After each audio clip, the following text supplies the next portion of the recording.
Hey guys, and welcome to the weekly review. In this video, we're going to take a look at week 3 of the European Vainglory 8.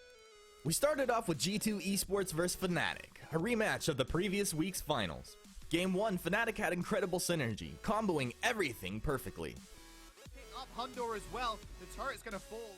Going into Game 2, G2 switched things up by drafting a Crystal Power Saw. They were able to apply pressure early and use his execution power to their advantage in the late game. Out. Hundor's in the middle of it. Oh, he's going really low, but no, Hamatoro ends up falling first. However, they do manage to trade one up. Hundor is going to go down, but Fnatic are just burning. Their health bars are just getting burnt away. G2 won Game 2 pretty convincingly. It was in Game 3 where they shredded Fnatic. When will teams find a way to shut this Baron down? Eventually, Hundor, will he be able to pick up the triple kill? He will. Our second series of the day was Rising Lotus vs Mouse Sports. Both teams had been struggling through the first few weeks. Not much change for Mouse here in week 3. But it's going to be a little bit too late for Mouse Sports to even do anything. The real story here was Rising Lotus, even finding a win with a weapon Kestrel in Game 2. Impale, oh my goodness, that damage. Emma King falls as well. My goodness, Grey Kali just did not exist in that fight whatsoever. Scorpio Bro is going to hide under his turret. Doesn't like Rising Lotus are just going to chase him out, but Impale's up in a couple of seconds then. Our third series of the day was SK Gaming vs Team Secret. This was a very close series. It started off with SK playing Koshka, a hero that has had a high win rate in North America, but has suffered in Europe thus far. Justman's going to fall as well. Leon, last member alive. Drifting Dart comes through. That's a lot of healing for him. SK claimed Game 1, but in Game 2, Secret found success with an Adagio Kroll Lance composition. He's going to go low. Tyrus is going to fall one by one by one.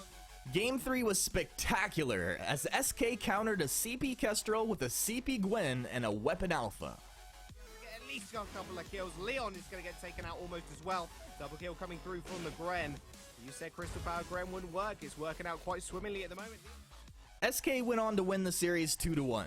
We also had Denial Esports vs Cyclone play off stream, where Cyclone took the series 2-0. At the end of the day, 4 teams remained: G2 Esports, Cyclone, Rising Lotus, and SK Gaming.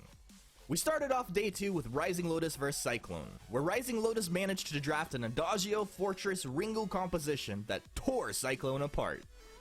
Lotus and PT Lamb, his low Waldemar, will be taken down so easily. One more auto attack does it. Game 2 was no different as Lotus upset the overall point leader for Europe, again using the Fortress, but this time doing it with a Weapon Kestrel. PT Lamb and Radha, they're on the defensive. PT Lamb, there's no way he escapes from this one, just trying to do the... Our second semifinals was G2 Esports vs SK Gaming, which is beginning to feel like El Clasico. It may eat this Finn alive, it may eat the Hundor alive. They're actually turning this around. Kraken secured by G2, but will they find any more kills is the question. Here comes Dark Potato looking for this Lyra, going to jump away from the fight, trying to heal up. They're on all forts here. This game was so close, it only took one mistake to swing it in G2's favor. He gets immediately stunned up. That's so aggressive, he gets bursted on down. Game 2, SK came out with a Captain Kroll, Jungle Adagio, and Lane Rona, showcasing their ingenuity once again. Camo giving him range, but it's not enough. That's going to be the Rona finding the kill, and unfortunately for SK, G2 got their Baron for Hundor in Game 3, and once fully built, he destroyed SK's health bars. Termination Protocol gets taken down as well. Hundor the main target, but it's just Dark Potato doing work. G2 would win the series and move on to the finals where they faced Rising Lotus. This was a big test for Rising Lotus, who fought well but couldn't out-sustain the Kroll Adagio Arden composition. nowhere for Laurie to run, as that's going to be another kill. The Treant there, so I guess it's his usage. There's the Oblivion blocked up though, but there's so much damage, they're all grouped up. They're going to go for the engage. Dark Potato fancies his chances, they will block that engage, but the damage has been done. It's 2 kills for Hundle, he gets the trip! G2 took game 1, but somehow managed to draft an Adagio Fortress Vox in game 3, which was fully online at about 12 minutes. God, Dark Potato's gonna pop the ulti.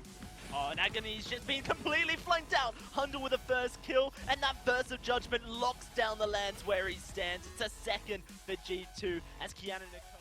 Claiming victory in the finals, G2 moved into first place overall after week 3 with 17 points.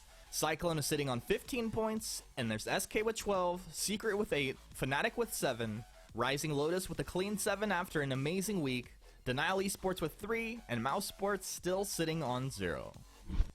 This has been your weekly review. Thanks for watching, and I'll see you soon.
Hi guys.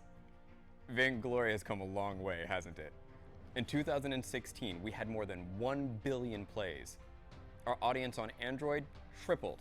Our esports audience grew by a factor of 10. But we wouldn't be where we are today without you guys, our awesome community. And together, with your help and support, we want to take Vainglory to the next level. In 2017, we were focused on 3 big goals.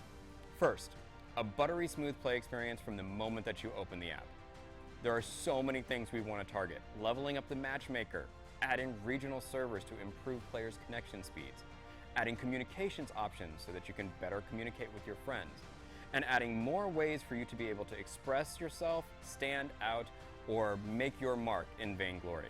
We have an entire roadmap planned, and by the end of the year, we want Vainglory to be a fun and enjoyable experience no matter where you are and what device you are playing on. Second, more friggin' maps. Yeah, we said it. I know, you guys have been asking for this since the beginning. And you know what more maps means. Third, More gameplay modes that expand the Vainglory experience, whether you are a new player or a veteran player, whether you have 5 minutes to play or you've got all night. Those last two are kind of a big deal, so let's talk about them in a little bit more detail. Battle Royale, our first official brawl mode of Vainglory, is loved by a massive amount of our players every day, and we wanted to build on that momentum by expanding our brawl modes to include something truly tuned for just 5 minutes of fun. And thus, deep from within Super Evil Labs, Blitz was born. Brawl game modes are short and predictable in length, but have completely new rules and unexpected gameplay. Our brawl modes will be lighthearted and playful.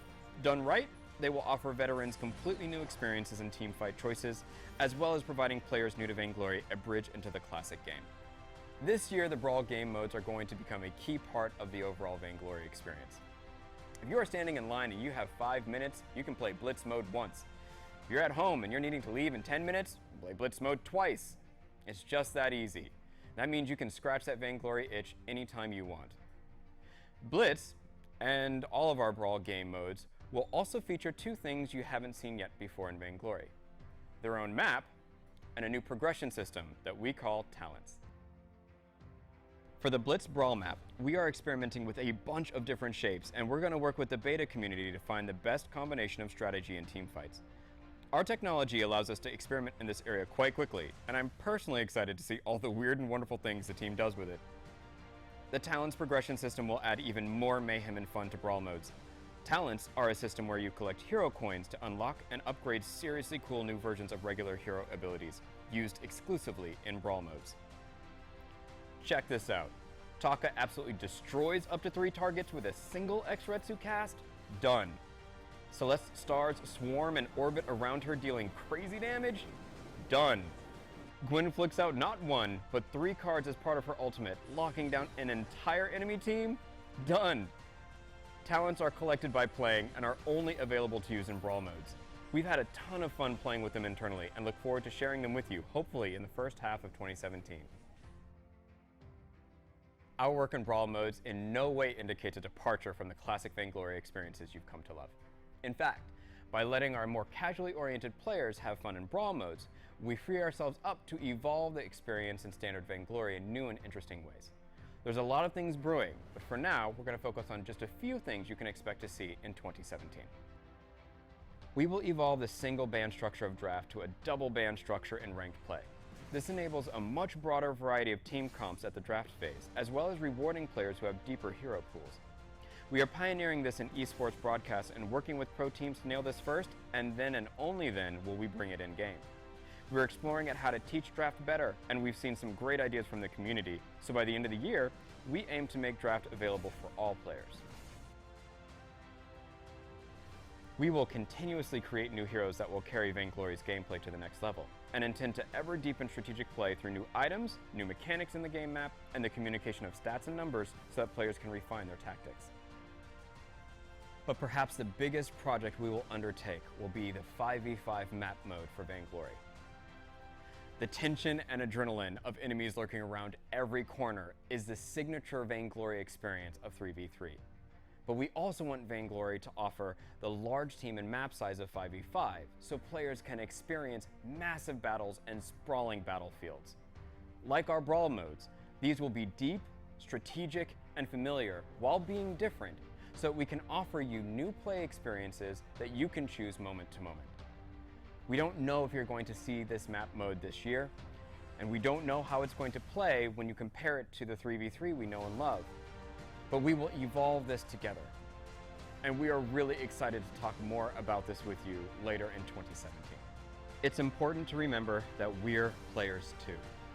We made Vainglory because it's the game we wanted to play on touchscreens. We're grinding away in ranked until 2 a.m. right alongside you, hopefully winning our fair share and doing those blue, bold dev player names proud. The Cider Helms and Niv Mets and surprise birthdays under this roof will guard and protect the Vainglory you know and love because we love it too. Our plan for 2017 is to make Vainglory better for our existing community, whether you play for fun or competition. We also will broaden its offerings to let new players discover the immense fun that comes from playing together. We invite you to join us on this long-term journey. Play as much as possible. Make your voices heard. Help us get this right so that by the end of 2017, we can all look back with a sense of pride and accomplishment at what we've done together.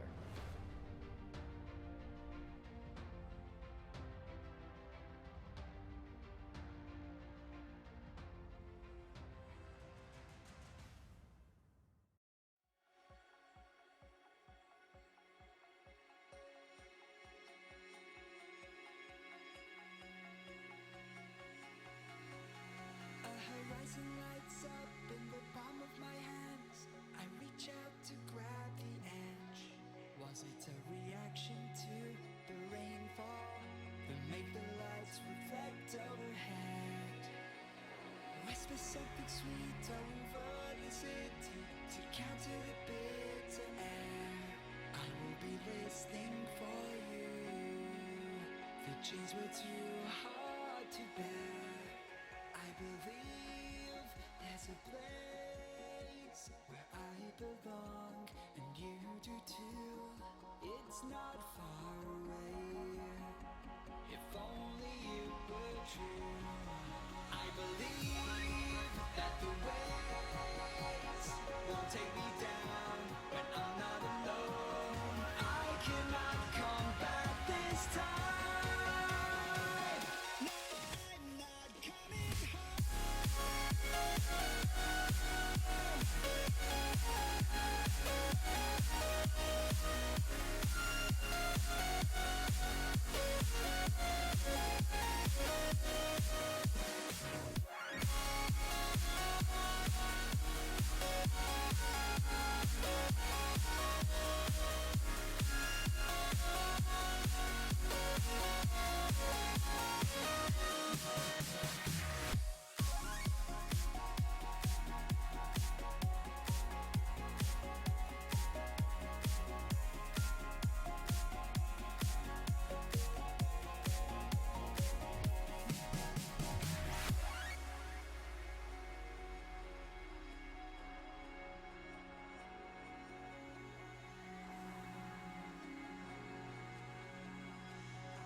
Now that I've been long gone, have you missed me? Hey guys, and welcome to the weekly review. In this video, we're going to take a look at week 3 of the European Vainglory 8. We started off with G2 Esports vs Fnatic, a rematch of the previous week's finals. Game 1, Fnatic had incredible synergy, comboing everything perfectly. Up Hundor as well. The turret's gonna fall. Going into Game 2, G2 switched things up by drafting a Crystal Power Saw. They were able to apply pressure early and use his execution power to their advantage in the late game. Coming out, Hundor's in the middle of it. Oh, he's going really low, but no, Palmatoro ends up falling first. However, they do manage to trade one up. Hundor is going to go down, but Fnatic are just burning. Their health bars are just getting burnt away. G2 won Game 2 pretty convincingly. It was in Game 3 where they shredded Fnatic. When will teams find a way to shut this Baron down? Hundor, will he be able to pick up the triple kill? He will. Our second series of the day was Rising Lotus vs Mouse Sports. Both teams had been struggling through the first few weeks. Not much change for Mouse here in week 3. But it's going to be a little bit too late for Mouse Sports to even do anything. The real story here was Rising Lotus, even finding a win with a weapon Kestrel in Game 2. Hail, oh my goodness, that damage. Emma King falls as well. My goodness, Great Kali just did not exist in that fight whatsoever. Scorpio is going to hide under his turret. Doesn't like Rising Lotus are just going to chase him out, but impales up in a couple of seconds then.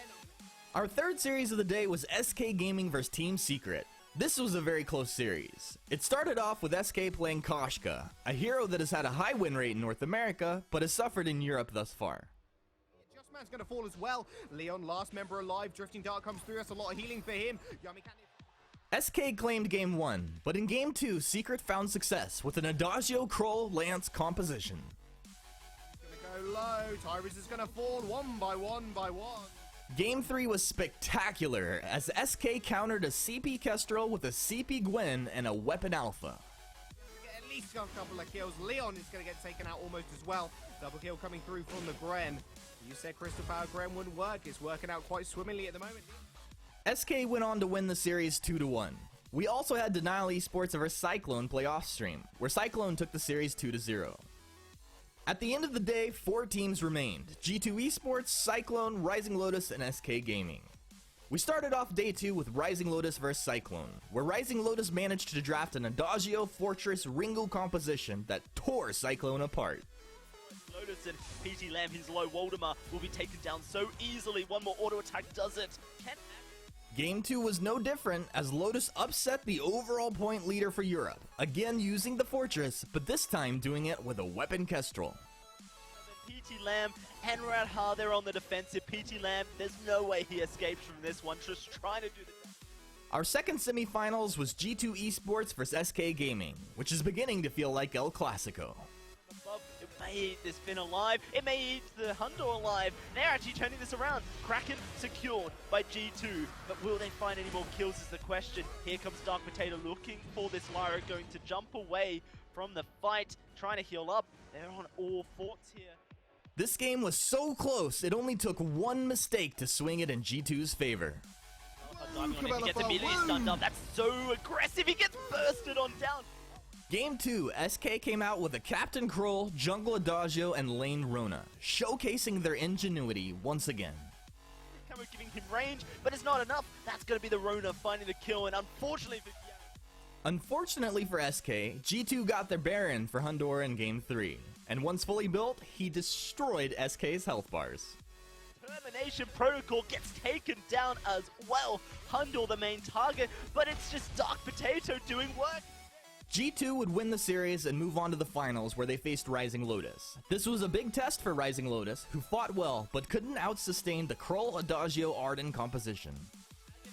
Nowhere for Laurie to run, and that's going to be another kill. The Treant there, so I guess it's his usage.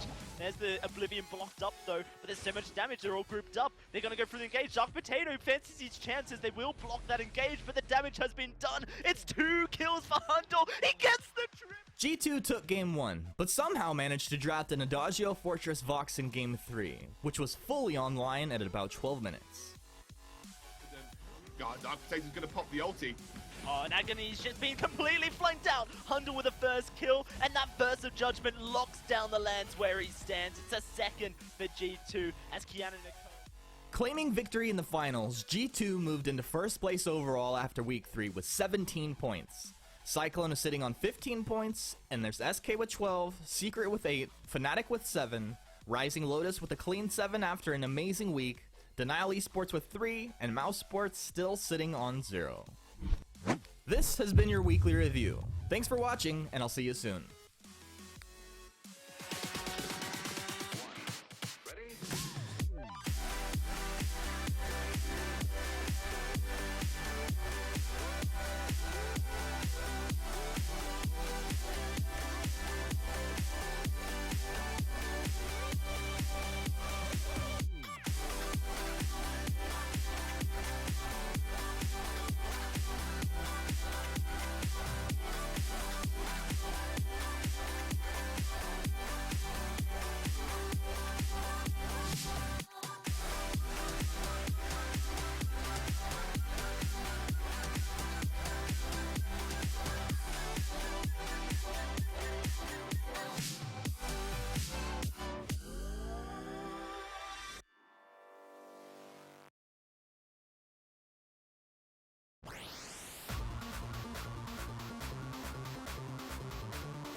Hi, everybody.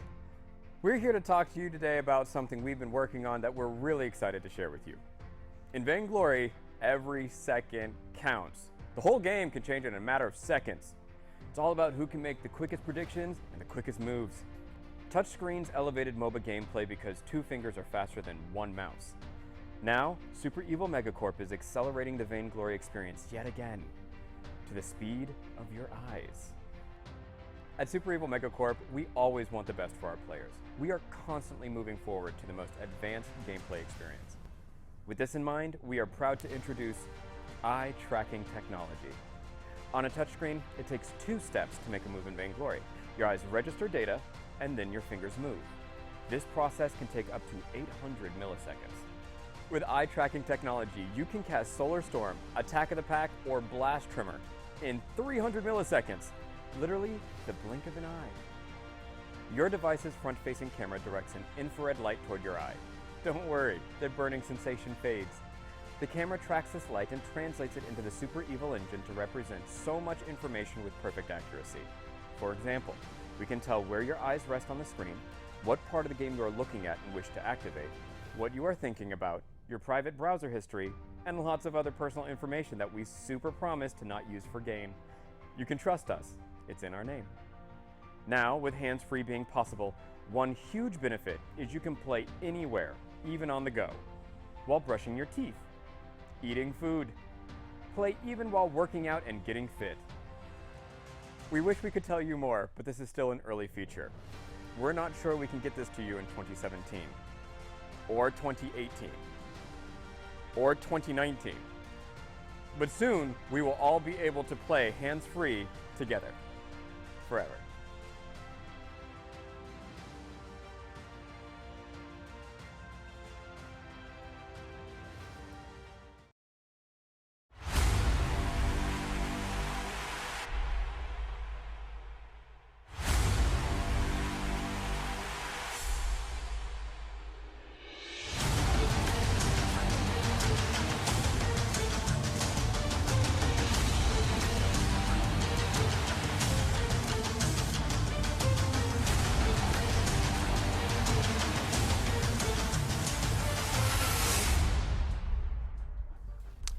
Hello, ladies and gentlemen, and welcome to the Vainglory 8. My name's Action Jackson, and I'm here with Tasty Bacon and our new analyst. We've got Sweej up here on the desk. How are you guys doing today?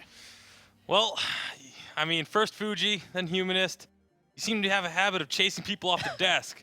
But don't worry, with Sweej by my side, I think I'll be able to tolerate you for at least a couple more weeks. Sweej, how about you? How you doing, man? I'm super excited to be here, guys, and looking forward to contributing as an analyst for everyone here. Yeah, it's going to be awesome. Really excited to have you, of course, with a lot of pro experience. You're going to be delivering a lot of great information to us. But right now, let's have a look at the standings as we head, of course, into our final week of the split. Teams need to be very wary of that challenge zone, Bacon. Yeah, absolutely. In Europe especially, there are 5 teams that are at risk of being dropped into the challenge battles coming up next weekend. That is not where you want to be, given how strong some of these challenger teams have looked. I've got to agree, it's a tough spot for them, but maybe in their matchups today, a few of these teams can escape the challenge zone. Let's have a look at the schedule and see who these teams are going to be facing up against. Team Secret versus G2 Esports is our first matchup. Then we've got Fnatic versus Denial Esports, Mousesports versus Cyclone, SK Gaming, and Rising Lotus will be our final matchup. Sweej, I want to hear from you. What matches should we really be focusing on today? I think today's match, definitely when Tasty Bacon mentioned the challenge battles, it's Fnatic versus Denial Esports, because the winner is going to be able to pull themselves out and not have to face a challenger. So that's going to be a very interesting matchup. And I think Fnatic has been playing pretty well, so we'll see how Denial is going to be able to hold up against Fnatic. Yeah, it's going to be a very important matchup for both of those teams. Let's have a look at the brackets. You can see which teams are going to be meeting up potentially in the semifinals here. We've got Team Secret, G2 Esports, Mousesports, and Cyclone in Group A. And in Group B, we have Fnatic, Denial Esports, SK Gaming, and Rising Lotus. This is going to be an awesome week. Obviously, it is the last week of the first split of spring, so very important games, as we said. The challenger teams that we're going to be talking about tomorrow in our challenger chat look amazingly strong. So these teams should have a fire under them to really perform today. Let's have a look at our first matchup. We've got Team Secret versus G2 Esports coming up. These are two teams that haven't really been in that super dicey bottom of the standings position. Honestly, like Team Secret's been kind of middle of the road, maybe top middle. G2 just won 2 weeks in a row, so they're in a great spot. Let's have a look at their roster now. You can see Team Secret up here, Just Man, Tricky, Leon, and Mowgli. Very, very strong team.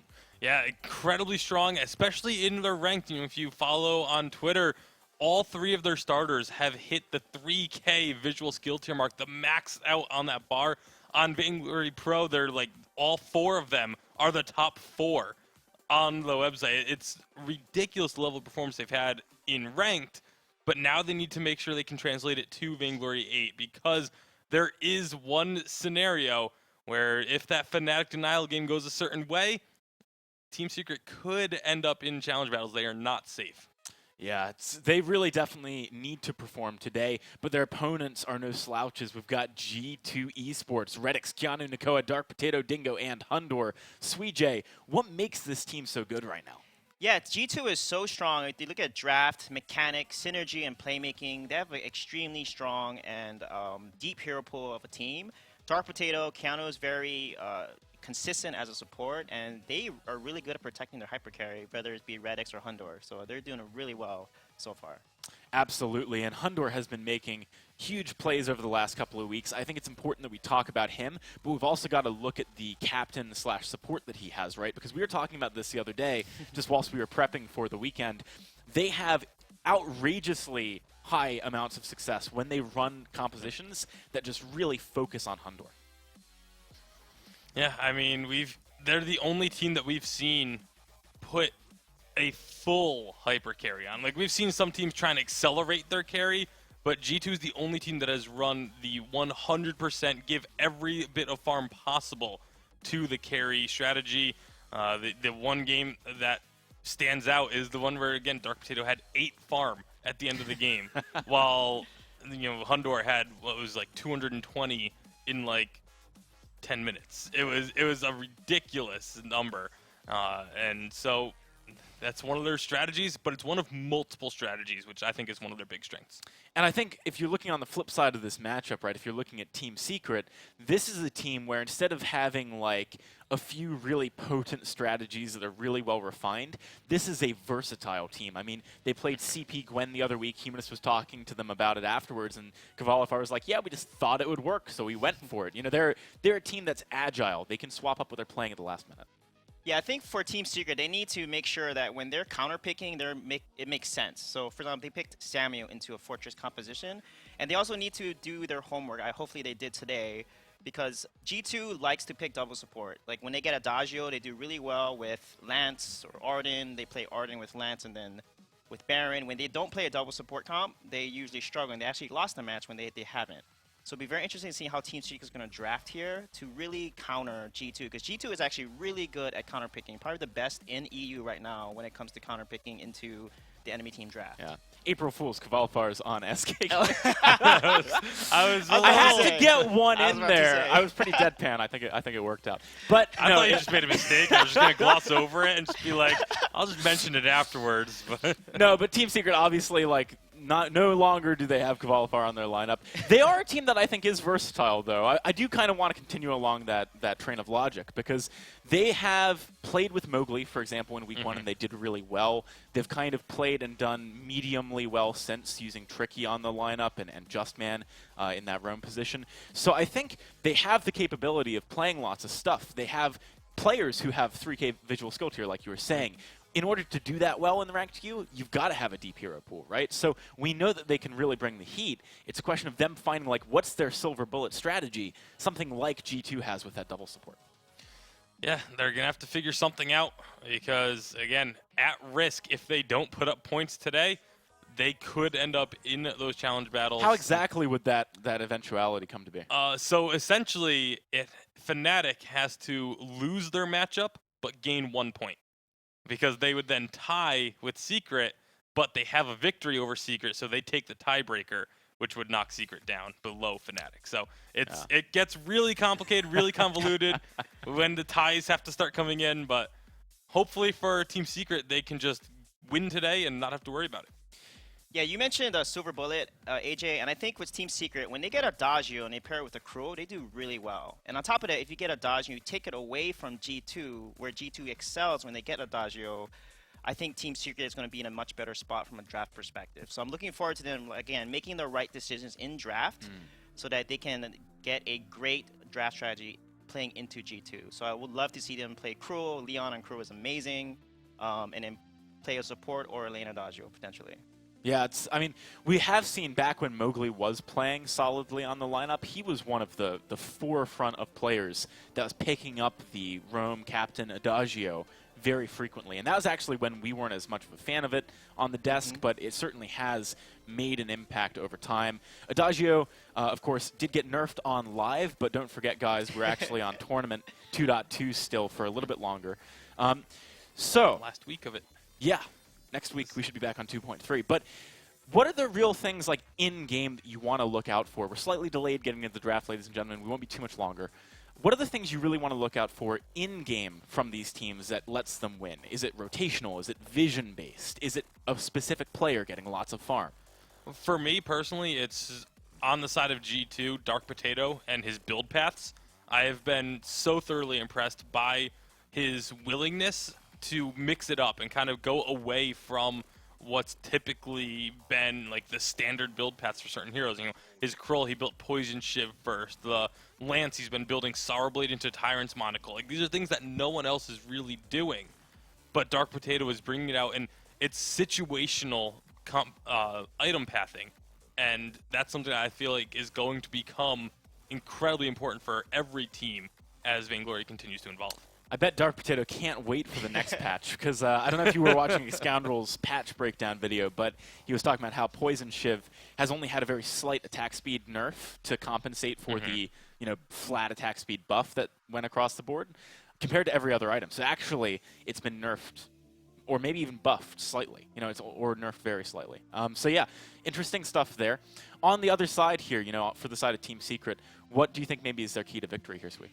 Yeah, I think for them, they need to really leverage Leon. I mean, he played Samuel, even though they played into a Fortress comp. He had Echo on Samuel, which is very interesting itemization. So to your point with G2, I think Leon is one of the most mechanically talented players in all of Vainglory. And I feel like they need to play him on a meta hero, like a strong jungler, and let him carry on that jungler, and not try anything too out of the picture when it comes to item build, and just let him carry really well. And I think if they do that and execute a good strategy, they can get a good few matches against G2.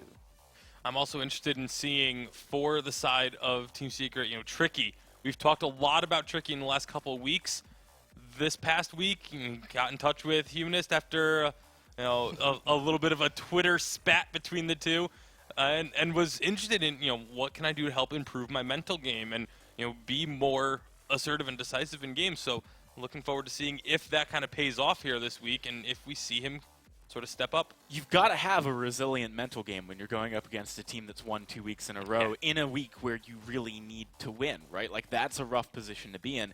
I think Tricky, this is kind of the crucible for him, right? Like, not the item in game, but actually his crucible, his personal crucible, because he needs to perform this week in order to show, I think, to his team and to the fans and to himself that Split 2 can be a better split for them, right? It's a very important week.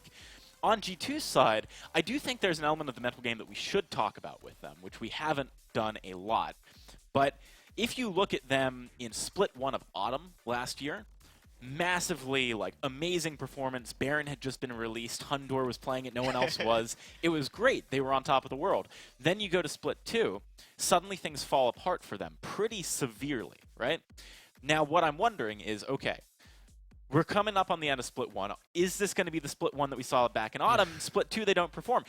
Thankfully for them, points carry over into Split 2. So they're probably looking at a unified championship spot unless they really, fail completely in Split 2. But I'm sure they'd like to keep the ball rolling, and we don't know for sure. This isn't Team Secret. They haven't won 3 championships in a row. We don't know that they can maintain that momentum. Yeah, I think that's an excellent point, and it's something that we're going to have to keep our eyes on. It's that mental aspect, making sure you don't get complacent. It's very easy to be like, oh, well, we've won twice in a row now. We're clearly the best team in Europe, and we can kind of coast a little bit, and you can't at all. especially with, like what you said, the points carrying over. It's super important. You want to get one of those first 2 spots, because the first 2 spots get the first round bye when it comes to the Unified Championship. Yeah, and I think with G2, they need to continue playing their game because it's clearly working for them and be even more consistent, because I think inconsistency is what can bring them down. Their 3-man rotations, their ability to make plays, they're really good at initiating on the team and being very decisive as a unit. So I think that's really what's going to help them shine. And as long as they win draft, they have such a much higher chance of winning as well, because they're so good at counterpicking. And we'll see. They played early game aggressive comps. They played hyper carry comps. They're so flexible. I mean, it's so hard to draft against G2 because you don't know what to really focus on. And I think for Team Secret, they need to play their draft strategy, deny the Adagio, I think, from G2 for sure, but play their draft strategy and try not to overthink G2 because G2 is so flexible. All right, and we mentioned the Unified Championship there. In case you missed it last week, guys, we have now announced that the Unified Championship for spring season is going to be held in London. Make sure you get your tickets ASAP at vaingloryesports.com between May 19th and 21st at the O2. Awesome venue, hosted by Fnatic. They're the home team for London. It's going to be a great event. Looking forward to seeing you guys there. It's going to be awesome. Yeah, definitely looking forward to it. Looking forward to getting back to London for the second time in my life and not just my career. It's going to be a good one. Yeah, I love London. I grew up around those parts, so it's super fun to be back there. But refocusing again on this game, guys, draft still slightly delayed. We're getting closer, though, nearly there. Obviously, this is the last week we're going to have on 2.2. We're on the tournament server. Yep. What sort of picks do you think might come out as glass cannon strategies for the end of the week, right? Because for the end of the patch, rather, because they might have had something that they've just discovered. It might not be good next patch. They can just bring it out here and say, all right, we'll give it a shot. It's our last chance to. I mean, something that's not, it's not necessarily glass cannon, but something that's kind of made an appearance recently that we haven't seen too much of in Vainglory 8 in the Challengers was actually Finn was getting a lot of focus. And so I'd be curious to see if that kind of translates through here into this final week of Vainglory 8 play. Yeah, I think looking at EU, they tend to prioritize Kestrel, which is very interesting because NA doesn't put that much of a high priority on Kestrel because she's very squishy, but she's a pretty strong hyper carry. They like Baron as well, and certain teams that play hyper carry Baron. And I love to see teams counter that, like pick Taka into Baron, because Taka forces Baron to buy defense, and Baron buying defense and less offense really nerfs his strengths. So I think with how things will play, I would love to see if G2 picks Baron, let's go ahead and pick Taka and not like an alpha into that, for example, that teams have done and lost against it. And we've seen very little Taka, actually. I think maybe even across both regions, it's been kind of a niche pick. A lot of the players that we used to know for Taka have just been playing a ton of Kroll recently. All right, we're ready for the draft, ladies and gentlemen. Let's kick things off. Team Secret versus G2 Esports, Game 1. Team Secret are on A side. All right, excited to see this one start on up. See if there's any other adaptations before the draft coming into this. You know, we saw Europe start to pick up Koshka a little bit last week, but... All right, so by the way, I'm getting an update as well that Mowgli will be playing instead of Just Man on the side of Team Secret. So that's a dynamic which is definitely going to be a bit of a change-up. What do you think that's going to impact here draft-wise or play-wise? I don't think it's going to change too much because that is just the straight captain swap. It's not really going to affect things too heavily. Yeah, I like Mowgli in there. I like the Lance ban and then the Glaive ban here. That opens up both healers. So if I were Team Secret, like I said, I would take Adagio away because I feel Adagio is stronger than Lyra because he's so flexible. You can either lane or support him. And there's a lot of counters to Lyra, I feel. So let's see what Team Secret decides here. So hopefully they do take the Adagio away from G2. Adagio does. Ooh, Fortress. I mean, this is a bit of a preemptive measure, right? They're saying, you pick the Adagio, we're going to get something that can kind of deal with it. Obviously, we've seen a lot of Fortress recently also, so maybe they just value it higher. Yeah, this is a little scary because even though Fortress is, and I see EU tend to prioritize Fortress here, Adagio is still strong to Fortress with the right support. So if you get like a Flicker, you can actually initiate and out-damage your opponent because Fortress is an initiator. He can't peel very well. So with Flicker, you can really focus on the carry with Adagio. So we'll see how this will go. The problem is, Flicker in Europe would be a surprise. We have not seen a single team in Europe pick up Flicker yet. The only hero that Europe has not played thus far. Yeah, it's interesting, right? Because we'd be expecting it to be banned here. Like, Yep. if this was North America, Yeah, they would ban G2 it. would be saying, no, we don't want Flicker on the board. We've got the Adagio. Maybe we could, if it was A side, they'd want to pick it up. Yeah. But yeah, it's going to be a Vox ban from G2 Esports. Yeah, I think if G2 is here, they should take away Ringo here because Ringo is actually good and synergizes very well with Fortress since Glaive is already banned here. There's also Koshka up, which Koshka Fortress is actually a very strong combo. So G2 might be picking either Ringo or Koshka here, but if I were them, I would take away Ringo because he's a good counter to Adagio based on his range. Again, Koshka not really a European pick at the moment, though. Has seen a little bit more play, but it's not had the success that it has had in North America. So I would be, again, fairly surprised if Koshka actually came out just because of the regional differences. That being said, it is Team Secret. I mean, this is Leon we're talking about. One of the most well-known players on an individual level. I'm sure he can play it. It's a question in my mind of has Team Secret gone away and practiced with the Koshka. You'd expect Mowgli would have said to his team we should, but who knows? It's going to be the Arden, so we might be seeing, it's possible, something like the Rome, or Captain rather, Adagio, Jungle Arden Baron pickup for Hundor. That's possible. Very much possible. I would love to see Koshka on Team Secret here. Like you mentioned, Leon, just a great player, should be able to excel with it, and Koshka is so good with a Fortress. Fortress just completely enables Koshka to do everything that she wants to do. But there's that Kestrel. Yeah, again, EU tends to prioritize Kestrel, and I feel like they could have taken Ringo, Koshka, Fortress, which is an extremely strong early game comp, and they could basically snowball the game, the OG comp, right, NA style. So this is very interesting. I like the Crow ban though because Crow with Adagio is extremely strong, so that makes a lot of sense to ban Crow. I want to see what they will pick here because there's a lot of risk they can take, but I think Koshka will be the safest bet here with Kestrel. All right, well, they have plenty of bonus time to think about this final pick, round out their composition. You know, they may be thinking of that Baron pickup from G2, and so trying to figure out what they want to deal with that, perhaps. Wow, very interesting pick here. But again, they gave G2 double support, and like I said earlier, G2 excels. Now they can pick a very good counter pick into both these comps. Rona would work pretty well into Jewel, but there's so many different heroes that they can pick here. From G2 perspective. And this is where I think G2 won draft because double support is just so flexible. You can do so much with it on B side and be able to counter pick into your opponent's draft. Do you think that maybe Hundor could pick his Baron here? Does it work into the Jewel and the Kestrel? Or yeah, the Fortress? I think it would work because there's no assassin like Taka or Kasha that can get onto Baron and do a lot of damage along with Fortress. Jewel and Kestrel don't really synergize it that much with Fortress. That's why I prefer Team Secret to take the Ringo, but this is very interesting. They might be relying on comfort picks here versus what makes sense for their comp. Not only that, but if you have the Baron, you know, obviously Kestrel's going to want to use that active camo.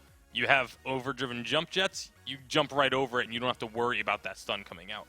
Yeah, that's a big thing for me is the ability to say, okay, I'm out of this fight. You know, you're trying to jump on me with Fortress, you're trying to jump on me with Jewel, trying to active camo me. I can just get away, and then I've got an Arden and Adagio backing me up. I'm out of this fight, and I just, fired 2 shots immediately, and you're dead.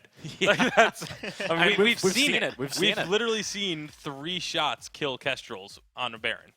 G2 Esports using a lot of their bonus time here. Don't have much left, though. This is the final pick. This is the one that counts. It's their opportunity to counter a little bit. Whoa! Idris. I don't think any of us saw that one coming. Real quick before we get into the Halcyon Fold, Sweej, talk to me about this Idris pick. I like it. As long as they play to his strengths, Idris needs to initiate without getting any damage on him, and he will have a barrier, and he will be able to get healed, and then Adagio will be able to buff him or himself and take out their pretty squishy Kestrel carry.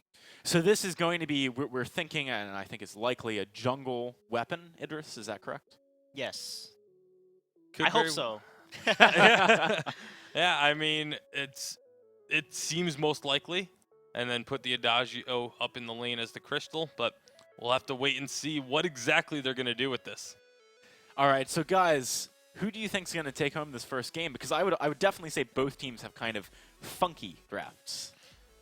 I'm going to go with Team Secret here, just because Idris is a pick that has not been proven yet. It has a massive skill cap, but we have yet to see it played to a high level. I say G2, they got double support, double Baron Idris, plus a heal. That is pretty strong. I mean, I'm very interested for this Idris. I think we're going to really have to keep our eyes on it as we head on to the Halcyon Fold, guys, because it is a pick. I was saying glass cannon strategies right at the end of the patch. Man, they delivered in game number 1. This is going to be an awesome one. G2 Esports up against Team Secret. Team Secret urgently need those points. G2, they want to stay on top. Let's pass it on over to Jaws and Excoundrel. Oh man, it's a beautiful day outside, but what an even more beautiful day for some Vainglory. Team Secret and G2 really bringing it their all in this game number 1. Dark Potato, man. I mean, I thought we were going to see Idris at some point, and it's going to be this game. Yeah, really interesting to see Idris as well. It looks like Team Secret are trying to punish the sort of potentially weak early game that Idris has, especially against the likes of a CP Kestrel in the jungle. Look at this, already trying to push into their backs there. It's, you know, when you play Idris, yeah, you've got your B, which does a lot of damage from range, but realistically, you're fairly weak until you can hit your divergent paths, which gives you that huge engage potential, like Too Generous said. And being able to engage with the Ardent Vanguard, being able to engage with the heal to keep you at full life, gives you the maximum potential to play around the abilities and the damage that Team Secret are bringing to the table. But I actually really like what Team Secret have done here, Jaws. I really like their draft.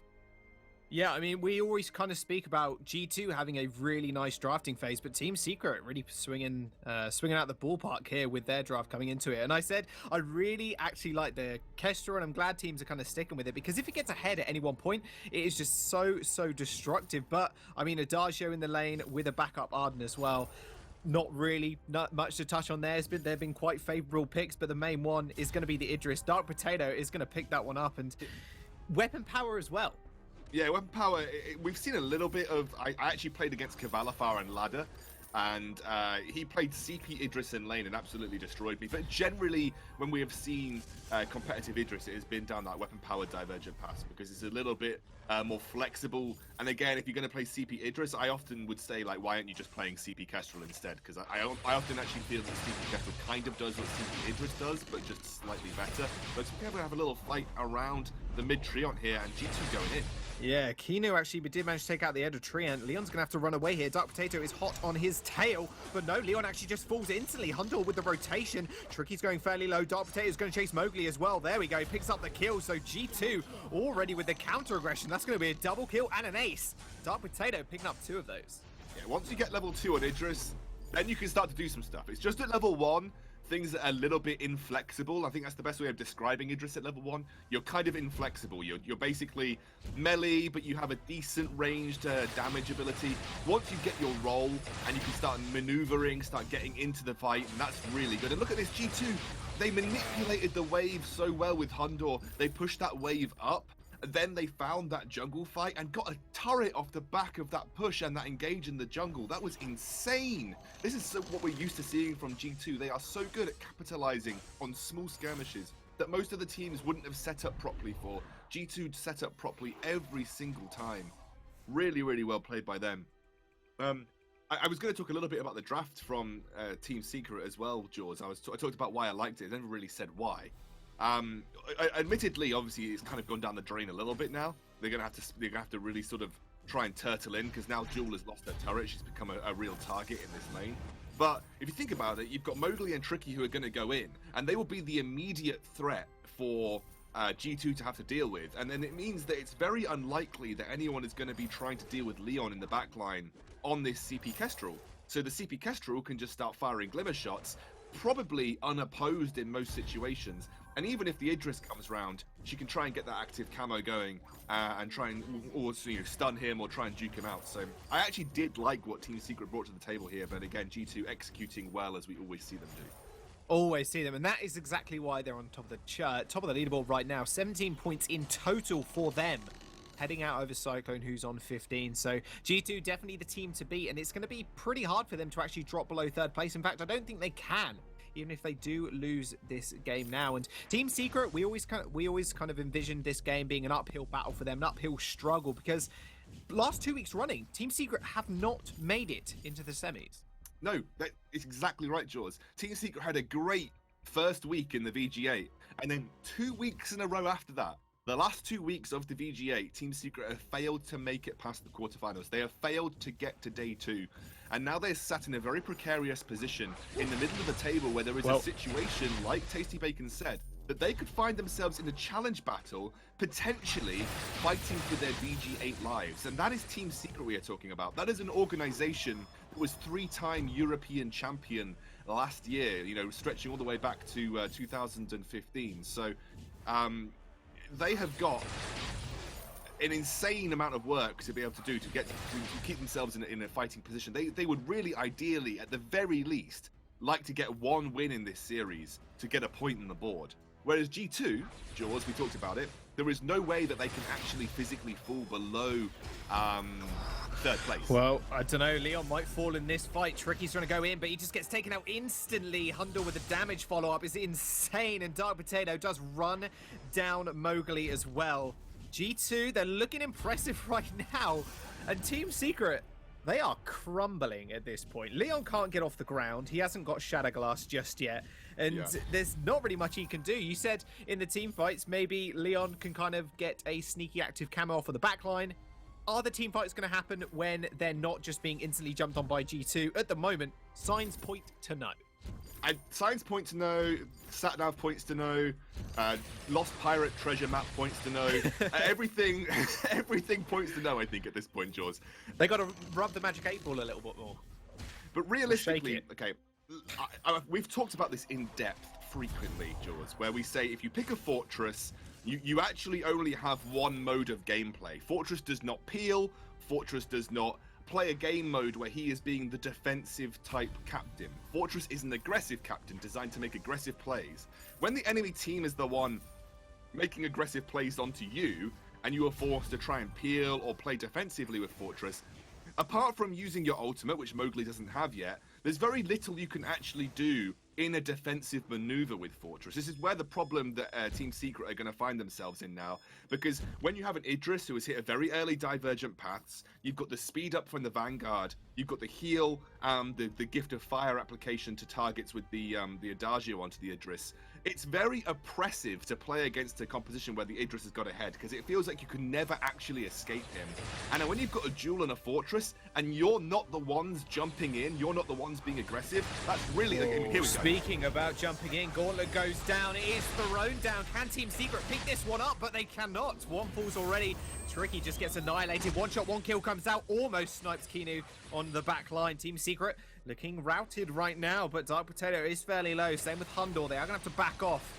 Mowgli takes a little bit of damage coming from Dark Potato, but that's going to be about it. And the Gauntlet was thrown down, and G2, they were easily going to pick up at least one kill. And Tricky has just been on the wrong side of these fights. And he isn't Crystal Power either. That big red button is not going to do much. And he kind of tried to get a little bit of poke down with it, and then instantly Kunu said, right, if you're stationary like that, I'm going to jump on you with a gauntlet, and we're going to punish you for it.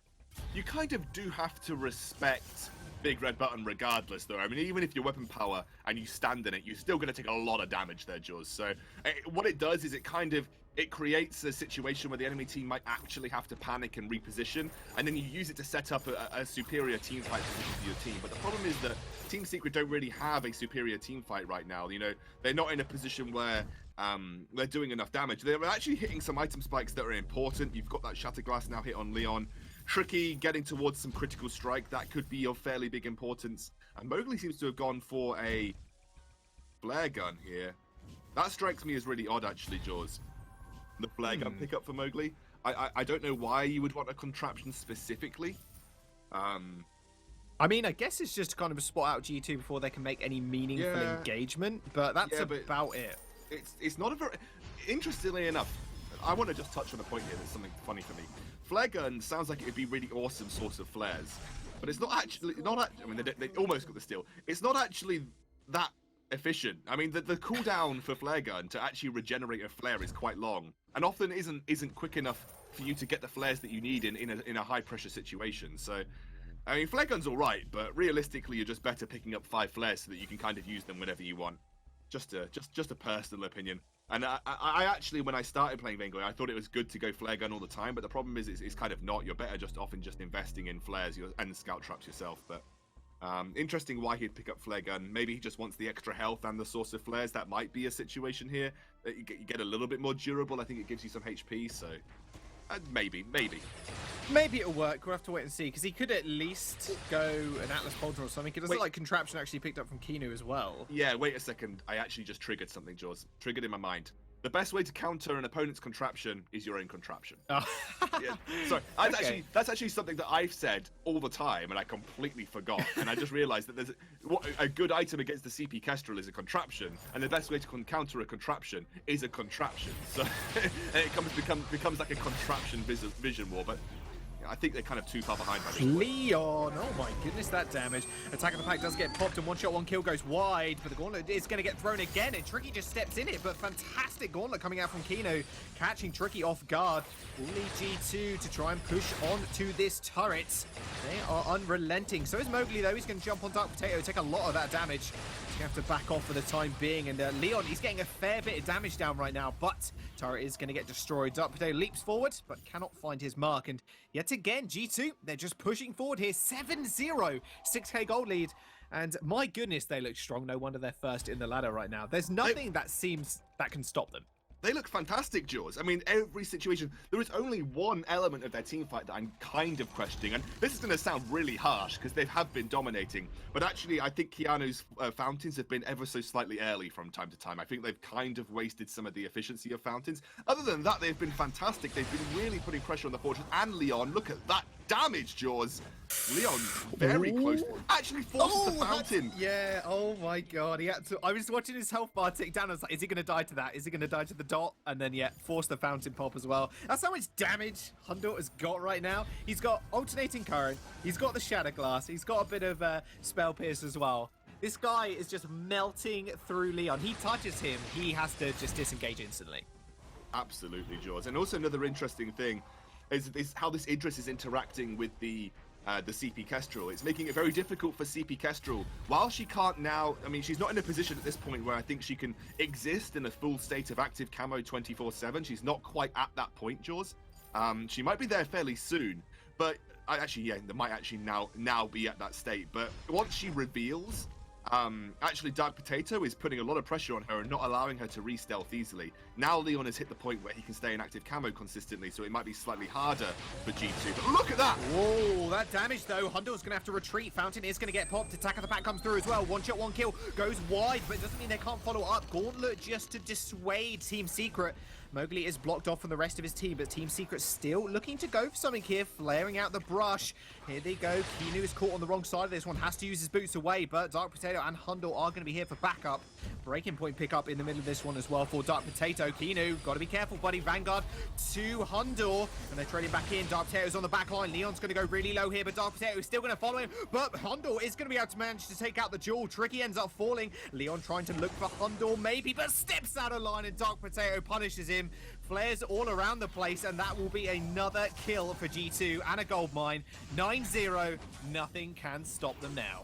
Even when G2 kind of disrespect the power of a CP Kestrel and how much work those active camo traps can do, they still get away with it. They still somehow come out on top in that team fight. And actually, Leon's slight misposition at the end there, I think he was looking to potentially catch out Dark Potato in his active camo, but he overstepped and walked straight into a flare. But realistically, that one shot, one kill damage is still strong though. But realistically, even when they disrespect the active camo and get caught off by it, even then one of their main range damage threats get taken down to, sub 15% HP, G2 are just that far ahead right now that they can afford to make these mistakes. Lucky that they didn't lose too much off the back of it, but I mean, this is all from that early snowball, Jaws. This is all from that early fight in mid jungle where they ended up coming out on top and taking that first turret of the game. And you put pressure on a CP Kestrel. She can't get to her big item spikes quickly. She feels threatened, maybe has to think about going defense, although Leon hasn't. I appreciate that. CP Kestrels that go defense are just not good, CP Kestrels in a lot of ways.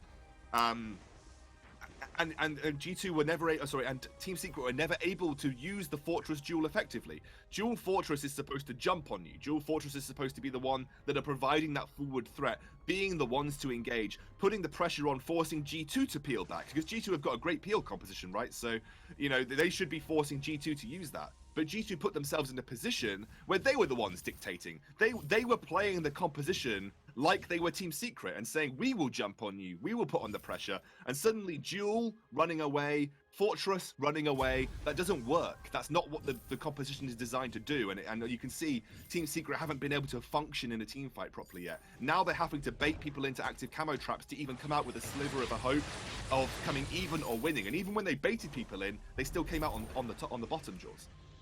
Yeah, I mean, you summed it up perfectly there. That early advantage, and I can't believe how early that tower, that turret got taken down. Absolutely insane, and G2 have just pushed it from there. Looking for these crazy engages as well. Kino has been just on point with the gauntlets. Team Secret's going to have to be a little bit careful. I'm going to back off here, and if you notice as well, Leon, he's gone for the double Shatterglass. So he's doing an absolute ton of upfront damage. Those one-shot one kills, they will hurt. But the problem is, he can't get them off in time where it's actually relevant damage. So there are multiple build paths you can take on CP Kestrel. The double Shatterglass is because you'll be going up against a double squishy composition. And realistically, Idris and Adagio, that's basically a double squishy composition. So you want to get as much damage with the active camo traps as you can. You want to have an immediate impact without having to stack your broken myth, for instance. So this is designed to do as much damage to squishy targets as physically possible. So I kind of like this from Leon. There is 2 squishy targets that you really should pay attention to. Oh, hang on. Leon in a lot of trouble. Attacking the Pap's going to get popped to disengage, but it wasn't going to be enough. Gauntlet gets thrown down as well. Mowgli gets stunned up by it. Another fantastic one by Kino. Dark Potato still chasing Tricky underneath the turrets. He is going to be able to pick up the kill, and a double kill comes through for Hundor. And I got to mention, my man has double boots on Dark Potato as well. I'm not sure if that was an intentional buy from him, but definitely made him a lot quicker coming into that fight. They're separate cooldowns, right? I guess. I think so. Yeah, so they're not unique cooldowns. Like when you pop one, it's to give him the movement speed to keep on top of the Kestrel, I would assume. Like the only reason you go double boots, I guess, is to make sure is because your movement speed is incredibly important. You already have enough damage, I guess, to deal with Kestrel. Although I think that was kind of bought very recently, so I'm not sure that was designed to be integrated into the build fully there, George. But what a game from G2, my friend. Like that was quick. That was quick, and it was dominant from the early game as well. They never let Team Secret get into a position where they felt comfortable team fighting, and that was the key aspect of this. They took such an early game lead. They got early objectives on the board. They got a gold lead that put pressure onto Team Secret in a team fight situation, and then the result of that was that Team Secret could never utilize their composition properly. They were never threatening the Adagio with the Fortress and Jewel because they were always on the defensive. Jewel and Fortress not designed to be defensive, George. They are not defensive heroes. And you kind of saw a prime example of how bad Fortress is when he gets behind in that situation. Yeah, definitely. Like, they either use their abilities to engage, or they can half disengage with them as well. So it's one or the other. You pick, and they obviously had to, most of the time, disengage. We will throw it back over to the desk, however, and they're going to break down that game even further. But my goodness, G2 looks strong. AJ, take it away. Thank you very much, guys. My goodness, they look strong indeed. G2 with a very convincing opening game. Idris showing up big for us in this first one. I'm pretty happy to see another hero really starting to make some waves potentially. Let's start by talking about the draft, though, because you heard the casters mentioning it there. It did feel as though there was a little bit of discongruity in what Team Secret was trying to do. Yeah, I mean, with Fortress, you need someone that can go in. You want to out-damage your opponent and delete one of their hyper carriers right away. And with TP Kestrel poking, it kind of didn't make as much sense. I mean, there were some times that they had a chance to come back, but I felt like CP Kestrel with Fortress just didn't make the most sense for them. Like, if they went with Koshka, they probably would have been in a much better spot. And things obviously started going poorly for Team Secret very early on. Let's have a look at a replay from around 2.5 minutes into this game. This is where G2 kicked things off. Yeah, I mean, getting off to an early start is always incredibly important. Yeah, you can see here with the comp that they have Arden and they have Idris. They have a nice rotation onto Kestrel, killing Leon, and then they get the ace, and it pretty much snowballs from here. The story is pretty consistent the rest of the game. They get their first turret at 250, and they get a 2k gold lead, and they continue that gold lead, and they don't give any deaths away, which is huge for G2. It's massive, and Team Secret, they didn't really build to deal with this. Yeah, I mean, you heard Scoundrel at the end there saying, Jewel is not, Jewel and Kestrel, they're not really defensive heroes. They're very aggressive heroes. But at the same time, especially with a weapon Jewel, you're going to be in the face of your opponents. You should have some sort of survivability there. and there was almost nothing from the side of Team Secret. The only defensive items that were completed were on that fortress, and it just wasn't enough. Now, there were opportunities for Team Secret to make something happen. I mean, if we look at this engagement around 12 minutes, you can see a fight where maybe they could have made a play. Yeah, this is Team Secret's chance here. Leon makes a great play. He ults S Fortress. Idage almost died. They burn Fountain, and then Fortress still has his Crucible and his Fountain up. But then Mowgli uses his Crucible here. If he saved the Crucible and got his team through that gauntlet and continued to engage and kill Adagio, they could have secured a comeback here. And again, here, they kind of misfocus here. Jewel will jump onto Adagio, but then Leon kites the Arden for whatever reason, and then Adagio is almost close to death. Like, just watch this fight here. I mean, it's so close, these fights. And they have a Fountain. Keep that in mind. They should have won this fight and came back here. I want to give some credit there to the side of G2. Keanu Nukoa taking all of that damage up front.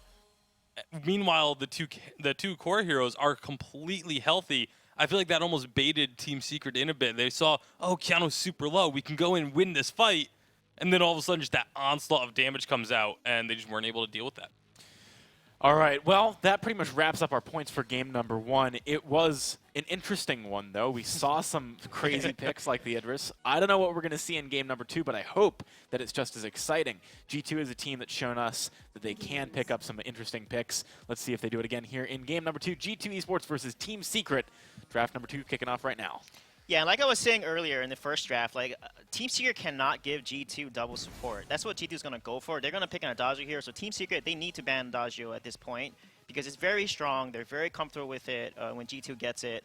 So they really need to ban Adagio because on A side, if you give A side Adagio, there's so many options they can go with. Support Adagio, lane Adagio, you name it. Cruel, with so many different. So they're perfect. Awesome job, Team Secret. I think G2 here, they're probably going to secure a support. That's what they like to do, and then see what their enemy team picks and then counter pick into it. So Lance makes a lot of sense here.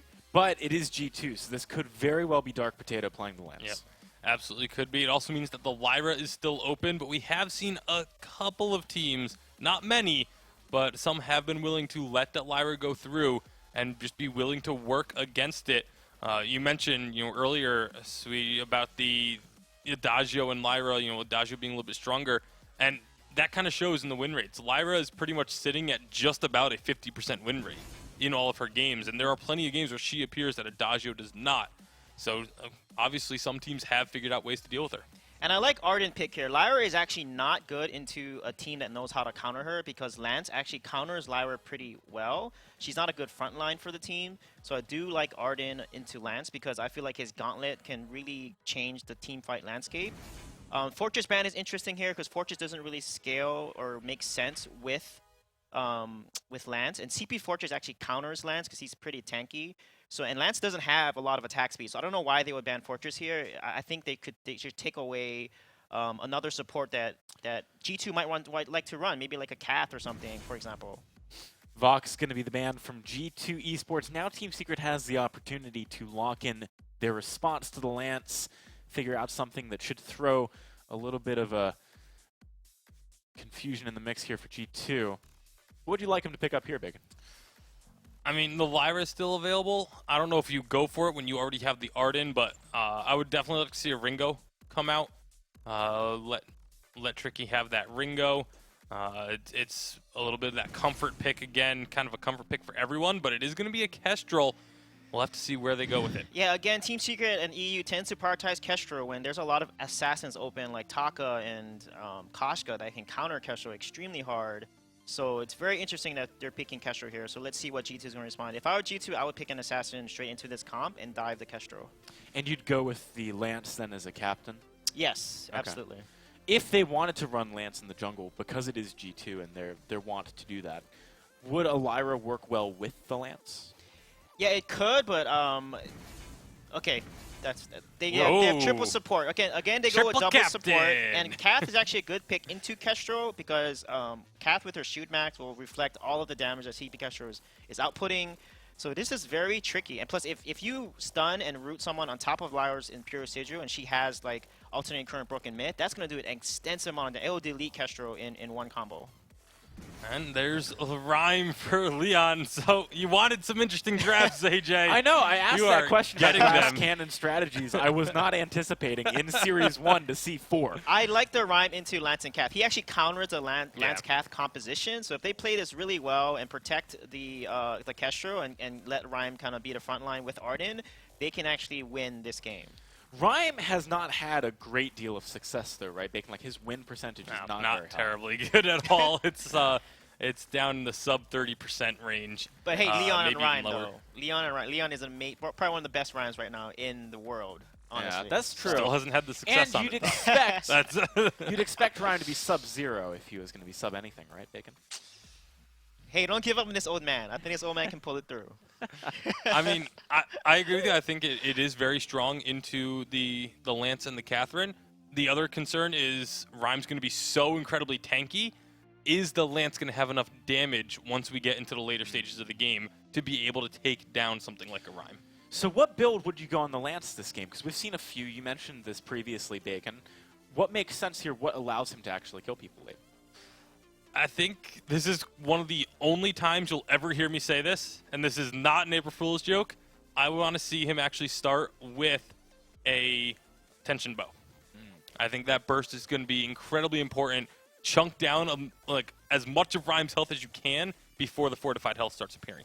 Yeah, I prefer Storeblade. He has really high weapon ratios, 100% on his B and 140 on his A. So that will make a lot of sense to be able to lock someone down and burst him down. So, all right, predictions for game number 2 real quick. I think G2's got this. If Lara gets caught in a gauntlet, she can just pour her out. So G2 just looked so strong in game number 1. It's hard to not to go with them in game 2. I definitely see where you're coming from, but compositionally, interesting stuff here on both sides. It could really go either way. Let's hand it on over to our shoutcasters, Jaws and Scoundrel. We are back once again. Thank you, boys, on the desk. G2 with the triple captain composition. My favorite, the Lyra, going up towards the lane, it looks like.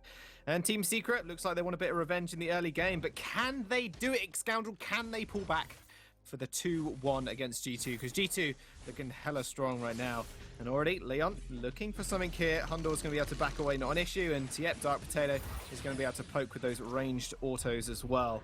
Very, very easy for G2 to steal those camps. Not even steal camps. It's like they have a massive advantage, Jaws, at level 1. Like, Rhyme is so good into this composition at level 1 specifically. Like, you know, you've got great prowess against a double melee in the jungle. You know, you've got that Winter Spire is going to really start to punish Lance and Catherine early on because of their fairly low mobility, and they're going to completely dominate this early jungle. I love this decision making from Team Secret. They know exactly where their strengths lie.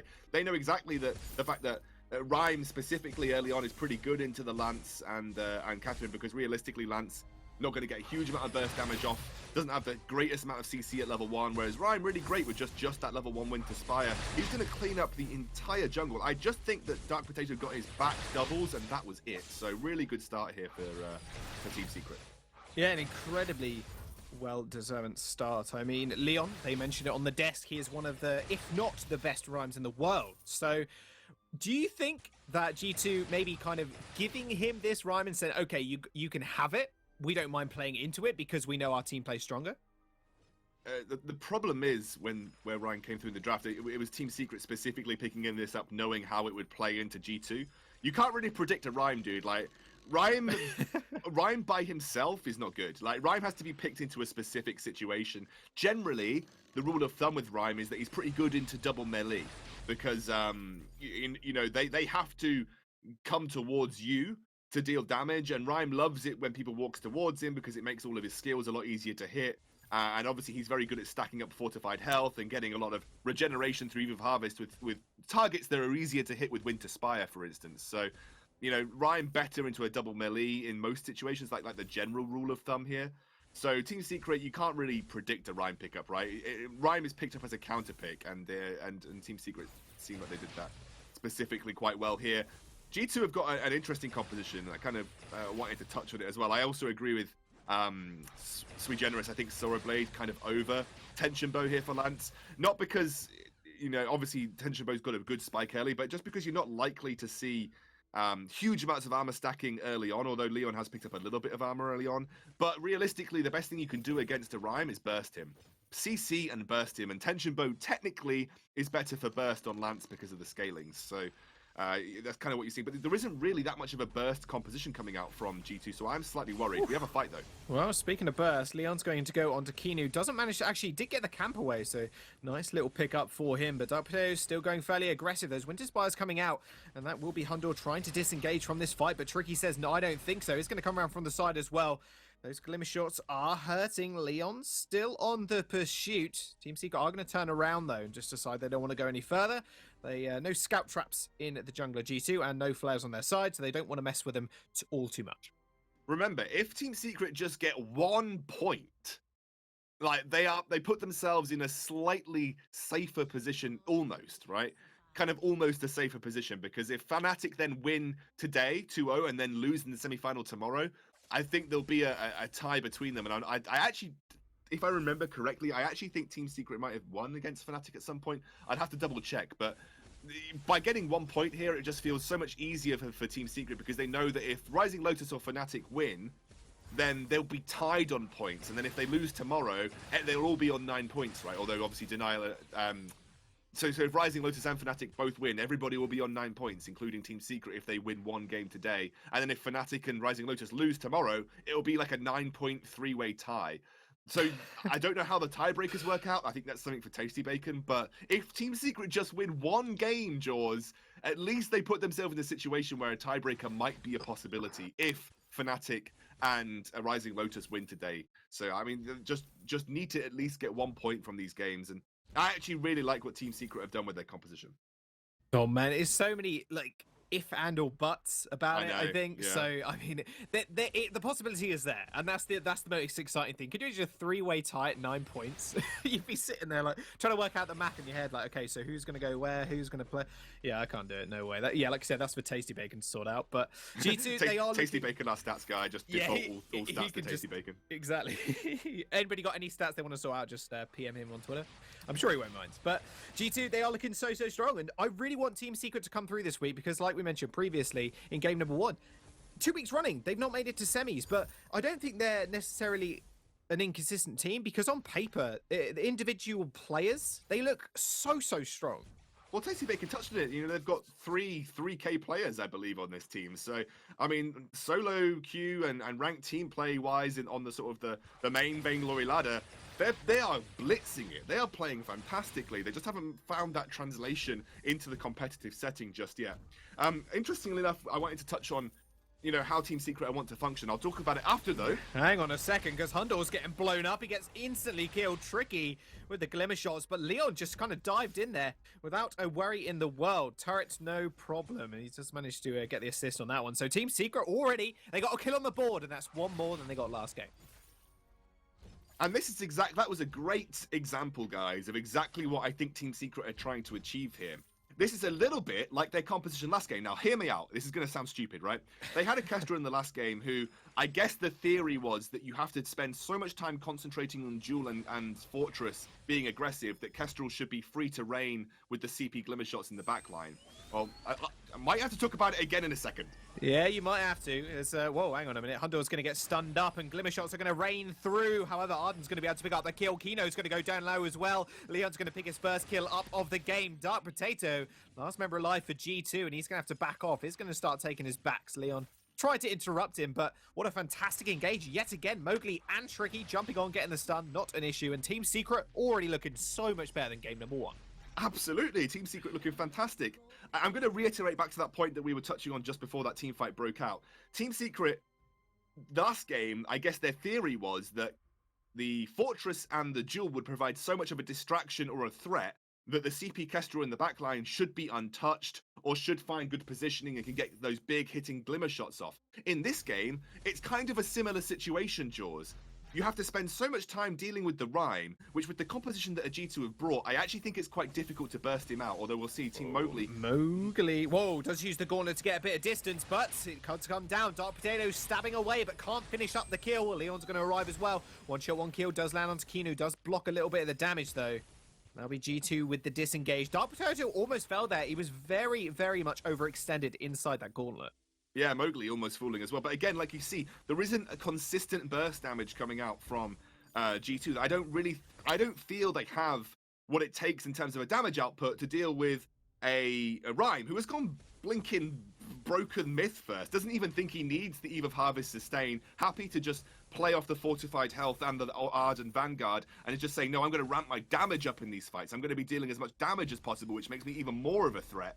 And what we were talking about is that G2 have to spend so much time dealing with Rhyme that Tricky should be pretty much almost untouched this entire game. Tricky should be able to spam those ranged, heavy-hitting weapon power Kestrel shots that can happen. And we'll, that should be untouched. We've got another fight, Jaws. Another fight, and Hundor's going to have to get out of there really quickly as Leon does follow the passageway through. That one-shot, one-kill is going to come out, does end up missing. G2 nowhere to be found anymore. That will mean Hundor's going to fall. And another kill going over to Leon as well. This guy is unrelenting. Like you said, that broken myth, he's just doing so much damage right now. There's not really anything Hundor can do. Those sigils aren't healing enough. They are going to take out the sentry for the second time as well. G2, they are looking rather poor in this game, in all honesty, but I think, I've got to be honest with you, I don't think it's that G2 look poor. I just think Team Secret have drafted so well with Leon on his signature hero that G2 just cannot just get the engage they want, because like you said, Tricky, untouched in the backline, Kestrel, just ridiculous damage as it scales up into the later stages, but Leon especially, they have to deal with him first, and that just leaves Mowgli and Tricky the whole fight to move around. Exactly, you've hit the nail on the head. I don't think G2 are playing horrifically. I mean, they're definitely not playing as well as they were in the first game. I definitely think Team Secret have suddenly come out swinging in this second game of the series, and I definitely think their draft phase was better, in my opinion. Like, I think this triple captain draft phase has its merits, right? I definitely think that there are situations where this triple captain draft phase can work, but the problem is, where's your damage coming from? Where are you going to blow this Rhyme up? We've got another fight. Well, they're going to need to find the damage now. Passageway to get out of the gauntlet, but Leon's already on the back line here. He's going to go onto Hundor, who has to disengage very quickly. That will be Mowgli going really low, but Dark Potato is going to fall as well. Almost Tricky comes through with the glimmer shots. He's doing so much work. Leon picks up one kill. Hundor almost goes down. He ends up falling to Tricky's blade, or bow, in fact. Crystal Sentry's going to get taken out for the last time. Team Secret, where did they come from? This second game, they look so much different, and it's really working out from this composition. They need to bring this into game number 3, I think, Xscoundrel, because they are looking like G2 in the first game. Yeah, the only difference that we see between the capitalization of advantages between Team Secret and G2 is Team Secret seem to love to brawl. Like, they are just going in, finding fights, going in, finding fights. And you'll notice that despite being so dominant, their gold lead is not as substantial as G2's was in the first game. Because they haven't taken that, they only just got a big gold lead because that first turret went down. You know, G2 took that first turret at 2 minutes 50. It took 10 minutes to get that to that position here for Team Secret. They haven't been capitalizing on neutral objectives, apart from that sentry, which obviously they've done a great job to take that out now. That's out of the game completely. That means that there is no safe position for Team Secret, for G2 in their own side jungle. But Team Secret are taking such a long time to capitalize on lane objectives that you do worry that they're kind of getting in this mentality of we have to fight consistently to win, which is, if you're trying to fight consistently to win, that's where you're more likely to make mistakes and more likely to give up advantages. But again, Team Secret going for another big engage. Oh man, they're going for another brawl, and that gold miner did go over to Team Secret. Kinu's on the wrong side of Leon right now. The one-shot, one-kill comes out. Does hit Dark Potato, but that gauntlet is going to be pretty big. It's going to separate Kinu, and he ends up falling. Team Secret, impressive indeed. And Tricky has just been such a driving force in these fights as well. I'm normally focusing on Leon because he's just in amongst everybody else, but Tricky, the consistent damage from the glimmer shots and the auto attacks as well is really just driving and hammering home the point in their damage. That turret is going to fall. Team Secret looking really strong. Hundor's going to have to get out there ASAP. Bright Bulwark just to dissuade Leon. But what can G2 do now that they've got 2 turrets down and they just seem to not even be able to take 1 kill in these team fights? Yeah, no, it goes in again. Oh man, hang on a minute. There's another fight. G2, they're looking for something. Leon's going to go fairly low, but that Eve of Harvest is going to heal him up. Fountain does come out for G2, but Dark Potato's on the wrong side of that one. Blast Wave, Blast Tremor even did come out just to try and get Tricky off of them. One shot, one kill does snipe away a kill, and Kinu does end up falling. And that sustain coming out from Leon with that Eve of Harvest is just too much for G2 to deal with. Yeah, Eve of Harvest now makes it even harder to deal with the Rhyme for G2. And you actually touched on a very important point, I would think, Jaws, is that Tricky has been dominant in these fights because he's basically been playing against I don't know how to phrase this without sounding bad, but he's almost been playing against bots. Not in the way that G2 are playing like bots, but in the sense that it's very difficult for G2 actually to deal any damage to him. So essentially what you're seeing here is Tricky fighting against people who actually have no way to respond to him, have no way to realistically provide a significant threat to him. So he's almost hitting inanimate objects and getting damage down, because Leon is doing all of that distracting work as well as Mowgli. It's taking so long to deal with Leon. In fact, they can't even deal with Leon, so they can't even think about dealing with Tricky. That there's just no way I think that G2 actually come out on top in a team fight. The only way I think that G2 win is if they kill Tricky first, which is very hard to do because you've got to get through Arden, you've got to get through Rhyme, and you've got to find a position where Tricky's not going to get a great active camo or an easy active camo off. So it's very difficult, I think, for G2 to actually find a winning position in a team fight here. I think it's almost nigh impossible, to be honest, Jaws. Yeah, I got a feeling that too. I mean, G2 just not drafting all too well. They've had strong drafts throughout the last few weeks, but this one just really not living up to the mark. And Gauntlet, one of the reasons why Arden is so amazing, just the zoning control he has, and it does leave a lot of room for Tricky to move, like you mentioned, and that's just enabling him to get a lot of damage down. Obviously, he only has the one defensive item right now in the Aegis. Breaking Point, Monocle, and Sorrow Blade. He's just doing a whale of damage. And Team Secret, I mean, they're looking to Game 3 now. I think G2 are thinking the same thing. They're just, right, okay, so what are we going to do next game? What are we going to draft like? Because it just seems like Team Secret have brought a whole different level of game to this one. And Team Secret, because they took up that sentry so early, they've now got complete vision control of the jungle. They can take fights wherever they please. G2 can barely farm at this point in time. Team Secret going in again. Oh man, they want something. Mowgli's going to come through here. One shot, one kill does land on Dark Potato. That bright bulwark doing a lot. Passageway is going to get followed as well, but Leon is just diving under the turret. No problem. There goes the Gauntlet. Does turn up Kino. Kino will be able to run away. Same with Leon, but just he has lost no HP in these fights. Like, he just takes so much damage, just refuses to take any at all. And that's it. Team Secret are just going to disengage, and G2 yet again just forced back into their own base. Like, at this point in time, Lance will be doing nothing to Leon. Like, Lance will be doing almost next to zero. And the problem is that Lyra, whilst I think she is good in certain situations in the lane, we often see TSM play it into Vox specifically. I don't think she offers enough in terms of a damage threat. And I can barely talk. We've got another fight. No, you cannot. Double Impale does come out through 4. Dark Potato is going to send Leon and Tricky fairly low, but they're going to follow up with the damage. Tricky picks up 1. Dark Potato is going to have to go on the run here. Passageway available from Hundor. Couldn't even get it off. He gets instantly taken out. Dark Potato follows it through with the combat roll, but Team Secret are going to follow them without an issue. Team Secret get the ace. They're probably going to get the crack, or in fact, I think they're just going to get the game. They're just going straight for the win here, Jaws.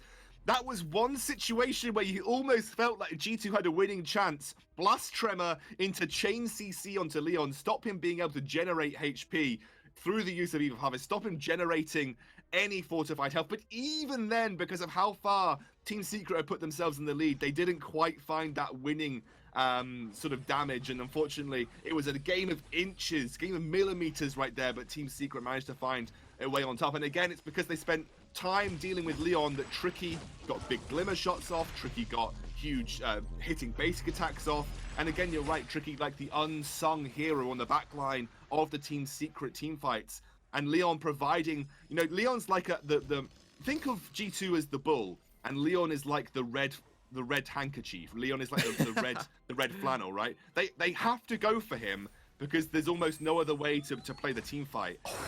Tricky's just in the back line here, being monstrous, but here we got another fight. Gauntlet does come down, doesn't stun up 1, but Kinu's going to be trapped here. Leon's going to follow through the passage from Hondor. That one shot, one kill, by the way, did 770 damage, half of Hondor's HP. Kinu's going to have to run away towards his backs to get a recall off. Dark Potato is getting chased down forever by Leon. His fortified HP and his regen is just absolutely ridiculous. G2 lose a turret. Kraken's going to be wailing on their base now. I think this is going to be it, Scoundrel. It's going to be a blast tremor. They might be able to kill somebody. They finally done it. They finally killed Tricky, but will they be able to follow up with the game? I'm not sure, because Leon is just ever present in these fights. Another one does fall as Mowgli falls as well, but the Kraken is going to need to be answered from G2. They might have just saved this game, Scoundrel, with the ace. Triple kill as well. Well, not triple kill, just a complete ace from G2. And they've just saved the game, but for how long?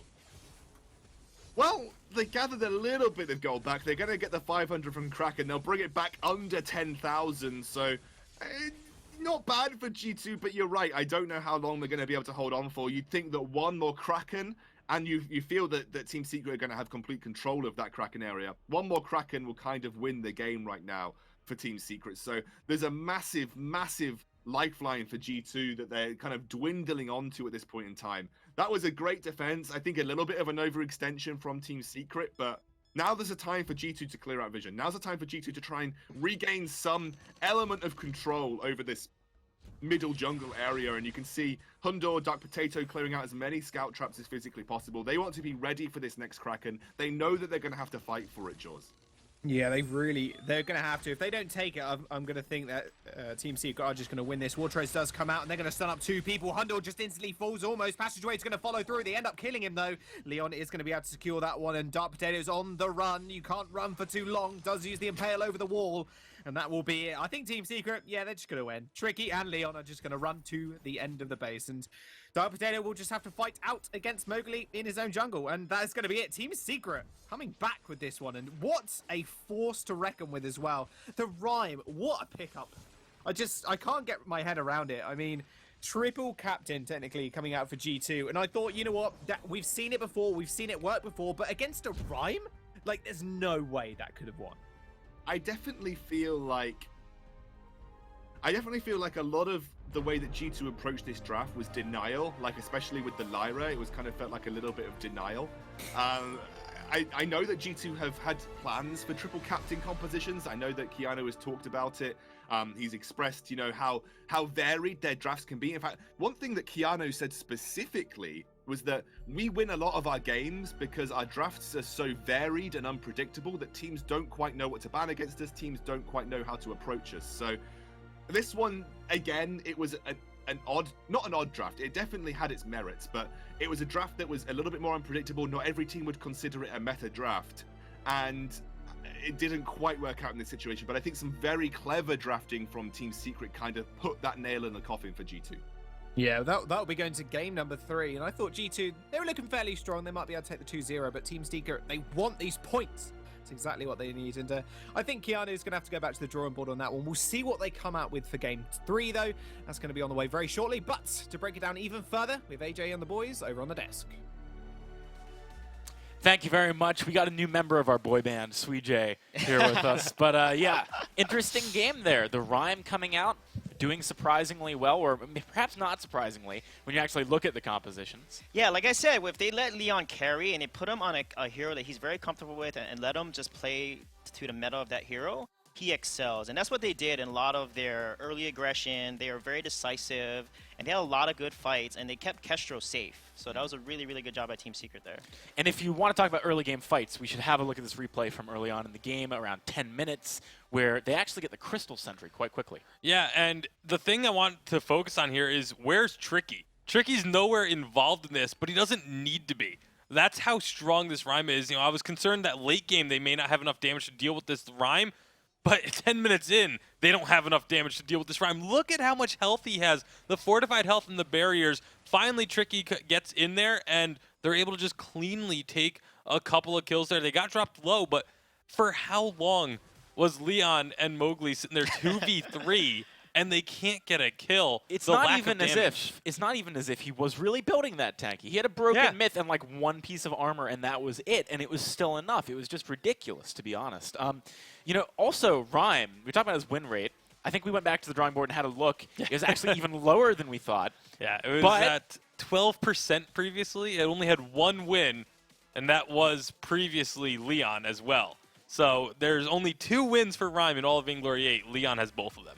Absolutely crazy stuff. Let's have a look at another replay here a little bit later on into this game. Sweetie, I know you had some points on this one. Yeah, you can see here in the fight, they need to basically protect Lyra and let her stack. And here, when Catherine gets the silence, gets the stun, etc., Hundor needs to let his sigil like sit there, because it does 260 damage per second. If you watch the entire game, he's constantly popping the sigil every time.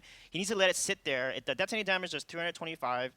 and it does 260 damage per second. So if he lets the sigil sit there until the enemies try to get off it, then pop it, he would have dished out a lot more damage. And what they need to do is protect Lyra. Like, Cath should have got Shiver and just lock Rhyme down. A counter to Rhyme is to stun him, so he doesn't have the time to do damage to get the fortified health, right? And they need to stun lock him, shiver him, and then let Lyra basically stack and try to delete him. But every time they let Rhyme get onto Lyra, and then they lost every fight since then. The other part is Lyra also needs to do a little bit of work to protect herself. Those one-shot, one kills. Down the stretch, I think we saw like 4 or 5 of them in a row hit onto Lyra. That's the one target you don't want getting hit by that ability. She was starting every fight like minus 700 health. Yeah, it was pretty nuts. I mean, so the positioning was key. And the draft from Secret, I think the Rhyme pick was just absolutely perfect there. Yeah, I don't like G2's Lyra pick. They need a hyper carry like Ringo or someone that can do a lot of damage and delete someone when Lance and Catherine has the CC on that hero. And like I said, they should have picked an assassin. They needed like a Taka. Rhyme is so Taka's so slippery. Rhyme won't be able to touch Taka, and Taka can get onto Kestrel, and they can do a lot of damage in the background there. So if they picked an assassin, like I said, G2 may have had a better chance. But I feel like they could have won with their comp still. If Keanu itemized properly, he got good silences. He never had a really solid silence on the enemy team. And Lyra is not a burst hero. She takes time to scale with Broken Myth. So I feel like when you have a hyper carry like that, you can't hyper carry Lyra. You need a hyper carry like a Ringo or Baron that can just burst someone down when someone's CC'd. So heading into the next game, I mean, I would not be surprised. And actually, this is the point here, right? Like G2, we talked about their mental game, how they had a really deep, consistent run in the first split of Autumn, then they fell flat. This is the first time we've really seen them, I think, struggle desperately in a series. So, like, since their run outside of week 1. Right, outside of week 1. So, how are they going to respond to that? Are they going to handle it appropriately and go into the next draft and say, all right, maybe we just need a Baron? Or are they going to go into the next draft and say, no, this comp really, it does work, and let's try and get it again, or, you know, let's try and do something funky, because part of the reason why we win so many games is we have these varied drafts. Like, what is their response going to be? I want both teams to play a comp that makes sense with the support they want to run. Like Fortress, CP Kestrel, not as much. Lyra with doubles, lockdown support, not as much. I think if both teams play a pretty meta comp that makes sense and synergizes with their support, it's going to be an awesome game that's not so one-sided, both these games, right? And I feel like if they do that, it's going to be a much more exciting game to watch with the back and forth. Yeah, because both these games were very one-sided, actually. It was quite snowbally. I guess you would somewhat expect that with an Idris and a Rhyme on the respective winning teams. It kind of brings me back to previous seasons. This was what we used to see. It was when teams were very evenly matched, it would always be like one side would just stomp the other one, and then the other team would come back and stomp their opponents, and then game 3 would end up being like this super close affair. So, you know, who knows? Maybe we're getting a little bit of a throwback here today, and that's exactly what we're going to see. That's what I hope we see. Because, I mean, the one-sided games, while it's fun to see a team, like a certain pick just go off, it's much more exciting to see teams go back and forth. And important to note, Team Secret now has cleared themselves from challenge battles, correct? Because they won the game Not that entirely. they needed to? Oh, okay. I should just let you do your thing. What's the scenario where they're still in? Well, I mean, there are still situations where, because both Fnatic and Rising Lotus can get past the 8 points. Okay. Or 9 points now. Team Secret, they need to win some more. Yep. Let's see if they It's can not do done. it. We're in game number 3. Of course, they want to go through to day 2 anyway. Ban away the Fortress. G2 takes Glaive out of there. Team Secret goes for the Adagio. I like the Adagio pick here. G2 might be trying to run their Baron composition, so if Team Secret sees that, they should definitely pick Taka. So G2 will probably take Lance here and go with either Cath or Arden. I'm pretty sure they're going to try to go with their double support meta draft strategy that they always ran. Rhyme is a good pick, so Team Secret here should ban Cath or ban support that they don't want to play against. So let's see what Team Secret does here. They obviously were able to deal with the Lyra in game number 2, so we might see them leave that open. That was a lane Lyra, though, from Hundor, and we're thinking, at least for the time being, that maybe G2 would pick it up in the captain role this game. If I was Team Secret, I would not ban Lyra here. I would let them run Lyra with Lance because those two don't really synergize that well. It could work, but it doesn't synergize that well, and then try to get double heal.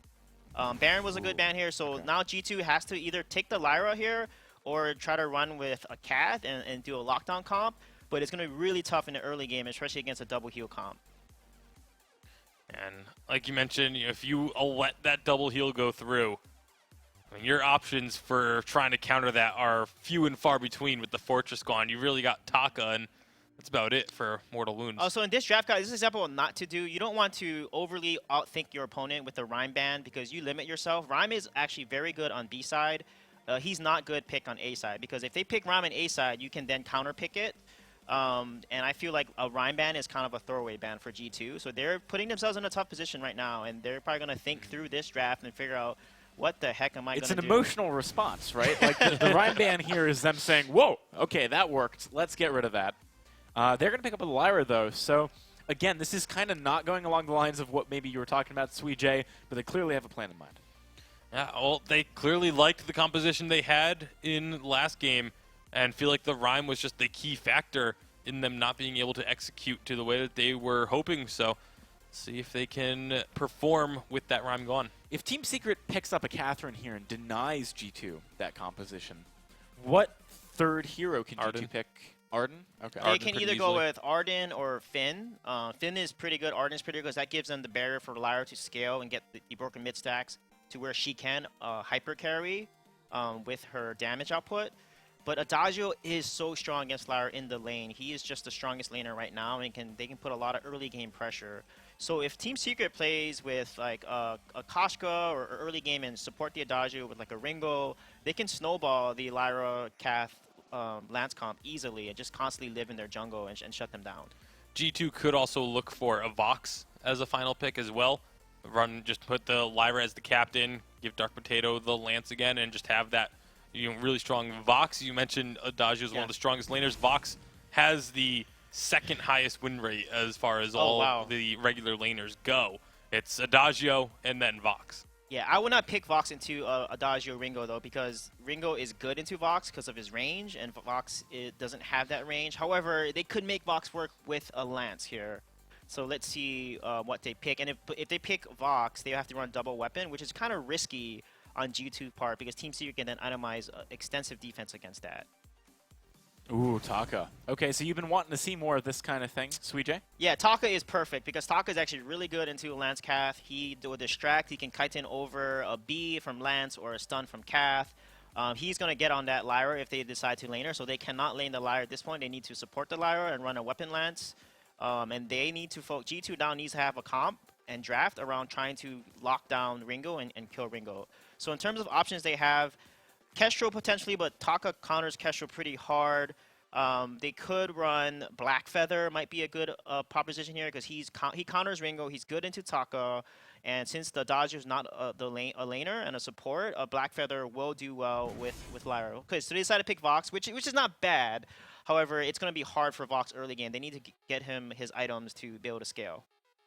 All right, so G2, I mean, they haven't gone back to the comp that they had last game. I like that. They didn't fall into what I would have thought of as a trap. But Team Secret, they've adapted a lot here. This is a very different draft.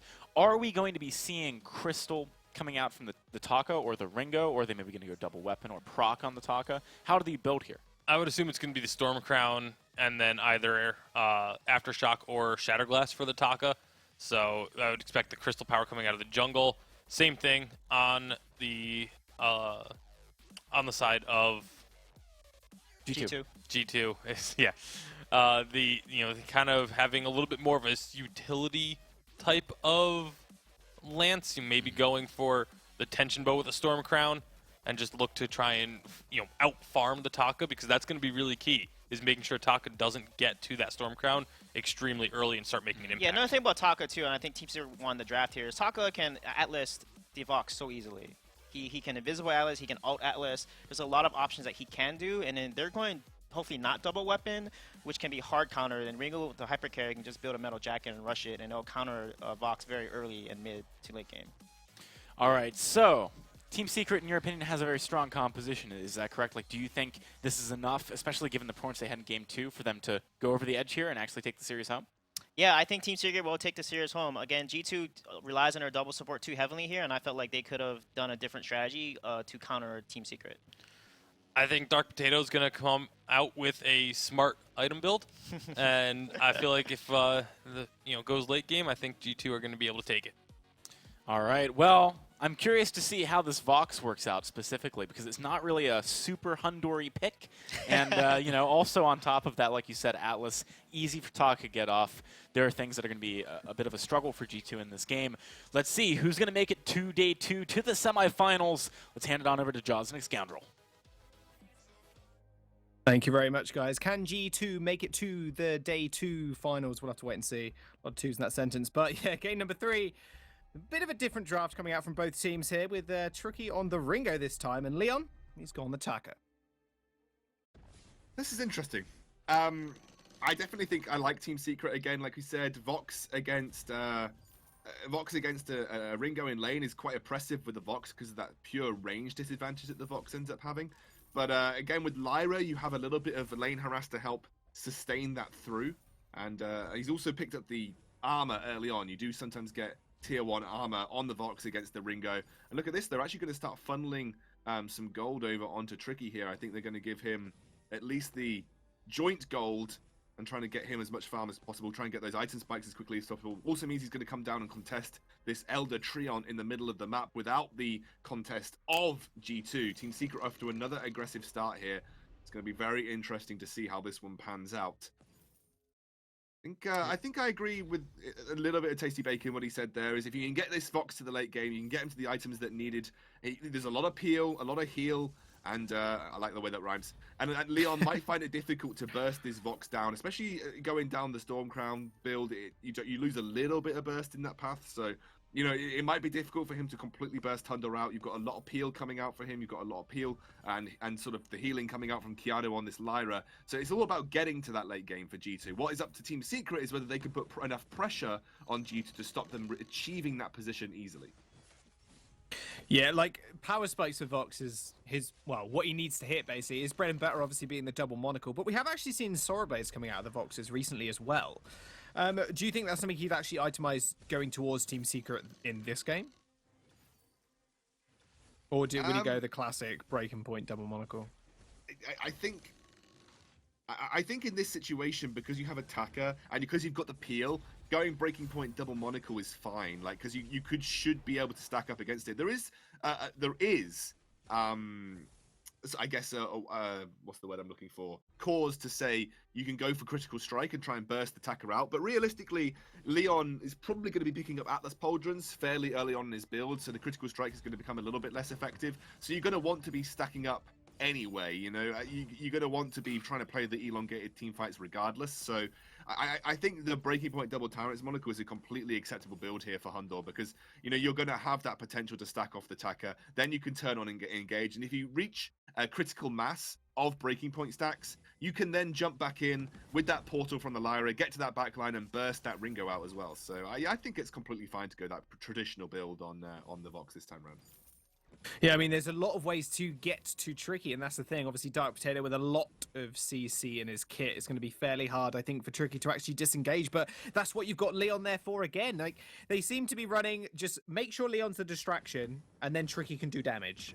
Composition coming up from Team Secret. It worked well for them in game number 2. We'll have to see if it does in game number 3. So Leon is going to go straight onto Hundor. He's going to be able to dash back.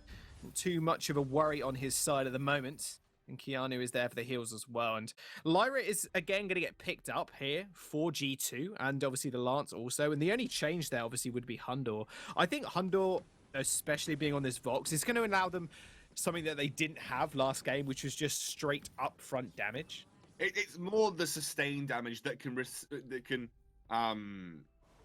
reach a point in the game where it's actually threatening. The problem with Lyra is she's really good at harassing in lane. She's really good at that single target focus, but she doesn't provide the same element of ramp or burst that something like a weapon power carrier in lane would. Doesn't provide the same kind of damage output that Hundor could on this Vox. They're going to go in here onto Leon early, or Tricky early.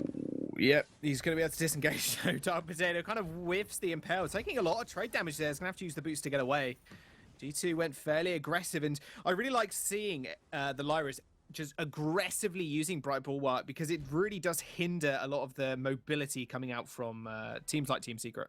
Yeah, but it's also very, very good against Taka as well. Using Bright Bulwark straight away after Taka jumps in, trying to use his Kaku, the damage will reveal him, and it will make him slow and make him an easy target for Hundor. So, I actually really like the fact that you have that element of this composition to G2. If Keanu sticks with Hundor in this game, Taka jumps in, it gets a little bit of damage with Exeretsu and Kite, and then looks to Kaku. As soon as he goes into stealth and Hundor hits that Bright Bulwark, gonna reveal him. Hundor can Leon goes to stealth. It will reveal him. He can start to stack up. Hundor can start to stack those breaking point stacks on a very immobile Taka because he's stuck in the Bright Bulwark. And that's going to be really, really good for G2. But they have to play that longer game. Like I said, they have to get to a point where you reach that very, very crucial item spike for Vox as early as possible. And I think that's what they're going to be looking to go for. ASAP going for that breaking point double Tyrant's Monocle. Although, speaking of which, Hundor has built compositionally, he's built parts that could go towards a Sora Blade. So we could maybe see him go Sora Blade Tornado Trigger here. It really depends what he decides to combine. We'll have to see. He has got the gold to do it. He'll maybe make a decision soon. Yeah, he's going to go towards the item shop now. Yep, Sora Blade is going to get picked up. Hundor is going to go for that one. Good timing as well. Tricky just picked up his also, so he's going to be on the same kind of level. Only a couple of CS in his favor. Not really much else to talk about in terms of CS. I mean, Leon is only just above Dark Potato, 5 or 6-ish on that front. And that's going to be about it. I mean, Leon is going to be going straight on to Keanu. Doesn't want to go ever so aggressive just yet as he takes a Hellfire Brute as well, but is going to be able to heal that up without a worry in the world. Dark Potato maybe looking for a little something here, but Leon is yet again going fairly aggressive. That Storm Crown, obviously, that very, very nice spike for Leon is going to just ensure his helpfulness towards this mid-game because he's going to be able to clear the camp so quickly, therefore helping his team a lot more as well. Yeah, but also you just need Storm Crown on a CP Taka to actually be able to farm efficiently. There was the one issue that people had playing CP Taka from the jungle. You kind of relied on getting kills for your gold income. But when you pick the Storm Crown up, you actually have that ability to farm jungle camps a little bit more efficiently, a little bit more quickly, so you're not completely reliant on being super aggressive. Now, let's talk about this Sora Blade. Because people are probably looking at this Vox and saying, why the blink in hell hasn't he just gone double Tyrant's Monocle Breaking Point? Well, Sora Blade is going to give him a slightly earlier spike. It's going to allow him to transition to the mid game a little bit more effectively. And so specifically, it's designed to keep up with the pace of Ringo, keep up with the pace of Team Secret's composition, and it doesn't put you all in on finishing that complete combo of the Breaking Point double Tyrant's Monocle. He might actually choose to eventually go towards that item spike, but it's going to give him more damage early on, as you can see. Oh, Versus Judgment comes out. It does get the stun, and it gets the kill as well. Well, Tricky follows the damage up at least. Beautiful little engage there from Team Secret, and they are looking much better than they did in game number 1. And it was just that I think they just needed to flex onto different heroes, and it's really working out for them so far. They're going to start the gold mine as well here at Scoundrel. With G2 obviously being a member down, Keanu is going to come through from the base, but that's going to go over to Team Secret. 266 gold, not a bad point to be in at all. Breaking Point is going to get picked up as well as an Atlas Pauldron. So, I mean, Hundor at this point, he's going to have to be very, very careful because Mowgli, just the base damage from Verse as well is just enough to kind of terrify him in these fights. Yeah, Mowgli actually getting on his target, that'll be a bit of an issue. He actually uses the boats to get away from that Impale coming out from Dark Potato. I would have expected Leon to maybe pick up the Atlas Pauldrons early because he's the target that's more likely to actually get to Hundor and be able to apply them. You imagine that with the armor that he's got in his inventory, that's where he's going to build. But it looks like he's going to pick up the Aftershock now. So that's actually a good spike for Leon. 8 minutes, he's got the Storm Crown and the Aftershock. Big item spikes to play around. They have got a great team fight at this point in time, and they're actually going to go for a small fight here. Well, yeah, I was going to say, speaking about team fight, Mowgli's in amongst all three of them. He's going to have to back off. Impale does land. Hellfire Brew's going to come out and just going to hit Hundor for a little bit of damage that's going to burn and tick down, but not too much at the moment. Leon's going to go back in with the X-Retsu. They're going to chase down Keanu here, but he's going to be able to get away without too much of a worry as he does have a lot of healing on his side with those sigils. Team Secret, they're looking to take every fight possible, and they've been making it work so far because G2, they just seem forced back every time Team Secret goes on the engagement. Yeah, that was a triple Atlas Pauldrons hit by Mowgli. Just as I said it might be difficult for Mowgli to hit his Atlas Pauldrons, he hit Atlas Pauldron onto every single member of G2 there, and actually Team Secret weren't able to capitalize. They didn't feel like they were in a good enough position to be able to follow up on the fight, so very interesting there. Looks like they're going to go in again. About following up on the fight, yeah, Leon's going to go straight on to the back line. Hundor's health bar is just ticking away. So's Dark Potatoes. He ends up falling. Leon just doing so much damage. X-Retsu onto Hundor is going to be able to follow up that kill. Nice pick up from Team Secret. They are 3-0 right now, and they will be able to pick up this turret as well. G2 crumbling a little bit here, and then Team Secret, we spoke about it earlier, they are on an uphill struggle at this point, but just seem to be taking it in their stride. So, I just want to clarify what this means for both Team Secret and G2 if Team Secret win. Now, there is no way that Team Secret can overtake G2 in the standings. I think the maximum points that you can gain per week is 8, because you get 2 per win in every point. So there's quarterfinals, semifinals, and finals. I think all best of 3s, right? So you can get maximum 6 points from that, and then you get 2 points for participating in the final. So if you win, you get 8 points in total, I believe. Now G2 are currently on 17, and Team Secret are on 8. So the maximum that Team Secret can actually get, I say G2 are now on 18 because they've won a game. So the maximum Team Secret can get from this week at 8 is 16. But what it means for G2, if they lose this, Cyclone or SK could take the first place spot from them. So that G2, after winning 2 weeks out of the 4, could potentially lose the first place spot in the European VG8 if they lose this series to Team Secret. So it's actually very impactful for both teams. There's no way that G2 drop into a relegation position, but they could lose their first place position, which is important for seedings going into the live championships in the next split. Yeah, if they do win here, obviously, they will get a better chance of skipping day 1, but Leon is going to go in yet again. Hellfire Brew is going to strike Dark Potato. It's going to hit Hundor as well with a splash damage. Crystal Sentry is going to fall. That's the second one now Team Secret have taken, and reminiscent of their last game, where they really early on prioritized killing that Crystal Sentry so they could get vision down, and so they had more of a control over G2's jungle. Yeah, and also Team Secrets are the ones asking the questions of G2. Team Secret are the ones putting down these threats and saying, how are you going to deal with this? You know, you built a composition, it's designed to scale up to the late game, designed to get to the point where Vox can kite backwards, build up stacks, and then re-engage when necessary. If we are the ones putting pressure on you, you have to respond to our questions. You have to have the answers for what we're throwing at you here. And right now, G2 don't have the answers. They're 6k gold behind Jaws. This is actually looking very good for Team Secret at this point in time. And again, Leon being that driving force of the engage, Tricky feeling almost untouched in the backline, super reminiscent of last game. In almost every single way, it is very reminiscent of what we saw last game. Oh, Tricky a little bit out of position. Oh, he is in a little bit out of position, gets impaled, and Githian Wall versus Judgment is going to come out, though. 1 kill already traded over. Hunter's going to fall. Same with Keanu. He's going to have to run away very, very quickly. Dark Potato is going to be able to combat roll, but X-Retsu's going to follow up. Will he be able to pick up the kill? Yes, he will.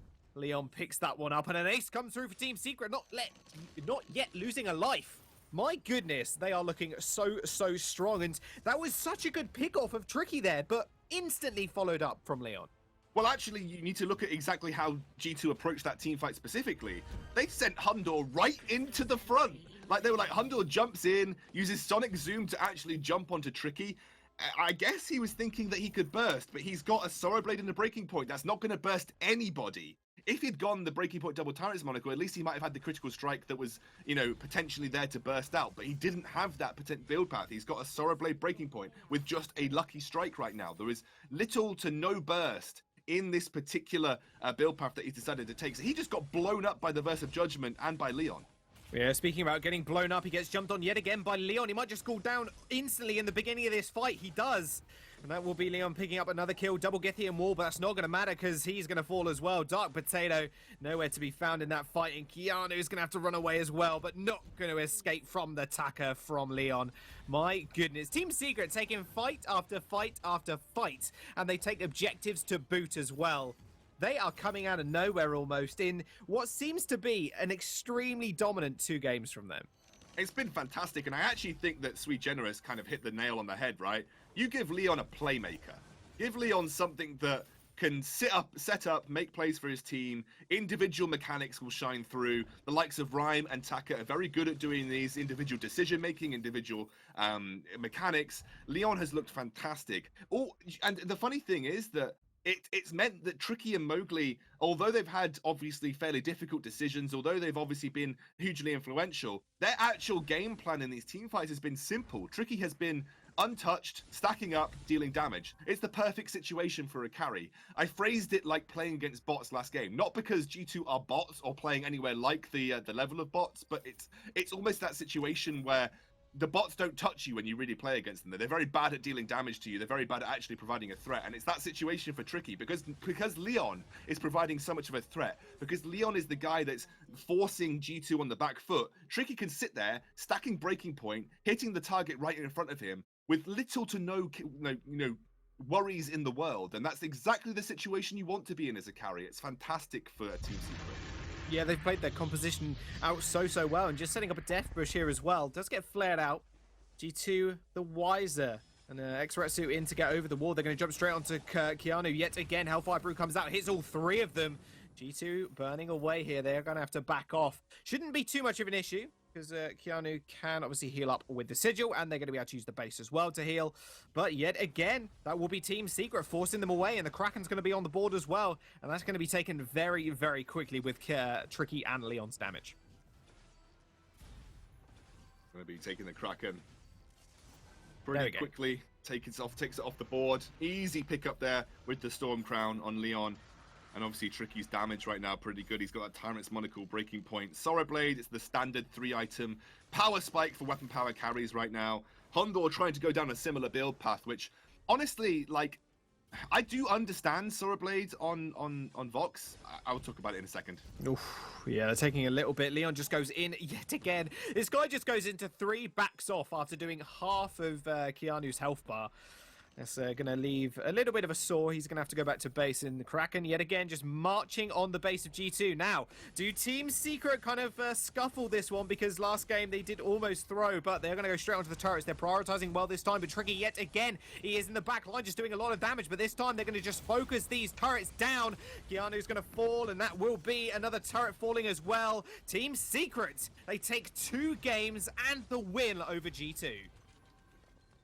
Oh, so I'm going to touch, before we hand it back to the analysts, which we'll be doing in a second, I'm going to touch on this Sorrow Blade build by Hondor. I understand it, because you want to be able to, I guess, transition more readily against a mid-game composition or a sort of early mid-game composition of the Taco and the Ringo.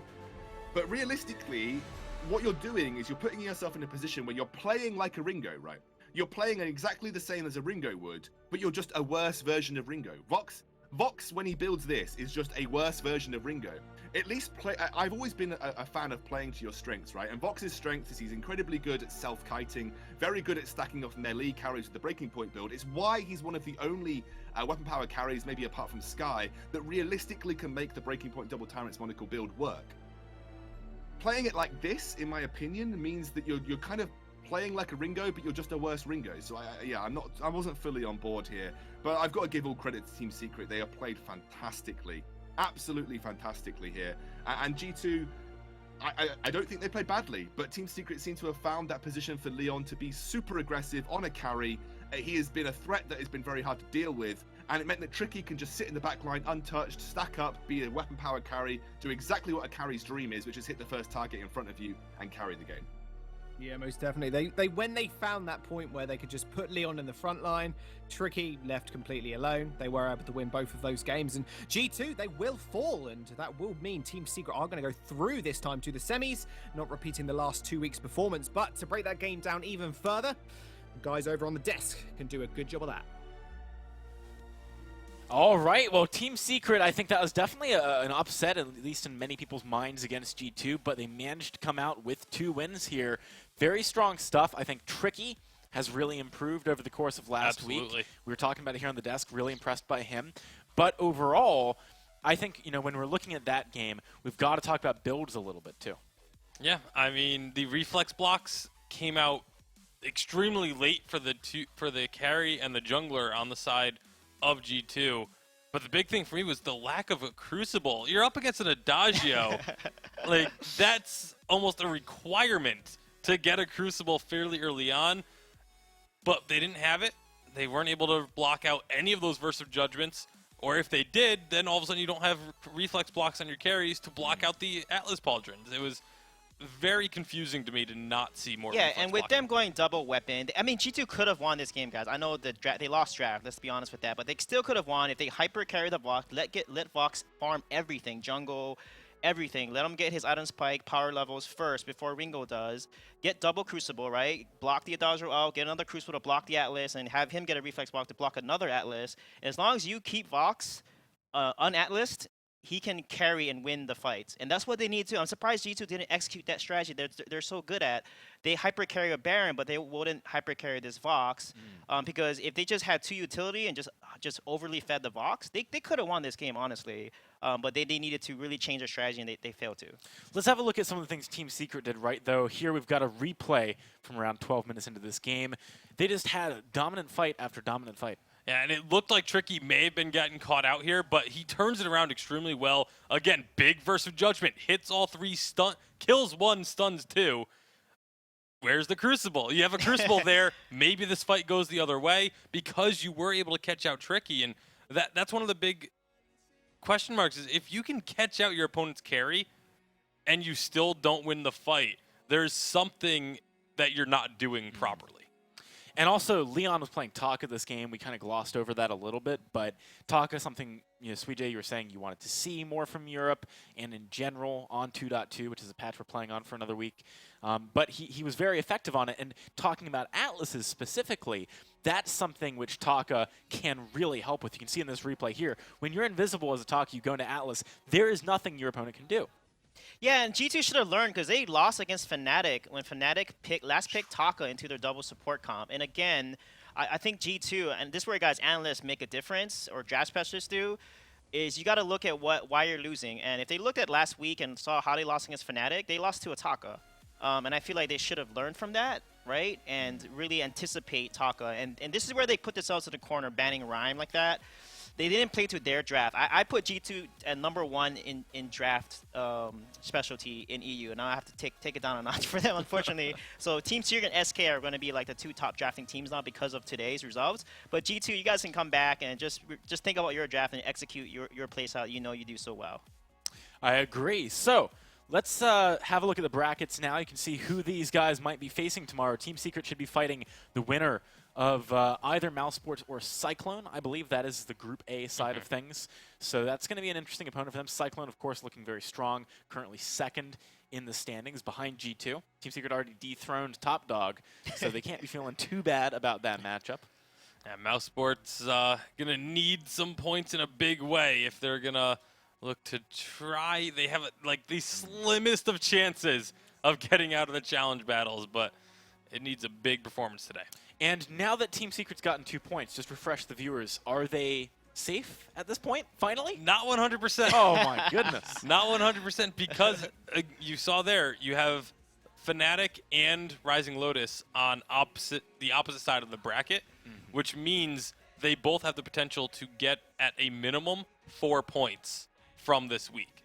And so they could get up to 11 points, and that's where you need to get past if you're the side of Secret. And let's have a look at those points now. You can see what Bacon's talking about. Fnatic, Rising Lotus down there at 7. Rising Lotus currently, I think, behind in tiebreakers and therefore in the challenge zone, but that could change also this week. Lots of things could change still. It's one of the reasons why Week 4 is always so awesome to watch. Yep. Guys, we're going to do a giveaway real quick. If you want a chance to win some epic keys, go ahead and type in the Twitch chat the name of the team who won our last series in all lowercase, all one word. When we're back, we've got our next game. It is going to be awesome. Don't go anywhere.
Welcome back, ladies and gentlemen, to the Vainglory 8. My name's Action Jackson, and we are here with Tasty Bacon and Sweet J. We've got Fnatic versus Denial Esports coming up for our second game of the day. This is going to be an absolutely critical matchup for Denial Esports. They are in a very dicey position right now. We have started the game already in the background, and Fnatic is 1 point up so far.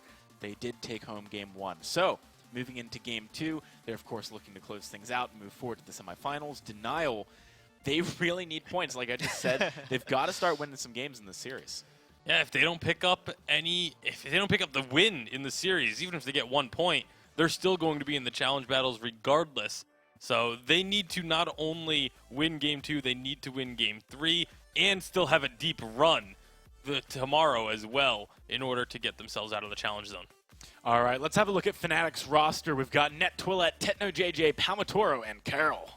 I mean, this is a roster that, again, we've kind of mentioned it a couple times. They did not perform when they first came together. The preseason week 1, they did not look good, but since then, they've been playing much better, much more cohesively, much better drafts especially. I think that's been the biggest takeaway for me. All right, and they're going to be up against Denial Esports. We've got Bastion, Artemis Grace, I'm the Doom, Kiyama, and Tesfaye. Yeah, Denial Esports, you guys can't play in Denial, honestly, because you guys need to play decisive. Their drafting's interesting. I feel like they rely on comfort picks a lot. So I think draft is a big point, and also how they execute their draft is going to play a big role against Fnatic here today. I've got to agree. So we should shortly be into the draft for game number 2, ladies and gentlemen. Again, in case you missed it, Fnatic did take home game number 1. Also, in case you haven't been following along so far, we're playing on patch 2.2 for 1 more week to give teams a chance to adjust to the new update. So don't be expecting anything too crazy, too new. Don't be expecting Poison Shiv to be first buy on everyone, which I'm predicting. Maybe wrongly. But let's get ready for this draft. Denial and Fnatic, what are we expecting to see here from these teams?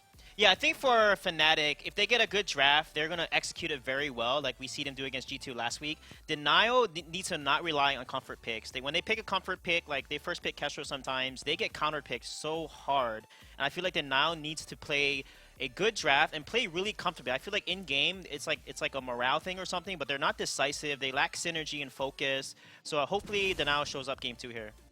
Well, straight away with the Adagio ban, you can see that they're doing something smart. Getting rid of these healers, always a solid plan for your first rotation. Yeah, if you can't lane Adagio or not good at support Adagio, which they're not known for, it's a good ban. And if Fnatic will usually ban Lyra because it's a very predictable ban. Denial here should take a hyper carry that they want to run, hopefully not Kestrel, or a support like Lance that they're very confident on, and basically see what Fnatic picks and counter pick into it. You've got Lance and Fortress both available, who have been very heavily prioritized in Europe to varying degrees of success depending on the team. But Denial Esports, definitely, like you said, Suijay, they want to pick up something strong here, something that isn't going to be easily countered. And I don't want to see them go too far out of the box. I was looking into it in game number 1. They actually did last pick an Idris, which was our second Idris of the day already here in Europe, but they were not successful, obviously. Yeah, wow. This is what they're playing into again. They're picking comfort pick, and they did this a lot last week, and it didn't work out for them very well. So it depends on what they're going to decide here. They can play CP or Weapon Kestrel, so they can flex her. But unfortunately, they need to ban a hard counter picker. Like Taka is a really good counter into Kestrel, so we'll see what Fnatic does here. And Fnatic locking in this Arden first pick, that's kind of interesting. We've seen a few teams prioritizing it heavily enough that they would first pick it. Do you think it makes sense here with the Kestrel being picked up? I think it makes sense, not just because the Kestrel being picked up, but with Adagio and Lyra both being banned, and then them having the opportunity to ban Fortress right afterwards, you're now forcing that captain pool to go a little bit deeper. Lance is really the next priority one, but Denial hasn't really played a whole lot of Lance, and so I think it's actually a really smart pickup to go ahead and take the captain. Fnatic also get themselves a Vox after the second rotation of bans. Now Denial needs to finish their composition It's here. interesting to pick Vox, because Vox doesn't have that much range against a Kestrel. Ringo would have made more sense. And then with Arden, they hopefully will pick a jungler that can jump onto Kestrel, and then Arden can vanguard the jungler. So, okay, Ringo with Lance, this is very risky. You're doing double hyper carry, 2 squishies. If Fnatic picks Taka, it's really risky. Okay, they did. That's going to be a really tough game for Denial. And again, they are just picking into a trap. And I feel like they need to fix this because they're going to start the game with 1 leg off. And of course, Palmatoro on Fnatic, Oh, a very off. strong Taka player. What do you think Denial needs to do in-game to make this composition work? How do they actually get out of the trap that they've found themselves in? The biggest thing for me is that they're going to have to try and poke and harass and keep that Taka at bay. Much easier said than done, but you have the range advantage with the Kestrel and the Ringo. You really have to try and abuse that. They have to secure the early game. Taka can invade and shut down Kestrel with Arden being so mobile as well. They need to secure the early game and then play a really good poke comp. Fight along the walls and corridors, so when Taka jumps in, Lance can just CC him and then Ringo and Kestrel can blow him up. Bait Taka on traps. I mean, they need to play this extremely execution-heavy comp for Denial. So if they can execute it, they can get this done, but they're facing an uphill battle against Taka because he can kite in over a trap and dodge it. So. And on the side of Fnatic, like, what's their clearest path to victory here? How do they utilize the advantage they've gotten on the map? Yeah. Taka jumps in on a target. Atlas Pauldron if it's on the Ringo, and that's about it. That's really the only major thing they need to focus on. Yeah, flare before you jump in, see where the traps are, and then focus on Ringo or Kestrel, and get that Vanguard on top of them, and then they can secure a kill pretty easily. All right, so I have a feeling I already know what you're going to say, but what are your predictions for game number 2 of this series? Fnatic. It's better draft, I think better team at the moment. I don't think there's no doubt in my mind for this one. Same. All right, well, let's see if they can do it twice in a row and move forward to the semifinals up against Denial Fnatic, looking to close things out. We've got 2 lovely gentlemen as your shoutcasters. It's Jaws and Xcoundrel. Oh, thank you very much, AJ. And yep, game number 2. Fnatic already up 1 game so far. Can they bring it to a 2-0? And my goodness, I think... What is that Palmatoro's on right there? I think I'm going to have to talk like a gentleman because AJ has described me as a gentleman. So now I'm going to go for my most posh British accent that I can physically fathom, even though I'm quite posh already, I guess. Oh, well, I believe Palmatoro is playing the Taka here, Jaws. And this is something that I actually discussed with him earlier today. We had the discussion about Taka. And okay, I can't actually keep that up.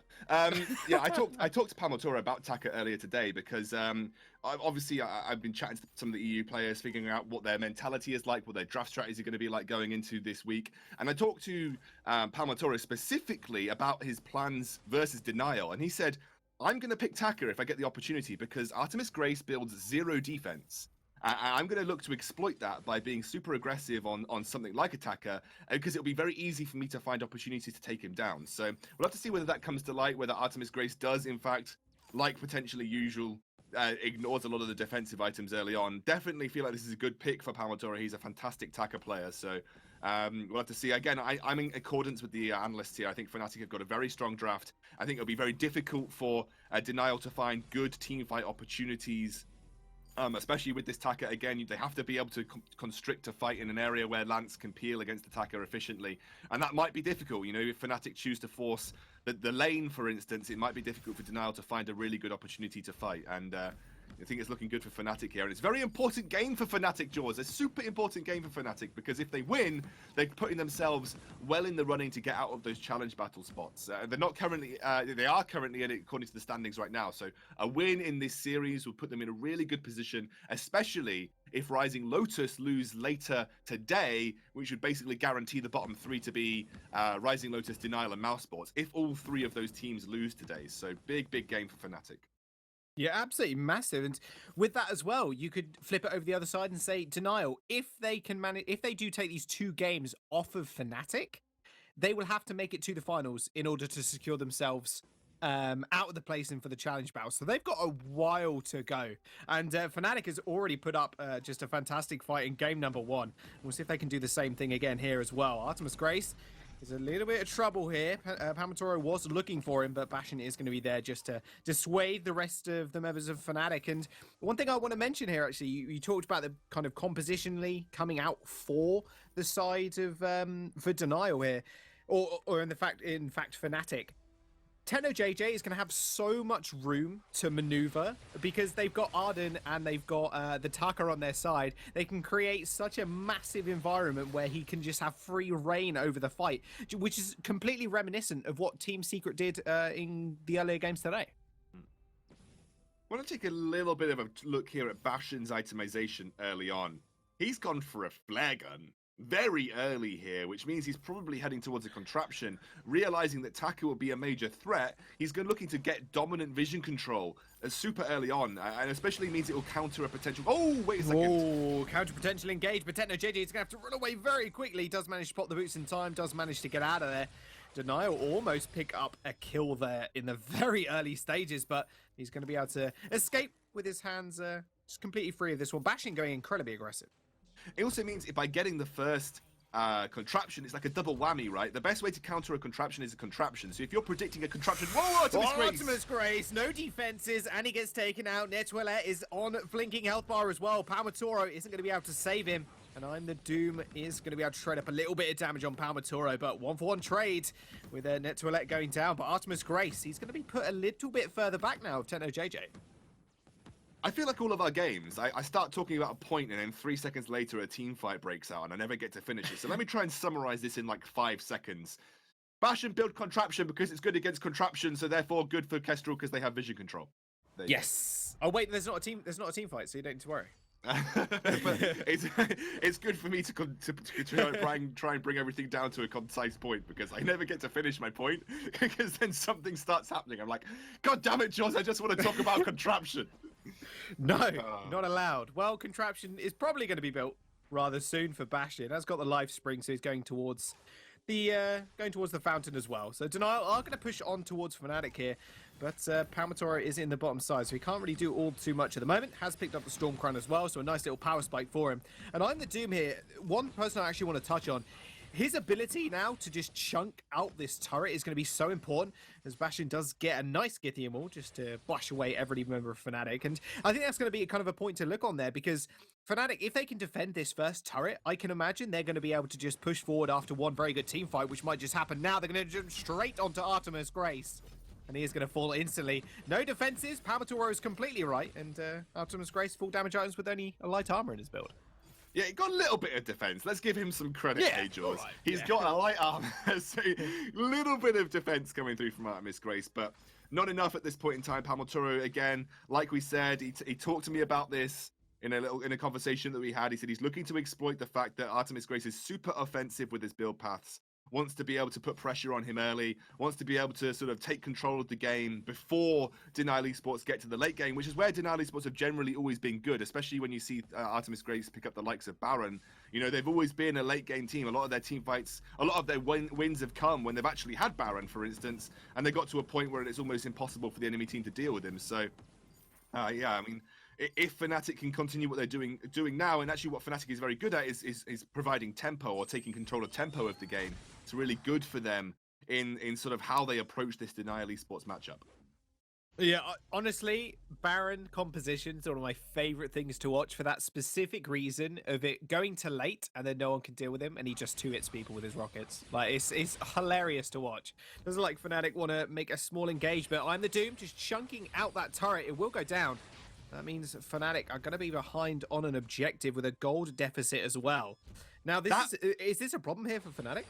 Well, I just want to touch on before we talk about yeah, it is an issue. Obviously, losing turrets is always an issue. I want to touch on how clever Denial Esports were to execute that play and how Fnatic maybe should have predicted it. That flare in the mustache brush that caught out Palmatoro, you know, when the one-shot, one-kill came out just straight afterwards, that looked at Fnatic making a long loop round towards the gold miner, going down to potentially jungle shop. Denial shoved the lane. They used I'm the Doom to set up an active camo trap in Fnatic's mustache brush, which meant that Fnatic had to take an even longer way round to get to their turret safely. And then obviously you talked about the siege potential of I'm the Doom. That came out, and massive fight potentially here. Goodness, massive impale comes through, and the Githian will one-shot, one kill. It's going to land, and the Hellfire Brew to boot. Techno JJ does fall.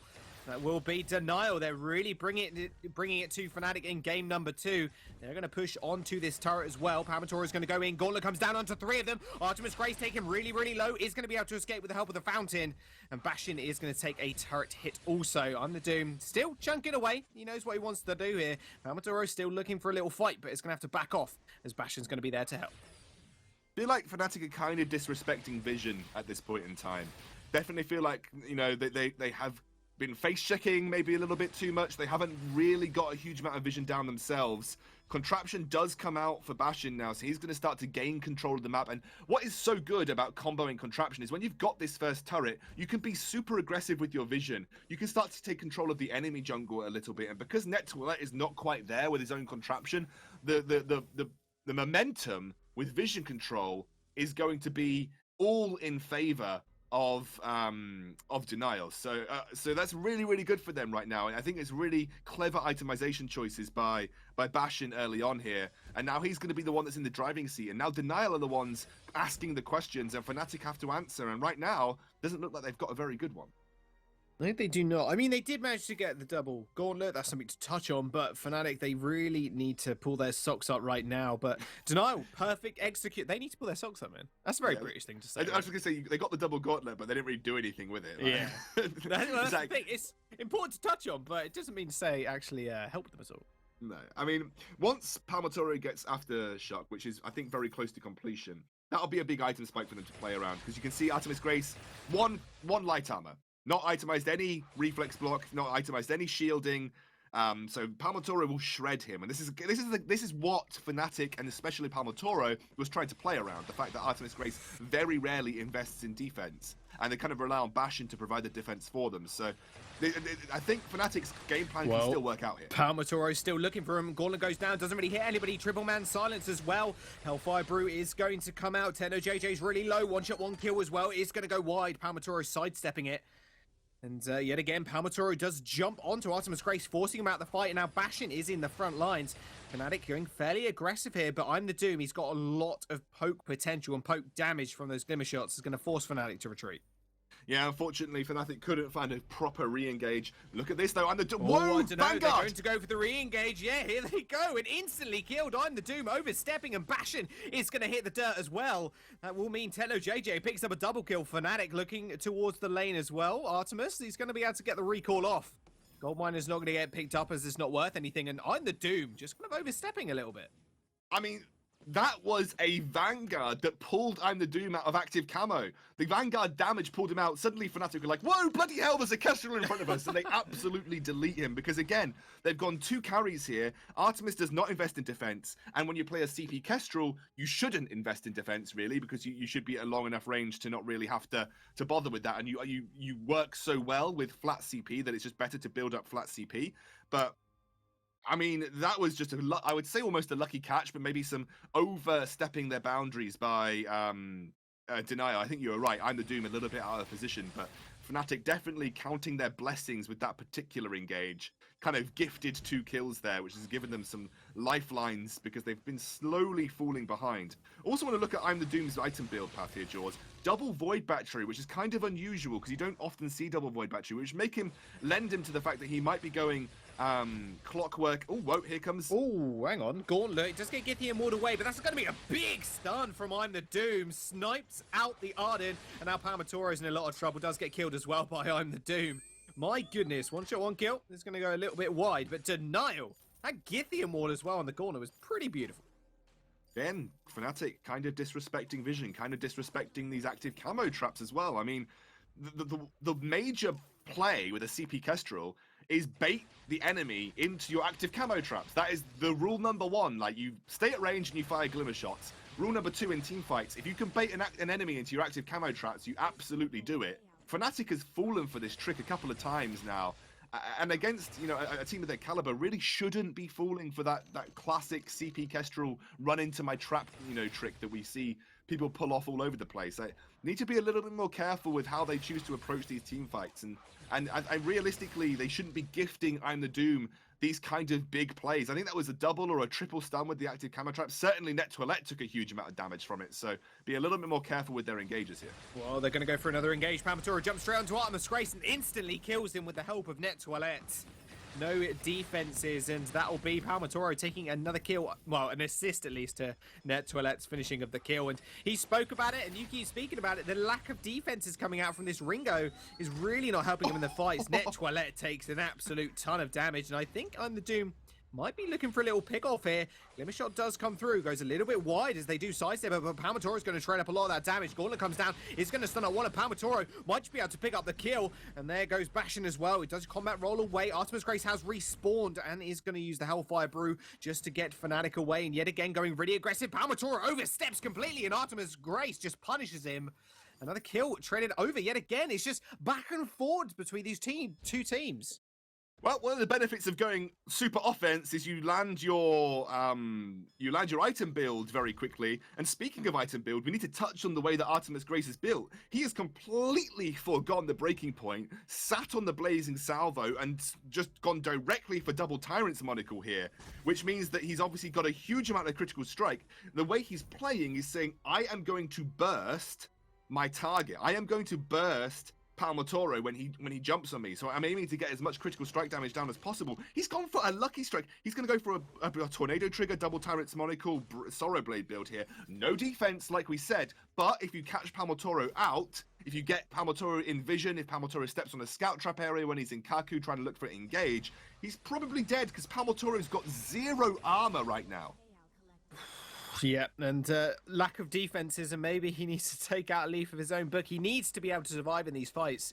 That's got the Aegis obviously on his side, but that's going to be about it. Fnatic, they are going to just shop at the item shop and going to back off as well. Denial Esports, they are just trying to make their way down the lane now. And Artemis Grace, you see, you mentioned it. If he can actually get this fight off, if he can get the damage off, he just does so much work that the rest of Fnatic can't really deal with him. But if he gets jumped on, it's very, very painful. Speaking of pain, wow.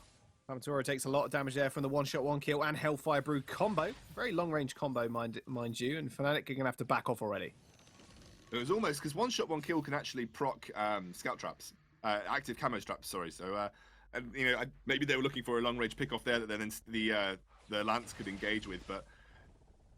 Wow, great Gauntlet! Down. What? Does stun up too, but are they going to be able to follow this one up? Fantastic Gauntlet by Net Toilette. Stun up 2 people on 2 sides of the wall there as well. But they aren't going to follow it up, unfortunately.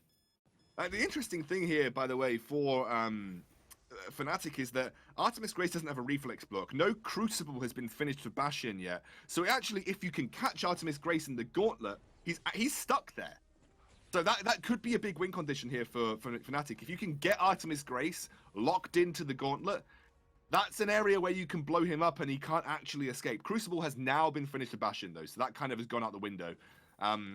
Again, you know, Bastion doing a lot of the defensive work for Artemis Grace here. Would like to see Palmatoro pick up an Atlas Pauldrons ASAP. In fact, I probably would have liked to have seen him gone that before the Aegis. I understand the Aegis, though, because of how much work the CP Kestrel was doing and the need for a reflex block, but definitely need to see Palmatoro invest in an Atlas Pauldrons ASAP. Well, someone, even just someone, needs to invest in an Atlas Pauldrons. Someone needs to, as they take another just buttload of damage. Net Toilette gets caught with the one-shot, one-kill. Those Hellfire Brew one-shot, one-kill combos, they're pretty nasty, and it does force Fnatic to actually go to base, so they are going to have to just sacrifice a little bit of their jungle to Denial. And in fact, even the Kraken, are they actually going to start this one up and do it? They know Fnatic is backed here because of the amount of damage, and look how quickly it's going down as well. Palmatoro looking for something here. Might want to go in on this one-shot, one-kill. I'm the Doom actually in the front line there. Stuck in that animation. The Kraken does go down. It goes over to Denial, but that doesn't mean the fight's over yet. Fnatic are going to be able to stun up 2 people and bash in with a huge, huge kill. But is he going to be able to follow up from Palmatoro? I don't think so. That corner was absolutely beautiful from Net Toilette. Tenno JJ falls. So that's going to be a 2 for 2, but the Kraken goes over to Denial. Woo! What a fight! That was insane. Palmotoro found a prime opportunity there. It was an absolutely fantastic gauntlet, by the way, as well, to lock up I'm the Doom and I think Artemis Grace at the back line, which meant that I'm the Doom, unable to get back into active camo, made it really easy pickings for Palmotoro to pick off there. Gotta have a little look at Techno JJ's build. He is so far behind Artemis Grace in terms of itemization at this point in time. He's really struggling to keep up in terms of damage output. He's not at that double Tyrant's Monocle build at this point in time. So Techno JJ has now just finished it. He now might be able to contend with Artemis Grace, but on a pure burst basis at the start of the fight, Artemis Grace is always going to have the upper edge. And you're seeing Techno JJ pick up some armor because of that. Artemis Grace has also gone tier 2 health, which means he's going towards Crucible, I would imagine. I think this is going to be a Crucible for Artemis Grace, although I don't know why he wouldn't have gone Reflex Block first if he was going to do that. So interesting to see where he moves with this Dragonheart. I want to see where he ends up going with it, but I think it's going towards a Crucible, but I don't know why you wouldn't have picked up the Reflex Block first. Maybe it's because the only thing that you're worried about is the Crucible, the Gauntlet, which Bastion has a Crucible for. But I would imagine this is going to be a double Crucible build coming out. Look at the scout traps there, though. What the hell? What? Two mines sitting next to each other. They aren't going to be able to make good use of them, though, so Palmotoro is going to be nice and safe. And with I'm the Doom, obviously, he's at that point where he's got infinite invisibility. As Net Toilette is on the wrong side of the Impaled. Denial Esports, they are looking pretty good right now, and they are just pushing down this lane. Fnatic Husk on the back foot. Oh, wow, so Slumbering Husk, so not even a Crucible. Yeah, well, I'd actually completely glossed over that item. What that will allow him to do is if Palmotoro jumps on him, it will give him a couple of vital, because immediately, as soon as Palmotoro jumps on him, it's likely going to proc the Slumbering Husk. So that'll buy him some vital seconds to try and out-damage Palmotoro, which he can do with the build that he's got. Palmotoro is working towards an Atlas Pauldrons, though, so that should give Palmotoro a slight edge in that particular engage, but that buys Artemis Grace some vital Artemis seconds. Grace, yeah, he's in a little trouble right now, but that does pop indeed. Gauntlet comes down. Also, another beautiful one from Net Toilette is going to be able to pick up one. Bastion is in the ring. He's facing Net Toilette. Isn't going to be able to do all too much, and they're actually just going to hunt for I'm the Doom. Not sure they're going to be able to find him, though, with that permanent invisibility. He's going to be able to back off there. Bastion in a lot of trouble, but no, Palmotoro's in a lot of trouble. In fact, almost gets taken out completely there from the fight. They're going to go straight onto I'm the Doom, but he actually just picks up Palmotoro off the back of that one. Techno JJ returning a lot of that damage, is going to be able to trade the one kill onto I'm the Doom. Bastion on the run here. Might just be able to get picked up by Techno JJ. I can imagine he will find that kill, but Kraken is on the board, and there's a long death sign for I'm the Doom right now. So could this actually just be a Kraken after they maybe finish this kill onto Bastion as they just keep chasing? No, I don't think they're going to be able to chase Bastion out here. There are too many opportunities for him to jump over the walls. Everyone's kind of respawned at this point in time. Journey Boots picked up on Artemis Grace. It would be a risky Kraken to go for if they end up going for it, but they just wanted to clear out a bit of vision. If they could get Bastion there, then maybe there was an opportunity, but Bastion, too quick at that point in time, too many opportunities for him to roll and impale over walls, and very rightly so, Fnatic end up backing off here, but such a close game between these two teams right now, Jaws. I've got to say, even with that Slumbering Husk, Palmotoro now is quite tanky. He's got the Aegis, he's got the Atlas Pauldrons, which have been finished now, which is going to be a real problem for Artemis Grace because he doesn't have a reflex block. He can't reflex block the Atlas Pauldrons. You don't want to waste the Crucible because you've got the Gauntlet to follow up. Yeah, here we go. Well, they might have found it. Gauntlet comes down yet again, separating a lot of the team. Artemis Grace almost falls instantly, but ends up getting cleaned up by Palmotoro. He's going to run after I'm the Doom. He's trying to search. He's trying to find him. Bastion is the last visible member for Fnatic to take. Techno JJ takes a active camo shot to the face. Well, active camo followed up with a glimmer shot to the face. And Fnatic, they're going to take the Kraken here. And I thought Denial. I thought, you know what? In the start of the early game, they looked so strong coming into it. But can Fnatic turn this one around? I'm the Doom's onto the side here. And Fnatic, they might just be able to secure this Kraken. But if I'm the Doom gets a lucky snipe, they might just be still in the game. It does go over to Fnatic as they do secure it. And that will be a big gold increase for them. And that's going to be a lot of pressure on the board for Denial to deal with. So, this build that I'm the Doom's gone, it's the double Shatterglass into the Clockwork build. We talked about what double Shatterglass meant on carries when you go CP. When you go a double Shatterglass on any CP carry, it's because you think that you have enough damage to work with to blow up squishies instantaneously. The problem is you're going up against double Aegis now, so there's a large amount of shielding to go up against, which is where Broken Myth comes in a little bit better because you get the piercing from it. Here comes the reflex block. Sorry, here comes the Hellfire Brew. There goes the Gauntlet. Doesn't manage to catch onto him, though. Very, very close. Oh, there's a Star Toilet as well. He'll be all right, though. He's going to back off. Not an issue.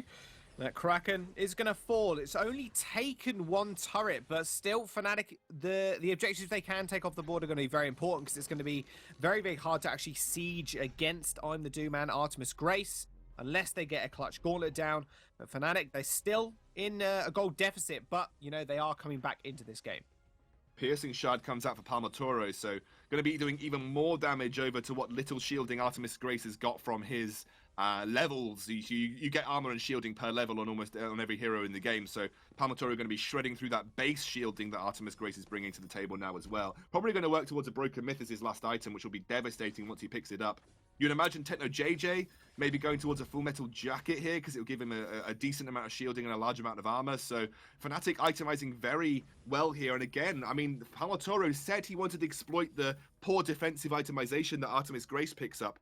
I agree with him. I think he's hit the nail on the head here. We've got another fight. Goodness, Gauntlet goes down. I'm the Doom is going to get caught in here. There comes the Hellfire Brew. He's going to go on Techno JJ. They're going to have a 1v1, but Palmatoro is going to join them as well. Artemis Grace goes down finally.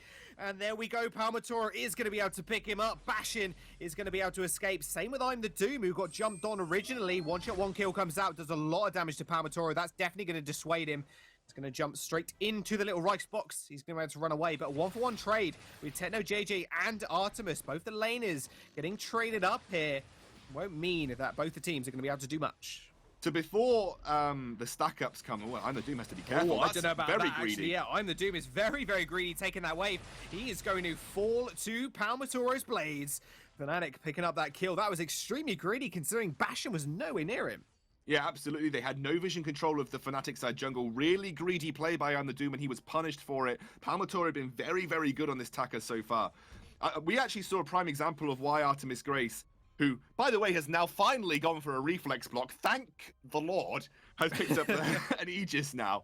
You saw a classic example of why Artemis Grace's build is good at the start of a fight, because Techno JJ hadn't stacked up. Artemis Grace ran in, had superior burst damage, superior damage output right at the start of the fight, absolutely ripped through Techno JJ, and you saw Techno JJ couldn't really keep up with the damage that Artemis Grace was putting out, but now he's got the a little bit of shielding, a little bit of armor, and most specifically has got the reflex block, which is very good against the likes of the Atlas Pauldrons coming out. So this could be better now for Dinar. They might find better opportunities to find good team fights in this situation, but they're probably going to lose the Kraken. Gauntlet comes out, and Palmatoro did a good job of blocking one shot, one kill. So Kraken unleashed. How much can Fnatic do with it, though?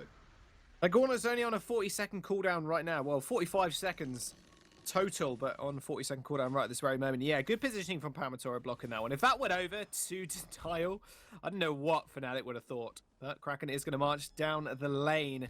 Even if it takes one extra turret here, it's going to be a massive problem for Denial. Yeah, Toilette, no Gauntlet available to him just yet. 20 seconds. They're going to jump straight onto the back line. Artemis taking a little bit of damage. Palmatoro getting blocked there, but in the back line, sorry, didn't even notice that I'm the Doom gets taken out completely by Techno JJ and Net Toilette. Almost falling themselves with blinking elf bars, but turret is going to go down, Scoundrel, and that will be the base broken. Yeah, they're going to find a good opportunity here. Artemis Grace has to do some miracle work to stop Fnatic running away with this game. He's jumping in. He's trying to go through. Ooh, he's going to go through. Gets caught by the Gauntlet yet again. The double silence comes out as well from Techno JJ. Nice Githian wall on Palmatoro, but they're just going to go straight for these turrets. 16 seconds on I'm the Doom. He's going to be spawning very, very soon as this turret falls. Artemis Grace needs to find some damage, but Palmatoro is just shrugging it all off. The Vayne Crystal is going to get absolutely destroyed as well. Fnatic are going to take this game to a 2-0. I just can't. Fnatic take 2-0 to Denial. They did it. Good try, buddy. Really nice outro. I'm sure Twitch chat are clapping at that one.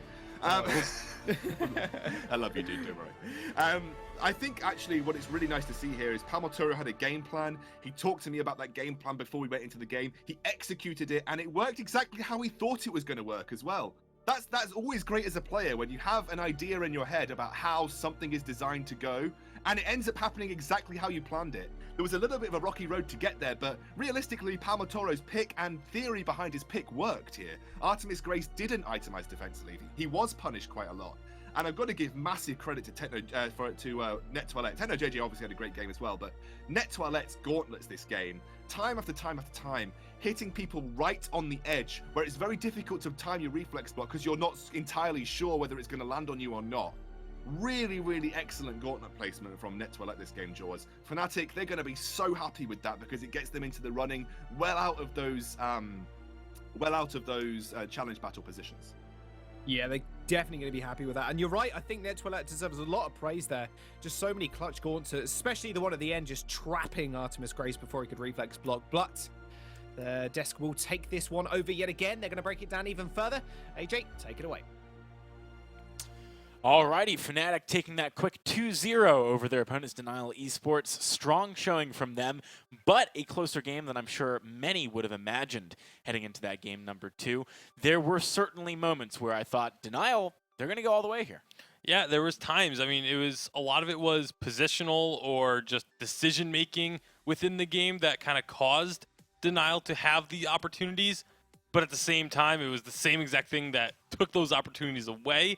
But in the end, Fnatic, when they were decisive, when they were quick and clean, that was when they were able to win these team fights. Yeah, and there was a fight quite early on in the game where Fnatic just got a double kill, I think, on that Taka, really started to get the ball rolling and kick things off. We'll have a replay of that for you guys momentarily. I also want to talk about the challenge battle implications of this, though, real fast, because I think they were slightly incorrect there. You were saying that Fnatic technically isn't out of the woods yet. Well, they're out of the challenge zone right now. Yeah. But they are not completely free and clear. They do have to pay very close attention to the Rising Lotus matchup because obviously, they came into the week tied with them. Rising Lotus wins. They still remain tied, and things get a little bit muddy going into week number 2. Obviously, Fnatic's going to be hoping for Rising Lotus to fall a little bit later today. All right, let's have a look at that replay I was mentioning before. You can see early on here, Taka making some strong plays. Yeah, and this is kind of an example of how Fnatic wants to fight. They're going into this half health, but they're so decisive, they immediately jump onto I'm the Doom. No hesitation whatsoever. Everyone going all in ends up being an easy double kill. And on the other side of that, though, Suijay, we were talking as that game dragged on and on about how decision-making and decisiveness was actually kind of lacking towards the later stages of the game. Yeah, I thought that overall Denial actually played better than Fnatic, given their comp, and Fnatic could have played a much better game, but when they did execute their comp how it should have been, they did win those fights. But if you look at this replay here and the indecisiveness of Fnatic, you can see that Net Toilette lands a good gauntlet. He's really good with the gauntlet placements, but I feel like he could have gauntlet sooner. And then the team doesn't engage. Yeah, they need to engage, and like sometimes Taka will go in, but Vox isn't with Taka, and this happens a lot, and it gives Denial actually a lead the entire game, and Denial actually executes their comp, like I said earlier. They executed very well. They landed a lot of their shots at one point in lane and killed Vox instantly. Right, and like they're setting up traps, they're playing really aggressive. Net Toilette needs to work in his vision game. They'll dive in there and not see where the traps are. I mean, they needed to understand those win conditions. And I feel like Fnatic actually didn't play that well, which is scary because they had a comp that really should have snowballed this entire game. And with what you're saying about the vision, I really liked that Denial put a massive priority on the vision right away. It was like a first or second item contraption coming out of Denial, and it ended up allowing them to set up for what they were trying to do with their team composition, which was outright burst. If they caught someone in an active camo, the chances were so high that they were going to get the kill. All right, well, let's have a look at the brackets now. As we finished up our second series, we know one of the semifinalists from each side of the brackets. Team Secret and Fnatic both move forward to day number 2. Denial and G2 not going to make it, but we've got more games coming up, and next will be SK Gaming versus Rising Lotus, an extremely important one to watch because we were just talking about this. Rising Lotus could come for that spot that Fnatic is currently sitting in. They were tied previous to this series. If Rising Lotus gets 2 more points, they're going to be tied again heading into day number 2. So it's very important stuff for them to take that game home. You can see the point standings on your screen now. Rising Lotus at 7, Fnatic at 9. Denial also should be at 3 points there, but they're not getting any more. Yeah, doesn't matter. Doesn't matter. They could be at 6 points. It wouldn't matter. All right. But, Denial Esports has a chance to play in the challenge battles. Tomorrow, we'll talk about that and make sure they stay in the Vainglory. I was actually, the points do matter. Just want to actually put out a little quick correction because they carry over from split to split, and that's the implications with the challenge battles as well, is that if a challenger team is successful, they inherit those points. So, obviously, whoever ends up, if it's Fnatic, if it's Rising Lotus, if one of those two, succeed even further and surpass Team Secret, that's going to be a juicy target. It really is. Next game is going to be SK Gaming versus Rising Lotus. Before we head to our break, we're going to do another giveaway, though. If you want a chance to win some epic keys, go ahead and enter into the Twitch chat the name of the team who won our last series in all lowercase, all one word. When we're back, we're going to have our third game of the day for Europe. Don't go anywhere.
Welcome back to the desk, ladies and gentlemen. My name's Action Jackson. I'm here with Tasty Bacon and Sweet J. We have another great game coming up for you guys. It's going to be SK Gaming versus Rising Lotus. A very important game for Rising Lotus, in fact, as they need now to match Fnatic's points. They have to win 2 games at least here. Yeah, you need to win this series. Otherwise, it will be Rising Lotus guaranteed to be in those challenge battles with Denial Esports. Yeah, it's going to be extremely critical, as I said, for them to take this one home. But let's have a look at their opponents, SK Gaming, and their lineup. We've got Jetpacks, Kavalifar, Tyrus, Raph, and Bayou. And this is a lineup that, they've been consistently good, but have yet to really push into that echelon of greatness. And that's what this team, when they came together, that was their goal. That was what they wanted to be, was great. And, definitely signs of it. Tyrus has been easily rookie of the split, I think, for anyone who's been watching. And if they can just push to that next level, this could really be one of the top teams in Europe. And they're going to be up against Rising Lotus, a team that made quite a deep run last week. Hell's Devil, Lure, Agony, Flobby, and Rom Gem Sword. This team very badly needs to escape the challenge zone. Yeah, and Rising Lotus is so interesting. They tend to favor mid-strength carry and jungle options such as Gwen, Kestro, Samuel, and they don't opt for Koshka or aggressive early game. However, their synergy is really strong, which makes their draft okay. Because honestly, synergy is over draft. Based on last game, you guys see that you can lose draft but still win the game based on your synergy. So if Rising Lotus wins draft, I think they will win because their synergy, I think, is on par with SK. Yeah, I mean, they definitely are a team that makes a lot of plays together, strong rotations. I remember last week when they made that rotation into the enemy bush, right? Very, very cool stuff. And they do map movements and rotations that you don't actually see from a lot of teams. I'd say their synergy is perhaps even on a level above many of the other teams that are above them in the point standings. So heading into this game, whilst that is true, what are we looking for in the draft? What would be a good draft for these teams? I think for SK, they kind of have the unique advantage of being one of the few teams to really successfully play this Rona pick. It's only been played in Europe, and it's really only had success in SK's hands. A couple other teams have tried to pick it up, but they just haven't been able to make it work. SK is really good at counterpicking. They played CP Gwen into Kestro. They played Rona into Jewel, which worked out really well. And I think what Rising Lotus needs to do is realize that SK is really good at counterpicking. They have a deep hero pool. They need to ban away their hard counters and then basically bait SK into a draft that's weak against their composition. And the nice thing about SK as well, with the counterpicking in mind, is that they don't necessarily counterpick in the draft completely. Like, they'll have the draft, and then they'll realize, hey, if we build this certain way, then it can work out against our opponents. So they make these adaptations even after the draft is completed, and it makes them really unpredictable. You know, I have to wonder, right, and I think a lot of people have to wonder, what happens if Rising Lotus gets that incredible draft, if they get the Team Limit or the G2 draft, right? Because they do have that synergy that we were talking about. I feel like if they were able to get through and find that comp, they would just, I mean, arguably even destroy some of these really strong teams in Europe. Yeah, I think Rising Lotus needs to do what Team Secret did against G2. Don't worry about how G2 drafts. They're just really good at counterpicking. Do your draft, right? And take away your hard counters and play to your strengths and not overthink the draft and basically put yourself in a corner like G2 did. Because SK is very similar to G2 in terms of drafting. They're good at counterpicking, have deep hero pools. So as long as Rising Lotus doesn't overthink themselves and play to their draft, I think they can get a good draft over SK. And based on the play style of Rising Lotus, there's one pick I really want to see them pick up, purely because I think it fits so well with what they do, and that is the Flicker. I feel like that just, like, they have a team that makes really good rotations. Yeah. Flicker just emphasizes that so heavily, and it would be just something special to watch, I feel. It doesn't just emphasize it, right? It gives you new rotations that you get access to because you can just stealth your entire team and make those plays happen. Yeah, I'm going to roast EU here, guys. Flicker is so strong, and EA and NA. EU, you guys need to play some Flicker, man. That cat has Have some you magic. seen the stats? I think I was looking at like VGPro.gg or one of those sites, and I believe Flicker was like the least played in Europe at the time that I was looking, even though it's so good. And that's talking about like just the regular game, yeah, not that's just like Vainglory regular, 8. like That's I think just it's POA and above, yeah. something like that. That's where those stats come from. Yeah, he's the only support that has an AoE Shiver. When his B is max, guys, it does 60% slow, lasts for 3 seconds, does damage per second, that's pretty significant, and also does a detonate damage. I mean, this guy is a monster if you know how to play with him based on your composition. So I feel like EU is missing out on Flicker, and this is why NA usually bans Flicker, because he's such a strong pick into a lot of carries like Ringo. He shuts down Ringo, shuts down Adagio. These here, Kestrel, for anyone example, who's immobile gets hard countered. Yeah, like they cannot run away from a Flicker, and I feel like they are missing out on a lot of innovative drafts by not, think of the cat.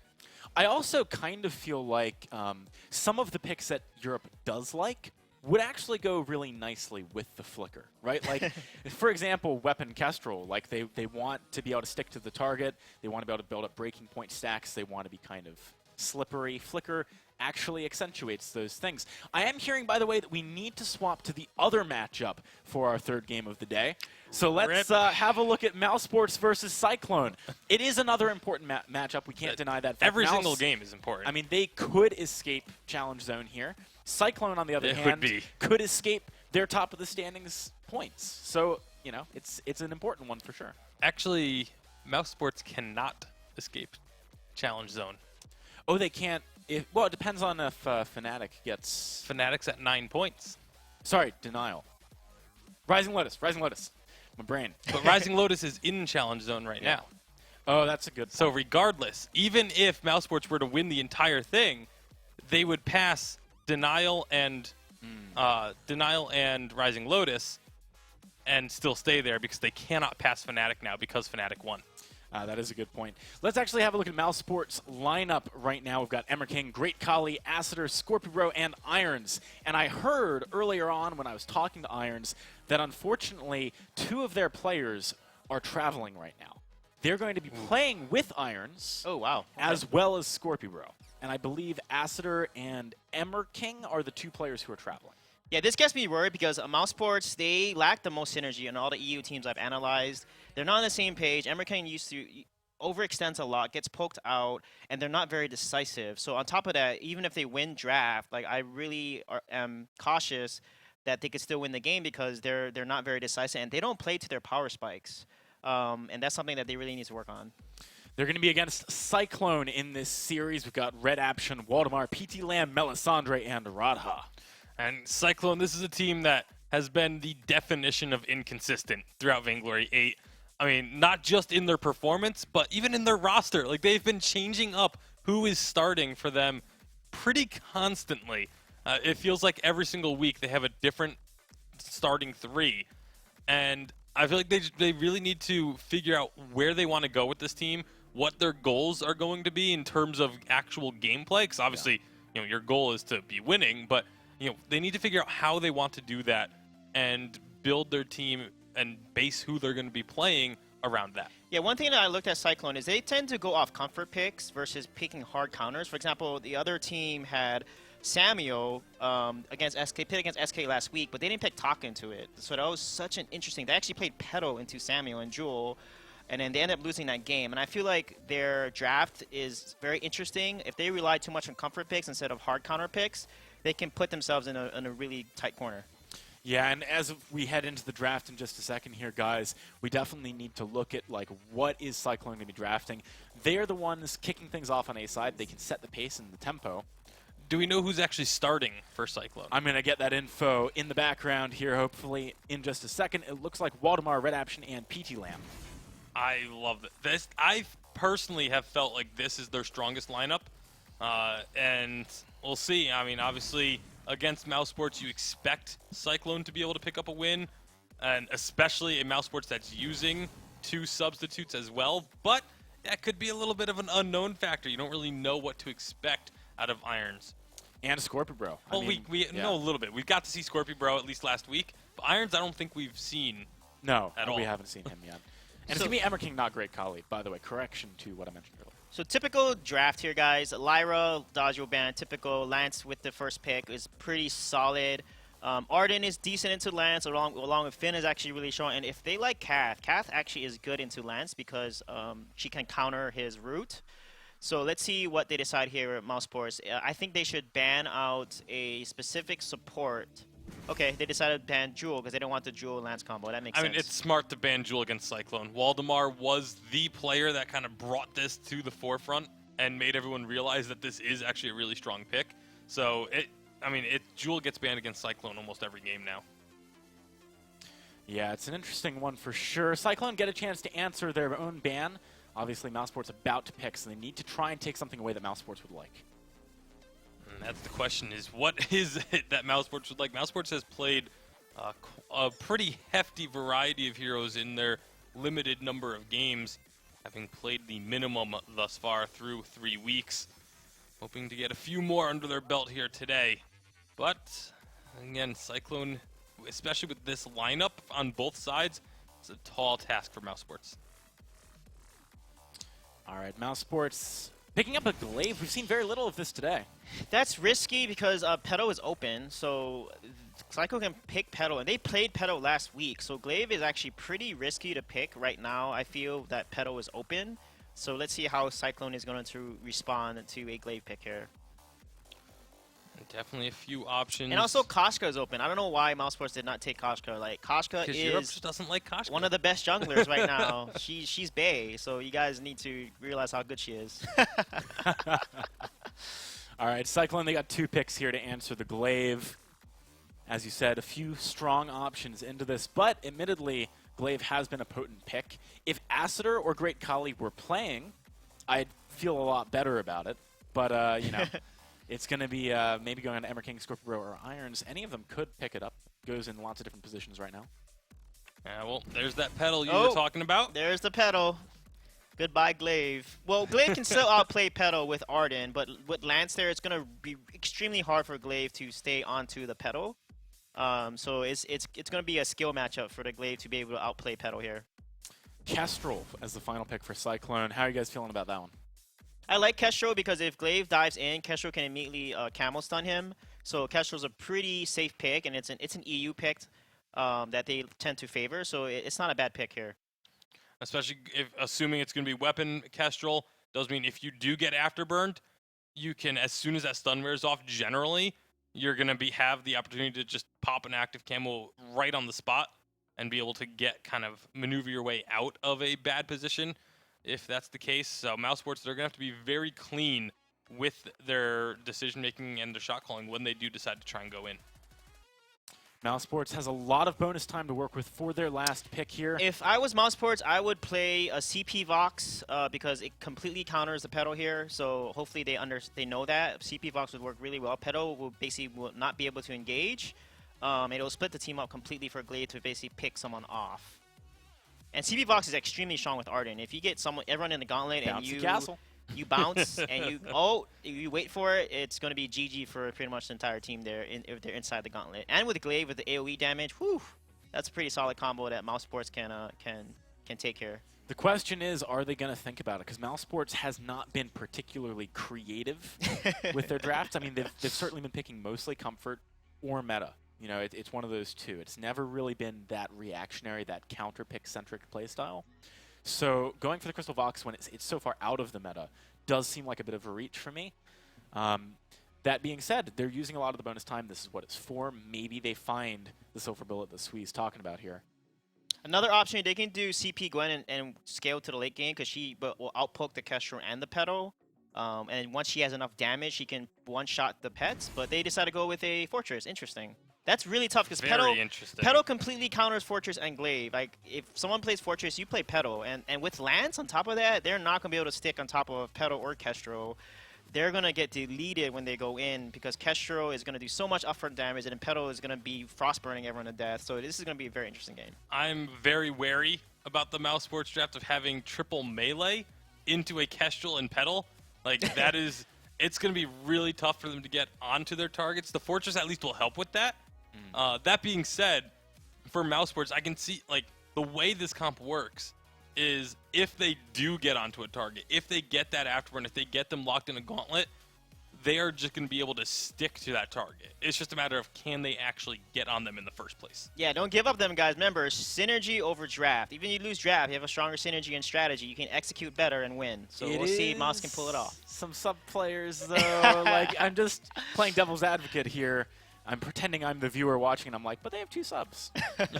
It's gonna be. I think it's gonna be a tough game for Mousesports for that reason alone. But you know, if you're looking at the draft and the team and the situation that they're in, what would your predictions be? Cyclone. I mean, Mousesports just hasn't really proven anything thus far this season. Yeah, Cyclone's gonna tornado this win away. It certainly seems likely. Guys, we're heading into the Halcyon Fold in just a couple of seconds here. I think the key that I think we can say you need to watch for as a viewer in this game is definitely, okay, are those gauntlets going to be on point? Are they going to keep the targets that they need to be in them? Let's hand it on over to our shoutcasters. We've got Jaws and Excoundrel. Well, Swedish, you're definitely learning fast with the puns. And you're right, game number 1, Cyclone versus Mousesports. And all tipping into Cyclone's favour, it seems, from the desk. I was going to say, Sui Generous has been doing some really cool analysis on the desk. Not only that, he's learned to become a caster. You make really bad puns. That's all you do. he's already learned. He's feeling the boots of humanist already. He knows what he's doing. Oh, Irons. Well, it's all right. He afterburned away. It's fine. Mouse is on the defensive already as Cyclone just ravage their jungle as they do get forced off this one. We're actually seeing the first Fortress of the day as well, Excoundrel. Exciting stuff going from Scorpio the Bro, even though he might just fall down here. Oh, the poke damage is real. There we go. Falls in the end. PT Lamb is going to be able to pick up that kill. Not the best start for the first Fortress of the day. Well, already Cyclone showing exactly why their composition is.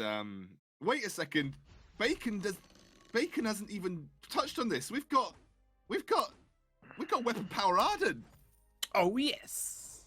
Bacon's gonna have a Craigasm. He's gonna be ecstatic. Gonna be absolutely ecstatic, or at least it seems like we've got weapon power Arden right now. Yeah, you'd kind of hope. I mean, he's up in the lane. Also taking Waldemar taken very, very low.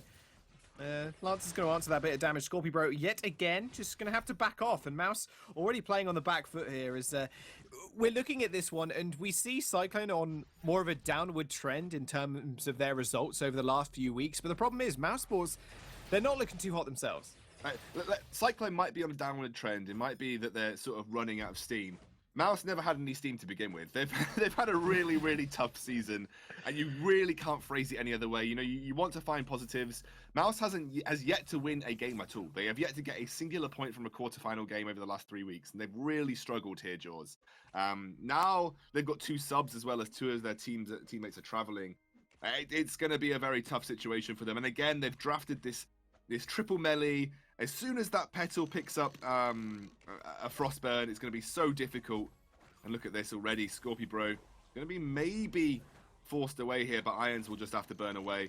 But once Petal picks up the Frostburn and she gets a reflex block to stop the Afterburn repositioning her, it's going to be very difficult, I think, for Mouse Sports to deal with. Okay, that happened. Yeah, I wasn't sure if it was going to happen, but then dear. I stopped and it happened. Yeah, Munyon's just too strong, and Scorpio Bro, is he going to suffer the same fate? No, look at them go. They're so strong. They're still chasing him. PT Lamb, he's had enough already. Scorpio Bro is going to get jumped on. PT Lamb chasing him under the turret. Munyon's too strong as the Petal picks up another kill. Yeah, Petal super oppressive against these kind of compositions. Like, actually, Glaive is sometimes okay into Petal if you have like burst damage to follow up. One thing Petal is bad at is because she's got the lowest base health in the game. She also has some of the lowest base health scaling in the game. She's actually really bad against gap closing heroes that can burst her. So if you can get past her Munions, put pressure on her, even post trampoline, she can actually really struggle against those kind of heroes. Like Taka does, even though Petal can reveal Taka in stealth. The pure burst that Taka can sometimes put out is difficult for Petal. But here they're going to go onto the stealth Kestrel, but won't get anything from it. Absolutely nothing. And, well, Lance the only one repositioned. Dian's taking a bit of damage there. Waldemar trading up a lot of that aggression. Here comes PT Lamb, though. Emma King's going to have to Vanguard away. Irons is going to be his safety net, and they are going to continue their aggression up in this lane. PT Lamb must nearly be at a Frostburn. Once he's at Frostburn, it's basically almost GG for Cyclone.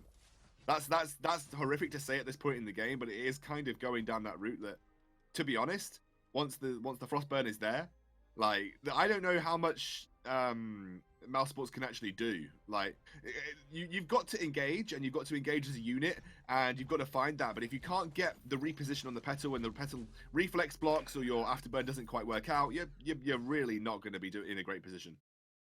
Absolutely not. But, I mean, Tension Bow has been finished here from Emma King, so maybe that's a little saving grace for him as he does just dive onto Wado. I did not expect the Lance to be there as well. Impale lands, and Impale kills. There's one sharp Lance, and he does manage to pick himself up one. And Petal is going to rejoin the lane as they do continue their aggression onto this turret. But it's been 4 minutes and 50 seconds, and there's already been 4 kills. 3 of them on BTN. It's a roam Glaive, so I guess he's playing sort of almost towards a cooldown reduction based Glaive, knowing that the Afterburn on low cooldown later on will be very, very good at dealing with a Petal because, you know, you can Afterburn, she'll trampoline, then you can Afterburn again and try and catch her out. But I don't know, I just think the follow-up isn't that great. You've got a CP Fortress, got a lot of burst coming out there. This Tension Bow Arden, there's a bit of burst coming out there, but realistically, I don't know how they plan to get through Lance. I don't know how they plan to get through the active camo traps. I don't know how they plan to get past this Frostburn at this point in the game either. Very, very tough game for Mouse Sports here. Again, but they are playing with 2 subs, so some of their tactics that they might have wanted to employ will be a little bit different. PT Lamb looks like he's on the hunt now. Oh, actually going to boy. face check. He has got level 6 over Irons and Scorpio Bro. Well, he has found something. Emma King's actually going to trap Waldemar up in the top side. Does manage to pick himself up a kill. However, PT Lamb is going to be able to pick up Scorpio Bro there. Iron shoved against the wall, but PT Lamb is going to have to reposition very fast. Does use the Crucible to try and get away. Reflex block even. Iron's in a lot of trouble. Does get impaled, and PT Lamb picks up his 4th kill kill, 5th kill, in fact, of the game. It's probably going to be a 6th as well. Tension Bow, is it going to work out for you? Oh, the Crystal Sentry helps him out, gets the kill, but still going to be traded. Double kill goes over to PT Lamb. Look how difficult it is for Mousesports to do anything once those Munions are just slowing their movement speed consistently. Even with their gap closing, even with the Afterburn, even with the Fortress, even with the Vanguard into the Tension Bow hit, it's still so difficult for them to chase PT Lamb down here. I think the analysts were right. The draft phase gone completely in favor of Cyclone. It should be an easy one for them to wind up. And it's very important for Cyclone. Because obviously Mousesports, like Tasty Bacon said, there is no way that they can escape the challenge battle positions now. The maximum they can get is 8 points, and 8 points, even if they get that, would only put them in 6th place. So they're still, I think it's another death. That's just Irons going down. 6th place, I know, I didn't even want to hand over, there's no point. So 6th place is still in a challenge battle position. So with the Fnatic and Team Secret wins, there's no way they can catch up. So at the end of the day, I think they know that their fate, regardless, is tied to having to fight next weekend, I believe, for their position in the VG8. But Cyclone, they could take 1st place. They could take 1st place from G2 today. If they win at least 3 points or 4 points, they should take that 1st place position, depending on how SK perform as well. So, got really good opportunity here for Cyclone to be our Spring Splits 1 champions. It might be so. Emma King's going to jump onto PT Lamb, is still surviving with that consistent damage, what we were talking about. And the Lance gets a triple impale, triple kill comes through, and the ace. PT Lamb picking up the kills left, right, and center with those Munions. They do so much work. It's actually depressing how quickly you get killed by the tiny, tiny Munions. It's rather painful to watch. She's very oppressive. Like, Petal is super oppressive. If you don't think about how to play into her, if you don't have an idea how to play into her, or if you do what Mousesports and gift her one of the easiest compositions to play into ever, she can be super oppressive. And actually, I think you're going to give credit to Cyclone here. They knew that they had their strengths against this triple melee. They knew that they could be aggressive early because there's probably no way for them to respond, especially at level 1, because Munion's level 1, by the way, are pretty sick. Oh, here we go, though. Gauntlet, though. Emma King gets trapped inside his own gauntlet, and his demise was set and done. Attack of the Pack does come through as well, but Waldemar is going to be able to pick up both of those kills. Scorpion Bro trying to kill PT Lamb, but no wolves to... Well, it's not going to be a lamb to the slaughter. It's going to be a wolf to the slaughter after that one. Ace comes through it again for Cyclone. And, yep, Rising... I mean, Mousesports even not looking so hot in this game. Game number 2, I think they need to look for now. Just change up their composition a little bit. I think you're completely right. I think we're at a point where, whatever Mousesports drafted, and let's try and theory craft as to why this could have been a potential winning composition. Like, you actually have got a lot of gap closing potential. What Petal is particularly weak against is some instantaneous gap closers. So I actually... Let's say we had a CP glaive, for instance, or even a weapon power glaive, and you put Arden as the roam. There actually was potential to burst this Petal out. Actually, look again, Cyclone going in. Yeah, Irons is going to get taken really low. One shot, one kill does come out and does end up finding the kill. PT Lamb does secure the credit for it. Emma King trying to get a bit of damage down, but his damage is few and far between with the cooldowns that he does have. Oh, Lance is underneath the turret. It might be able to just get away. Does combat roll, not an issue. Waldemar, yet again, just poking away. Weapon Power Kestrel does a lot of damage with those base attacks. Emma King going fairly low in the front line. Oh, Githian walled away. Will he be able to survive? No, he won't. Munion's going to chase him down, and that will be another kill over. PT Lamb, this guy is on 12 kills right now with only 1 death. Like, this guy is popping off.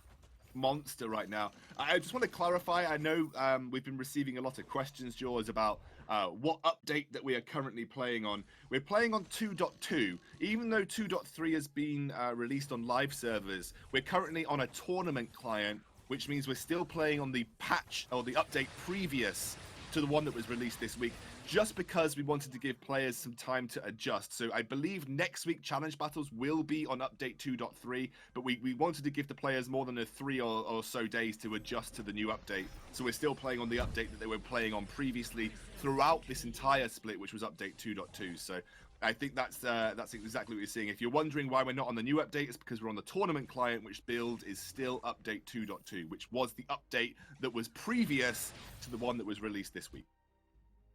Just clarifying. I know some people were confused. Yeah, these guys, they've had a lot of practice, realistically, on this patch. So, obviously, they do know this kind of meta, as your video does rightly say and rightly point out, if anybody's not watched that, that's a bit of self-promotion for you there. Not self-promotion, me Don't promoting promote it me for on the you. Vainglory. But the new patch is going to change a lot of stuff in the meta, which is going to be massive for these teams. And well, Emma King's trapped in the back line. Does Gauntlet down, but PT Lamb is going to get the kill. Yeah, the new update changes a lot of stuff. It changes attack speed. A lot of attack speed item build paths could have changed. Yeah, there's plenty of stuff, Jaws, that will be a little bit different going into this next update. So giving the teams just 3 days to try and adjust to that is probably not great for competitive settings. So they've played the entire split on update 2.2. So we are leaving them for the last weekend. Very important games as well on the update that they have been playing on throughout the entire split. It just allows them to play what they've known, and then it gives them an entire week to adjust for next week. Yeah, I don't want to chuck them in the deep end. Although Mouse Sports are looking they're fairly looking deep right now, as do have Cyclone just rushing into their base without a moment's notice. That Kraken will be up very, very soon as well. 3 minutes on the clock. Attack of the Pack is going to get popped from Scorpio just to kind of dissuade them so they can clear out the rest of these minions. Just the amount of minions being built up by Cyclone is pretty impressive as well. There's going to be a route down onto Emma King. Actually just falls instantly there to the Lance. And now Irons is going to be aggressed on as well. Scorpio just trying to do something to dissuade Cyclone. But I think this is going to be close enough to the end of the game as the Impale does land yet again. Githiamore does get blocked. Irons actually just jumping in as well. They're just in their base. That is where they belong right now, I think. Passport's just being pushed back so far. Yeah, again, like it's so oppressive to play into a Petal when you can't actually get to her to burst here. The one thing that Petal is unfortunately weak against, and I've talked about it. I mean, the problem is, Jaws, I really want to analyze this game, but it's unfortunate that realistically there was just, I think Sweet Generous pointed it out perfectly. The one reason that Cyclone are just dominating here is that Petal is very good against this kind of composition. She kind of really shoves Fortress in the bin. And they didn't go a burst orientated glaive build, so even if glaive can afterburn to her, there's no damage threat to her at that point in time. And Emma King needs someone to be able to get to PT Land before he can even follow up. He's not a gap closer himself. Blood for Blood's a fairly short range. We've got another fight coming up. Oh, another engage. The Gauntlet comes down. Attack of the Pack to follow as well, but Irons just gets obliterated. Same with Emma King. 2 more kills go Cyclone's way, and they've trapped Scorpio as well in the Cyclone of Death that they've created. Ace comes through yet again. 21-2. Game number 2, I think, is looking on the cards for both of these teams. I don't think there's any more left to say about this game. I think game number 2 has been on the cards since about 1 minute 30.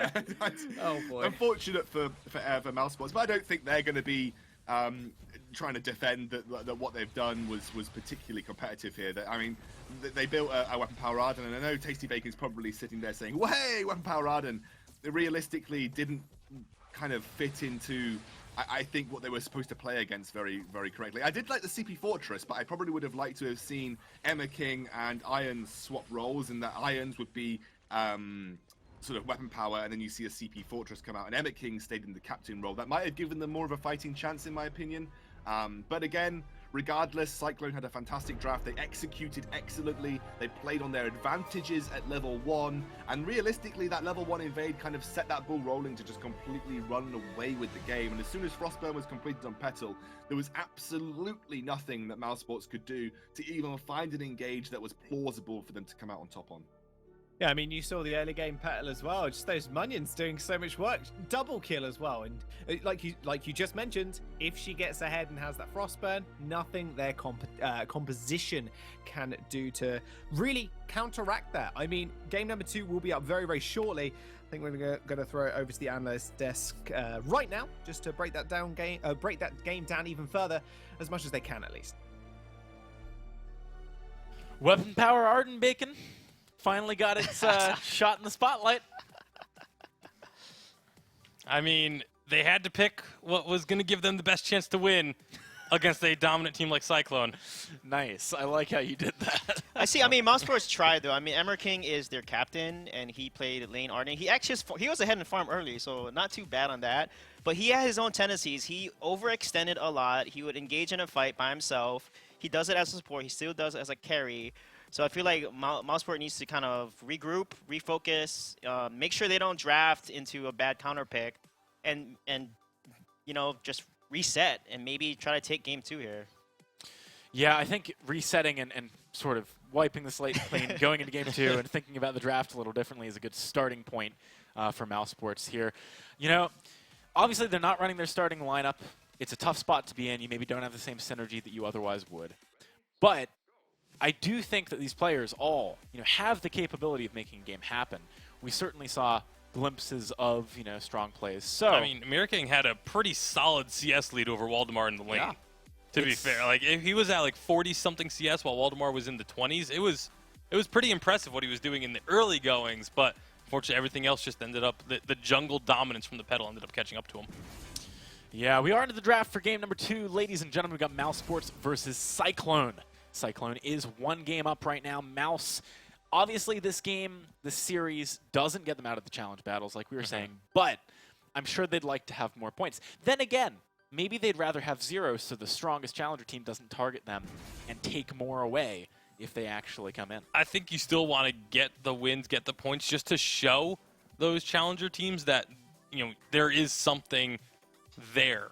Because right now, without having a single win in Vainglory 8, they look like a very easy target to a challenger team who's just on the outside looking in, being like, well, they haven't won anything, so they must be by far the weakest opponent. If you win a couple games here, you at least show those challengers that they have to fully respect you because you can pick up games, especially off a team like Cyclone. Yeah, it's true. I mean, Cyclone, sometimes they look amazing, and sometimes they look kind of scatterbrained. It's hard to know exactly what team is going to show up. This game, they're picking up the Fortress first pick. Mouse actually went for Finn first. I actually like the Finn first pick because it limits options because Lance isn't that good into Finn, and Kath isn't good into Finn. So it cuts off those. Fortress, it depends. It's really a skill matchup there because Finn is such a good support late game. And his hooks can really change the tide of a game. So let's see what they pick with Fortress here. Of course, with Finn, Fortress pick means that they should avoid any melee heroes because Finn is really good against melee, maybe with the exception of Black Feather and Idris because they're so mobile, and maybe Taka as well. Koshka too, it depends though, but it's again a skill matchup. So let's see what Cyclone ban. I think that Mouse Sports needs to ban Assassins if they want to play like a squishy carry like Celeste or Ringo or someone in the back line with Finn supporting it in the front. The one thing I love seeing paired with Finn is anything that has like something you want to reflex block. Ozo is going to get banned away here. Cyclone don't want to deal with it. Interesting. They banned Pedo, and Pedo is a good pick into Fortress with Finn. I mean, Pedo and Finn together are extremely strong because when Pedo puts a seed down, any melee hero that tries to dive Pedo will get pushed back from the seed, and she can jump away as well from Fortress diving her. I'm almost wondering if the Ozo pick was just, or the Ozo ban was just because they wanted to leave, guarantee they had multiple power picks available for them on their second pick there. Koshka is going to come out with the Finn though, and it can definitely help with keeping a target in range for her when she's trying to jump in, use that twirly death, get those extra attacks off, and obviously slowing up targets. I'm glad Cyclone picked up the Ringo though, because Ringo with Finn is another one of those very strong combos because you kind of have to choose, okay, do we let the Hellfire Brew hit us? Or do we reflex block the Hellfire Brew and then risk having the Forced Accord hit us? Like, it puts you into a really kind of dilemma situation. So I'm glad to see Cyclone grab that. So Monsters has a decent draft here. Koshka is really good. With Finn, he will have to rush after Fountain and Tier 3 boots because Koshka is extremely mobile. And with Tier 3 boots, Finn can rush in there, get a stun on Ringo.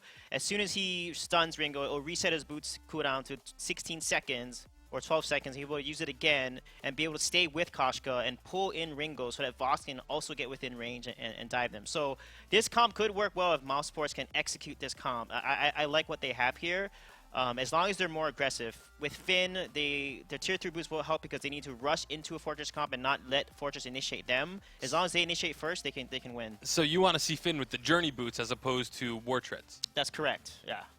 That'd be an interesting build path for him to go. Cyclone, they've only got 25-ish seconds of bonus time left. What are they going to round the composition out with? They've got a very aggressive lineup so far. Maybe something else that's aggressive to complement it? I almost feel like they were hoping to get that Koshka coming back to their side with this draft, but there's definitely options. You can pick up the Black Feather, an Alpha could work here. Even Rona, like any one of those kind of aggressive junglers, I think would pair really well with this. Oh, that was close. But they're going to lock in the Kroll. 1 second left. Crow is very interesting here because Koshka beats Crow early, so hopefully Mousesports can win the early game against a Crow. If Mousesports rushes double Atlas with Finn on Journey Boots and Koshka with Atlas, they can basically burn a Crucible with the pull, Atlas Ringo, Atlas Crow, and then if Ringo uses his block to block the second Atlas, Koshka can stun him. Or if they even better, they can execute a Vox ultimate with the silence and Koshka stun at the same time. That would be OP. The other concern with the Kroll is that into a Finn, if Finn just gets himself in the way of your From Hell's Heart, you don't get the stun. Instead, you just get the slow and the silence onto a hero that's already, trying to be that big tanky frontliner. So that could actually work out in Mousesport's favor, but it's still, against Cyclone, it's just going to be a tough matchup. I've got to agree. Cyclone looking quite strong, at least in that game number 1. As we've said, some consistency questions moving into game number 2. Are they going to have that same performance? Mousesports, maybe this is their opportunity to really band together. This is their last chance to win a game in the first split. That's got to be a motivating factor as you head onto the Halcyon Fold, right? Like, that's got to really put the fire in your belly. Guys, if you had to make your prediction, I'm assuming that it would be Cyclone? Yeah. Yeah, I think Mousesports can pull this through if Finn stands in front of Crow, blocks the Hell's Heart, and just plays to their aggressive composition and snowball it. Like, they can take this away. And so do you see a way for Cyclone to deal with that play style, though? Like, if Mouse plays this correctly, do they have the stronger composition? Yeah, if Cyclone gets a pick and basically if Vox or Koshka is out of position, the bleed will delete Koshka. So they need to get Atlas on Mouseport side as soon as possible to minimize the bleed damage and the attack output from Crow and Ringo. All right, well, we are on to the Halcyon Fold, ladies and gentlemen. Let's see if Mousesports can take their first game of the split with Jaws and Excoundrel. Thank you very much, guys. Can Mousesports come back with maybe a 2-1 like we've seen earlier on today? Or will Cyclone take the 2-0? It does like a bit of changed draft from everybody so far as Cyclone are going to actually just chill out in their own side of the jungle as Mousesports are going to eventually find themselves a Kroll, but PT Lamb is going to be able to run away. And Emma King is on one of his heroes that has suited him over the course of the last year incredibly well. He is back on the Finn, very good against the Fortress, like Sweet Generous said. And actually, Mousesports have got a proactive lineup here. Koshka trying to emulate the success that we've seen with this hero in North America. And obviously, they've got that late game scaling of the Vox as well. So, there's a real opportunity here for Mousesports to step up and try and take at least a point off the board. Because I think Tasty Bacon touched on this quite nicely. You're going up against challenge battles. Without getting a point in a single split, that makes you look like easy prey to a challenger team looking to step up and make it to the VG8. Do you want to look like easy prey for the challenge battles? No, you don't. You want to at least say, actually, no, we were capable of taking games at the VG8 level. So it's very important that they at least pick up a point throughout this split, because they're going to want to show themselves as, whilst they may have, paled in comparison to some of the VG8 teams, they are still capable of taking games when they play at their best. And that'll, that should make challenger teams think twice about, well, actually, no, this is a team that maybe we should give a little bit more credit to. We should prepare for them a little bit more readily. We should, give them their dues. And I think this is what Mousesports will be trying to step up to do here. Yeah, most definitely, and I'm sure Cyclone will put up a hefty fight as well. And let's talk about the compositions here a little quick. You obviously mentioned Emma King, very, very versed on the Finn. But there is a Krull on the side of PT Lamb here. Obviously went the Petal last game and did an absolutely phenomenal job. And we see this consistently with when you pick up the Krull. People pick up the Fortress as well, just for that mass engagement. Yeah, well, obviously, Krull very good at movement speed himself, but why not make it even easier for him to find his targets, especially when you've got the extra single target damage that Fortress brings to the table as well. So, plenty of opportunities here for PT Lam and Krull to make some work happen. But obviously, I think Sweet Generous said it nicely, that there is that big body blocking Finn that you have to deal with as well. I mean, Finn can absolutely cause havoc for a Krull and a Fortress to actually find their way to the targets. So keep an eye on Emma King here. He could have a real impact in the game.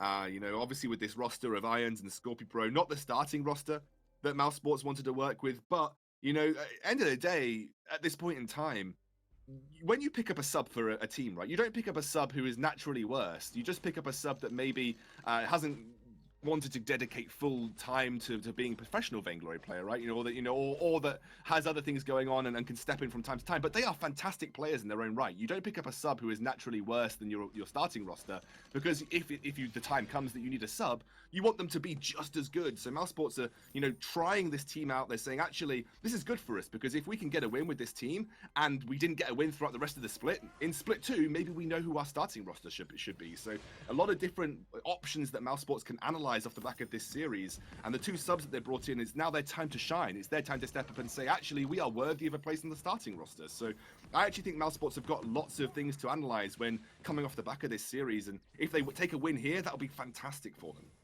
Yeah, options are always a good thing. You can mix up, and specifically one thing that you see, I think you will see a lot more of is subbing players in and out that suit different styles of play and different styles of competitions, because a lot of players have different strengths and weaknesses, and having a 4, maybe even 5-man roster with the couple of substitutes, it can be very easy for you to kind of go, okay, you're very good at like X, Y, Z hero, we'll sub you in for this game because we need obviously to play this certain specific composition. And Mousesports, if they do kind of prove that here right now, then they're in a very good standing when it comes to fighting these challenge battles. And you actually raise a really good point, Jaws, because a lot of other games, and now Vainglory hopefully moving towards this, are running this sort of extra rosters where they sub people in as and when.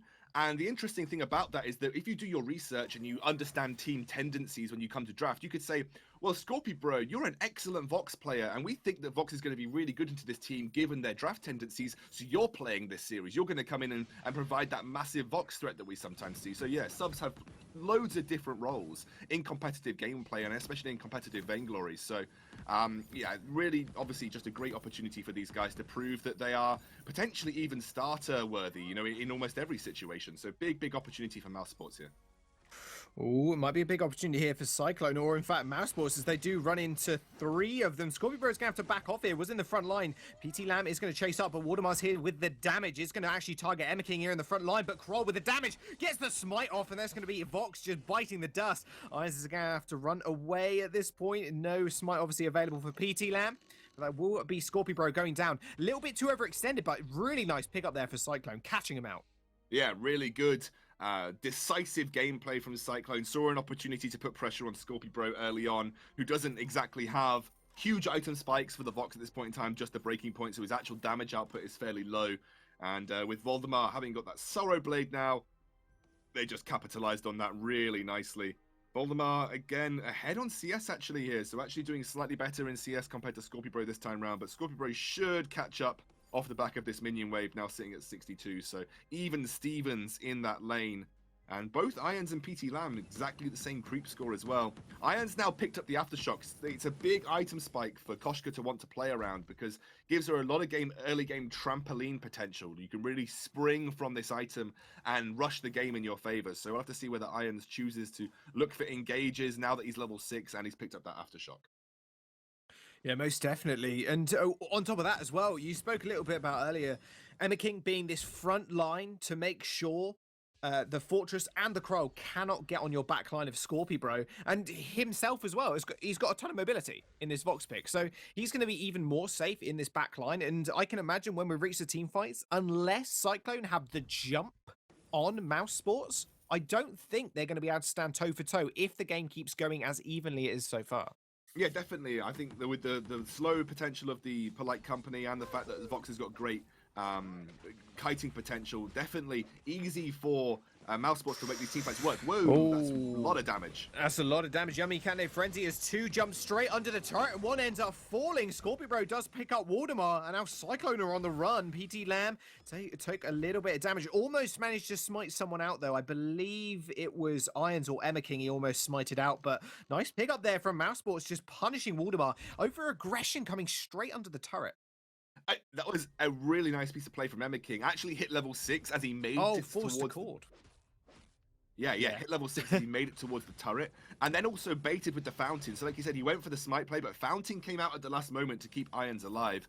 And then obviously the great force to chord across the wall here. Actually, again, Oh, Smite yeah, can come hang on a through. second. Scorby Bro does get smited away. PT Lamb with the damage is going to follow that one up. And that's the problem with the Crow and the Fortress. Very, very good at getting on top of one target. And Scorby Bro does, unfortunately, fall there. As Mouse Sports, they're going to have to defend their turret. Not too many minions on the side of Cyclone. However, they are just chipping away at the turret so far. Iron's doing a fair bit of damage. Well, you mentioned obviously Aftershock in her back pocket, meaning she is doing an absolute whale of damage. If she can get on top of Waldemar in these fights, you've already got to fear for his life because the kiting potential isn't as strong as their engage. Yeah, no, I mean, Mousebots have got decent engage themselves, right? But realistically, are they gonna want to do that until they're in a position where they feel that they can put Red Action on this Fortress on the back foot? And actually, Cruel is decent at peeling himself. You know, he's not. You shouldn't really sniff at what Cruel can do in terms of appealing potential. So you think for the most part, Mousesports are going to let Cyclone come at them, use the fact that they've got excellent peel potential, stack up on the Cruel and the Fortress with the Vox, make sure Emma King is body blocking from Hell's Heart where possible, and then re-engage with that Force to Chord when they find the opportunity. So they've got a really clear and decisive team fight plan that can come through here for Mousesports. They just have to try and execute it properly. They've actually went toe-to-toe with Cyclone really nicely in the early game here. Cyclone probably haven't been as aggressive as they would have wanted to. Great block from Voldemar here. The boomerang coming out. Oh, man, there goes the attack of the back as well. That's going to be a triple man silence to Scorpion Bro. He's doing so much damage in this back line, and Chroma just end up falling here. They are going to have to kite back very, very fast, but Scorpion Bro ends up falling. Irons was almost surely going to follow there as well. What an incredible silence coming through from Scorby Bro. He just could not make it work, though. No, he went a little bit aggressive. Voldemar had stacked up insane amounts, more so than Scorpio had, because Voldemar currently sitting on that Sorrow Blade breaking point. And when you're at a Sorrow Blade breaking point versus a breaking point Tyrant's Monocle, you will always more consistently stack up with the Sorrow Blade breaking point at this point in time. And Voldemar was just chunking out damage. Absolutely insane. We really have to wait until Scorpio hits his double Tyrant's Monocle item spike to see him actually outstack the Ringo.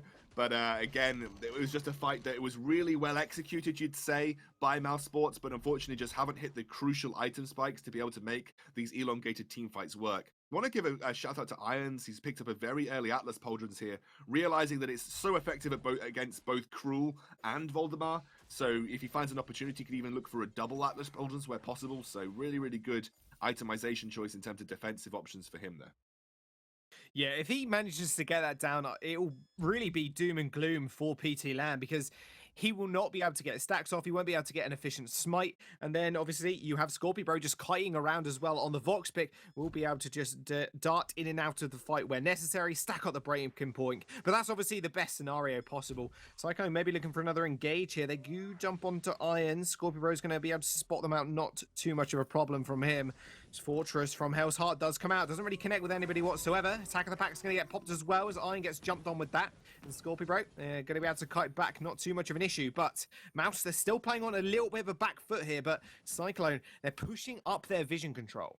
We kind of expected Mouse to be on the back foot, though, I guess, at this point in time, given that their composition. Obviously, there was that potential for Koshka to run away with the game, but doesn't look like Irons has found that sort of winning formula in North America. He hasn't been as aggressive as potentially he wanted to be. Also, the fact that he doesn't really have a composition that stacks up in the early game as much as other Koshka compositions could do. So it would have been just him trying to drive that early game potential, as both Finn and Vox take a little while to come on. But, you know, credit to Cyclone. They are taking the opportunities where they find them. They are also struggling here, though. They are also struggling to find the best opportunities to look for engages. So both teams, I'd say, are fairly even, despite that one turret advantage going over to Cyclone. And both teams, I feel they could definitely win this game. It's going to be all down to execution of team fights at this point in time. And how quickly Scorpio Bro can get to that item spike. He's got the lucky strike. He's sitting on 1,200 gold, very close to picking up his next Tyrant's Monocle now. So you're nearly there right now for Scorpio Bro. Well, that's the thing. When you're coming towards the later stage of the game, like, what's really going to matter when you're down maybe 5 or 6 kills, but you've got your full item build. The kills and gold don't really mean all too much towards the later stages because you've all reached your items power spikes or item points, but neither fight is going to come out. Irons in the front line just gets obliterated from Hell's Heart. Did obviously land on him, and now Scorpio Rose is going to try and kite back. Might just be able to pick up a kill. BT Lamb with the regeneration though does get forced to cord back into the Finn, but they're going to jump straight back onto Scorpio Bro, and that's going to be a triple kill in fact for the Captain Fortress. And Ace comes through for Cyclone, and that looks so good for a short while there for Scorpio Bro because that massive force to cord. I would actually argue the opposite. I'd say the force to cord was bad. Like, actually, I would say that Scorpio Bro had complete control of that Cruel, and he was stacking up the breaking points. The force to cord dragged him out of auto attack range, and he couldn't get the kill. And he lost a lot of breaking point stacks at the same time. I'd actually argue that the force to cord was bad, and I think it was almost Emma King a gut reaction that maybe Scorpio Bro was struggling with PT Lamb. I don't think Scorpio Bro was struggling with PT Lamb at all there, and I think Emma King made a mistake using that force to cord at that particular time. But they want to go for another engage yet again from Hell's Heart. Goes a little bit wide, actually just comes back around and hits Irons, and he's going to be able to get isolated and taken out. Scorpio Bro is yet again kiting back. Nice stun actually onto the Fortress. Silence comes out, but it is going to get blocked. Cyclone are just going to settle for the gold miner as well as the kill obviously onto Irons. That was a really nice from Hell's Heart as well. Just boomeranged back around and did land on Irons. It looks like I think Cyclone adapted really well to the specific item builds that we've seen. Irons had not invested in a reflex block until now. And actually, as he jumps on the Ringo, it's probably safer for PT Lamb to strike the from Hell's Heart onto the Koshka to make sure that Voldemar survives, and then they can focus on the Vox later on. And especially when you put the weakness stacks that you can build onto Vox, it's really good in that situation because it makes the build path that Vox takes a little bit less effective. So they've adapted to focusing the Koshka with the from Hell's Heart because Koshka previously couldn't block it because she had no reflex block. And they've been adapting to these team fights really well. Also, the fact that Emma King didn't have Crucible either, so there was no protection for Irons. If you hit from Hell's Heart, he was going to get stunned. Maybe that will change up now that the reflex block has been finished by him. We'll have to see. Yeah, we'll have to wait and find out. I mean, I did mention, obviously, as soon as it gets into that late game stage, that the gold lead won't really mean anything. But at the moment, it is sitting on a very, very healthy 6,000 for Cyclone. Maybe looking for the kill onto Irons here. He's alone. Emma King's round onto the side. Same as Scorpio Bro, but they're just going to jump on him and just smite him away there.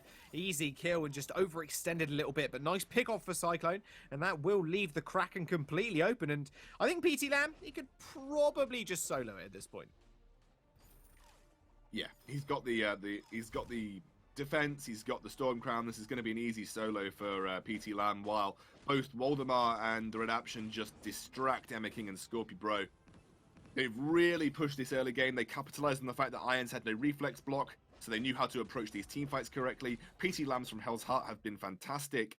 And although Scorpio Bro had opportunities, I think there was one team fight that they could have potentially turned around and then used the force to cord to drag Voldemar and Redemption back into the range of Scorpio Bro. Unfortunately, Emma King kind of shut that one down and they couldn't capitalize on that fight. But again, Kraken has been unleashed for Cyclone. And now they're going to start that shove down towards the Vein Crystal, looking to take this series easily, leaving Mouse Sports, if this win goes through, at 0 points across the entirety of Split 1 of the VG8 Spring Split. So it's not ideally where they want to be, Jaws. No, definitely not. But the thing is as well, they've had a tough time, that is for sure. But they've still got a chance in these challenge battles, something to keep in mind. Does it look like Hellfire Brute is going to come out, land on Irons? Not going to do too much work, but Cyclone, they're doing the right thing. They're going to just focus on these turrets now as that Kraken is wailing away. A lot of breaking point stacks coming through for Scorpio Bro, but Waldemar as well. Look at him, he's in the back line, but PT Lamb's in the front line as well. Kiyomi Can't Live Frenzy does land onto Waldemar, but he's easily going to actually just take care of Irons. Not too much of an issue. Kraken is just going to knock on the base of Mouse. One trade for 0 right now. Double kill does come through for Waldemar. That will be game number 2 and the series going over to Cyclone. And he's stopping Scorpio Bro from even trying to contest. Easy ending up win here for Cyclone. They played it incredibly well, adapted to those mid-game team fights, stopped trying to prioritize Scorpio Bro and went straight for Irons. Once Irons was off the board, it was easy for them to try and basically take objectives. You actually found that most of these fights, Jaws, that Scorpio Bro and Emma King survived. Both Scorpio Bro and Emma King, for a lot of these mid-game team fights, ended up surviving. And once Irons was down, Cyclone said, well, actually, now we're going to go focus objectives. Now we're going to go take global gold off the map. Because obviously now Irons is gone and it's not a late game, we feel pretty comfortable that in any given situation we could end up winning an engage. So, I mean, they played this game very, very well, you have to say. Yeah, they did. Absolutely spectacular from them. And we did mention before, Cyclone maybe on a little bit of a downward trend in terms of points coming into this one. But, you know, starting off very, very strong today. We'll see what they can do in day number 2 tomorrow.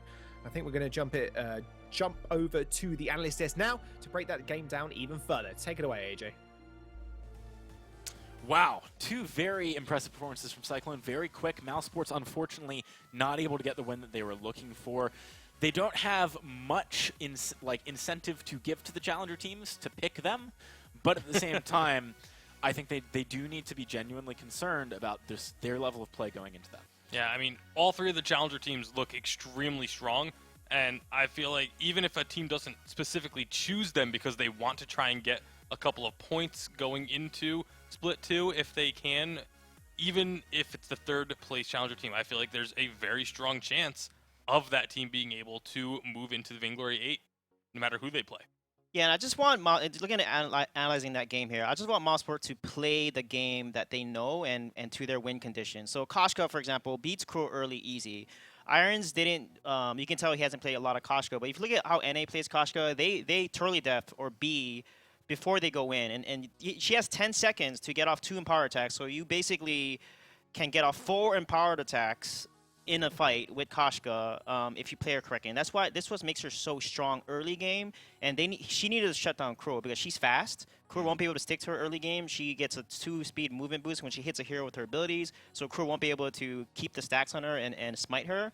And she can just poke him to death and kill him. And that's what they need to do, is hunt the Crow down and win the early game because they're even in gold for the most part. And when they did get a kill in lane, when Finn got to pull the turret and they got a kill, Koshka went to the jungle when they should have invaded and tried to deny jungle and continue to get ahead. So I feel like if Mousesports just plays the game confidently, they would be in a better position than what we saw last game. Tough spot for them to be in at the end of this week, but let's have a look at the brackets. You can see that Cyclone advanced and will be facing Team Secret in the semifinals tomorrow. Now we need to find out who's going to be facing Fnatic. Is it going to be SK Gaming or Rising Lotus? We'll be finding out very shortly. Having a look at the point standings as well, you can see how things are developing a little bit. We now know what's going on down here for the most part, at least for those bottom 2. They're locked in. Denial and Mousesports are definitely in the challenge zone, and they're also definitely the bottom 2. Yeah, those are not moving any further, but this next matchup may now be the most important match of the week, potentially, because Rising Lotus needs to get a victory in the series, not just one game. They need to win the series in order to avoid the challenge battles, potentially. It's not even a guarantee, because it will then be decided tomorrow with the Fnatic Rising Lotus matchup. Even though I love SK, I just want Rising Lotus to win just because I want that semifinal. It would be some serious drama tomorrow, I tell you. But we've got to get through this first game before we get there and even think about it. And it's going to be SK Gaming versus Rising Lotus. Very excited for this one. SK Gaming is a team that has some really cool quirks about them. You know, they're very versatile and agile. Rising Lotus actually had a very deep run yesterday. Sorry, not yesterday, last week. And on top of that, they have a team synergy, which we were talking about earlier, which is very, very strong. Having a look at SK Gaming's roster, first things first, so we've got Jetpacks, Kavalifar, Tyrus, Raph, and Bayou. And again, we touched on it a little bit earlier today. Kavalifar, of course, always actually being on SK, unlike... It was an April Fool's joke. But Tyrus, I think, has been the standout rookie of the split. I'm looking forward to seeing what they can pull out here. All right, and they're going to be against Rising Lotus, a team with Hell's Devil, Lure, Agony, Flobby, and Rom Gemsword. Great synergy, but their weaknesses are hero pool and drafting mistakes. So, however, if they get a good draft and they pull off with the synergy, they can beat SK. Yeah, and we were talking about it earlier, some things we'd like to see, maybe the flicker. This is still, by the way, guys, on 2.2. So if you're expecting, oh, we're not going to see Adagio banned because he got his attack range nerfed, that's not the case. He's probably still going to get banned. Lyra Adagio still 100%. Yeah. Every single draft they have shown up. So if they manage to get through this entire weekend and still remain in 100% draft appearance, it will have been for the entire update. Yeah. Because we'll be moving on to 2.3. Yep. For Pretty the crazy. entire update, the entire split, every single game. Man, that's nuts. All right, so Rising Lotus, I want to focus on them heading into this series more than SK.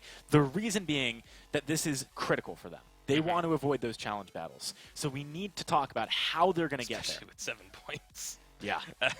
They've got a huge target on their back. You know, with 7 points, any challenger team who thinks they can take them down is absolutely going to pick them. We are into the draft, though. SK Gaming versus Rising Lotus. SK is on A side. All right, so we'll see. Do they, it's going to be the Fortress. I was going to say, do they just go for the Adagio Lyra bans right off the bat? We are going to get at least one of those healers making it through the first wave of bans. Rising Lotus now with the opportunity to answer. Suijay, what would you like to see coming out of Rising Lotus here? Yeah, I think they need to ban away Adagio. SK is one of those teams like G2. They excel with Adagio because they can flex the Adagio to support with a Rona carry jungle, for example, that they did last game to beat a Petal duo composition. So they definitely need to ban Adagio because I feel like Lyra has a lot of harder counters to her than Adagio does. That is a good point. Ooh, To be a Kashka. Kashka ban. Okay. Do Rising Lotus believe that SK can play Kashka to the level which is scary? Because frankly, Clearly. in Europe, we've not seen They that. have to if they're going to ban it away first because, you just said it. We have not seen Kashka look good in Europe. All right, Adagio, first pick for SK Gaming. Can't say that's too surprising. There's no Fortress available, so Rising Lotus, do they go for the Lyra? It's something that I think they can use to set up those rotations and team plays that we know them for. I would expect the Lyra to come out. That extra movement speed is never a bad thing if you're trying to make those rotations, and you don't really want to give a double heal over, especially when it's a team that plays Rona. Double heal with Rona is God. just... it's dirty. Buffer up It is and dirty. Portaler in? Yeah. That's ridiculous. Yeah, I actually think Rising Lotus should have took Ringo here. Ringo is actually good against Adagio. It's really more of a skill matchup, but Ringo does out-damage Adagio because of his inherent attack speed along with his Twirling Silver. It gives him a lot of attack speed to out-damage Adagio head-on.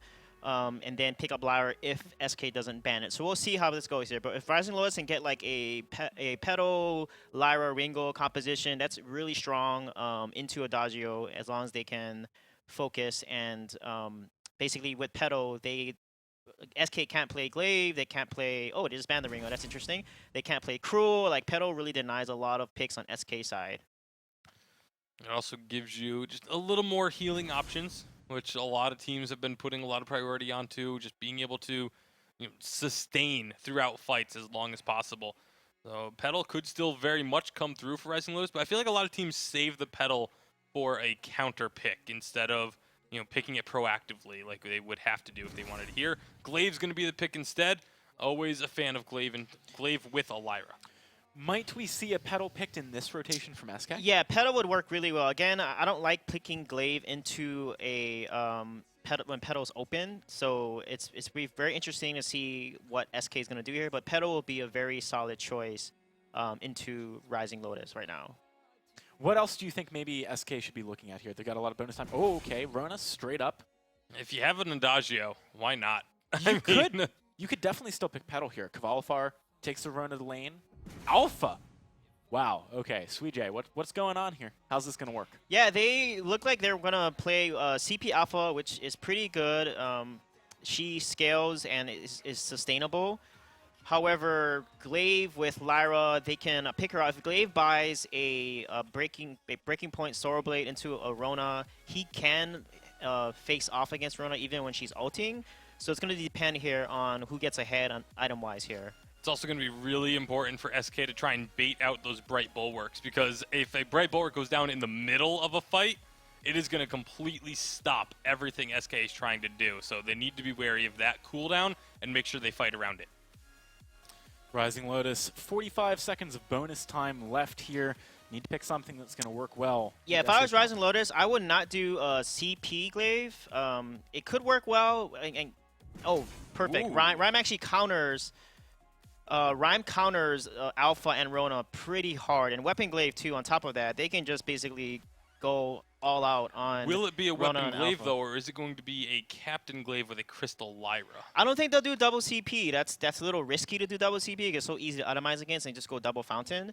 And plus, Lyra as a carry makes her extremely squishy and easy to focus down. So I doubt that they'll do that. I think weapon glaive and Ryan makes the most sense here. Looking at the stats, though, Bacon, as our stats guy, I mean, you can talk for days about Rhyme. Leon's the only one who's picked up wins on it in Europe. Yeah, it's been played 10 times now, I believe, and has those 2 wins, so 20% win rate. 0% win rate on anyone other than Leon.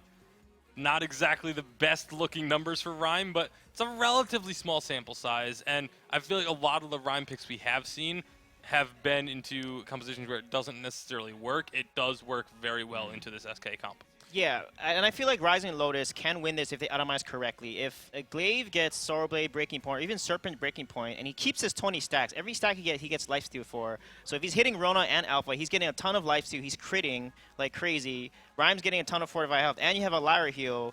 They shouldn't die, honestly. So, like, Rising Lotus, if they itemize properly and win and don't fall behind, they can easily beat SK here. Yeah, it's very interesting stuff. On the side of SK, though, I mean, how does their comp deliver? Is it just pile melee people onto a target and hope for the best? Basically. It's hoping to out-sustain the Glaive and Rhyme. Like, the fights should be very long and drawn out, regardless of who's winning them, because that is what both sides are looking to do, is just have these fights extend and last as long as they can. Yeah, Rona will need to Atlas Glaive so that they can decrease the damage per second coming out of Glaive, and then she needs to basically out on top of Rhyme and Glaive to get broken mid stacks along with Serpent Mass heal. So it's really really based on items. If someone's ahead an item or has an infusion, they will delete the other person first. But however, Lyra's heal is much better than Adagio's heal because it's AoE, and it gives more heal over time. So, like, Rising Lotus actually has a better comp based on the mechanics of it. All right, well, we're ready for game number 1 of the series. Rising Lotus desperately needs to take this one home. SK wants to stay in a good position. Let's hand it on over to Jaws and Excoundrel. Thank you very much, guys. And a couple of picks we haven't actually seen today whatsoever. Alpha and the Rona coming out from SK Gaming as they do head on to the fold for the first game in this best of 3 against Rising Lotus.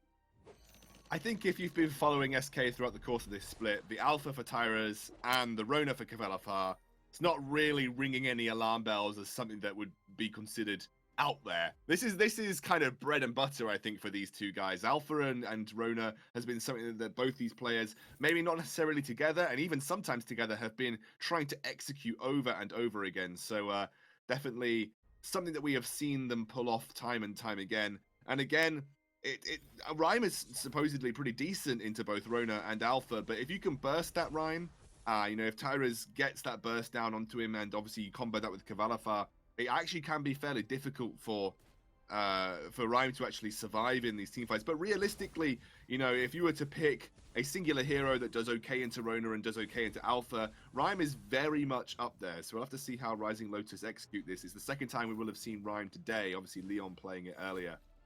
And I think it's looking good here for Rising Lotus. They're definitely, I think they've drafted quite well into what SK bring. And SK are some of the only teams in Europe that bring this kind of quirky composition with the Rona lane that Kvelafar loves to play. And obviously Tyra is on this Alpha. Yeah, they're definitely one of the teams I really enjoy watching just because of that aspect of them, because they do bring out these funky compositions and a bit off-meta picks, you could say. Kvelafar, I really like his Rona, honestly. But I think you're right. I think Rising Lotus have drafted really well. Having that Lyra especially is going to be incredibly important, as Agony has found himself in SK's jungle. Tyrus is just going to... He's going to jump towards him and jump towards him even further as Hell's Devil actually takes a lot of damage. Bright Wall does go down. The healing comes through as well. But Agony is going to go on the run here, but actually taking a lot of damage. That Winter Spire not really doing all too much. Kvelafar is going to be here as well. Secures the first kill. Jetpack's taking the credit. And oh my goodness. Tyras jumps over the wall and Hell's Devils falls. Blind across the wall. That's absolutely prediction or guesswork or a mixture of the two. But Tyras picks up the kill. I don't think there was a flare there. Correct me if I'm wrong, but I can't remember if he put a flare across the wall. But it looked blind when he pressed the Prime Directive. He might have spotted out Hell's Devil with the flare, but I only caught it as he went over the wall when there was no flare there. So In my eyes, that was almost blind, but what a great play from Tyrus. Super aggressive here, almost accelerating towards that aftershock very quickly. Once he gets that item spike, you can expect him to continue to put pressure on Agony here, who's going to be farming the jungle like crazy. You'll definitely want to see SK be the ones who are sort of attempting to force the advantage, you would have to say. Yeah, most definitely. Tyrus, obviously, with this kill now, is going to be in quite the happy position. Oh dear, hang on. Law's taking a lot of damage up in the lane. Kavalifar just paying his dues to him, and Jetpacks is here as well. Agony is going to come up maybe to look for a gank, but it's going to be incredibly hard to actually engage. Jetpacks is going to get flared out as well. So everybody knows that they're here. Tyrus, Prime Directive is available. A lot of damage goes down on to Luer, and Tyrus is going to have to back off as well. And Rising Lotus, they're playing on the back foot at the moment, but they can make their way back into this game because we've seen the glaive plays time and time again, Scoundrel. Afterburn, if you can find the afterburn onto someone like Jetpacks, it can easily be their fight. Absolutely, and obviously repositioning a target into range of Rhyme is always fantastic. You know, one thing that Rhyme needs early is movement speed because he needs to get towards his targets, things like Jetpacks. But essentially, he'll be less pressed to do so this time around because we talked about it earlier in the Rhyme game where Leon played Rhyme.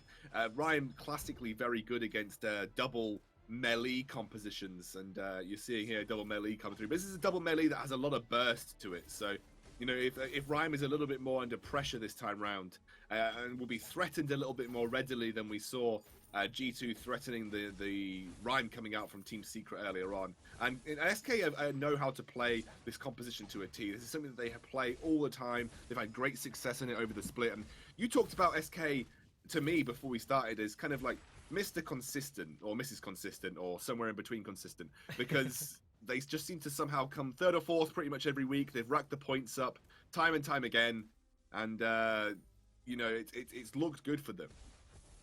Yeah, it really has, and I think that's going to be the massive problem coming in for Rising Lotus into this best of 3, which is they do need to take this 2-0. To be out of the challenge battle spots. But SK are going to be proving one tough cookie of an opponent because, yeah, having and being so consistent is just the name of the game. They've been this kind of third level, almost second level tier in the leaderboard. As we do see another fight happening, Kavalifar getting taken really low. Rising Lotus kind of backing off here just a little bit as Agony's onto the sidelines. Winter Spire's down to Tyrus. He's playing so aggressively.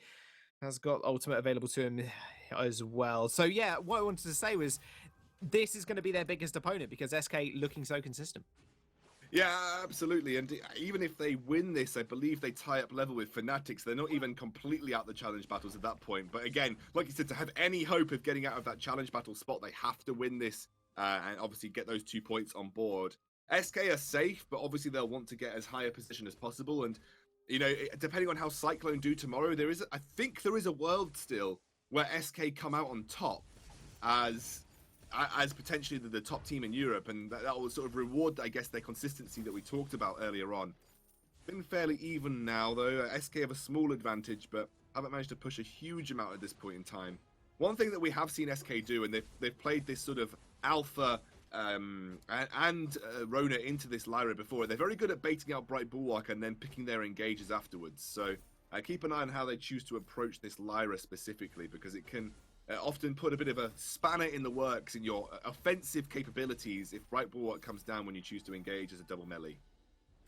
Yeah, most definitely. And to top it all off as well, that passage when she does hit the level 6 is going to provide Agony easy access to the back line, or a very good disengage tool as well, just to try and get back near a turret. Do you have Eve of Harvest being picked up by Agony as well? A bit of a more, I'd say, comprehensive build coming in from him in the early stages. We did see, correct me if I'm wrong, a Broken Myth earlier on the Rhyme first item. So Eve of Harvest definitely something that he wants to fight with. Doesn't look like he wants to come up to the lane now. Tyrus is here also. Core charge onto Agony. I don't think there's going to be too much action alto yet. In this situation, Jaws, the sustain is more important to Agony than the actual raw damage output and threat. You still are a significant threat with Eve of Harvest as Rhyme, but for him, you know, against the sort of the damage coming out from both the Alpha and the Rona, it is more important to have sustain over raw damage output. So going Eve of Harvest is the classic first item that we often see on Rhymes, and this will suit him better in this particular composition up against what SK are bringing to the table. Speaking of item spikes, Aftershock, Piercing Shard there for Tyra's. Serpent's Mask, and I guess we'll be working towards a breaking point from Kavalafar. So these are item spikes that SK can fight around. They can really look to force something at this particular moment in time. We'll just have to see whether that'll be Goldmine, whether that'll be a potential invade into the jungle. We'll have to see. Looks like they've found an opportunity. Oh, they found an opportunity indeed. Agony is going to get chased down here by Kavalafar and Jetpacks. Healing does come out from Hell's Devils, so it's going to dissuade SK at the moment. But Tyrus is here. Prime Directive. Does he want to go for it? Nope, just decides to core charge some of the fronts. Agony, he's having a little trouble right now, I'd say, securing most of his jungle. It's going to be quite frustrating for him because Tyrus is so scary, man. On this alpha pick, as soon as you kind of see him lock it in, you're like, oh boy, we're in for a rough game. Yeah, but I mean, he's been keeping up in farm pretty well. You can see he's 43 to 46, so he's not exactly leaps and bounds behind. And again, I think Tyrus was there building core overload stacks as an alpha.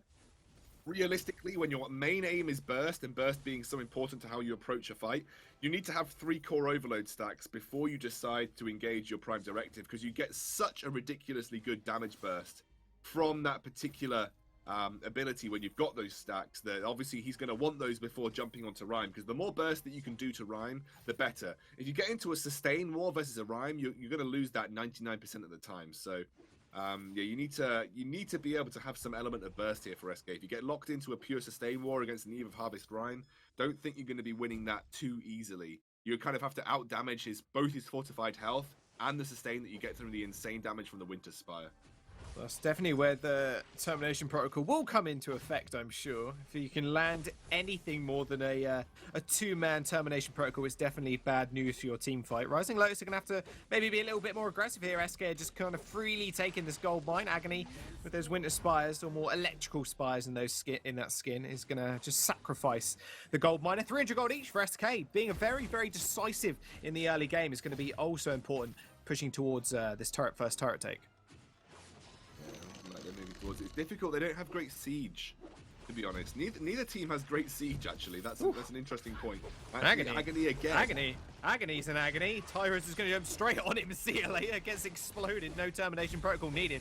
Crystal Sentry is going to go down again. Or not again, even the first time in this game, even. And SK looking very, very good. Catching Agony out there.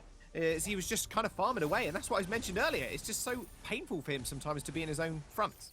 Yeah, when he's caught by himself and SK are able to collapse that easily, very easy to take out the round. Like I said, you know, they've got the burst coming through from Tyrus. You can kind of counter what they're being brought to the table in terms of that Eve of Harvest. They're just going to run in and try and force this now. I think they will. Red Mist lands onto Lua. He might just go down, almost falls to that. Does have the backup, though, with the fountain from Hell's Devils. Will be able to survive. I thought they were just going to go for the turret, in all honesty, as Agony does rejoin the fight as well. Does have to use the boots to get out of there. Very, very sharpish. Kavalafar and Tyrus just providing a lot of mean upfront damage. And that's Serpent's Mask as well. You were saying about the sustain coming out from the Eve of Harvest, but Kavalafar with the Serpent's Mask on top of that, going into Agony, is going to be something to deal with as well. Absolutely. And they're also both carries here. Tyrus and Kavalafar investing in heavily into defense early on as well. Want to make sure they've got both armor and shielding to protect against what Rising Lotus are bringing to the table. Agony stepped over a scout trap here. This is not great position for him. Prime Directive, he's got happy feet though. He does manage to dodge that without too much of a problem. As soon as you pop those boots, man, you got those happy feet, you're going to be able to get out of them anything. Prime Directive as well is quite a slow skill shot, so it can be, if you're paying attention, it can be very easy to kind of dodge, especially with boots. Tyrus going under the turret though, in fact, is going to get knocked back. He's going to have to activate Termination Protocol if he's not careful. Red Mist going in though. Tyrus, will he want to follow this one up? Prime Directive onto Hell's Devils. Oh, under the tower. See you later. Agony is almost going to go down as well. Kavalafar just pays him a visit and takes the kill as well. Wow, Tyrus. This boy is on fire. Those Prime Directives, my man. Yeah, but also Kavalafar just survived. You talked about the sustain that Kavalafar has. It's shown in action right there. And both elements of SK's composition were perfectly illustrated. The 500 almost damage coming from the Prime Directive with the full core, overload stacks, absolutely deletes Hell's Devil and chunks out that first tier turret in the lane. And then Kavalafar single-handedly with a breaking point stacked up very nicely and that Serpent's Mask just sustaining through whatever Agony could bring to the table. Agony's had to invest into so much defense early that actually the pure damage output that he's having is not giving him huge sustain from that Eve of Harvest, and the burst potential from Kavalafar, especially when he's stacked up, is more than enough to deal with Agony, who is yet to buy any armor whatsoever. So if Cavalify gets his hands on him when he's already stacked up that breaking point, don't think Agony's going to survive very long. No, definitely not. The breaking point, man, with the red mist as well, just stacks up so quickly. Cavalifar's going in yet again. Those breaking point stacks stacking up very nicely for him. Agony, though, sustaining through it. It's going to be fairly easy. Burst does come out, does get blocked, and that's going to be a nice afterburn as well. Cavalifar goes in yet again. That red mist just 16, tearing 18, through 20. Rising Lotus. He's going to just destroy them, tear them up. There you go, 1 kill over. Tyrus follows through yet again. Hell's Devil's going to have to use the portal to get out of there. Passageway is going to get followed through. He's going to get out. Not an issue, but Agony. Uh-oh, you're in a little trouble, my friend. Tyrus is on the hunt. Those giant scissors are going to pay its dues, I'm sure, in a second. Prime Directive is available. They're hunting him down. It's just too much. Oh, he dashes over to the front. Agony is probably going to go down here as well. Oh, my goodness. Those breaking point stacks. I know, dude. I was just screaming it in the last fight because he just went from like 10 to 25 in a matter of seconds. Oh. And just decimated everybody from Rising Lotus. That's what Rona can do. If she red mists multiple people, those breaking point stacks go up like a ticker counter, just like ding, ding, ding, ding, ding, ding, ding, all the way up to 25. And that's where he starts to pull the trigger in dealing those basic attack damage to Agony and Hell's Devil. Cavalifar knows exactly what he's doing on this Rona. He's shown time and time again throughout this split that his lane Rona works incredibly well. It's been a monster. Cavalifar really has been a monster. He has. It's just funny watching it. I'm not even watching the fights at this point. I'm watching his breaking point stacks. Just, yeah, you're right. It just tings up like a counter. It's just like, oh, how many can they get to in this fight? And Sentry is going to go down once more. SK in firm control of Rising Lotus's jungle. However, they need to look for a fight here. Cavalifar going in once more. Just jump onto the back line. There they go. Look at the stack up. Agony's going really low. He's going to have to back off of this fight. They have just zoned out Lure. He's going to have to afterburn away. Hell's Devils is on the front line. They're just chasing them down at this point. SK can just push Rising Lotus out. They're going to jump back in. Passageway through as well. Cavalifar, one more hit will do it.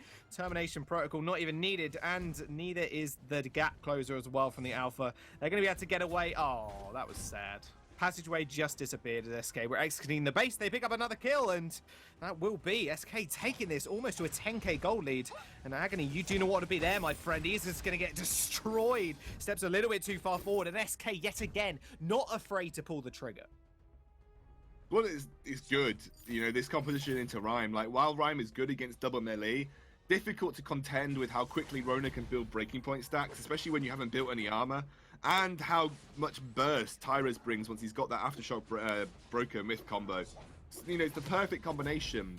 It's sustained damage that almost out-sustain damages a Rhyme, and the burst damage to help finish him off when he's at those pesky low HP, sort of those low HP values. It's a really good composition for SK, and they seem to be able to deal with this Rhyme perfectly. Yeah, they're going to go on the Kraken, and SK are going to secure it. They're also going to secure themselves a kill. Hell's Devils, you're trying to take the passageway, but you took it straight into jetpacks. As Cavalifar finishes up the kill. SK, they're looking pretty strong. 11-0, Kraken on the board as well. Well, Rising Lotus definitely falling at this point in the game, and SK, they're looking extremely strong. And I want to know, Excoundrel, give me the breakdown. Are they going to change the drafts up? Because I don't think you can let Cavalifar have this pick. There's so much that SK can bring out. That's the problem, Jaws. Like, it's very difficult to target ban SK because they have such a wide and diverse hero pool.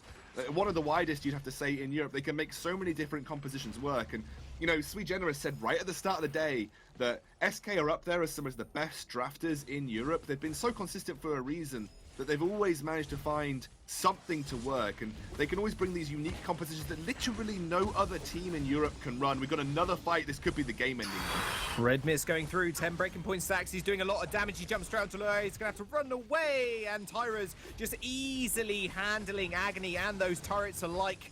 Prime Director is going to be used to finish that one off. Lure trying to find something. Tyra's still healing through this with the help of jetpacks. Burst comes out, the crystal goes down, and that will be SK Gaming taking game number 1 over Rising Lotus. Felt like SK were pretty much almost on entirely comfort picks as well there, Jaws. Like Cavalifar's Rona, Tyra's Alpha, and jetpacks to an extent his Adagio. That was a perfect game from SK, by the way, as well. I don't think they lost a turret. They definitely didn't lose a life.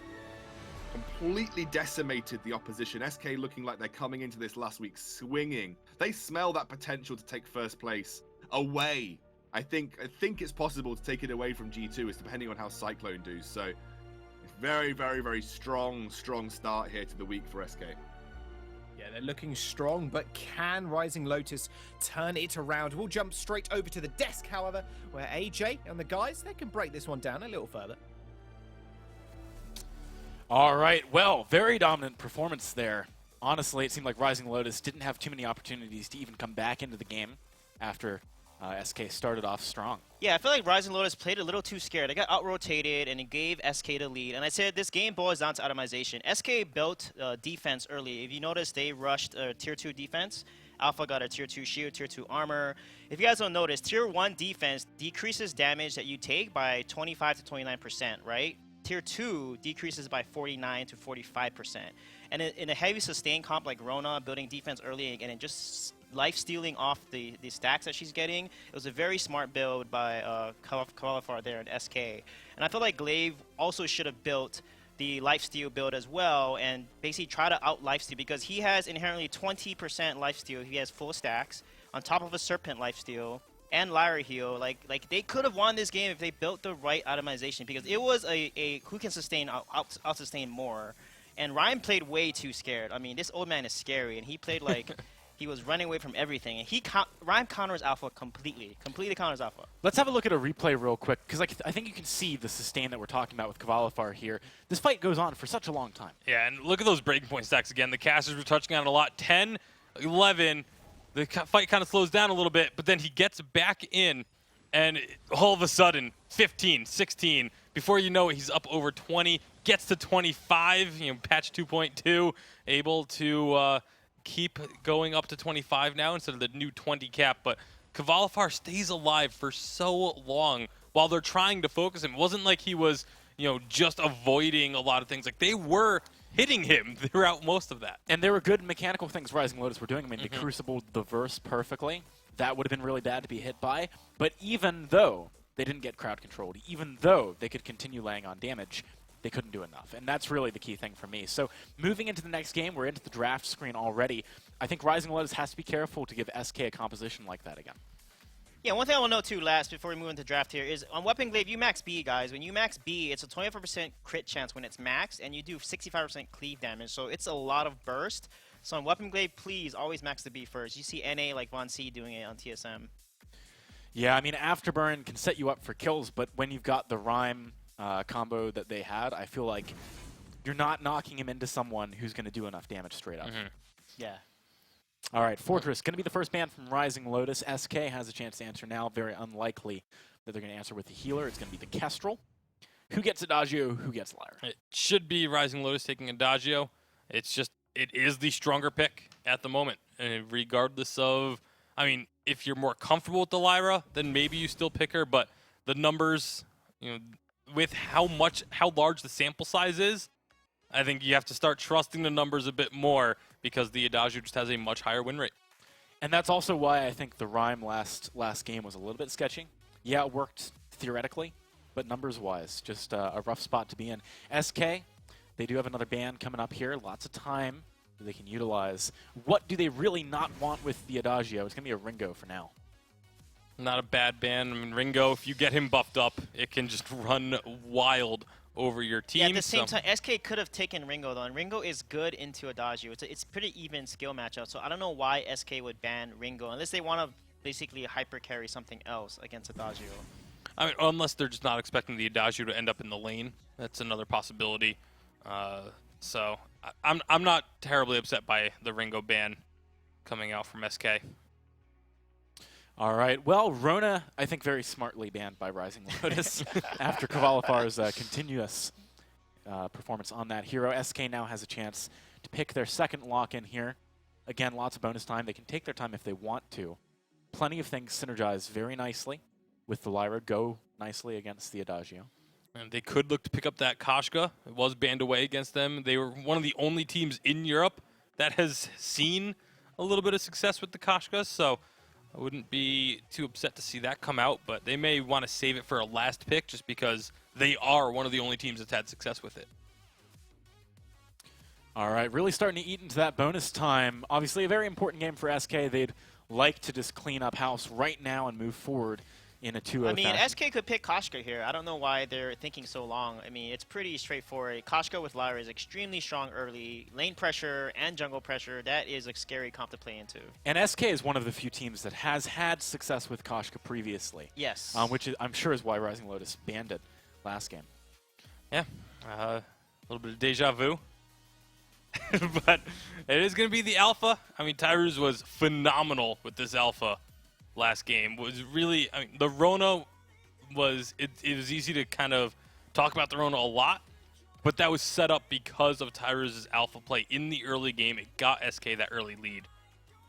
All right, Rising Lotus, they get to answer with their final 2 lock-ins here. Sweet J, what would you like to see into this alpha Lyra combination? Yeah, I feel like Alpha is a little risky here. They could do Black Feather because if sustained Black Feather, or Cruel. Cruel is a direct Cruel is even very better, good into actually, Alpha. even better into Alpha. He completely counters Alpha as long as they play Cruel aggressive and not like how they played Rhyme, because Cruel needs to stick to his opponent like Rhyme does to get, like Rhyme gets 4-5 health, Cruel gets lifesteal, so they can't play this Cruel scared or else they're going to lose every fight.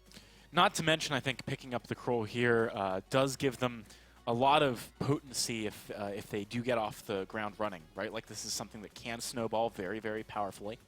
But what goes with it Also is works very well with the Adagio. Yeah, and I agree with that for sure. What do you put with it as a third pick, though? Is this going to be lane Adagio? Could they maybe run it captain? They should run Flicker, is very strong with Cruel. Arden is going to be extremely strong, and let the Flicker's Adagio. also just very strong with Adagio. Like, Yeah, that exactly. combo is dirty in the Yeah. lane. You can just completely shut down whoever you're up against. Adagio Cruel in general, I don't think has lost. Tasty Bag can correct me later, but I don't think it has lost a matchup yet because it's such a strong duo combination with any support, basically. So Lance, not quite the Flicker, but it is something with some lockdown. It is something that can set plays up kind of like the Flicker. It's just a bit harder to do. Does work into the alpha as well. You can kind of deny some of the really big alpha plays with that termination protocol. As long as you have a Githian wall available, just knock it away. All right, SK Gaming, last pick coming up here. What makes sense for their lane or maybe their captain? I think probably their lane, though, to be locked in. You got to deal with the long-range trading of the Adagio. You got to deal with the run at you that Kroll and Lance. I wouldn't mind seeing a Gwen here, actually. Being able to use the buckshot to slow the rush of Kroll or even Adagio, who's going to be trying to run close to you to be able to get his damage out.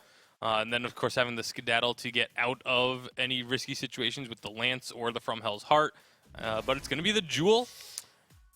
This is interesting because the team has Crow and Lance, so this is they need to dive Adagio and execute this very well. And as long as they kill Adagio every fight, they can beat Rising Lotus. But if Rising Lotus does a really good job peeling and protecting the Adagio and letting Adagio heal and buff from afar, then I see Rising Lotus taking this way. Yeah, it's definitely possible here. Obviously, Jewel was something we saw a ton of at the beginning of the update, and then it really fell off. Like, there was a middle week where it got banned, and then it didn't get banned, it still didn't get picked. It's been kind of an evolution of success here and how frequently it gets played. Do you think it makes sense here overall? Do you think it's something that's going to fit SK? If it can get past the Lance, so much of this game is going to come down to how Lance plays. If Lance is able to use those Githian walls to knock Jewel out of rocket leaps or things of that nature, then there's almost no chance for SK. But that is such a small timing window. I mean, we might see it happen a couple times this game, but I highly doubt it's going to be something we see consistently. Yeah, I mean, Jewel and Lyra are traditionally strong together. That's something that other teams have played in NA and EU. So it could work out if they get an early game aggressive push and shut down the crew early game. It could work because Lyra is really hard to handle in lane. So if SK can do that and snowball it from there, they can win. But if they don't put any pressure early game, then they're going to be in trouble. On the other side here, I mean, what's the play for Rising Lotus? Protect Adagio. I mean, that's really what it's about. Protect Adagio, use the Adagio to get the Gift of Fire, keep Kroll alive, keep him in the front lines, get those weakness stacks built up.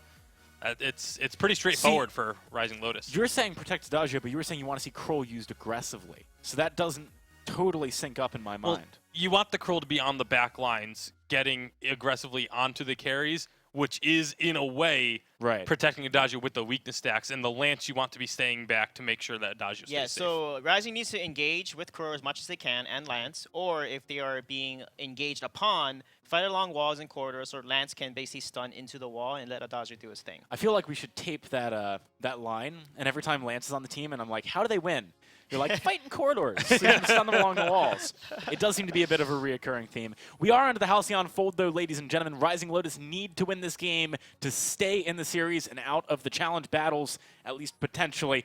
Let's hand it on over to Josnick Scoundrel. Thanks, guys. And will Rising Lotus rise and bloom, or will SK Gaming come up with the 2-0? We'll have to wait and see as we get into game number 2 of this best of 3. Very, very hot so far. As Rising Lotus actually double impaled to start off the game. Looking good so far. Jules is going to have to run away. Cavalifar, you're in a little trouble, my friend. Agony uses the smite. Not too much damage. Well, not enough damage, at least, as Cavalifar survives. Yeah, and the Lyra here will give him a little bit of sustain back in lane. He has to pop a potion already.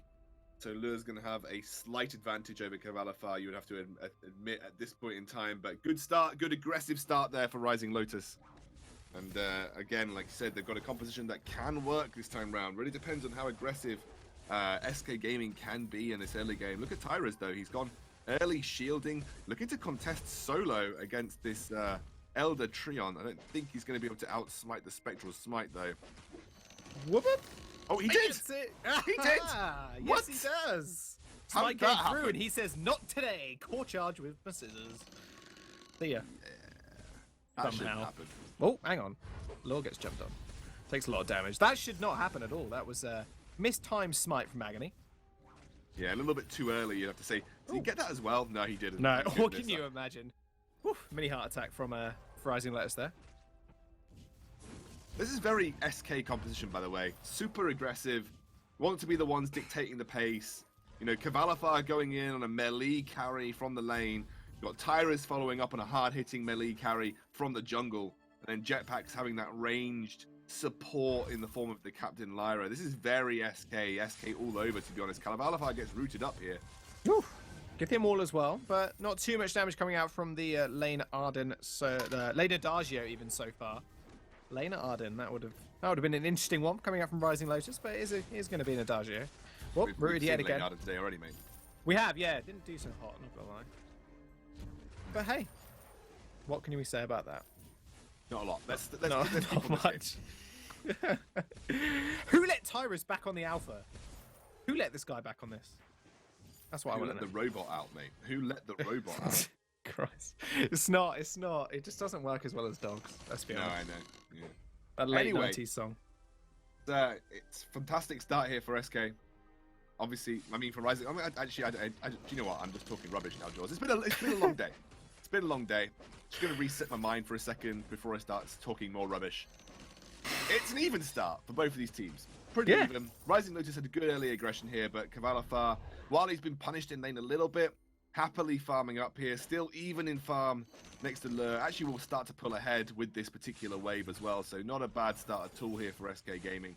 And Cavalifar, he's used to playing these forward-facing melee carries as well. You know, he's used to playing the Ronas, used to playing the Jules. This is something that he is particularly fond of. I mean, Cavalifar has got such a wide hero pool, I have to think, in terms of what I've seen him play over the last few weeks.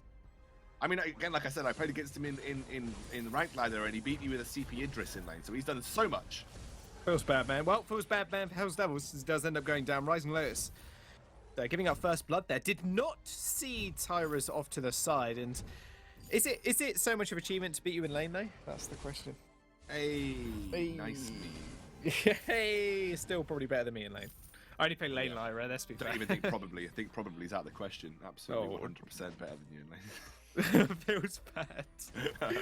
That's a fair one. Agony, though. Whoa, taking a bit of damage. I'm not sure who that actually went over to. As Tyrus yet again with the aggression. And I want to point something out as well, Alexandro. Didn't actually see a termination protocol once in the last game. At I least think from you're right. my mind. I don't think we saw one termination. I don't think he needed to though. Realistically, like as CP Alpha, especially when you're playing almost a sustained team fight, termination protocol is used almost exclusively to prevent you from dying, giving you the extra seconds of life to try and clamber back. I don't actually think I ever saw Tyrus in the last game get to a position where he was forced into a desperation move to use that termination protocol. I mean, it was definitely a very strong performance from him. Never really put himself in danger's way. We'll have to see how that functions here. Against an Adagio, he might have a slightly harder time keeping his health pool as healthy. Then Cavalifar takes a little bit of damage there. Hellsdales has been on point, though, with these Lance Impels, and that can only beg the question if he can do it in the later stages, because Cavalifar, like you mentioned, he's very, very well versed on these melee matchups in the lanes. Zagany yet again gets jumped on by 2 people this time, does use the boots to get away, not an issue. Hellsdevils finding Cavalifar, Githian Wall, a lot of damage. Tyra's level 6, could pop Termination Protocol soon. That's going to be the question. Oh, goes over the wall yet again. Law is going to be found. Core charge, not going to be enough to finish him off. If that happened again, I think I'd have lost it.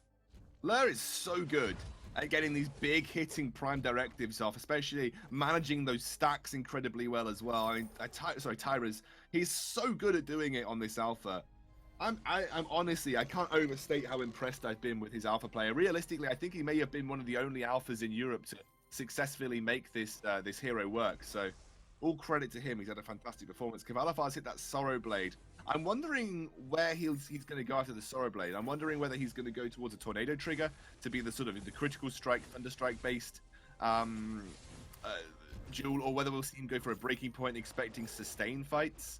I imagine maybe with a Cruel he might favor a breaking point, but against an Adagio you want to try and burst him. So plenty of options. We've seen Jules do both, and I guess we'll get an indication as to where he next goes with his next item. Picked up a reflex block, so actually one of the few Jules, especially weapon power Jules, that I see really think about itemizing defense early. But obviously that From Hell's Heart and the Verse of Judgment are scary prospects for Cavalifar. Wants to make sure he's well protected against those particular maneuvers. That could be a scary point for Tyrus to be. Does activate Termination Protocol, does end up getting taken out by Lure.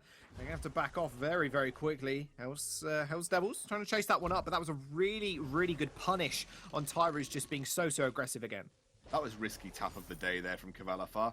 Unsure if he was really going to get much work done once that Termination Protocol had already been used. I mean, that was going to be a dead alpha either way, but Cavalifar almost put himself in the firing line as well. But yeah, I agree. Tyrus finally punished just a little bit there. Rising Lotus capitalized nicely, and Tyra is now thinking about his own reflex block. As you can see, he's picked up the Oak Heart. He's definitely realizing that From Hell's Heart can provide a major issue to him, so he's going to be picking up something ASAP. And you imagine that Jetpacks will be moving towards a Crucible as soon as he physically can, as Cavalifar just clears the wave with that big red button. Oh, yes, he does. Rising Lotus.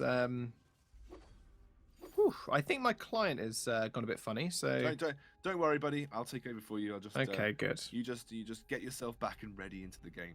Oh, thank you. Jaws got some technical difficulties on his end. Oh, there we go. We did it. Oh, you did it. That was quick. Cavalifar slid across the map, straight over the gold mine. That was pretty funny. I think that's just lag from your end, mate. Get a better internet. Yeah. Oh, feels unlucky. Maybe that's why I can't win a ranked, but that's what I use. That's the excuse I use anyway. Well, so, SK, they're looking good. Yeah, SK, and it is the critical strike build that Cavalifar's going for. So okay. I think realizing that potentially his biggest target is going to be this Adagio. So if he can jump to that Adagio, start landing big hitting Thunder Strikes, then once they take the Adagio out of the picture, actually dealing with a Cruel and a Lance is not too bad, really. Actually, very close to getting stolen by the Githian Wall there. But, yeah, it was extremely close. And you can imagine the script for SK would just be get on the back line, kill Lure, and then win the fights from there, surely. Yeah, I mean, once the Adagio is dead, right, the actual composition from Rising Lotus is actually fairly lackluster in terms of damage output. So deal with Adagio, win the game, really, for SK. Because once, Cruel is annoying, right? But once it's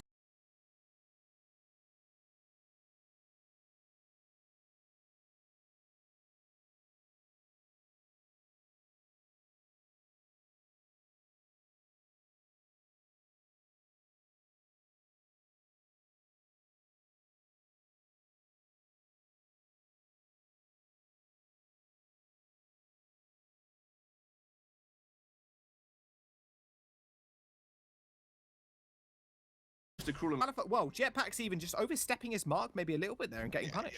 Yeah. The major thing there was Lure joining, got the Broken Myth, The Gift of Fire was applied. That's huge damage to Jetpacks, who doesn't actually have much shielding at this point in time either. I think it gets a little bit from the Fountain, but it really, realistically, not huge amounts of individual shielding, because you wouldn't really pick that up as a captain. And at that point, they all clumped up, like driving down onto Gavalafar. Again, Tyras built those core overload stacks. Massive Prime Directive hit both Agony and Lure, forced them out the fight, and then Tyras cleans up once again. Is there nothing this boy can't do on the Alpha?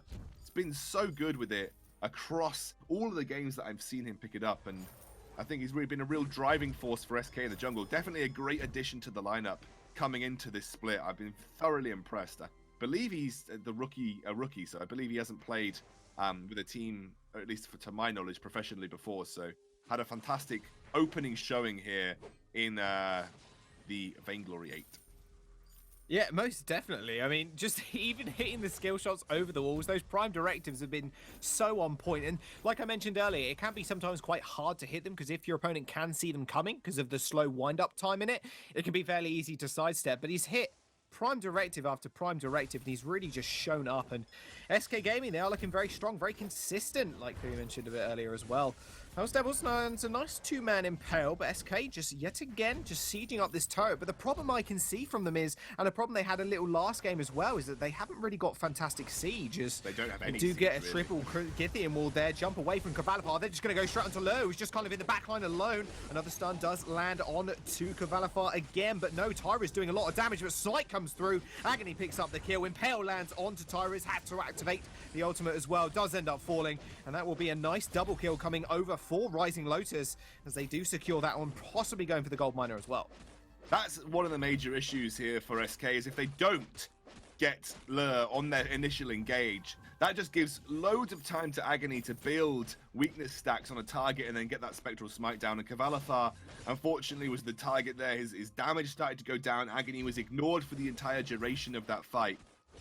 And then they couldn't kill Lure either. They didn't quite manage to get the damage down there. So SK have to pick their fights and locations incredibly carefully. And actually, Sweet Genesis will be happy, because that was a corridor, and Lance got a really good set of impales and Githian walls off as well. So it was just a bad area for SK to pick the fight in, as it was so close for Lure to be able to retreat to his tier 1 turret. They all grouped up against the wall for Hell's Devil, and Agony was almost completely ignored, building those weakness stacks, and managed to get a really big smite onto Cavalifar. So just a pretty poor situation for SK to fight in. I liked the fact that they were trying to be proactive, but I mean, Rising Lotus capitalized on a great fight location for themselves. They might walk into a trap here. Not where they want to be. That's exactly where they are. Tyras walks into a trap. Githian wall onto one. So a lot of damage still coming through from Tyras. He's going to dash straight in there. Prime Directive is available, and that's a big red button and a big lot of damage as well. That's going to be 1-2 people hit with the Termination Protocol, but the damage follow-up here coming through for Rising Lotus is just too much for SK to handle. The Smite will come through. Will it kill him? That's the question. Agony? Oh, he didn't get it off. But Cavalifar following up with a big red button just did not dissuade Rising Lotus one bit. Absolutely not. And actually, Tyrants, I think that Prime Directive was potentially a mistake. I think you thank your lucky graces if you face check an entire enemy team that you don't get completely aced. And I think at that point, SK should have said, whoa, okay, we made a mistake. We didn't anticipate that Rising Lotus would have been in our mustache brush. Let's back off. Let's reset. But then in re-engaging the fight there, that was the issue. And unfortunately, Tyrants went a little bit too deep, and Cavalifar wasn't in a position to follow up correctly. And unfortunately, maybe just another poor situation for SK to fight in. But Rising Lotus seem to be finding these team fights that seem to be doing them justice right now. Definitely all credit to them in this situation. Definitely been impressive in the way that they've executed some of these team fights, especially in areas that suit them, you know, next to walls, in these choke points where Hell's Devil can really shine on this lance. It's been very good. His positioning basically has just been so good, and multi-man impales right from the get-go as well. Did land obviously the double impale at level 1. He's just been an absolute star on this Rising Lotus lineup so far. They got a kill lead, not so much of a gold lead. It's only about 800 in the pocket of SK. That's just coming from CS, really. And the problem is with both of these teams, I mentioned it a minute ago, more on the SK side, but the siege potential for them, unless they pick up a kill, or at least 2, they're not going to be able to just crack this first turret. And you can't really tower dive that effectively either, because of the weakness stacks, the healing, Lance's potential to lock you up. Yeah, I mean, it's very risky. SK need to get a decisive fight away from a turret and then somehow capitalize on that with a siege. Whereas, you know, Rising Lotus have got a strong ranged carry. They have siege potential on this tier 1 turret. SK, again, this is something that Europe do quite a lot. They don't pick 4 global objectives. They pick that if they win a fight, then they can take global objectives. The problem with SK here is if they can't find fights, they can never really accelerate their advantage. They need to fight to win, and sometimes that's very difficult to do, especially against Adagio, especially against the Lance. Sometimes those fights you just never find, and it gets to a point where it's scaled too late into the game for you actually to be able to win them. And that's just one of the problems with this type of composition. A composition that doesn't have an out other than just winning a fight. You know, you sometimes see compositions in North America where even if they don't win a fight, they get great lane push and they get great tower siege onto tier 1s. You see it in Europe sometimes from time to time, but it's not here for SK. Oh man, that's not going to be there either. That from Hell's Heart did land straight onto the jewel. She's going to be able to leap away. That passageway as well was a bit risky, I'd say, as Cavalifar almost gets taken out instantly. Burst of Judgment does come down, but Torres is on the back line. He's trying to kill Lur, but his teammates are falling around him. SK need to pull this one out the bag. Couldn't even activate his ultimate either. Torres is going to fall as well. And Rising Lotus, they are coming up really strong in game number 2. That Kraken as well spawned 45 seconds ago, and they're just going to take that one away. You know, they could actually find a win here versus SK. It's going to be absolutely fantastic if they can, because it will put pressure on Fnatic. We'll have a ridiculous set of games tomorrow to decide who actually has to face those challenge battles and who's going to make it safely into the next split. But Rising Lotus fighting with every inch of their, I guess, gameplay potential here, because Agony, Lure, and Hell's Devil want to find themselves in tomorrow, and they've got to beat SK twice to do that. And SK, again, like I said, you know, they're a composition that relies on fighting here. They're going to try and clear the wave as best as possible, but Kraken is coming. There's not much you can do about that, Cavalifar. Oh no, there isn't. That big red button not doing too much, just tickling the Kraken. Nice impale yet again from Hell's Devils. Does get a double Githian wall also. But Rising Lotus, they're continuing this push. There is a lot of damage on SK. That's something to keep in mind. If they're up against an opponent like a Kraken, they're easily going to be able to take out Prime Directive just for the extra bit of damage. But Jetpack's in a little bit of a sticky situation. That's a very short passage. Just Cavalifar takes it as well. This is the fight maybe they were looking for. He's going to go really low. That sustained damage is going to come through, but that Kraken is going to take the turret. Hell's Devils maybe looking for another impale as Rising Lotus more just toying around with SK at that point as the Kraken just freely took the objective. Yeah, SK had kind of caught Rising Lotus off guard there with the engage, and they put a lot of pressure onto Agony, but Agony sustains up nicely. The fountain, obviously, and also the healing that you get from a Cruel, he was able to just escape that situation, but SK almost found the fight that they needed. Cavalifar now, double Tyrant's Monocle and Sorrowblade, big critical strikes coming out. He's now starting to decide to invest in some defensive resources. I am kind of worried about SK's potential damage output here. Atlas Pauldron's finished for Hell's Devil. Not going to have a huge effect. It will affect the cooldown of Thunderstrike from Cavalifar, so that could be a major issue for him, but obviously not going to have a huge effect like it would on something like a Ringo or a Vox, because Cavalifar not actually built any attack speed, so it will have less of an impact in that situation, but it will affect the cooldown of his Thunderstrike, and Thunderstrike is a massive ability for damage output for a weapon power duel. This game I still feel is super close, Jaws. I think it can swing either way depending on the kind of team fight and the area that the teams choose to team fight in. But you'd have to say when it's come down strictly to team fighting, it's always felt like Rising Lotus have had the advantage. They've always felt like they know how to approach and where to start. And SK, unfortunately, haven't yet found that remedy to deal with that aggressive and threatening backline of that Adagio. Yeah, for sure. They've definitely found the fights, and it's more been on Hell's Devils actually, just finding these fights with the Impale and Githian walls. Poison Shiv, by the way, coming out for Agony, just to stop the healing coming out from Jetpacks, just disregard it in these team fights. And SK, they're looking for something. They're trying to do something here. Cavalifar, I think he knows Agony's in that brush. Yeah, he's going to be able to flare him out, not a problem. So yeah, Poison Shiv is kind of an interesting build as Cavalifar yet again gets jumped on. Triple Githian wall though. Hell's Devils. Where'd this boy come from? They're just going to chase down the rest of SK now. Tyra's in a lot of trouble. Oh dear, Jetpacks gets locked up. Tyra's is going to get his little sneaky boots on, going to try and get out of there. I don't think Jetpacks is going to live another second. Passageway follows through. Smite comes through from Agony, doesn't finish him off. But Rising Lotus, yet again, finding a fight that they can just easily take. I think that was more of a mistake from Cavalifar there as well, though. Unfortunately, he basically face-checked.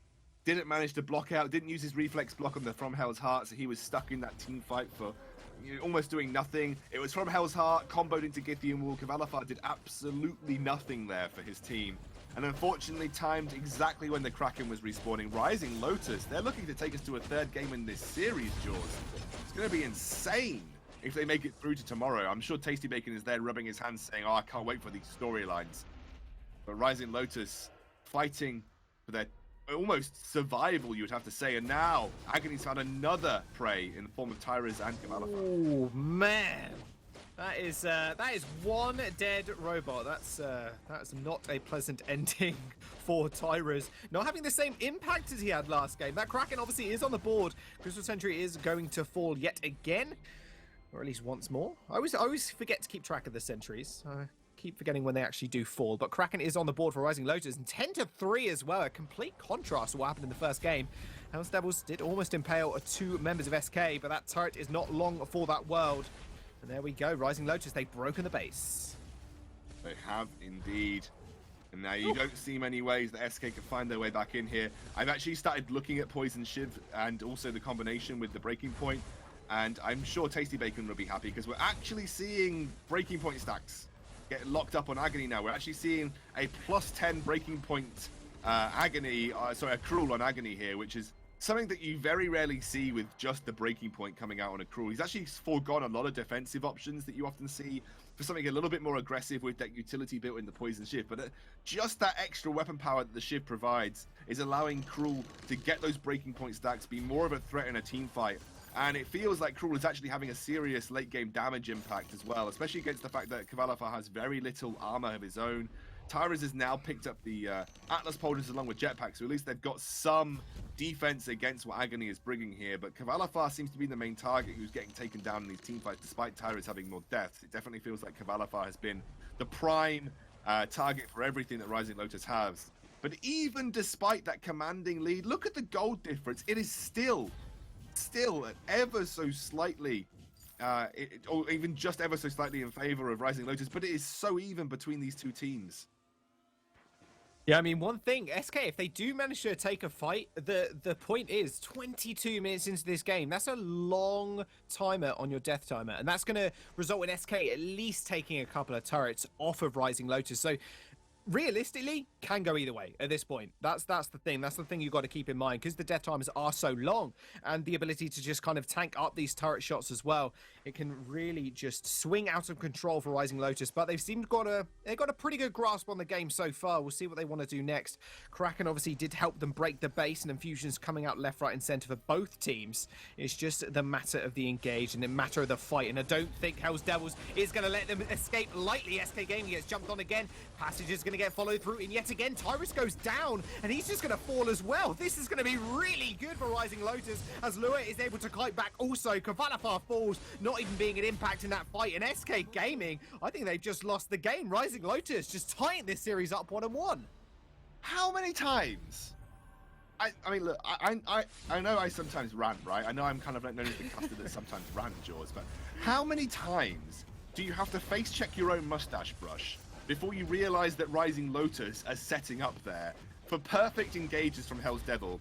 I mean, Sweet Genos, like I said, is probably going to be there, incredibly happy that almost every fight that Rising Lotus has won has been in a corridor area. How many times as SK Gaming do you have to face check before you realize maybe we should flare before running into this brush? Or maybe we shouldn't even go towards that brush because we've lost a fight there maybe 5 times this game. I don't know, I just feel that maybe some of that decision making from SK wasn't quite on point.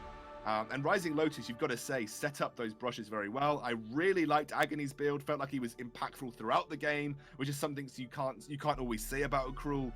Definitely Hell's Devil though, excellent play. Just every time multiple man impales, multiple man Githian walls, found perfect engages in those corridor areas like we said. I think they had a fantastic performance here, Jaws. An absolutely amazing one, and I want to know, can they take this next game? SK, the one of those consistent teams in VG8 right now for EU, and can Rising Lotus kind of upset that? I want to find out. We're going to jump, I believe, straight over to the analyst desk very shortly to break that game down even further. But one thing I want to know from you, last word, Scoundrel, is Rising Lotus, do they kind of stick with the same composition, yes or no? depends. I think they reacted. I think what Rising Lotus is doing very well is reacting to drafts, and we'll have to see how they approach this next draft phase. Well, there we go. We're going to jump straight over to the analyst desk. We'll see you guys very shortly. But AJ, take it away. Rising Lotus, I think I said it earlier when I said, their synergy is on point. They just need the comp to execute on it. This comp had some serious advantages over what SK picked up. Yeah, definitely had a better advantage mid to late game, and SK needed to push their early game advantage to snowball this game. Otherwise, if they don't, they would lose like I predicted. And Adagio did a good job. He itemized Aegis, right, and didn't build any armor because he knew Drew won't be able to touch him. So the itemization and the how they played worked out really well. And then if you watch this replay too, they play into Lance's win condition, which is against the wall here. You can see that they're waiting for the right moment here. Jewel is actually in a bad position. She gets rooted and then stunned here, and then just gets deleted. Triple Githian wall stun, and the Atlas Pauldron going down as well, slowing down the attack speeds. It was just really devastating. Yeah, very strong stuff. And this is Lance being utilized as we like to see him utilized, right, Sweetjay? But Beacon, will you have a point?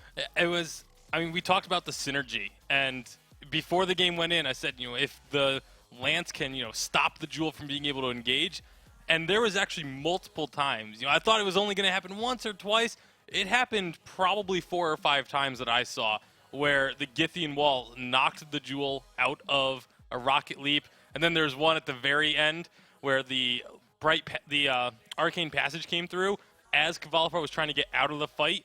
Rocket leaped, landed directly on the outer edge of that portal, and just got sucked immediately right back in. So the rocket leaps just constantly getting interrupted or being, canceled out in some way was really devastating for Kvalifar. And the crew played so well. Like a good crew, guys, you don't want to smite immediately. You want to keep the weakness stacks on it because it will weaken Jewel by 50% damage output. And on top of that, every stack you get is 13% lifesteal, which is 100% lifesteal. You have 8 stacks, and you're auto attacking with breaking point stacks. You're getting all that lifesteal, and you want to smite when you know it's going to kill them. So he played that crew so well. I do think that maybe there were some sort of team fight level ideas that could have worked better for SK, maybe killing Kroll first in the mid-game fights. Late game, I don't think it was possible. But mid-game, perhaps that could have worked out. SK Gaming, though, they're now on A side for game number 3. Rising Lotus still with a fighting chance of making it to day 2 and being in contention to stay out of the challenge. It's so interesting that EU tends to ban Fortress or first pick it, and I feel like Fortress has a lot of hard counters. Like CP Vox completely shuts Fortress down. So it's very interesting that they're prioritizing this Fortress ban a lot of times. I feel like EU doesn't want to deal with the early game aggression that Fortress gives them, I see where you're coming from. SK Gaming, they're going to be picking up Lyra here, though, and without Fortress into that Lyra, what does Rising Lotus do in this spot? Well, this is where you have to kind of really step up in terms of your draft. This is your last shot of avoiding potentially challenge battles today. If you lose this one, you're going to be in that bottom 3 in the challenge zone. And so Rising Lotus, they got to figure out. They actively left the Lyra open, banning away the Adagio.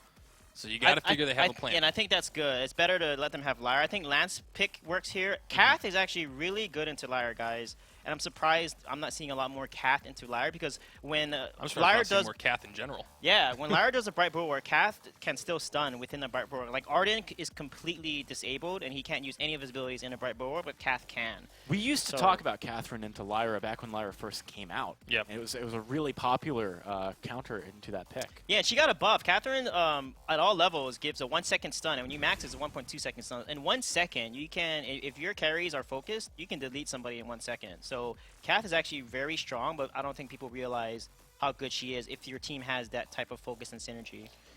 Kestro is good. Kestro in general is good against Lyra because Lyra doesn't provide a front line for the team. Lyra is actually not that good into Kestro, so I like the Kestro pick here from Rising Lotus. Yeah, you might be able to just burst down Lyra before the heal really even comes out or before she can reposition, depending on what build you're going for. Rising Lotus, it feels to me like a team that would go weapon, in the more traditional European style, but it is worth noting we've been seeing more and more of Weapon Lyra winning. It's a pick that has... Weapon Lyra? Weapon. Trying to push your agenda. That was a little bit of a slip there, what can I say? But no, in all seriousness, Weapon Kestrel has been winning more and more in Europe, at least for now on 2.2, because we're still playing on 2.2 this week, ladies and gentlemen. Next week is the week. Sorry, the week after, when we're back in the Vainglory. Well, next week is also on Yeah. 2.3. So. But for Vainglory, it's the week after. We're on 2.2 right now. Let's not make it too confusing. Ringo going to be banned away here by Rising Lotus. I like the Ringo ban because Ringo with Lyra is pretty scary. That's a really aggressive early game power there, and just shutting it down in a ban is really good because Ringo is good into Kestra because of his range. And his Hellfire Brew also follows her. So when you Hellfire Brew, you initiate, you know where Kestra's going to be. She can't really active camo out of that. So that was a very smart ban by Rising Lotus. Well, where does SK go with this ban? Obviously, they want to leave a few picks open for themselves, but you have to be careful of what Rising Lotus might be looking to grab. I mean, there's a lot of different ways they could go here, so it's pretty flexible. The Arden's going to be the ban. I know a lot of teams have liked the Arden, but I don't feel like it was important enough I'm to not ban. a big fan of Arden. Like I better. said, Lyra shuts down Arden, so you want a team to play Arden into Lyra because when Lyra Bright Bulwarks, Arden cannot Vanguard and cannot use his abilities inside the Bright Bulwark, and that gives you a 2-second duration to do whatever you want to kill the carry because Arden can't Vanguard and save their carry. Lance here makes sense. Like, they should have banned Lance because Lance actually is good into Lyra. He can root and then stun people into the wall. So I feel like SK should have banned Lance instead. Lance Kestra is pretty scary. Now you can't pick a melee hero into Kestra with the exception of maybe Taka. So if SK picks Taka here, that might make some sense. Not only that, but with the the Lance Kestrel, the combo that you can set up is you put down the active camo, your opponents are going to have a pretty good idea of where it is. They're going to try and go around it. Lance just Githian walls them into it, and then you hit that stun. All of a sudden, you have a stun combo set up without necessarily having a wall next to you. Right. But a win condition of the Lance comp is, of course, fighting those choke points with the walls Yeah, nearby. I mean, if Fire you the do have a wall. wall next to you and you still get the active camo on top of it, you just double up on that and stun. I didn't mention it. When you play against the Lance comp guys, focus the lane. Do not fight in jungle or try to force a fight in jungle. Push the lane and make the enemy team come to you because Lance is not as good when you're in the open field and the lane is there on your side. Walls are not your friend when you're around Mr. Lance.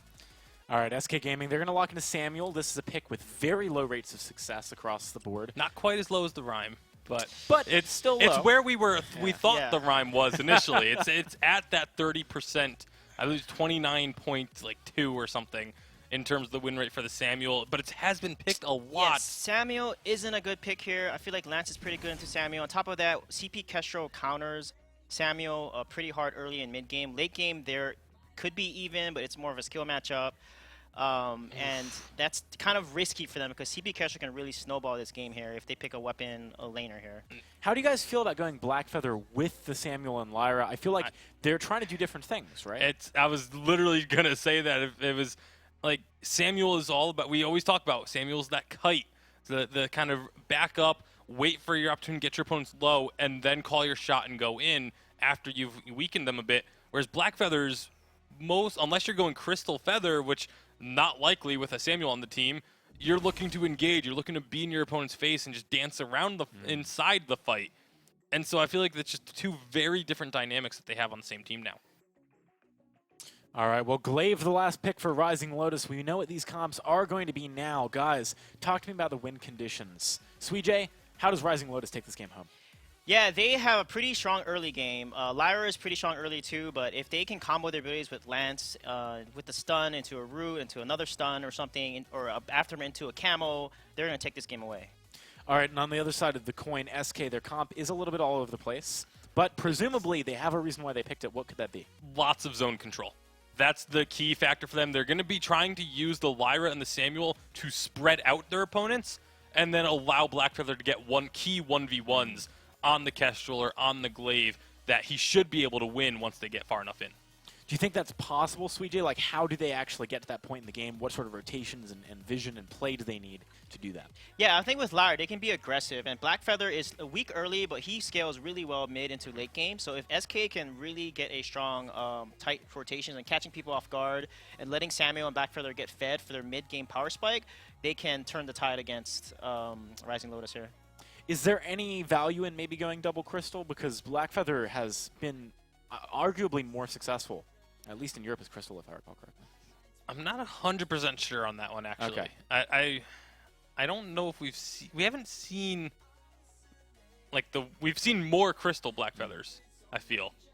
But I don't know about how, successful the two different build paths have been. We'll have to start tracking it. But I can definitely see, I'm not normally a fan of double crystal just because it's so much easier to itemize against, but it fits into what Samuel and Lyra are trying to do. If you just hang back with them, throw out those on points repeatedly, you can get a team really, really low and then just have that quick turnaround. That's what I like about Lyra with the Samuel, actually. It's, kiting is hard to make work in Vainglory with the lack of objectives around the map. But if you have a Lyra, you can sort of kite backwards and poke and then just go in. And the objective is killing your opponents. Give me a quick prediction before we head into game number 3. SK can win if Black Feather builds very early defensive and maximizes the Lyra heal, and they basically not lose the early game and then go into mid to late game, they can potentially win. I think Rising Lotus has a better composition out of the draft, and after game number 2 they were able to perform. I think they can take it. All right, let's see who's going to take this one home. Rising Lotus need to get this win if they want to stay out of the challenge zone. Let's hand it on over to Jaws and Scoundrel. Hey guys, welcome back. And yeah, SK and Rising Lotus, game number 3. They're one apiece right now. Whoever takes this takes the series. And my goodness, SK, they've changed their draft up a fair bit. Samuel and the Black Feather. I mean, they change their draft up every time we go into a draft phase. It's like, seems like there's no two compositions that they seem to run in the same series. Cavalifar now on this Black Feather, like you said. Tyra's on this Samuel, gone for some early weapon power. I'm hoping they're not going to play the weapon power Samuel. I imagine this is just to help him clear the jungle quickly and efficiently, but we'll have to see. It might be that Cavalifar ends up going towards a crystal power build and you have a weapon power Samuel, which I just absolutely hate, but we'll see. Again, these guys arguably know better than I do, so we'll have to see where they decide to invest their resources. But I imagine it will be a CP Samuel, play that ranged game versus the Kestrel, and then you have a classic weapon power Black Feather as well. But Tyra's and Jetpack's being super aggressive here, trying to punish the fact that Lance in lane. They can try and abuse this glaive. They're going to steal away some of this early jungle front side from Rising Lotus. Front side. Yep, they're going to take that one away, not an issue. What was I don't know. What was that? I was thinking like a west side, but just I don't know. Okay. Oh man, It's been a long 5 day, hours, mate. all right? I know. Yeah. Sometimes the time gets to you. Happens, man. What can I say? The brain tires after a while. Cavalifar, hopefully not getting too tired. Whoa, that was close. Jetpack's almost stepped into an impale. Cavalifar Yeah. should be fine. He's got the light armor. Yeah, okay, it is going to be CP Samuel. I only say weapon power Samuel. Just don't call me crazy. We have seen some weapon power Samuel. I believe it was actually in VGL, or it could have been last weekend as well. But we've definitely seen some weapon power Samuel from time to time. So. Cavalifar taking a lot of damage. Took a Githian wall and an impale, and Jetpacks! only just getting the heal off from the sigil just to survive. That was very, very close. Oh, impale lands on Cavalifar yet again. No glimmer shots to follow up though from Luer.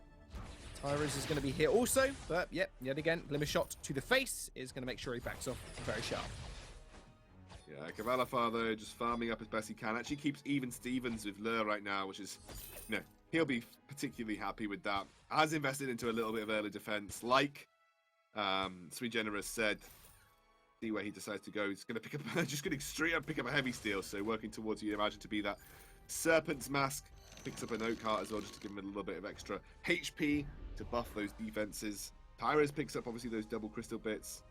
See him probably selling off the weapon blade soon enough and get some more crystal bits or upgrade towards the heavy prisms to hit that spike. But good start for SK, even though the gold lead actually sitting in favor ever so slightly over to Rising Lotus, and that's likely just because it was a small CS advantage that they were sitting on with Lure and Agony. But Tyra's right now farming up that middle Trion.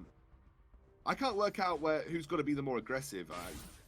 You feel like both teams have win conditions that do play to the late game, but a 4-item weapon power Kestrel, it's very, very scary to play against. It's quite hard for Cavalifar to lock that down as well because of how quickly you can jump into that active camo. And 4-item weapon power Kestrel is super high damage output, and it can be a real issue for Tyra's Jetpacks and Cavalifar to deal with if it gets there. So maybe it's actually up to SK to be the driving force in this game. You never know. I mean, it makes sense if they get Samuel ahead as well. There's a lot of zone control that comes out with the With the Drifting Dark and the Oblivion to boot will land Rising Lotus in a very sticky situation, but Rising Lotus, they've got a lot of engage. I mean, the CC coming out from Hell's Devils, we've already seen what he can do on the Lance. The Impales he lands, pretty godlike. Same with Agony, he's on the glaive this time. Those afterburns, if he does manage to displace Kavalifar, Tyras, or even Jetpacks, I mean, they're going to be in for a rough time as well. And a very squishy composition, you'd say, coming out from SK. Oh, yeah. I mean, I think, you know, Black Feather will invest into defense, will start to become slightly less squishy, but obviously Tyra's in their back line. It's definitely, especially with this being a cooldown glaive, is going to be a real target for him. Is he going to die? Devil. Okay. I think he might have had connection issue there. Yeah. Might have had a connection. We'll have to see if he's fine or not. Definitely, yeah. There we go. Okay. Because he was just standing there prodding away with the lance. I was like, is he going to move or?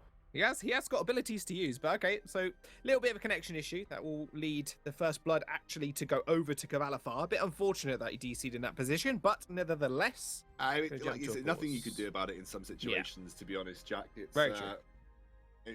Nothing you could do about it in some of those situations, Jack, because obviously players, up to them to secure their own connections in these situations, and SK couldn't really not take the kill. Yeah, I mean, it's very difficult to work out whether he's in the heat of the moment. It's very difficult to work out whether they've disconnected or not. So, hopefully, he gets things sorted and we get this show back on the road ASAP. But regardless of the kill, SK weathering the storm. You know, Blackfeather surviving that laning phase with the Book of Eulogies. Tyra's had a very good early aggressive jungle as well. Obviously, you don't expect a CP cooldown glaive to realistically be putting out huge amounts of pressure, but obviously hasn't really pressured this Samuel early on, who's very, very good in the jungle. And my worry is when it gets towards the late game, when we get a very, very low cooldown on Afterburn, once that Aftershock comes out for Agony, once Lure hits a high sort of spike in terms of weapon power items, well, there might be an issue for Tyros. I don't know how well he'll be able to kite against that, but we'll see. We'll have to see. I definitely think SK have to take the impetus in this game, though. Yeah, they do seem to be putting the pedal to the metal in terms of aggression. SK have they've been in the jungle of Rising Lotus quite a few times. The fronts especially just taking those away from Agony. But we discussed the builds, but like the engagement that comes out from SK, you've got the passageway for Kavalifar to escape, same with Tyros, but I think there's just so much more engagement on the side of Rising Lotus that it might be a little bit of an issue for SK to actually pick their fights, because we saw what happened last game. Like, Hell's Devils, that guy with the impales, he lands every single one. If not one, he lands two, like a double impale. And it can just be such a nightmare, and having such a squishy composition will just land SK in a very, very bad situation. Looks like he's back happily moving towards lane there. So all issues hopefully resolved for Rising Lotus. Again, very, very important game for them. If they don't win this, I think they are guaranteed to be in a challenge battle spot. So after today, we should know who's all three that are in our challenge battles. I believe Denial and Mouse are locked in, and it's up to Rising Lotus now to beat a very, tough opposition they have to beat here to win out. And so it's definitely going to be a struggle for them, but they won that last game. So, they actually have real potential to take this series off SK, and then they start that almost that war with Fnatic, because I believe they're on both sides of the draft. So we're going to have a ridiculously awesome semi-finals where the winner goes to the next split, definitely, and the loser ends up being in the challenge battles. So it's going to be ridiculous if Rising Lotus win this today. It really will. Such a consistent team as well. SK, they are looking to prod down this turret now. Luel's taking a fair bit of damage. They got a little bit more siege potential on their side this time at least, which is going to be very, very good in their books for sure. However, I don't think Agony has made perhaps full use of this early game on the glaive. We've seen it in the last couple of weeks. Glaives have come up level 1 and 2. Yeah, definitely, potentially could have been more aggressive to Kavalifar in the laning phase, but realistically, as CP glaive, a cooldown glaive, you don't often do much of that. I agree with the laning ganking potential. There was definitely some opportunities he could maybe pushed onto Kavalifar, but that was pretty good. Kavalifar a little bit late on the reflex block. Yep, Oblivion went out as well, but it didn't really hit anybody, just on the back line. Rising Lotus kind of moved out of the way. One shot, one kill was going to get sidestepped as well. Happy Feet on Kavalifar is going to not take that one to the chops. And that will be SK just continuing their assault on that turret. And look at that HP on that now as well. It's only about a quarter left. That's going to be extremely worrisome situation if that goes down for Rising Lotus. Well, for once in the series, we've actually seen SK with a pretty viable siege composition. Samuel very good at sieging, and obviously Kavalafar, when he gets the opportunity, can really start to put pressure onto that turret. So once in a blue moon, you know, for once in sort of this series, SK have decided actually being able to siege onto a tier 1 turret and turrets is very good, and they're going to be rewarded by getting the first turret of the game. Lure felt like he had to back, and there was no way Rising Lotus could defend it, and SK pick up that first turret. Oh, yes, they do. And a gold miner to boot. So I think SK just being able to just push this gold advantage is something they're very, very good at. And they'll just extend that even further. Luer doesn't really want to let that one go. Agony's going to come in as well with the afterburns. Just going to punt the gold miner back straight into the side of Rising Lotus. And they got it, but they do sacrifice at least one kill so far. Agony is going to afterburn away. Really, really well done. A really nice engagement from Rising Lotus there. Going to secure themselves a gold miner, but Passageway is going to follow through. They're not done with them just yet. Hell's Devils is going to impale forward, just going to sacrifice his own life for Agonies, as he's just going to afterburn and escape most potentially. 2 kills for the gold miner. Potentially a little bit of a trade. Whoa, that was close. Almost. But yeah, I mean, it's fully stacked gold miner, 2 kills. I think it's still worth it for SK, but a nice pick up there for Rising Lotus to actually get that on the board. And really nice sort of, you know, like you said, play with the afterburn, knocked it into out of vision range, and then they managed to secure it, but they did pay for it with a couple of their lives. SK won't be too salty about the situation, given that they were able to capitalize and take the sentry, reduce one of the sentry lives. So only 2 more kills in that sentry, and they'll have control, or potential control, of that Rising Lotus side jungle. But SK definitely, like we said, they needed to have the driving force, they needed to have the impetus in this game, and they do. So they need to continue that. They need to continue to put the pressure on. A 9-minute infusion, level 9 infusion for Tyras, and infusion in hand for Kavalafar.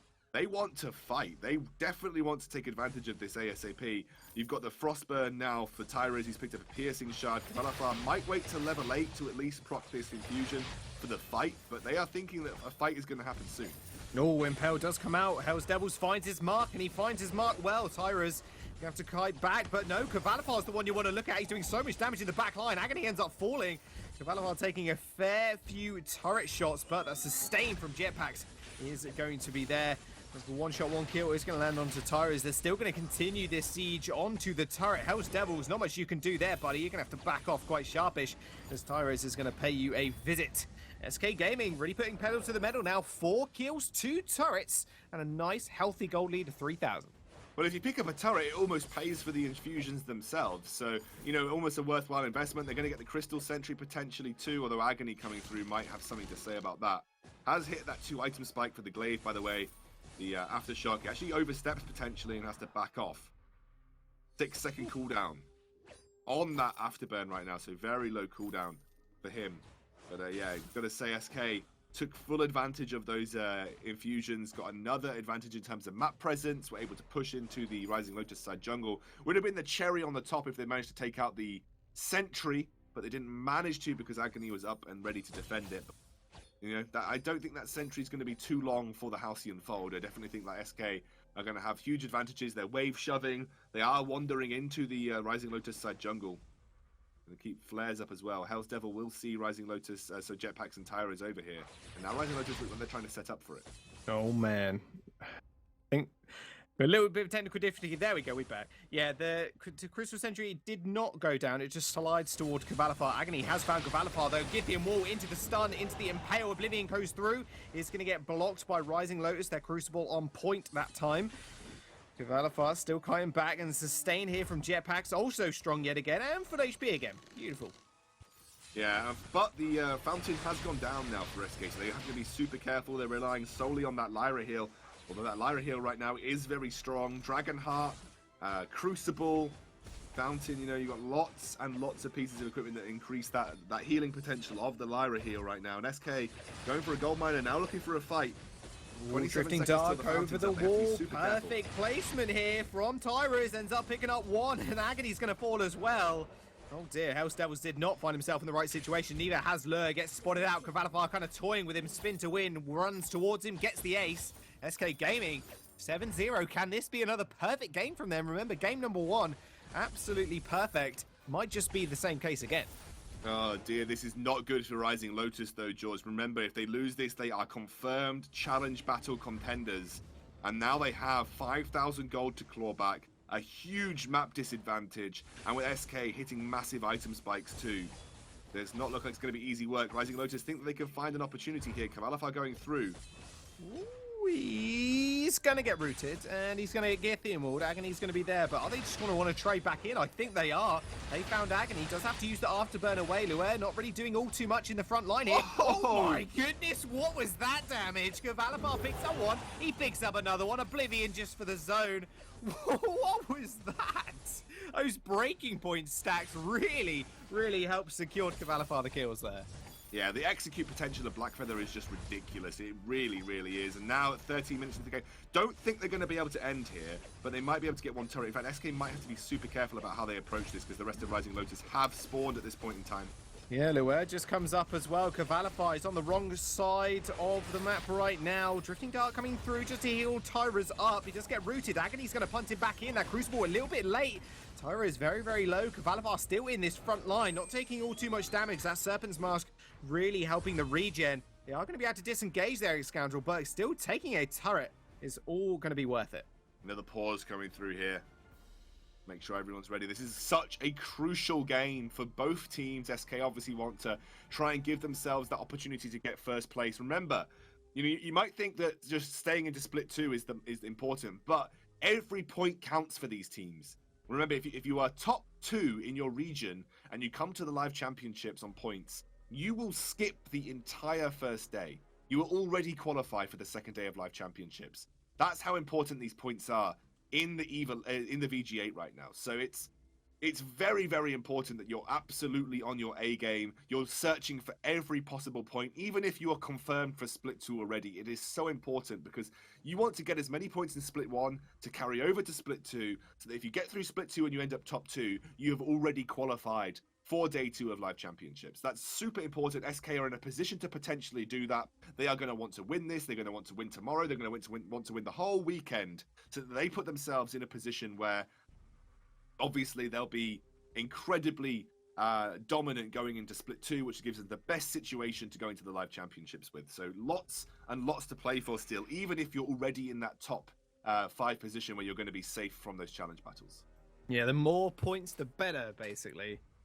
And SK, they're looking extremely strong right now.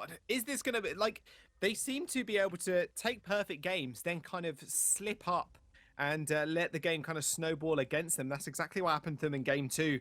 And with Rising Lotus just finding beautiful picks, coming from mostly from Hell's Devils. I'm really singing his praises, but I think he's just been an absolute asset to the Rising Lotus lineup.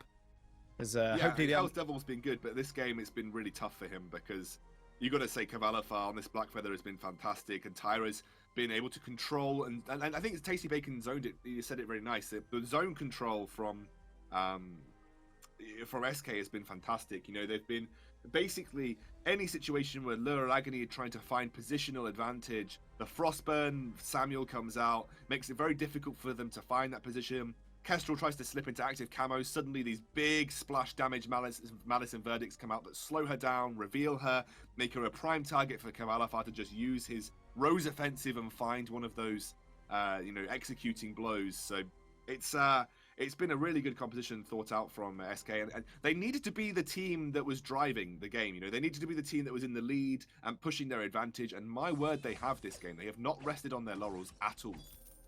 Yeah, it started from just the early game. The Jetpacks and Tyras just making these early pushes into Rising Lotus's jungle, taking away the fronts, just making sure they pile on the pressure when they can. Infusions, that's a lot of pressure coming out for Tyras and Hell's Devil. We are going to probably see at least 1 or 2 more fights before I think SK can take this, or we're going to see Rising Lotus. Will they be able to come back into this one? Because I think it's going to have to be a fight around this Kraken. It's going to spawn in about 50 seconds, and Rising Lotus are really going to have to pull something out the bag. Kraken for SK would be a win. And I think Rising Lotus know that, so they're going to have to fight for this and take it. Otherwise, you feel that they are just out of the game, out of the competition, and potentially in a situation where they could be out of split 2. So this is a big fight for Rising Lotus. They are trying to set up here. Kavalifar going in. Ooh, Kavalafar's going in. He's got the damage. He knows where to use it as well. Agony already half HP. Oh my goodness, Law almost got one shot there. Kavalafar still chasing. Oblivion comes out. Is going to get blocked, but Kavalafar is still on the back line. Does get afterburned away, and Hell's Devil is going to trade up a little bit that damage as well. The CC onto Tyrus is going to knock him back, but here comes the passageway. He's going to just go for the re-engage here. Agony almost falling. A really long drawn-out team fight. SK Gaming and Rising Lotus not wanting to fully commit, as the disengage did come through from Rising Lotus. That kite from Lure and Agony was just so good. Like the afterburn, keeping Kavalafar, even after 2 Rose offensives, from finding his target. And Lure really just able to keep himself in a safe position using those active camos. A double active camo stone onto Kavalafar as well, who wasn't able to Rose offensive through them this time round. It was really nicely played, but even then they came out even. Even after a perfectly executed kite there from Rising Lotus, they still couldn't find an advantage. They still couldn't come out on top in the team fight. SK Gaming just that far ahead at this point in time. Look at Rising Lotus, they're going in. They want to go in once more. Oblivion does come down. It's going to get blocked once again, and Kavalafar just gets shunted back into Lua, who's doing so much damage. The Crystal Sentry is going to be eliminated here, and yet again, the sustain coming through from Jetpacks is really helping SK. Hell's Devil's going to have to be a little, bit careful. Tyra's with a lot of damage is just going to be able to kill off one. Lua is going to be next on the menu. Kavalafar's just going to follow him down, and there we go. He gets the kill, and the snipe comes through as well from Tyra's. And that is going to be the end of the game. SK Gaming are going to take this best of 3 from Rising Lotus 2-1. What an absolute dominant performance from them. Oh, they have been fantastic, Jaws. I really don't think you can phrase it any other way. Kavalafar, they really had a big fight from Rising Lotus to take this best of 3 series, but SK Gaming keeping their hopes alive of claiming the #1 spot here in the split 1. They have to beat Cyclone tomorrow. I don't know how much. I think if they just beat Cyclone, they potentially, and then actually end up winning the entire week, they potentially can claim that #1 spot from G2. So SK on track for that. But commiserations to Rising Lotus. They fought valiantly. They really did. They had a really great performance in that game too. Thoroughly impressed with them. But SK Gaming turned up the heat. They found the right situations to play into in that second and third game. And honestly, they deserve to be there tomorrow. Yeah, they absolutely do. 2 perfect games from them. Not a single death in both of their wins. Only dying in game number 2 versus Rising Lotus. And what a fantastic showing from the guys as well. I mean, Hell's Devils has just been absolutely fantastic on the Lance. Lua and Agony have both had their moments as well. The SK Gaming will take this one 2-1. And I think that'll be it from me and Xscoundrel this evening. Thank you very much for watching, guys. I think we're going to jump straight over to the analyst desk very shortly. But have you got any quick final words before we leave? It's been a fantastic split in Europe so far. And I honestly think you guys should be around for tomorrow, because we're going to see a real fight at the top of the table. We already know our challenge battle squads. But obviously our first place is still up for contention. So it's going to be a fantastic day tomorrow. Make sure you watch it. And obviously North America after this will be great too. Exactly that. Make sure you stay around, guys. North America will be up very soon, like you said. But AJ and the boys, you can take it away now. Thank you very much, guys. Good work today, and good work to SK. Man, what a series. Not dying in the 2 games they won, like Jaws said. Very impressive stuff. When they win hard. Rising Lotus, on the other hand, couldn't quite do it. They are going to be in the challenge battles. Yeah, I mean, Rising Lotus, I feel like, is the team from those 3 that are in the challenge zone that have the best chance of retaining their spot, depending on who selects to play against them. But, you know, all things equal, I feel like they are the best team of the 3 that are there. Yeah, and SK just did a really good job, like I said, not losing the early game and then getting to the mid-game power spike and just doing an extremely good job at capitalizing on that. Let's actually have a look at a replay straight away here, because I want to look at the fact that Kavalafar is just unkillable no matter how good you do at locking him down. Yeah, I mean, you've got the afterburn, you've got the impale, does get blocked, but, I mean, he was stunned up, stuck in place for so long, and they couldn't kill him. Then all of a sudden, he comes back in, almost full health by the time he re-engages. Yeah, it's ridiculous. He can just re-engage right away afterwards. You've already used most of your cooldowns, comes in, gets the double kill. This is really the scary thing about the compositions that SK runs. They're very durable. You know, they have that front liner, Kavalafar normally playing it, and he's so good at diving onto the back line. He knows exactly how much damage he can take. And it was kind of interesting, sorry to cut you off there, but we had talked about the fact that they're going to want to be retreating a bit, and it's kind of weird because Blackfeather's going to want to be in your face. I really loved the way that they adapted their playstyle of they had Kvalifar go in their face, but then he had a space to retreat too. When things got a little bit dicey, when he started to get low, he could go back to his team, heal up as they kited backwards, and then re-engage when they were ready. Yeah, it's a good example of automation. Like I said, Blackfeather builds defensive. If you're the frontline guys, you build tier 2 armor, tier 2 shield. Like I said, it minimizes your damage and reduction by 45 to 49%. And Blackfeather, their win condition was basically to dive Kestrel and stuff, but the win condition of Rising Lotus was to lock someone down and kill them before Lyra can just heal them back up. And you have a tanky Blackfeather with Serpent and Breaking Point and a Lyra heal. And if you don't get ahead of that and they get ahead of you, there's no way you're coming back. And that was a perfect example of that fight right there. All right, well, now let's have a look at the brackets. You know, we've wrapped up Europe for today, but let's see what games we're going to have tomorrow. Team Secret and Cyclone battled it out in our Group A semifinals. On the other side of the bracket, Fnatic and SK Gaming. Somehow, the old Team Secret still manages to consistently make it to Day 2. All three members there in some capacity, but certainly tough matchups across the board. Yeah, it's not quite the dramatic match that we were hoping to have of, loser goes into the challenge battles, winner moves on type of thing. But with the format change for this season, at least we're not in a situation that we've seen previously where we're like, well, going into Day 2, none of these matches really matter anymore because the challenge battles are locked in. Everyone still needs to be playing at their best, trying to get as many points as they can to move into Split 2 and try and get better placement in the Live Championship. It's absolutely critical as well because if you ended up, for example, at bottom 2 at the end of the second split, then you just don't go. So it's really, really important. All these teams, of course, they want to make it to the Live Championships, the unified championships that we're having after all is said and done. Looking at tomorrow's matchups, which ones are you guys kind of excited for? Cyclone, Team Secret, Fnatic, SK? Both. Can I say both? You can say both. I'm super excited for both. I'm glad you're saying both. I don't think there is a bad matchup tomorrow. Both of them are going to be extremely exciting. Whoever wins and moves on to the finals, that's going to be a great finals. Third place match is going to be exciting. Like, all four of these teams always put on great matches as long as they aren't having, like, we've seen a couple of them have particular days where they just completely flop. As long as that doesn't happen, it's great matches across the board. Yeah, I think for me, it's all about Cyclone tomorrow. Like, I want to see them be the consistent team, right? I want to see them actually carry on the... I mean, they crushed today. If they can bring that tomorrow, it'll be awesome for them. We've got the standings ready for you guys. Let's have a look at the points as they currently stand. Those bottom 3, they're locked in. Rising Lotus, Denial Esports, Mouse Sports, they are not going anywhere. They are in the challenge battles, 100% guaranteed. But the top of the standings easily can change. G2 Esports cannot get any more points. They're pretty much guaranteed to be dethroned. Yeah, pretty much. I mean, like you mentioned, or actually it was Excoundrel mentioning, excuse me. Sorry, Excoundrel. But 3 teams have could potentially end up at the top of the standings at the end of this week. That's pretty exciting. Like, that's how close standings are. Fnatic, if they were to win this week, they end up right there in that discussion, like 2 points back. So all of a sudden, like, Europe is just looking, it's been close all season long, and it's just going to continue. All right, well, that does wrap up Europe for today, but we're going to be back shortly with the North American side of the Vainglory 8 broadcast. Make sure you don't miss it. We've got Echo Fox versus Hammers coming up first.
chains were too hard to bear.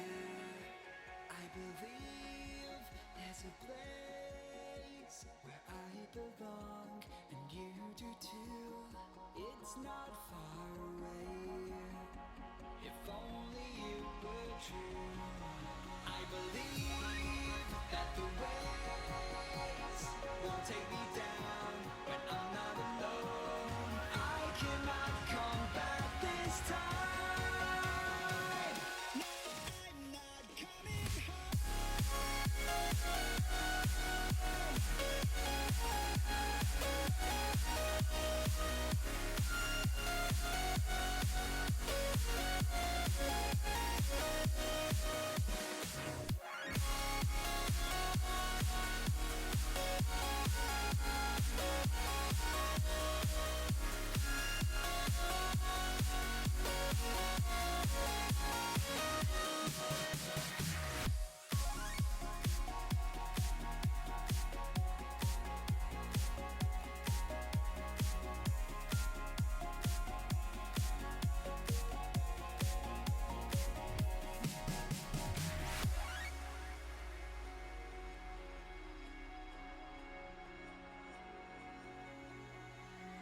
Hey guys, and welcome to the weekly review. In this video, we're going to take a look at Week 3 of the North American Vainglory 8. Week 3 started off with Hammers vs Immortals. Hammers brought out the pedal for T-Tigers, and starting all over was on his patented Ringo. Dienzio, the first of 4, the Hellfire Brew burning Aloha Live. Now Vane's going to be in trouble as the double comes forward for T. Starting stutter-stepped all over Immortals in both Game 1 and 2 as Hammers cruised on to the semi-finals. Dienzio in trouble, and Aloha is just going to walk straight on into T-Tigers. Dienzio nowhere to run, nowhere to hide. Hammers looking to try and find that third kill to make it a 3-0. Our second series of the day was Misfits vs Cloud9. Misfits were behind 10,000 net worth, but still found ways to take fights against poor engagements. To lay down the verse, but it gets blocked up. Illis doing work, but it's just going to start getting turned on him. No, they are going to find Old School here. What can Joseph do? Nothing. A double. Ultimately, the Ringo pedal combination proved too much to deal with. Trigger for Old School just to do some more attack speed. Bing is finding damage. Cloud9 drafted a lane glaive for Old School in Game 2. He engaged well and found the damage the team needed as they took the series 2-0. Now what can Cloud9 do here? Now they've taken out that Ringo. They're going to start trying to burst down this Alpha. The ultimate goes out. They disperse. No damage comes from it, but the reboot will be there. Eco taking damage. He's the force that they're going for, and Gold School will be. Our third series of the day was Rogue vs Gangstars. Koshka has been strong in North America, and this game proved no different. Bursted by Xenotech. The burst, it's dodged. Hammy able to land. That ace is high, but Xenotech will actually get bursted. Doesn't matter. In Game 2, Gangstars got their hands on an Adagio Blackfeather composition that out-sustained and out-damaged Rogue's burst damage lineup. Yeah, but look at Xenotech able to just dance around, and that's going to be Sibs falling once more. A knock against the wall. It's the wreck show. Gangstars took the series 2-0. Our fourth series of the day was Team Solo Mid vs Echo Fox. Echo Fox did some nifty drafting, grabbing a Jungle Scarf in response to a Flicker Koshka comp out of TSM. For Echo Fox, Lone Delphi, the second. Ultimately, with a few missed skill shots and clean play out of TSM, Echo Fox would fall. Game 2 was all TSM as they locked in another Flicker comp with Chuck on Adagio and Vonsi on Weapon Glaive. The tankiest, but where is he gone? It's gonna be an ace. It's gonna be TSM would take the series 2-0. At the end of the day, only 4 teams remained: Cloud9, Gangstars, Hammers, and Team Solo Mid. Day 2 began with Cloud9 vs Gangstars. I was surprised when Gangstars picked Ataka into a pedal. Well, but Rocky Zoro in the backline, he's the one doing the damage. Burst comes down, but Rex is going to go down. Almost there goes Rocky Zoro first. Rex is going to get finished up as well. Cloud9 took Game 1, and in Game 2, Gangstars drafted a CP Ozo into a Lyra Vox Fortress. Zoro's in the front line, probably not where you want to be, buddy. He ends up falling. Burst of Judgment did come out, not doing all too much. There goes Xenotech as well. Old School's come into his element, and Rex, the last member alive for Cloud9 took the series convincingly 2-0. Our second semifinals of the day was Hammers vs Team Solo Mid. Not many people predicted Hammers would fare too well in this matchup. It's actually just getting a Crucible though. Attack of the back did come out. Burst comes through as well, but starting all over yet again. Follows the passageway through, and rightfully so. Picks up a double kill. No surprise, Starting got another Ringo, but a surprise as Hammers took game 1 and looked strong in game 2. Now FlashX is alone under his turret. He ends up falling. TSM's Captain Grumpjaw gulped down a loss as Starting All Over put another win on his Ringo statistics. TSM, they're looking for the W here. They need this victory. They're going to come through. The Vainglory was completely exposed. They're still surviving this somehow. Whatsy's on the back line. FlashX, can he get the loss? Hammers claimed the series 2-0 and moved on to the finals to face up against Cloud9. In game 1, Starting finally took a loss on his Ringo as Old School's Weapon Blackfeather put him down. No, this isn't going to work. Old School yet again just diving in. They're going to be able to pick off T-Tiger. Game 2 was close, but when it mattered most, Gabe just couldn't block the verse as Hammers took the edge and the game. Down to like as well, Starting all over is going to be able to pick up 1 kill, but in the middle of it all, I love Joseph still surviving, trying to kill T-Tuggers, but I'm not sure it's going to be enough damage. There comes the Bright Bulwark once more, but they are going to find Gabe. In game 3, Starting got his Ringo again. Paired with Chicken on Fortress and T-Tiger's Crystal Kestrel, Cloud9 didn't have a chance as Hammers took the game in 12 minutes. This will be the end of the game here. Hammers 12 minutes even on the clock. With an amazing performance in week 3, Hammers moved to 3rd place overall with 13 points total, but it would be TSM at the top with 20 points, Gankstar 2nd with 15, Hammers with 13, Cloud9 with 12, Immortals with 4, Rogue with 2, and Echo Fox and Misfits sitting on 0. This has been your weekly review. Thanks for watching, and I'll see you soon.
This is the honor we get, you know, at the highest level. We get to watch these pro gamers who practice this hero nonstop show us a perfect performance of Kestrel. Shinkaigen once again hitting a clutch ability.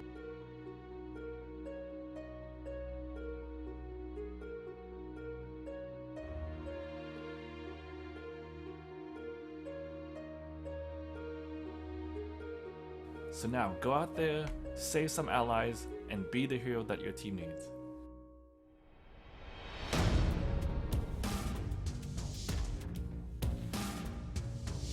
This game's all about Shinkai, look at the farm difference. A long legacy of super sub success. Jeez, Shinkai just continues to lay down the poke damage. Shinkaigen's been in every pivotal situation where his team needed him. One of the most beloved members of the Vainglory community, it's Shinkaigen.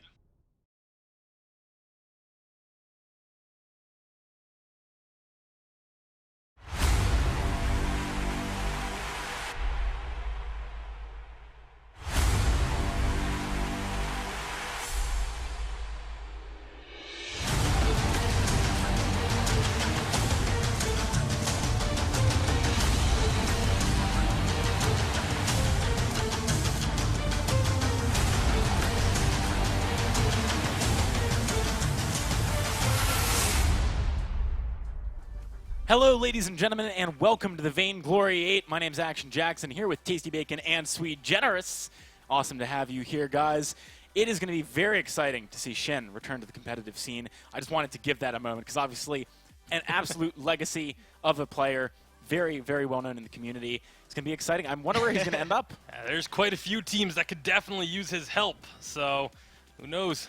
Yeah, talking about challengers, which we've got stuff coming up related to challengers. Shin is a challenger, that's for sure.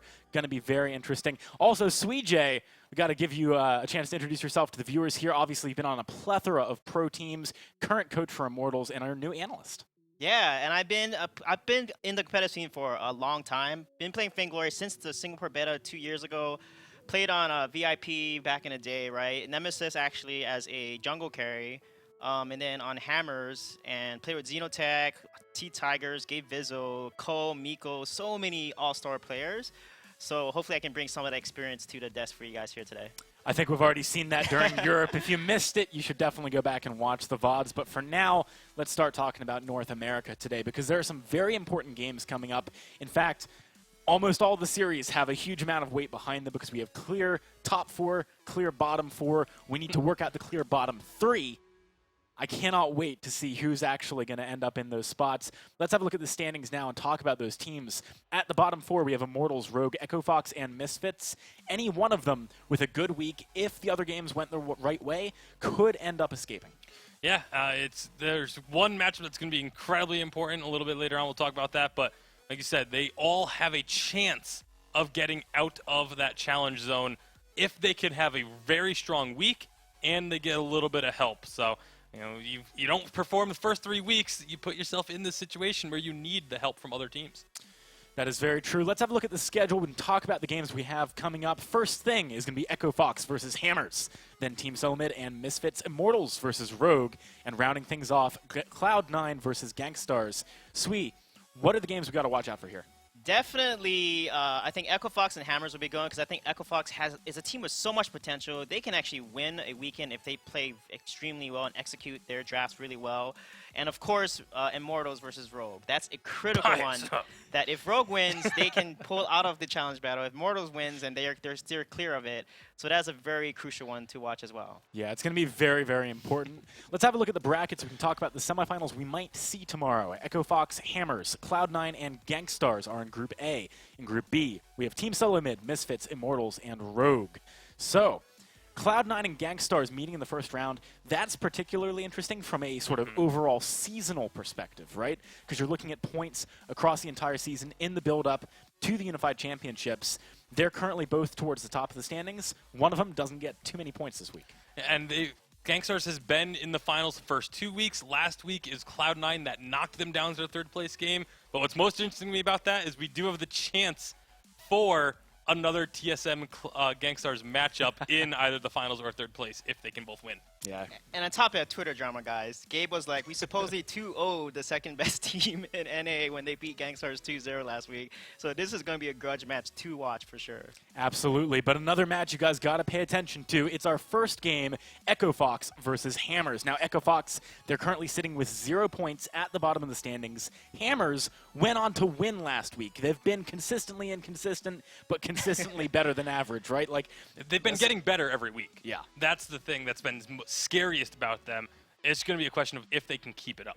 Absolutely. Echo Fox, though, let's have a look at their roster. First thing, it's going to be Koldamik, Mixi, Lone Delphi, and Fuji. This is a team that desperately needs to win.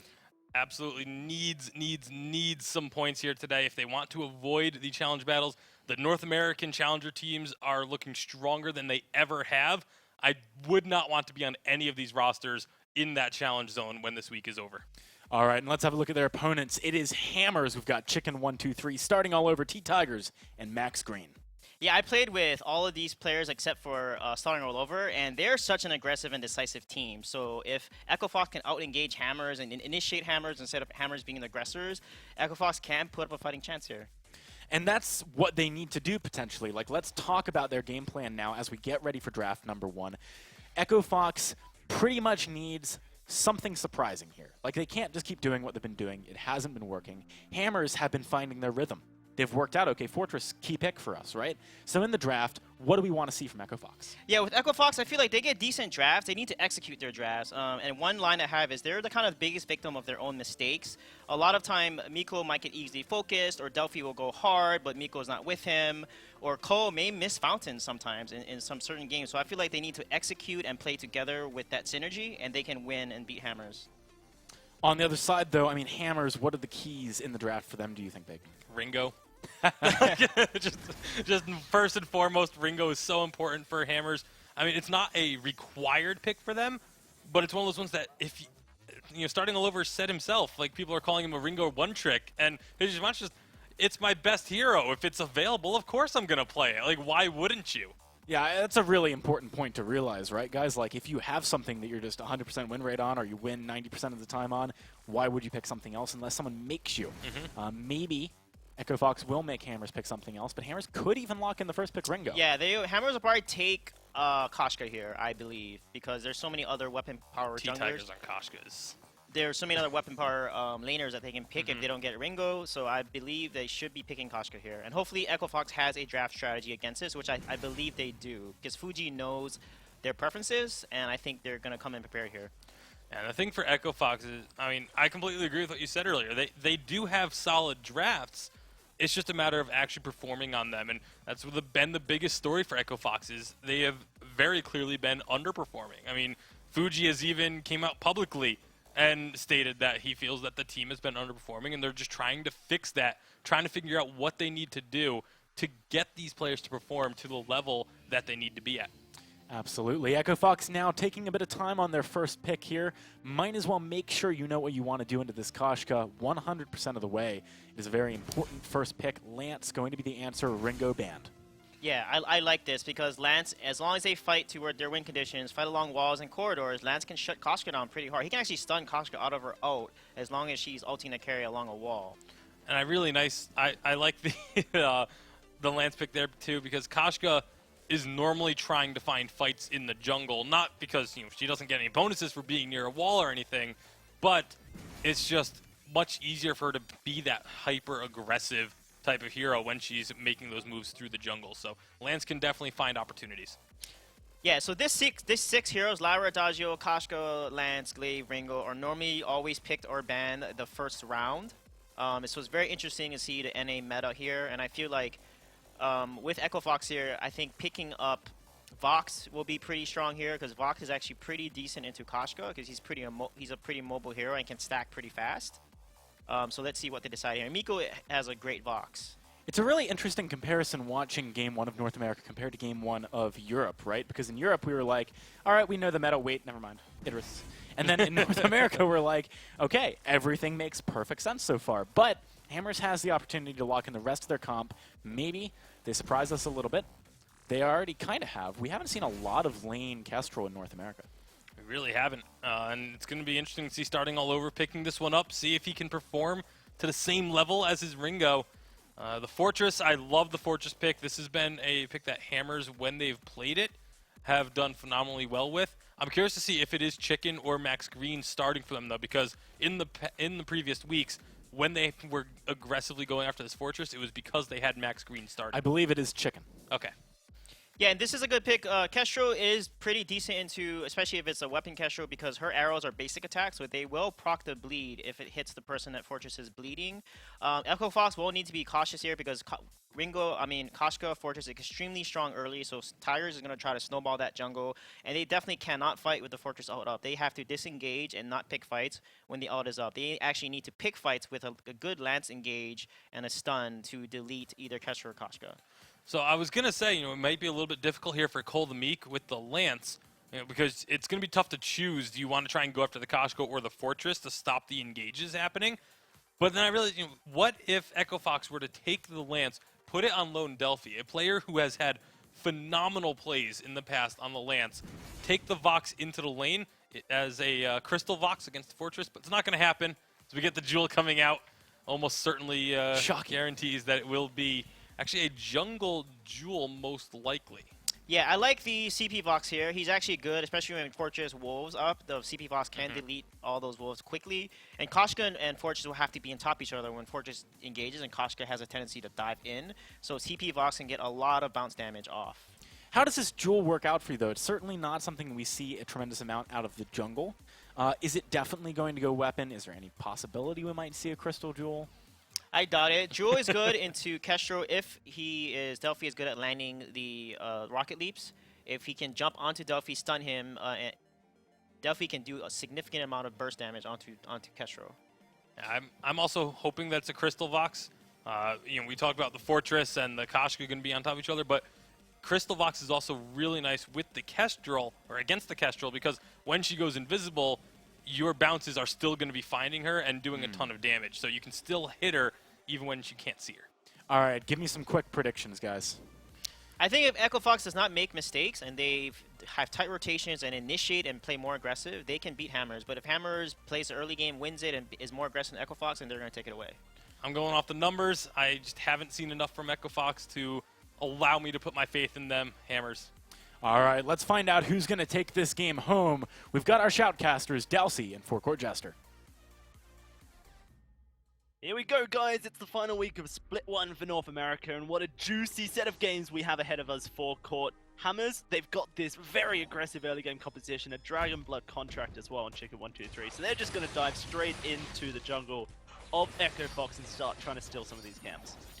Yeah, we've been seeing this rotation quite a bit. The challengers were flush with it as well this week, but you stay out the jungle, you stick together as three, especially such an early game comp like Hammers is drafted here. They could really be looking for just a quick execution. They will lose out one to a few minions up in lane, but overall, it's still worth by the end of it all.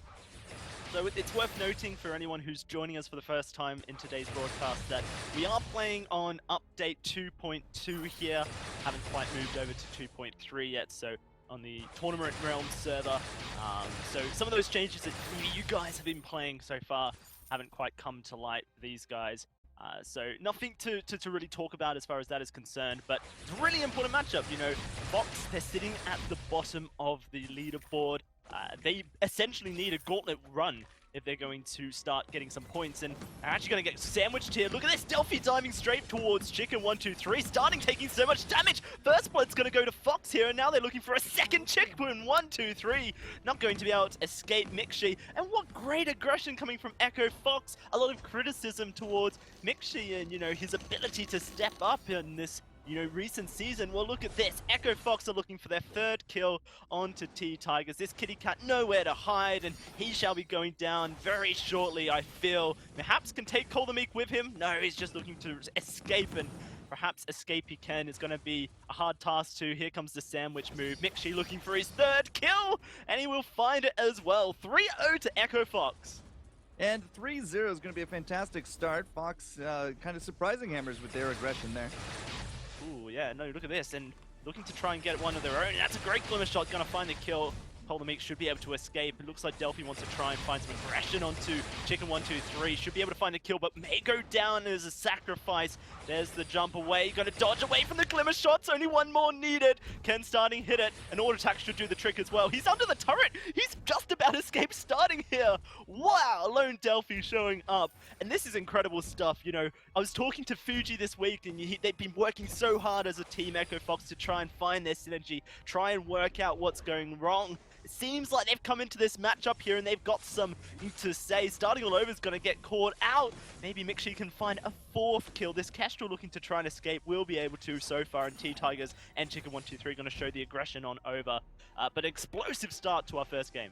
Yeah, 5 kills, 3 minutes. These guys are out for blood. And as you said, Echo Fox, they are kind of scraping the bottom of the barrel right now. They need to put some points up, even have a hope of anything. But Hammers last week had a really phenomenal set of series. They really kind of turned a little bit of people's heads right there. But Fox, I got to be careful with these guys, man. Like, they might have a really good start, but you saw just even with that, counter gank on top of starting all over there, there's still a lot of aggression that come out of Hammers, still a lot of damage, especially when Fortress jumps in. You're gonna be speeding people up. You got that Dragon Blood contract, and Koshka's like, you're gonna be the goddess of burst here early on. So, you have 4 kills. It's good. Keep that. Roll with it here, Fox. But if you continue to try to like overextend, looking for these extra kills, might come back to bite them a little bit.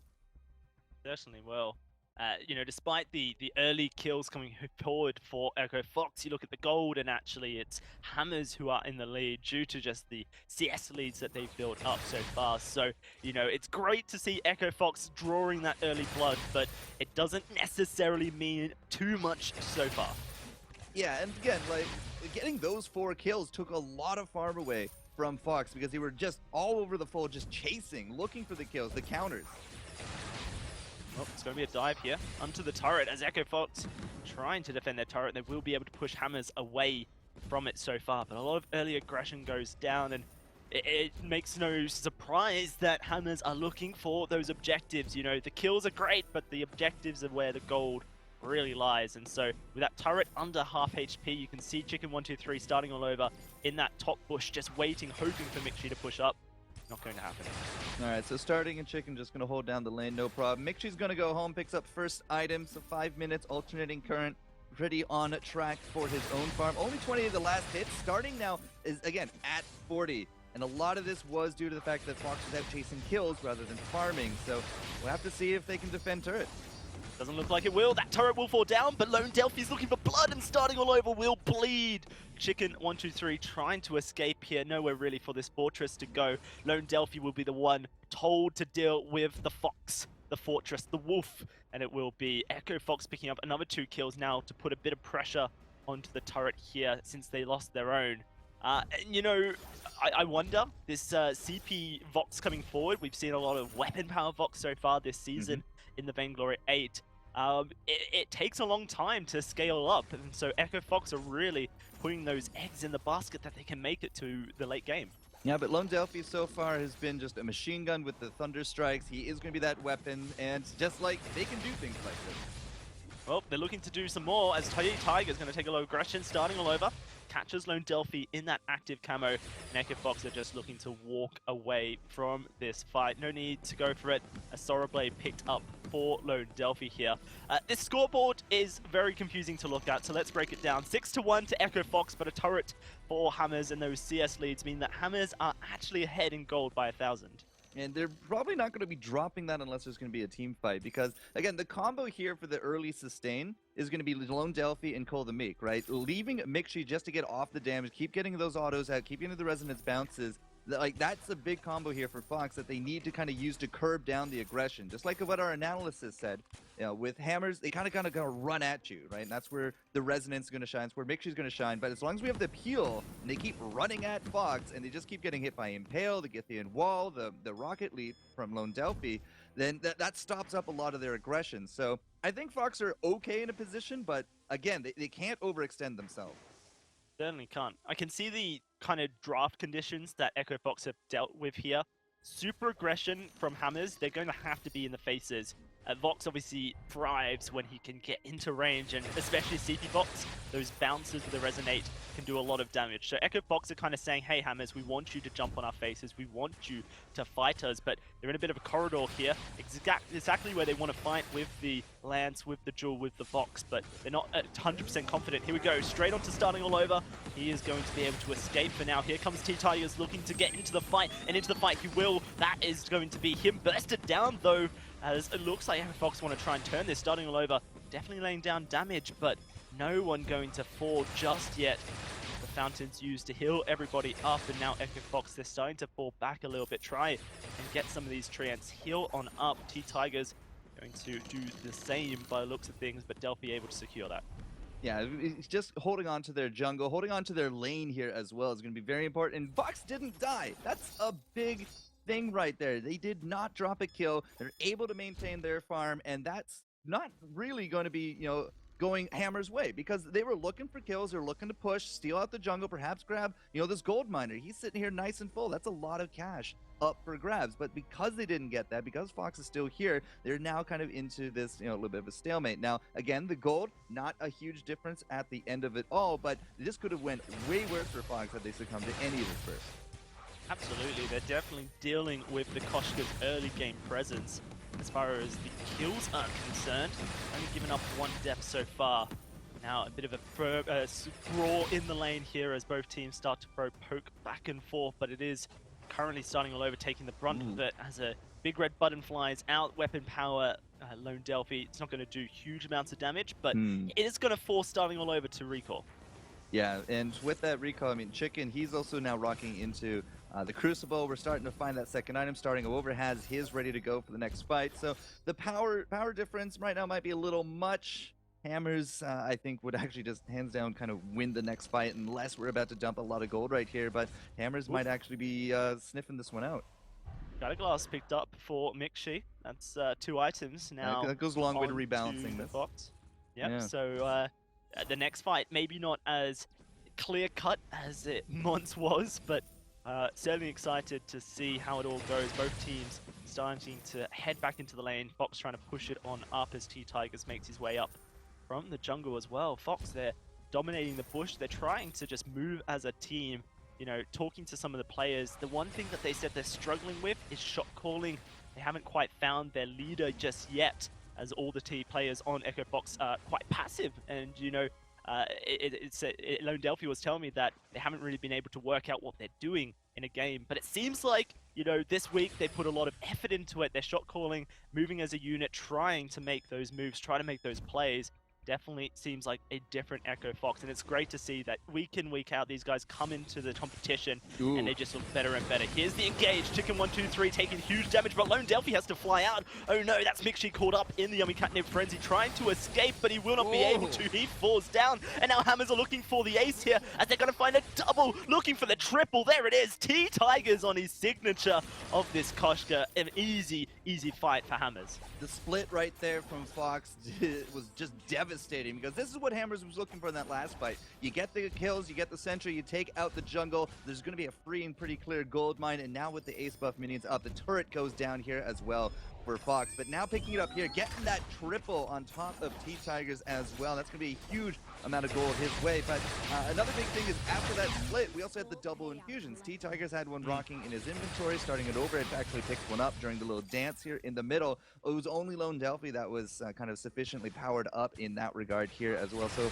again, power differences kind of going back and forth. Hammers with the double infuse. They had the double items, I feel, at that point. It really did go a long way for that fight, and they reaped that reward. They get that turret. They got the gold miner. The sentry went down as well. And all of a sudden, we went from 1,000 gold to 4,000 gold. And Fox maybe a little shaky here into this mid game. Yeah, well, certainly, I made this point that they're looking to try and make the right calls throughout the game, and it kind of just feels like they're moving together as a unit. Don't want to be caught apart from each other. But with the gold in the way it is, then it's going to be really difficult for them actually to find a fight. Tigers jumping onto Mixi is blocked up here as Mixi's trying to escape Tigers, and at the moment he's taking a lot of damage, but he will find a kill onto T-Tigers. This is a good start. The Crystal Sentry getting involved, and Lone Delphi trying to chase down Starting, who's one-shotting the wrong direction. Oops-a-daisy, that's going to be him falling down. That's a great fight coming for Echo.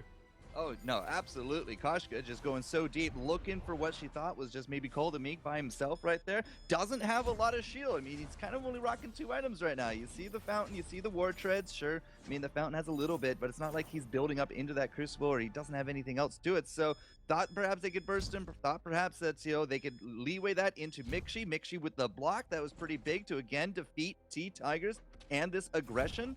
And then from there, yeah, Sentry, no problem. Get that kill 2v3, make it a 4v2 basically. This is a great start for Echo Fox. if they're going to make it to the late game, but right now it doesn't look like it, as T-Tigers looking for a kill, and a kill he will have. This is going to be devastation. The seesaw has begun. Another triple kill possibility for T-Tigers, but it won't happen, as Chicken123 will get that ace. And every time that Echo Fox start to look like they've found their stride in this game, it just goes wrong for them. And it's a shame, but again, I'm just going to caution. Like, when you're going to go that far out, no turrets to run back to, not even a choke after this one. If Chicken123 has his way, does not take the last shot, and, well, there goes that turret. Like, there was no safety net here, right? Fox, they moved up. They thought they had an advantage for a little bit longer, but that low, that far forward, yeah, they were just begging for it there. Certainly were. So, it's going to be Echo Fox looking to chase down Hammers. They're all very low, and starting is caught in that Impale, but it's T-Tigers, the main person that they're looking for. Mixi, though, taking so much damage. Ryu throws out that shield, trying to get away, and actually now Hammers are on the defense as the big red button comes out for a bit of extra poke. Cole all by himself. Oh no, and he's going to fall. This is devastating, as it's going to be another ace coming forward. A double kill for starting all over, and a bit of communication there for Echo Fox, it seems. Now it looks like Hammers are pushing for the win. Well, they're at least going to get a turret out of it. A win is definitely, I feel, okay to do, but, I mean, Coldamik is up. It's 5 seconds. They're going to take these down. They're going to come up. No, it's over. You're right, Dowsy. I love the way they split the two turrets, so they can't respawn at the same time. And yeah, that is it there from Hammers. A really early game composition from Hammers. I feel like if Fox could have held out, perhaps with their draft, they would have had the win conditions to be able to take that game. I saw Coldamik, I saw Lance, like, oh, no problem, he'll just carry it. But no, this is not quite those days anymore, it feels like. Coldamik, 0-3, kind of face checking that bush at the end of it all. Had no crucible for the team whatsoever, but we did go early into the war treads. There was something I do want to credit Fox with, though, and again, that's the peel factor that they had. Mixi always trying to kite backwards. Cole with the Githian, Cole with that Impale, right? Really trying hard. But Lone Delphi on this duel is a very different kind of duel that we've seen. Like EU duel, like Waldemar, you come to mind, right? You just think of like crits flying, machine gun everywhere here, Dowsy. But Lone Delphi had fantastic rocket leaps. He was always trying to peel there for Mixi, but T-Tigers, more often than not, held his block all the way to the very end for those leaps and did not get defeated on that aggression. So it looks like T-Tigers kind of evolved during this match. Early on, kind of got kited out a little bit, 2 deaths, but by the end of it, you couldn't stop them. Yeah, no way to stop the damage that was coming forward from that Koshka. I feel like that game probably a little bit closer than maybe meets the eye, so let's throw it back over to the analyst desk to break down what we saw in game 1. I tell you, what a game. It was a little bit back and forth for a while, and then suddenly something slipped. Echo Fox just couldn't find their footing anymore. Sweet J, I mean, what happened? Yeah, they had it. They had 4 kills up, but they're still behind goal because Miko CS, but they looked so good early game, and they made some bad decisions. I mean, there's a lot of times where Lance would beat Koshka into the wall. It happened multiple times, and then Jewel didn't fall with a rocket leap. And also, they need to understand their win conditions. If they get engaged upon, they all need to bunch up with Vox. Miko would split from the team one fight, and they got aced. Or they need to dive and just get on Kestro and just fight around Kestro. Let Miko keep hitting Kestro, and Fortress and Koshka will have to back off the CP Vox, otherwise his bouncers will destroy them. Also, Miko needed to ult sooner. I felt like they didn't combo a lot of their abilities together, and then they started to tilt. I mean, the last fight, Cole kind of overextended and stuff like that, and we'll definitely take a look at that soon. But I think it's just really, Echo Fox lost because of their own mistakes, ultimately. Let's actually have a look at a replay from around 10 minutes 30. You can see here the beginnings of what went wrong. Yeah, I mean, they have a big lead in terms of the kills and momentum right here, but all of a sudden, this fight comes out, complete split. The reflex block isn't on time from Mixi. They get everyone so low, but just can't find any of the kills, even with the Crystal Sentry. And he misses that Thunder Strike, it's point blank. Yeah. It's point blank at the end. And the thing here is, like you said, it looked like they kind of went on tilt. From there, it was just downhill, and it was just more mistakes piling up throughout. And it's, we throw around the word tilt a lot, it feels like sometimes, but this was a prime example of, like, they were playing solid until that one team fight there, and they didn't have a clean-looking team fight from that point on. Look at this other replay. I mean, you can see how things kind of devolved as we moved forward through the game. This is around 13:40. The game's basically about to end, if you recall what happened. T-Tigers chunks out Mixi.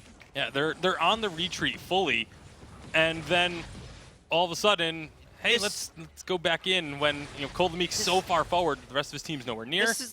This is a perfect example where Lance lands the root. Kestrel is down there. Miko should have just focused on Kestrel so that Fortress and Koshka has to back off. Jewel should have jumped onto Kestrel and stunned her and just deleted her. But instead, Miko begins to focus Koshka, which is what they want. And like they need to understand their win conditions and play to it. And I felt like Echo Fox kind of just played into Hammer's win condition, and that's why they lost every fight. And not to mention, I mean, it wasn't as if Hammers was necessarily setting up themselves for the best success possible. There were moments where they overextended. I think if that miss hadn't come through from Delphi at the end of that other fight, maybe he kills 1, maybe 2 with the sentry there too. It's definitely a game that Echo Fox could have won. Yeah, I mean, for the vast majority of this game, I was not terribly impressed with starting all over's Kestrel. There was a lot of there's one fight early on where he's chasing a Jewel up into the lane, and it was like 6 glimmer shots in a row while Jewel's walking in a straight line that he just shot behind her and missed. But even still, even without really impressive Kestrel play, his farming was still on point. You touched on it very briefly. He was still way ahead of Mixi in terms of farm without being a standout Kestrel. And T-Tiger is talking about standing out. For me, he really stood out on the side absolutely. of Hammers, right? They like needed T-Tigers this game. Doing so much work getting on the back line, using Koshka very effectively. We talked about Koshka earlier on and sort of a difference between maybe some of the European teams and the North American ones. He had those empowered attacks ready and then dives in, gets like 4 off in a fight. No one can live through that at this point in the game, at least. Yeah, and I think that, hopefully FCOG regroups and really think through their win conditions. I feel like they kind of played on autopilot there. If they focused a little better, they could have won because CP Vox is really good into this comp. If they're just on Kestrel, Fortress and Koshka won't be able to do much. And Koshka had no shield. I mean, Miko was destroying her with bounces. And he had a Shatter Glass. If he ulted sooner as well, like, Vox's ult was buffed this patch. It does a significant amount of damage with a 20% CP ratio. So I feel like they had a lot of missed opportunities. Yeah, patch 2.2, for anyone wondering, we are playing on the previous patch, not what you have live. I want to give the players a week or 2 to get acclimated with the new patch before we have them play on it competitively. But going back to what you were saying about the just the performance overall, early on, I was very impressed and surprised with Echo Fox. How they were, like, I thought for sure they picked up those quick early kills. I was like, we had that replay ready. They figured it out. They found what was wrong. And then it just all came crumbling down once again. But this does, I mean, bode maybe better than we're implying for the shows second promise, game, right? Like, it does show promise. It shows improvement and progress because, Echo Fox has not had early games that clean up until this point either. They just need to make sure they keep it going. Echo Fox is on A side this time. Maybe they get themselves a power pick here. Koshka going to be banned away this time around. Oh, yep. Kind of sad. I can't wait for the next North American Koshka game because it will be Koshka looking to go 20-0 in North America. After that game, she is 19-0 across all of North America. That is just an absurd win rate.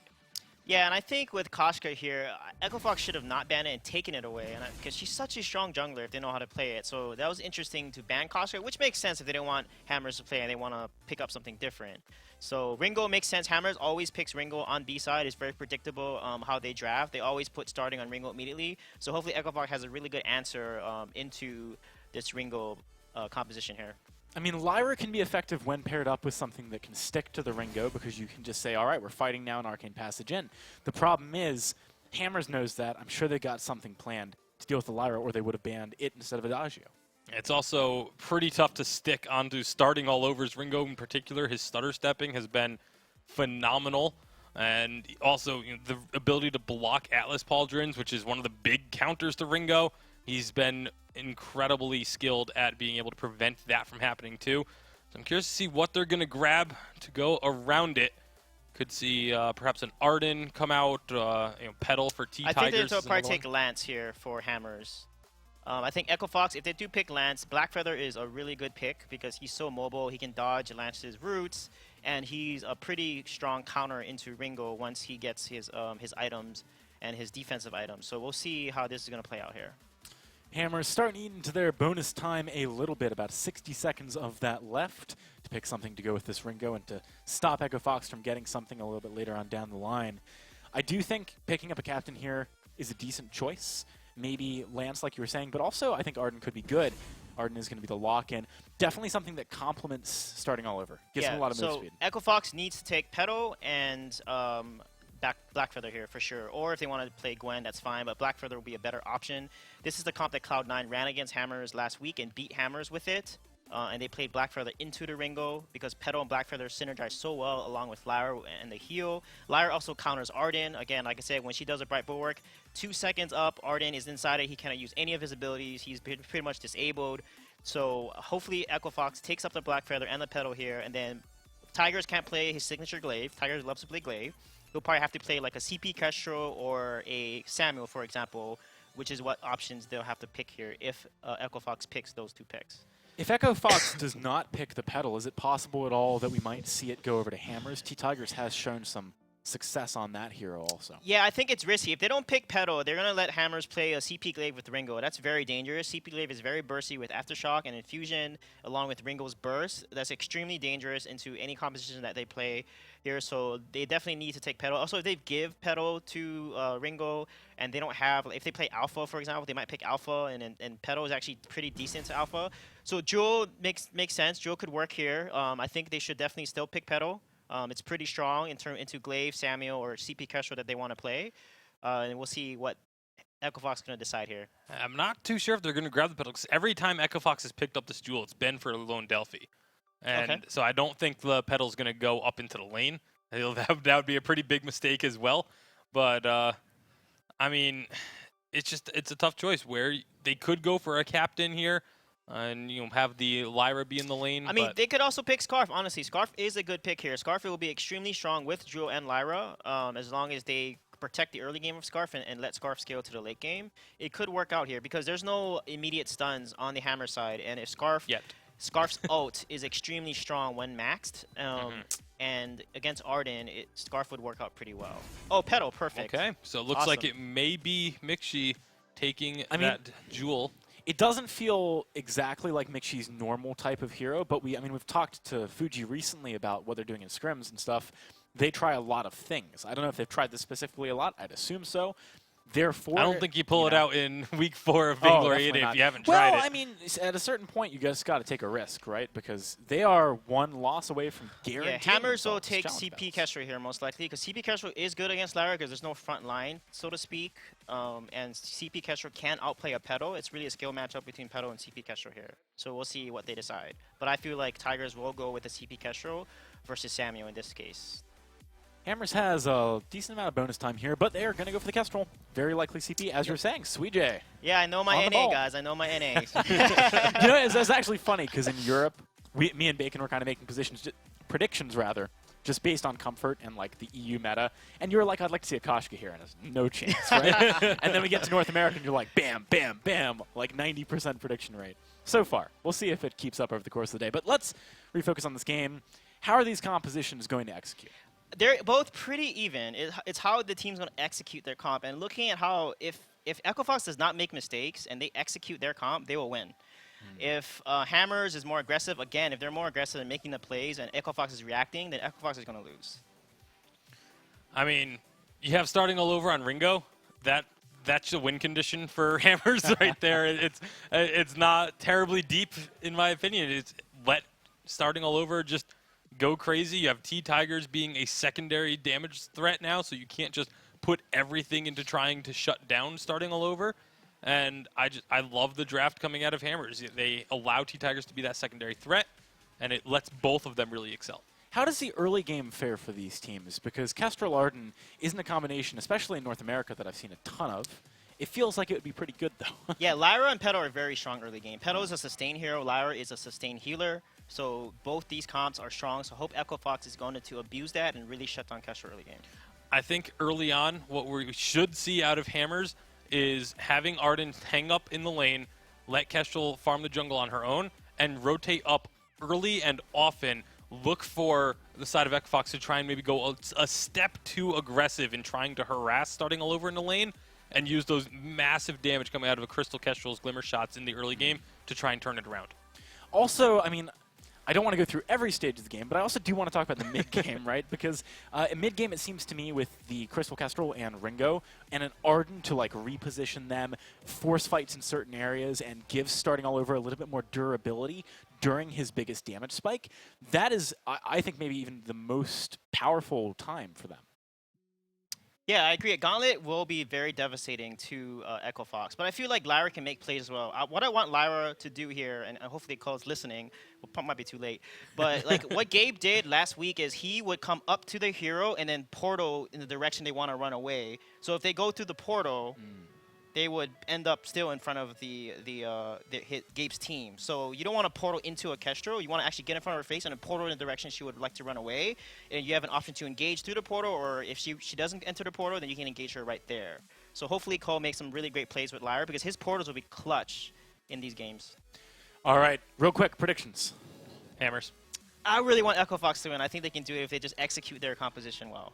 All right, I'm excited to see which one of these teams can take it. Echo Fox needs to if they want any hope of getting out of the challenge battles. Let's hand it on over to our shoutcasters. We've got Dalsey and Forecourt Jester. I'm just going to reiterate that point. Currently, Echo Fox are 0 on the points standings right now. So this is literally their last chance if they want to avoid challenge battles, but it will be a gauntlet run if they were to do it. Here's a bit of aggression though. Hammers and Fox going to battle over this mid area, and it actually looks pretty good for Echo Fox at the moment. They're putting down the damage. They have that heal. They are just going to disengage Forecourt. Yeah, early on with an invade like that, like Cold Meek having that heal, Lone Delphi with the little minions, I'm not entirely convinced that Hammers would be able to kind of continue to fight like that. Especially, though, T-Tigers, sure, fine. Kestrel, CP, no problem. But starting takes a while to ramp up. Chicken only has really only the one shield for one of his teammates. There's no protector contract there on him there. So yeah, I do feel like Fox a little bit better off if they do have to go up against this kind of aggression. But for now, Fox are just going to get a lot of farm time, it seems, uncontested. Yeah, absolutely. Hammers all committed to helping on out, getting that Elder Tree Ent, so now, a bit of less pressure on Fox to really farm up here. And, I find this CP Kestrel pick very interesting for Hammers here. They played it last week in the finals against Cloud9. I was talking to Starting, and he thinks it's super strong right now. I'm really, really excited to see how T-Tigers plays it. And yeah, there's going to be a lot kind of on the line because T-Tigers, this is the second time playing it here in VG8. And, CP Kestrel, Weapon Kestrel, just Kestrel in general has been having a pretty decent pick rate. Can't really say too much about the win rate on the different orientations that they have. But of the games that she's played, she has won 2 out of 5. So, I mean, not entirely too sure if they were both Kestrel, CP, or both Weapon, but other than just kind of the play rate, it feels like we see her a lot more in EU rather than NA. Yeah, no, certainly. EU love a bit of Kestrel, and actually a lot of weapon-powered Kestrel in EU. Here comes a bit of aggression, though nothing going to come out of it. Hammer's able to disengage immediately with the Vanguard, put Starting in a great position, and he's on his signature champion. This Ringo for Starting All Over, certainly a bit of a Ringo god when it comes to it, but we'll have to see. Oh, great active camo. That's huge stun. That's huge damage. Tigers looking for the 1 versus 3. Won't be able to find the kill onto Cole the Meek, but those active camos, that's a bit of juicy damage.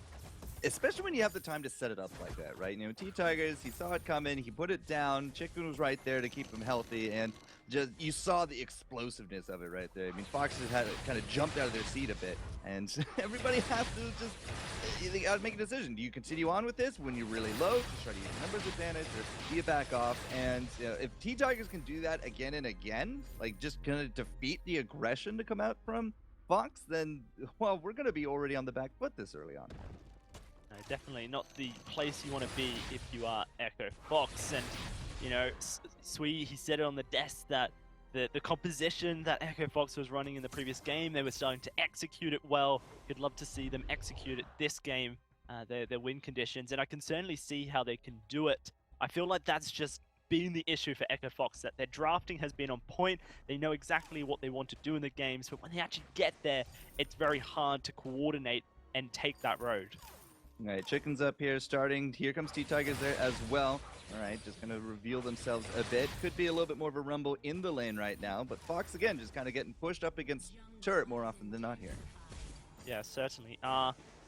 You know, I feel like for this Petal, this Jewel, they certainly have the damage, but they have to be sure that they want the fight. It's probably going to rely a little bit on Lyra's portal so that they have a bit of disengage when they need it. But here it comes, the rocket jump in, and they're starting to lay down the Herbert. Mixie getting bursted and taken down first blood, but traded on over. That's starting all over in a lot of trouble. Looks like he will forward double for Delphi, and Delphi now looking for a triple, but Chicken going to take his double. Here's the subordinate combat that you guys wanted. Chicken versus Cole the Meek, and it actually looks like we might get a kill as well. Chicken. No, it doesn't look like it's going to happen. They both disengage. 2 for 2, a very messy fight. Cole threw down the Sigil there at the end, but Lone Delphi was already kind of turning around. So the Sigil, I mean, I feel like, again, miscommunication is just a little bit more rampant right here. So if Cole the Meek is saying fight, fight, fight, why did Lone Delphi just kind of turn around and just throw himself into the fist? Why didn't he cut it out a little bit more? If he knew that there's a Sigil coming down, why didn't he just try to lead into it a bit? Maybe Cole just, you know, mistargeted it. Maybe I'm just making all of it up. I don't know. It just, with the 2v2, it felt like we could have taken that 3 for just the 1 there from Clock. Right. It's, you know, the common thing, the common story that they're just maybe not on the same page when it comes to exactly what they want to do. And, you know, Cole the Meek, he's switched from this jungle position into the captain position. It's been a massive swap for him and his team, and how he's able to play it. So, really interesting stuff. Yeah, Hammer's looking for blood. Yeah, that's an infusion. Yeah, Infusion and Sorrow Blade. They're going to roll it right on in. Fox are just going to say, please don't come this way. The Bright Bulwark goes down, and they're able to push Hammers away. So, understanding that Hammers are looking for a fight, trying to make the most out of that power spike. Yeah, but starting over again, you know, first item ready to roll. T-Tigers is not going to be too far off. He almost has that cash. The spike was absolutely real right there. And if they'd actually gotten into a fight situation, like Mikchi's just buying now. At the same time, you know, Cole just threw down a whole bunch of cash looking for armor. And Lone Delphi, well, he had first item, but it's a Frostburn. It's not exactly the heaviest of hitters. It's great for the utility, but just rushing through into that little choke area, Hammers, I felt, could have just taken that one, like, straight up. Yeah, certainly could if they were ready to just march into that choke point. Didn't want to take it, though. Here's another Crystal. item. Crystal, Kestrel, the Shadow Glass being picked up in Tigers. Kind of in a flank position here. Yeah, not a problem though. They don't Fox, like, they're sticking together. They're using strength of numbers, using this ambient gold gain, trying to patch up the gap. Not a big gap yet, 800 gold or so. Last hits in lane, 59 to 69. I mean, starting over at this point, it's very hard to outdo him in lane. I feel like it doesn't matter who you are. Starting, he's a god when it comes to those last hits. God when it comes to last hits. God on the ring go. Just definitely knows these heroes in and out in that position. And so young as well. Has so much ahead of him as far as competitive Vainglory is concerned. Oh, Here we go. T-Tigers looking for Cole the Meek. Glimmer shots lay down. He's going to start healing up. And now Hammers with a chance to start putting a bit of damage onto this turret. T-Tigers just throwing them out. Hammer going down. Here's the one shot onto Mixture. That's a lot of damage, but Cole the Meek's going to engage. They want Echo Fox won the fight, but look at the blow up, the active camo. It's just going Hammer's way. They were ready for this. The gauntlet catches Lone Delphi. Cole the Meek going to fall. No, just about escapes. Here comes Starting looking for that kill, and he will find it. Lone Delphi, the last man alive, as they're just tanking up 2 turrets, and it looks like he will go down. A double kill for Starting. Starting loses his life in the process, and actually Chicken going to lose his as well. Whoops-a-daisy. An ace. Tigers might be able to get the turret, though. Oh, yeah. The turret is not going to be standing, not with this ace buff wave to go through. It's only Mixie coming back here as well. But you saw Mixie just, he didn't even land. Like, he rocket leaped in. He was already down low. The poke was real from T-Tigers. They made it, you know, a 2v3 basically right off the bat. But Cole said, we're going. He throws down, and instead of even just taking the portal in, Mixie decides to rocket jump. Like, he actually even had to reposition, move forward just to make sure he could leap over the fact that, like, there was a portal where he wanted to leap at the first time. So he didn't even get to land. He wasn't really part of that fight. T-Tigers with that hit just really kind of sealed that deal. And yeah, 2 for 1. Starting actually didn't quite stutter step what he needed to in that last fight there, Dowsy. That's why he kind of had to just go all in for it at the end. Or maybe a little bit used to the studded step changes on 2.3. We are playing 2.2 here, guys, on the tournament realm. Here we go. Fox engaging once more, starting taking damage, but the poke is just there. Mixi taking low, and the one shot's going to find the kill. T-Tigers trying to escape Lone Delphi here, but the Bok going to come forward, and now it's Lone Delphi on the run, taking damage, and starting will find the kill. Cole the Meek nowhere to go. A double comes out for Hammers, and once more, Echo Fox with the aggression just can't find the kills. Yeah, so rinse repeat, right? You get the kills, do an objective. They have more kills, let's do another objective. People are coming up here real early. It's only 9 minutes in, and finally 2 items now on top of Lone Delphi, but it's just the rinse repeat game. You get the kills, you take the objective. So 2 turrets, 2 back-to-back aces now coming down into the jungle, stealing that, no problem. Crystal Sentry gonna be dead in the water here for in a moment, and this is just, you know, Hammers so far. Well, Mixi's looking for aggression, but the active camo going to land once more. They want this Echo Fox. The Gauntlet's going to go down to keep starting alive, but it doesn't matter. Thunderstrike from downtown, and it's going to be a double. Not quite. Chicken will fall to Lone Delphi in the end. Hammer's just sticking around for too long. Gives Echo Fox a little bit of breathing room. Nah, I still think it was worth. I mean, 2 kills, they got the Sentry, they cleaned up jungle, they got the double turrets from the double fight. Yeah, they will lose out this lane turret, very likely. T-Tiger's not really making any effort to go home, and because of that, he's going to be really low on energy, I feel, on this. Yeah, no, he's trying his best to just poke out from the bush, but Echo Fox are going to find a turret. Oh, one shot! Whoa! T-Tigers just snipes down, and the mechanic with jumps is that until you complete your jump, whatever it may be, you are still registered in the position that you jumped from. So that trampoline, despite him being not in the shot, still registers. So that's going to be the kill. Now it's this gold miner going Hammer's way, and it's once more that story. Echo Fox, they get a bit of room, and then it just gets taken away from them. Well, I mean, I don't really think that Fox even has anything to be blamed for right there. I mean, they got the kills, they pushed down the objective, and then they were retreating. They did everything right. Just T-Tigers, just a bit better for the reaction. He had the position, he didn't go home. I'm going to give him credit on that one. He had just enough energy in the bank to make it happen. I mean, he has double energy regen. Look at that, double void battery. Oop, they're going in once more, straight through the portal. Here comes the rocket jump. That's a lot of damage. That's going to be a blow up coming here for Echo Fox, and starting all over. He's stutter stepping. He's trying to get away. He's going to lay down the damage, gets the trade, but it does look like Chicken 123 may be just in a bit of trouble. That Frostburn slowing him down. Lone Delphi just going to continue the chase. Hold the Meek able to speed them on up. Is that going to be an ace? It will be an ace. Echo Fox, man, they are just playing for the win. They do not want to go down without a fight.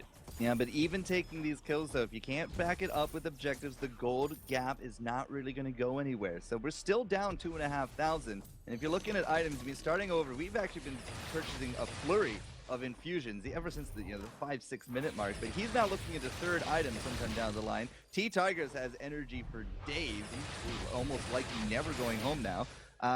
Lone Delphi picking up the 2 items is great. Mixi finally, the Thunderstrike starting to come online because he's going to be looking for 3rd item. But they're still behind in that progression. Like, the 15-minute mark comes round. If Hammers have all 3 items on both carries, that's going to be another big swing towards them. Look at that. Here it comes. And the infuse coming out as well, as everyone's getting ready for this next fight. It's going to be a bloodbath, I feel, but whose bloodbath will it be? They're jumping straight onto starting. The gauntlet, though, it hits almost everybody. T-Tiger's trying to do the work, but it's starting who's fallen, and Chicken 123 in trouble as well. Echo Fox making the moves, making it count, and they're going to find that double kill onto Mixi. But T-Tigers, man, still alive. He's looking for his one shot. He's looking for Mixi. He's trying to find the snipe into the snipe. Will connect. A god on the CP Kestrel for sure. It's going to hurt what Echo Fox can do now with this advantage. It looks like it's just going to be the lane cleared out. And once more, it's the T-Tiger show as he just stops them from being able to grab any advantage. So starting all over, gonna get hit hard by that portal gank right there. I mean, bringing in, I really do like the comp with the Lyra and the Jewel. I'm always a fan. If I see a Lyra, I always want to have some kind of rush down melee with it. And Mixi coming forward with his weapon Jewel, it's a perfect, transport vehicle because he doesn't have to use the rocket leap to go in. He can just immediately just get in the face, thunder strikes, and he's building into that crit. Like once he finishes double crit, we're gonna see, that kind of style from Waldemar. Back in week 1 with Cyclone, where you're seeing just crits and crits and crits. You don't even really need any defense on that one, but if Cole can keep doing this pressure, they they're got a going good in chance once here. more. Like this, exactly it. Ken starting to get away. This time it looks like he will, but Chicken 1-2-3 caught in the midst of it. A lot of damage flies out. The Hellfire Brew Mixi, one shot gonna come forward, and it's gonna snipe him once more. That damage is disgusting on this CP Kestrel, and now they're going to be looking for more. No, disengages. 14-minute mark means the gold miner going to be fairly full. Looking for this Kraken very shortly, but not on this rotation. I wonder if this trick is actually kind of like done. I'm not entirely convinced that Hammers has kind of defeated this yet, but that was definitely a much poorer trade that round because they weren't able to. Yes, they're getting off this Atlas. Like, it's a portal into Atlas into just everything else. But starting to go over, he just immediately just got right out of that situation. And if we can't actually stop him up, Fox, they're going to be putting themselves, like, you're putting your neck out at that point. You need to be able to just insta-gib starting over right there. But if he's able to kind of motor on out of this, if he's expecting this and he's ready for that block and he's ready with those boots, I have to wonder if this is like another of those evolution things that we talked about in game 1. Sure, absolutely. You know, talking to Starting about some of the criticism that he received from the analyst desk, you know, how he was sometimes out of position, not as consistent as perhaps his other teammates. He said that he's been working on not being the playmaker for his team, not being the one who's on the front line, looking for the damage, allowing his team to do their jobs, allowing T-Tigers to lay down the damage, Chicken to set up stuff. And I think that's a great trait of a carry to understand that actually they are very vulnerable. They do need to be respectful. So if he's able to stay out of position, then it's going to make Echo Fox's job a lot harder. But here they go once more, straight into an active camo, a 3-man stun. A lot of damage going to fly out immediately as the gauntlet is going to catch Mixi. It's going to catch Cole the Meek as well. There's the big red button. It is going to dissuade Hammers from chasing, but they're just going to turn face on the Kraken. All right, Lone Delphi is going to actually survive through that one. Is going to get healed up here by Cole as well, but you're right. With the positioning one out there by Hammers, they are going to pick up this Kraken, but are we turning around right now? Are Fox going to go do or die here?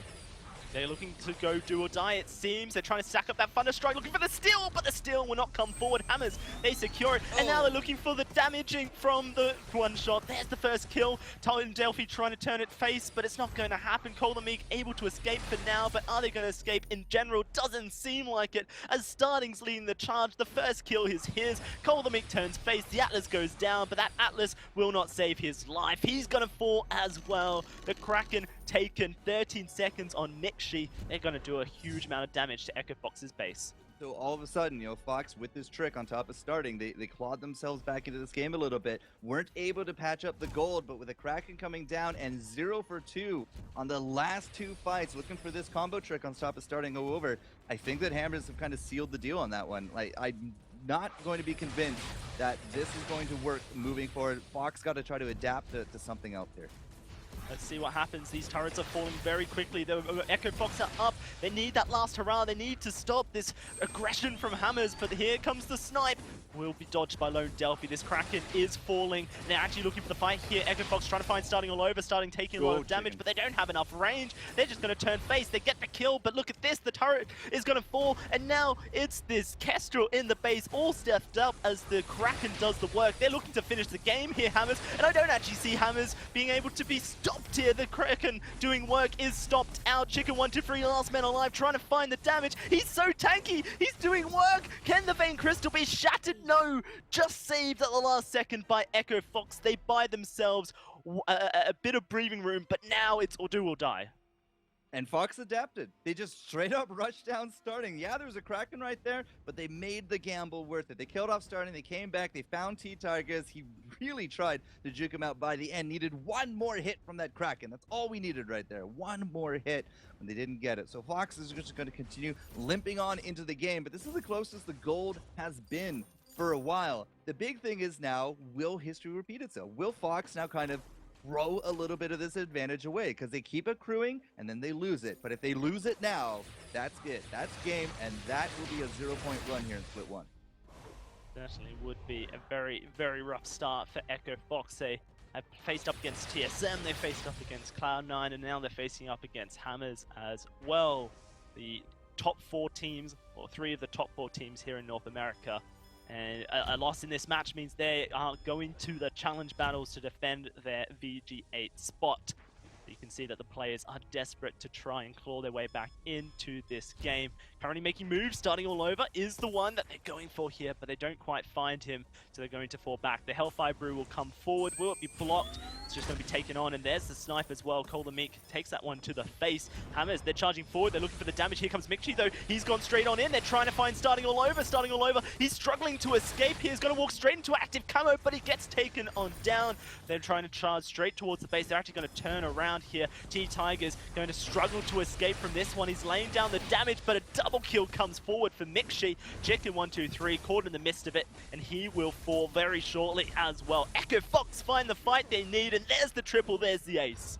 And we have finally broken the cycle. Fox have now taken back-to-back wins in fights. There's a Kraken up, Regan pushed out the lane. This is actually going to go a long way for the gold, and this is going to be putting Fox back on the map. So they're not done yet. They have successfully once more rushed down, starting all over. He only had that tier 2 armor. Now he's into the tier 3 because he is just all done with this. He has that metal jacket to go along with that Aegis. So yeah, a big thing is, again, will starting live through this rush? Will this trick from Fox continue to work? Because we're on a knife's edge for these guys, right? One defeat here, and Fox is just going to get rushed down because there's nothing left here on top of this Vein Crystal. And hell, if they even don't know where Kestrel is, it's so hard to justify pushing out because she can just solo down the crystal. Definitely. We may even see a backdoor attempt come out of Hammers if they feel desperate here. They're grouping up. They've got those active camos ready and prepped. They know that T-Tigers is here, ready to fight. The Kraken has started making her way down the lane. Echo Fox with a golden ticket to find their first game victory here in Split 1 of the 2017 Spring Split.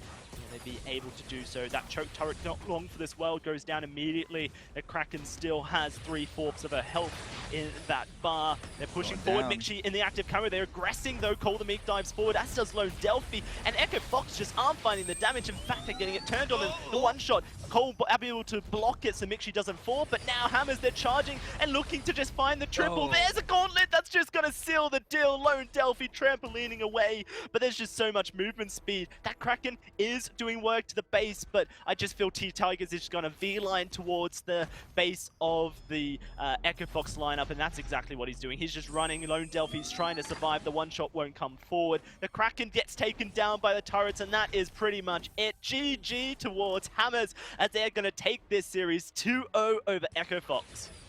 For such a big bout of momentum from Fox, they really did bide their time with that Kraken. Like, the Kraken started going past this turret up in lane, started going past the second turret, okay, still no engage, did not decide to engage on the little bit of a choke between the choke turret, which was kind of already dead at that point, and the little barrier. I felt like if we had Cold Meat going with Mikshi right there, had that Atlas ready to go, and the Atlas did actually hit starting over, just he turned around and used the Hellfire. I feel like if they had engaged, they wouldn't have given T-Tigers the time to set up with that active camo, because that active camo at the end to start off the fight when they're defending the Vein Crystal turrets, that's kind of what chunked down Mikshi right there, and Fox just lost the fight simply because they could not find any return damage there. Very, very fun series to watch, and it will be Hammers progressing to day 2 of our final week of Split 1. That does mean that Echo Fox are now guaranteed to be in the challenge battles. We've already decided what the Challenger Series teams are. Of course, it is going to be Necrolite, Liberation X, and of course, One Piece 101 battling for those VG8 spots, and Echo Fox, the first VG8 team to drop into that zone, definitely. So, with that said, let's throw it back to the desk to break down this series. Thank you very much, guys. Tough run for Echo Fox, not able to actually get out of those challenge battles. They're going to have to try their best next weekend against whichever team picks them or ends up with them. But on the other hand, Hammers, quite a strong performance. I'd say maybe a little bit less convincing than last week. There were certainly some rough moments. There were some rough moments, but part of it's tough to try and decipher how much of that was Hammers maybe not performing quite as well as we saw them last week, and how much of it was Echo Fox performing far better than we have seen them perform in previous weeks. Like, even though they didn't get the win, that was hands down the best they have looked at times. And it was kind of weird because that one game had like a microcosm of there was really bad plays and there were really great plays on both sides. Let's have a look at some of those great plays. You can see here a great engagement by the Kraken Pit coming out of Hammers. Well, I mean, this is more of just a bad engagement. They come in with the portal, and immediately an active camo goes down. A beautiful one shot, the first of many there. But Lyra portal into a Kestrel. I'm going to let Sweej talk about this one a bit. Yeah, like I said, you cannot portal into a Kestrel. It's just obvious what they're going to know you want to do. Cole needed to portal at an angle or differently. You want to portal on top of the team because Tiger is going to set up those traps. And I felt like Echo Fox just didn't understand their win conditions again 100%. Hammers also threw some games. Tigers really threw, getting like 4 or 5 kills with one shot. I mean, that was insane. And Echo Fox played really well, though. I mean, they played really well and showed up this match for sure. And it's unfortunate that, you know, they just needed to tweak a few shot calls, and I felt like they could have taken this game away. Let's have a look at some of those one-shots real quick. We got to talk about T-Tigers, man. Game 1, his Koshka was fantastic. This game, Kestrel was so good from him. And there's not even really much to say about these. It's just beautiful shots, perfectly lined up, perfectly timed. Boom. Just, it was just a thing of beauty to watch. And look at this combo. I mean, the team was setting him up for success. Boom. And it's I mean, that was like 800 damage. I mean, this where you see the ult coming, and I feel like Cole could have blocked that for Miko. A lot of times, Cole is not frontlining and blocking those ults, and I feel like Cole could have done that as a support there for Miko. At one point, T-Tigers had, I believe it was 6 kills. It was that last kill there. Had like 6 kills to his name, and 5 of them had come off of the one-shot, 1 kill. We often see like maybe 1 or 2 get picked up in a game, but he was constantly hitting them. And we see players hit them pretty frequently, but it's not often that they hit them for kills that often. Yeah, I mean, T-Tigers was the executioner in that game. I think that's the way we got to look at it. And moving into day 2, I'm actually really excited to see what he brings out, because T-Tigers has historically, I think, not quite been the one in the spotlight when starting all overs on his Ringo, especially. Today, that really was totally different for me. Let's have a look at the brackets real quick, though, and see how things are developing. Hammers has moved forward to day 2. Echo Fox not able to pick up any points, will be in the challenge battles, and Hammers will be going up against either Cloud9 or Gangstars. There is so much power from the top of the table in Group A this week. Very, very rough. If we have a look at the standings, you can see exactly what I'm talking about. Hammers with 15 points. Gangstars tied with them, and Cloud9 down at 12. The only one who's escaping the group of death, for this weekend at least, is Team Solomid. Yeah, I mean, Team Solomid, the only team across both regions that has already guaranteed themselves a spot at the Unified Championship. Definitely a great spot for them to be in right now, but they want to keep chugging. They want to make sure they can finish first, at the very least second, get that first round bye. All right, speaking of Team Solomid, we're about to have a game between them and Misfits coming up shortly. Before we go to our break, though, let's do a giveaway. If you want to win some epic keys, go ahead and type the name of the team who won that last series into the Twitch chat in lowercase, 1 word. And I'm also hearing TSM actually won Game 1 of that series, so we're going to be hopping into Game 2 once we're back from this short break.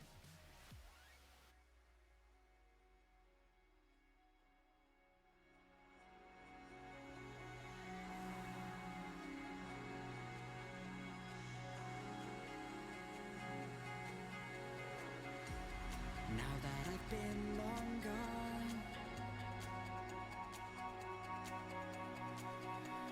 have you missed me at all? The road home shatters and I feel the pressure of direction taking over me. If I'm moving through space in an endless night, it's you that set me free. I believe there's a place where I belong, and you do too. It's not far away. If only it were true.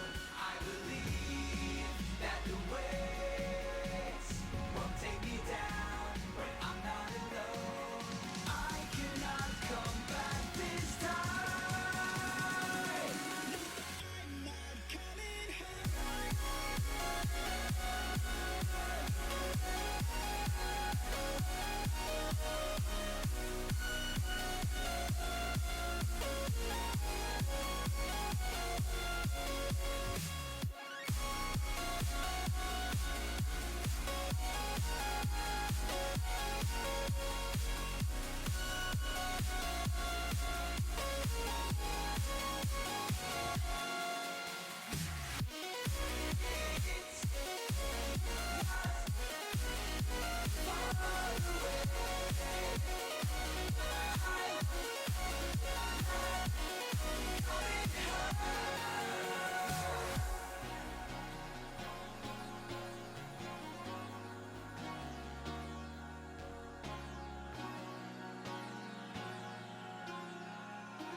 Welcome back, ladies and gentlemen, to the Vainglory 8. My name is Action Jackson, here with Tasty Bacon and Sweet Generous, and we have another great game coming up for you. It's going to be Game 2 of Team Solo Mid versus Misfits. The winner moving forward to Day 2. Misfits in dire need of points. It's the same story every single matchup, basically, with the exception of that last one. Although you still need points, you just want to get to the championship.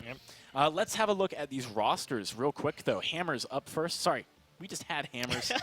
I'm in the past right now. What can I say? All right, but we do have two great teams, as I said, coming up for you guys. First, we're going to have a look at Team Solo Mid's roster. We've got Flash X, Best Chuck and A, Von C, Starboy, and Bladeheart 92. I mean, what more can we say about Team Solo Mid that we haven't said in the previous weeks? Nothing has really changed. Consistent, constant performance from these guys. Dropped down to 3rd place last week, but going to be looking to come back strong once more here in Week 4. Yeah, and they've got a great opportunity to do so given where Misfits stands in the tables. That being said, let's have a look at Misfits' lineup. They are desperately trying to get points, as we said. We've got Eco, King, and Illist. Strong players from back in the day. Can they make it work today, though? Yeah, they need to be very aware of TSM's power spikes, and TSM is probably the best team at maximizing their power spikes, and I feel like Misfits does have some glimmer of hope when they try to make a play and get picks. Yeah, I think they're an aggressive team. Like, they can be successfully aggressive. The question is getting a draft where TSM isn't going to be able to use that, right? Because Team Solo Mid, we've talked about Flash X, Best Chuck and A as well, apparently contributing a lot to the drafts. They have some of the best drafting game in the world. I mean, they came second at Worlds for a reason. Yeah, I mean, they have very deep hero pools, which heavily contributes to the fact that they have such strong drafts because they're always able to find a composition that they're all comfortable on. And it's one of their major strengths. They're able to, I mean, so many of Team Solo Mid's games almost feel like they're won purely through the draft. They can also be overconfident, like the Ozo pick in Worlds and also the Grumpjaw support. I mean, they almost won that game, but still, I feel like it wasn't as strong of a composition that they could have ran given the option that they had. So they could overthink it and overstyle it, so to speak, when it comes to drafting. Just so you guys know, by the way, we're playing today on 2.2 tournament. We're not playing on live, not on 2.3, which means that they're unlikely to pick Grumpjaw because of his buffs. They might just pick him because they think he's good. But next update, next time we have games, I'm expecting some Grumpjaw next on 2.3. For sure. The buffs are absolutely massive. However, let's talk about what we are expecting for this game, this series on 2.2.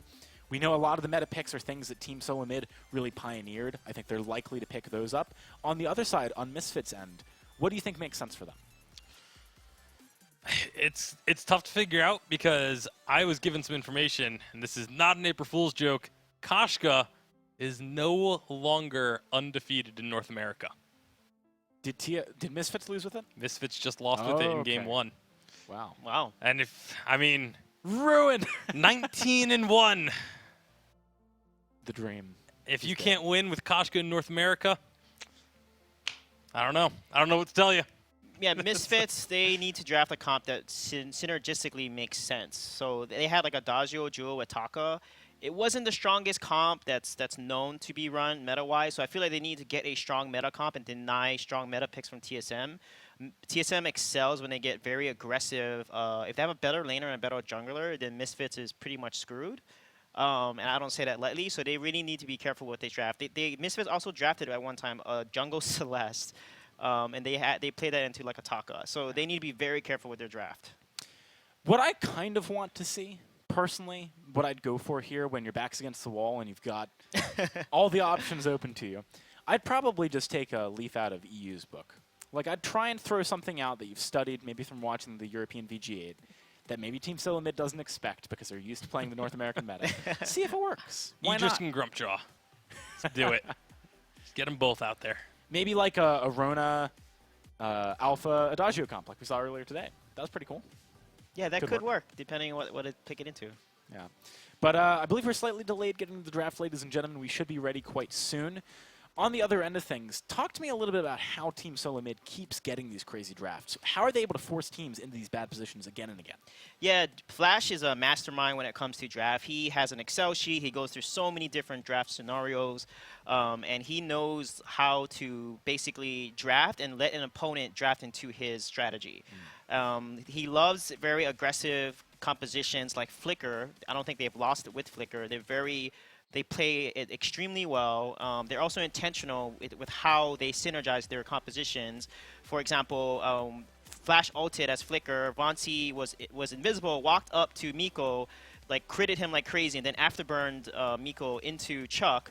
And then when Jewel jumped away, Flash then activated his Flicker slow, and then Jewel was just dead meat. Yep. So like they know how to disrupt their opponent's win conditions, and that's how a good team plays, guys. It's like you want to use an ability to counter an ability. So when an enemy team ults you, you need to ult back and fight back. We don't wait to ult like Miko did at one game. He ulted so late. You need to counter back what the team is doing to you so that you have a fighting chance. I think another reason that they're so good in the drafts is that they're one of the teams that really innovates a lot. You know, their Team Solomid is the first team to really start playing the Flicker, and now it's been all over North America. They were the first team to really start playing the Koshka, and we all know the results of that. Like, and when you're the team that starts a trend like this, it just makes it that much more difficult for your opponents to draft against you, because when you start making the Koshka work all the time, your opponent's like, oh crap, we have to ban Koshka against them. And then you're like, cool, thanks for the Adagio. And then you're like, oh, we have to ban Flicker against you. You're like, cool, now we just got Koshka. Like, it's so many levels of their draft. Yeah, in order to beat TSM, you need to try to outdraft them. Like, if you look at Worlds, when Hammers drafted Scarf into their composition in Gwen, Hammers won 2-0 and got that led up to the Worlds to a 3-2 versus TSM. So you have to be able to outdraft TSM, which is hard to do, but it's possible. All right, well, they're off to a decent start, a very fast start here. Misfits actually get Adagio, which by the numbers is doing better than Lyra as far as those healers go. But Team Solo Mid, they knew this was going to happen. They banned the Lance. They knew Lyra was going over. They've got something with this Lyra and Vox, I'm sure, planned. Yeah, Vox is a good pick here because that denies Petal from the other composition. If they pick Petal, then TSM can run a CP Vox into it. Flicker is a very good ban against Adagio because Flicker and Adagio are just an OP combo together. So that makes sense why TSM banned it. Lance is also a good ban because Lance and Adagio are very strong. I would love to see Misfits here potentially run Adagio Cruel. That's a pretty safe pick, but TSM can run a Petal on test, so they need to pick something that can counter the Petal so that Cruel can shine and shut down the Vox. Well, Misfits starting to use some of their bonus time here, about 80 seconds of that left, so lots to work with to really think about what would shut down this Lyra Vox as best as possible. Kroll an option, like you mentioned, something that has really had great success in both regions. Very, very popular right now. Maybe they could even go for a Captain Lance paired with something here as well. Disruptive against that Lyra, like you said before. Yeah. I mean, they could go Cath, which could make some sense, but Arden, I think, will be probably the best option for them here. Finn or Arden, maybe Finn could work here because of the pull. You need 2 Crucibles for the pull, and you need a Crucible for Adagio, so I prefer Cath or Finn here because of that double ult. Black Feather is a very strong pick. Oh, Fortress. That's actually a pretty decent comp into Lyra since Fortress counters the heal.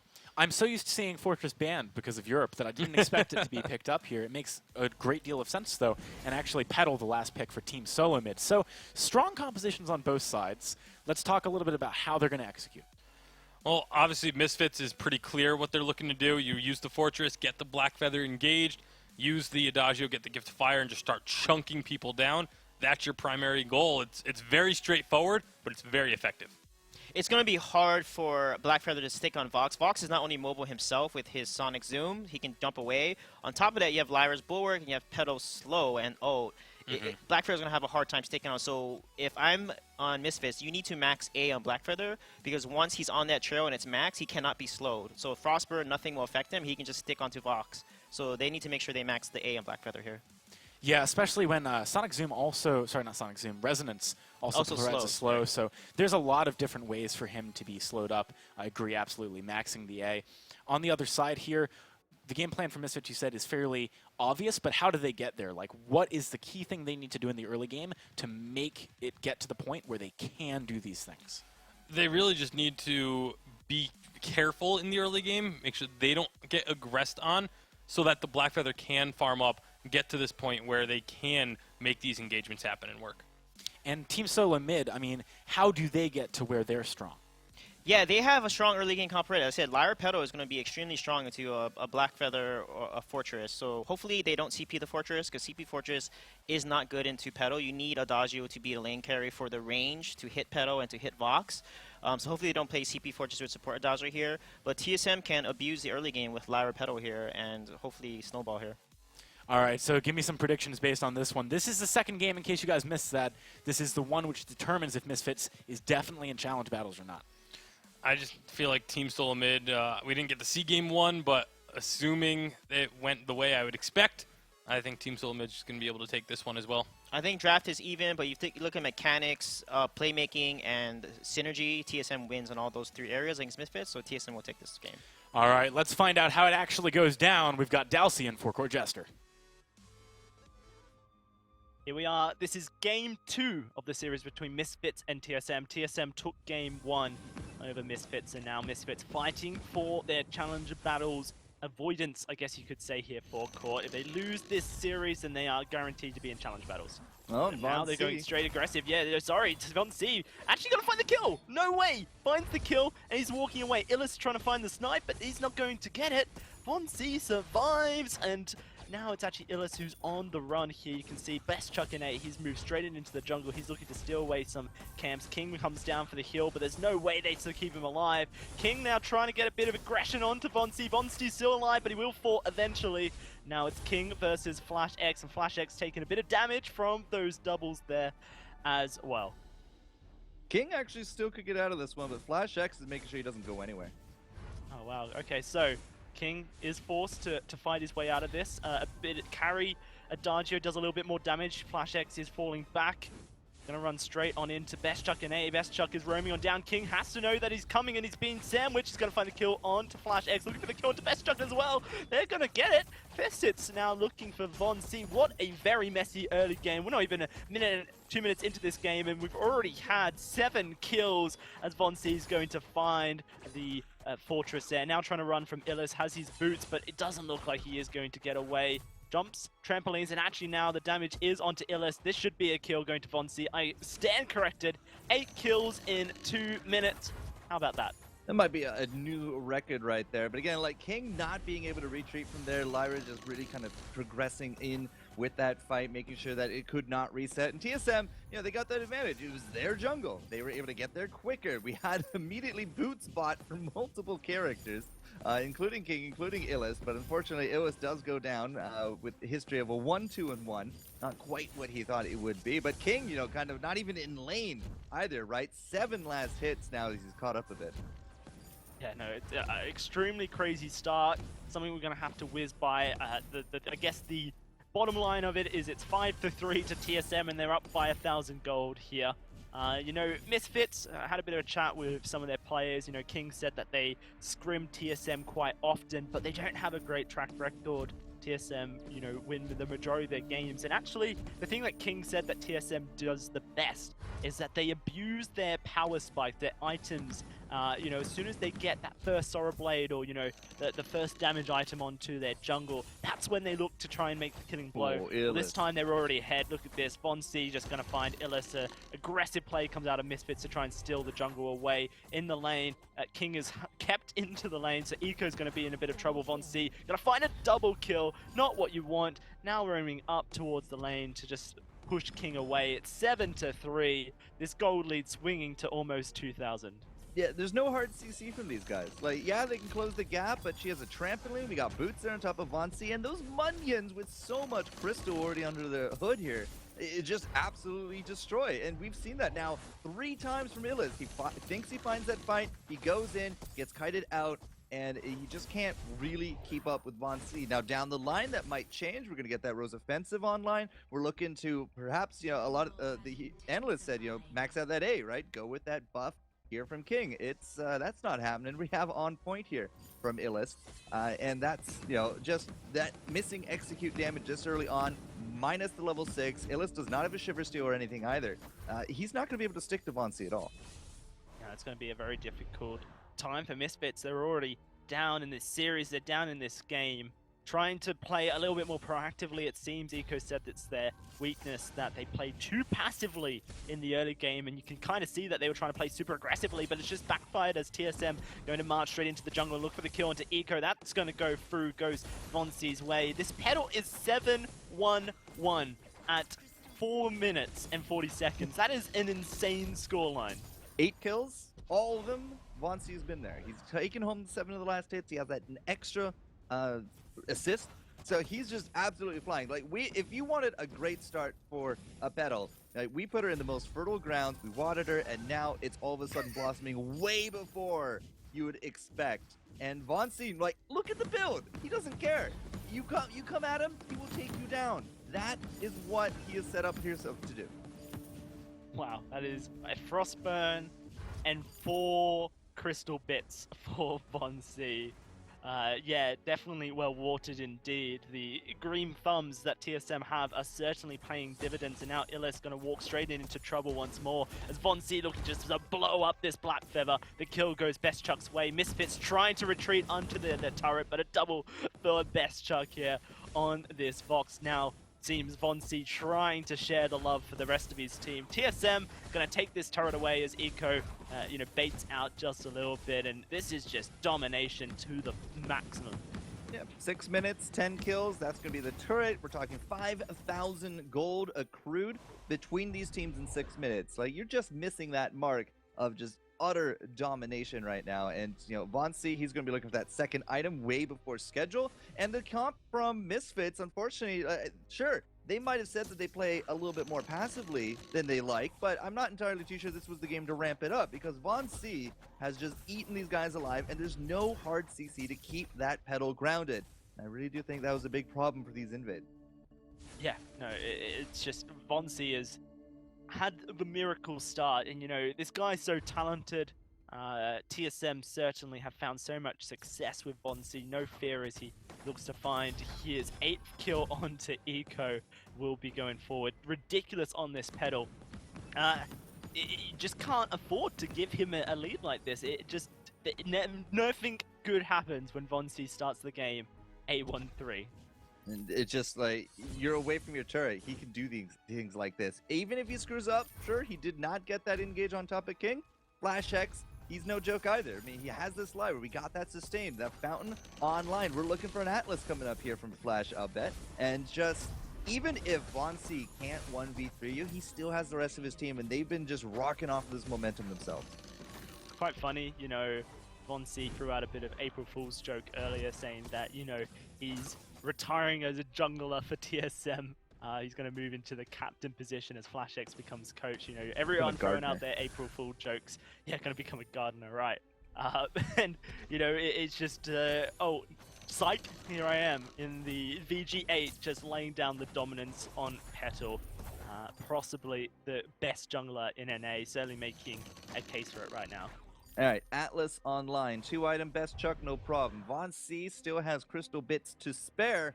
And unfortunately, we are losing out on the vision game here as well. Misfits are going to be running scared, especially into this jungle area. They have lost out that first bastion of hope with that turret. It's done. It's in flames. And with no vision, no consistency here for kind of knowing where TSM is, unless they show themselves, they are going to be playing passive. They're going to be playing right to that turret. They're going to be turtling up. And we just hit first item here, Illis, right? 8 minutes, 20 seconds, no problem. He did tank up a little bit, but that's a problem for your jungler, right? Especially this weapon. Blackbeard, he's the one that's supposed to be jumping into the back. He's the one that's supposed to be sticking to this back line. But just getting first item now, it just doesn't compare when you look at TSM. A pretty immense lead here, and it's this fortress pick that we see from Misfits. It's only got one direction, and that's towards the fight. No way that Misfits can really peel any damage, as that's going to be the sentry eliminated at just 9 minutes. Now Illis trying to escape, and will be able to use that Rose offensive. It's more not defensive. killed, it's eliminated. Right, yeah. 8 minutes. Eliminated. Gone. See ya. Try again next time. Yeah, get a new job. That poor Crystal Pick up Sentry. gardening. Well, the Crystal Sentry has no more job. Like, the job posting is done. It's out. King just picks up 2 items, Dowsy. So, I mean, there is a little bit of a sliver of hope, but it's just so intimidating being down 9,000 gold in 9 minutes. Like, again, there's no pressure. There's no counter to this really at all that we have with this team comp. Like, it's not online. It's too early. The spike is just way too good here for TSM. And Flash X is putting down scout traps everywhere. Like, if they know, or if they want to know, Misfits, they go move forward, TSM knows about it. Like, if you go for that Treant, TSM knows about it. You go down to the shop, TSM knows about it. Like, there's nothing really coming through the fingers here.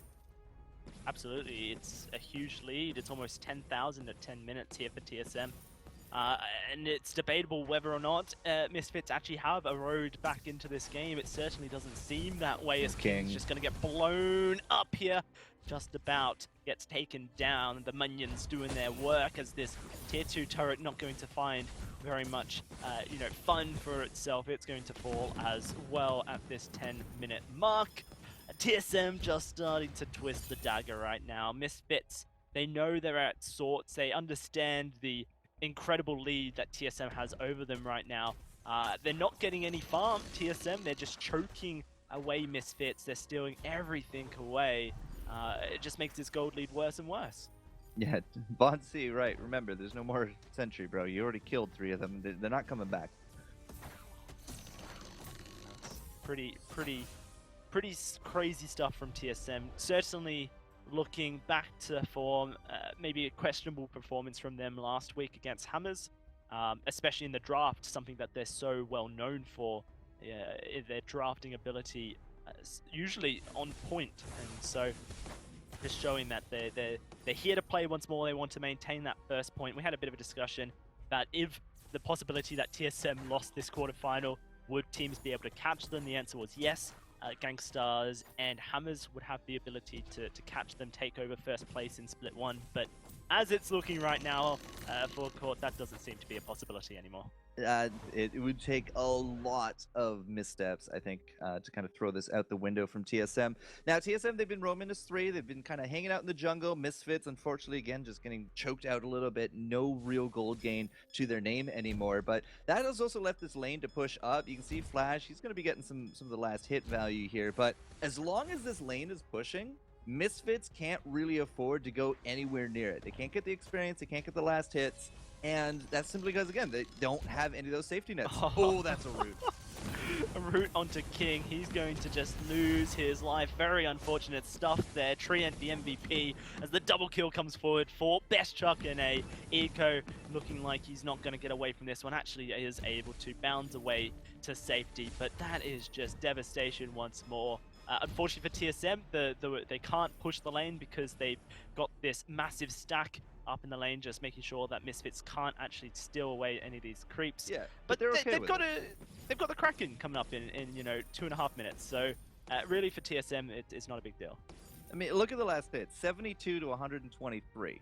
Now, normally in a game, if you're just tuning in, it'd be like, oh man, his last hitting, like King, he's just not on point, right? But it's just the wave manipulation. TSM allowed it to push up, King cleared it out, and then it slowly, because TSM did not counter that, it just pushed all the way back to mid. And that starved out King even more. So not only is Illis not getting his jungle, Eco's not getting an ambient farm because nobody's hitting anything.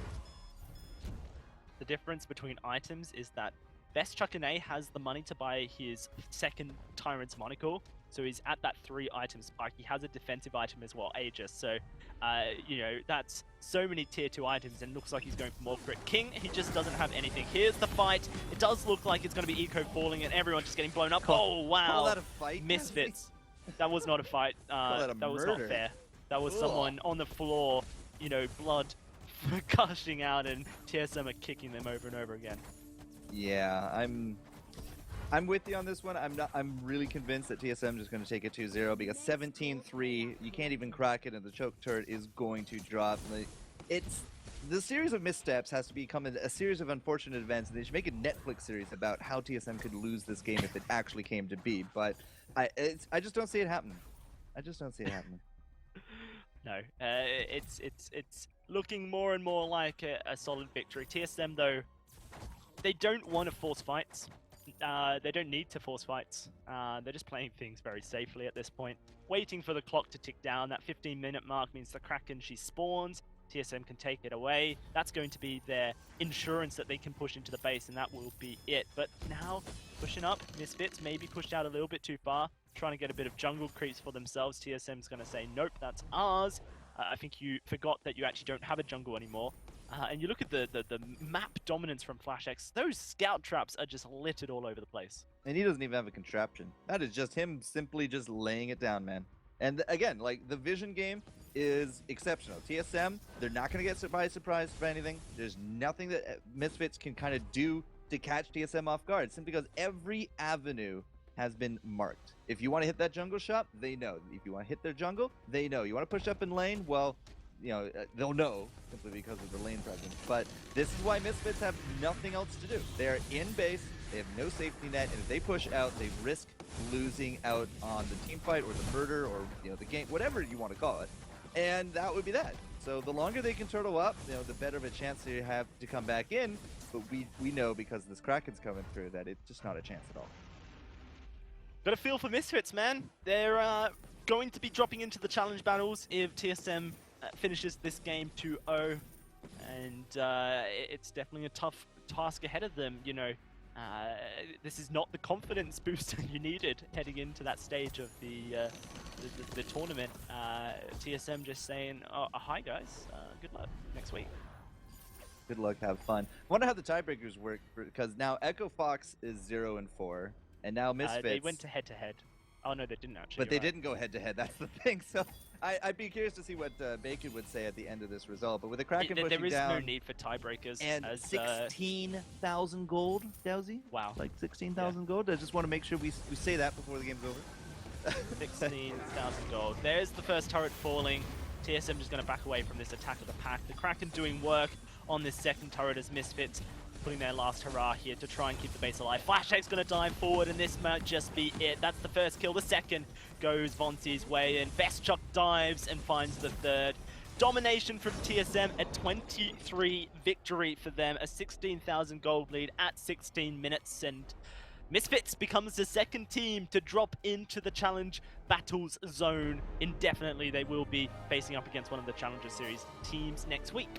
It's just so scary if you have an early misplay like that. And yes, it was a merry-go-round of kills early on. We had, 8 kills in 2 minutes, 7 kills in 2 minutes, somewhere around that. But Vonsi got them all. Vonsi kept mobile enough. We didn't really have the comp from Misfits to lock him down, get the kills. He kited it out. They didn't back off. And then as soon as that Frostburn came online, it almost just felt like that was it. Like TSM, driver's seat, they never took their foot off the gas. And Vonsi, the god, 12-1-6.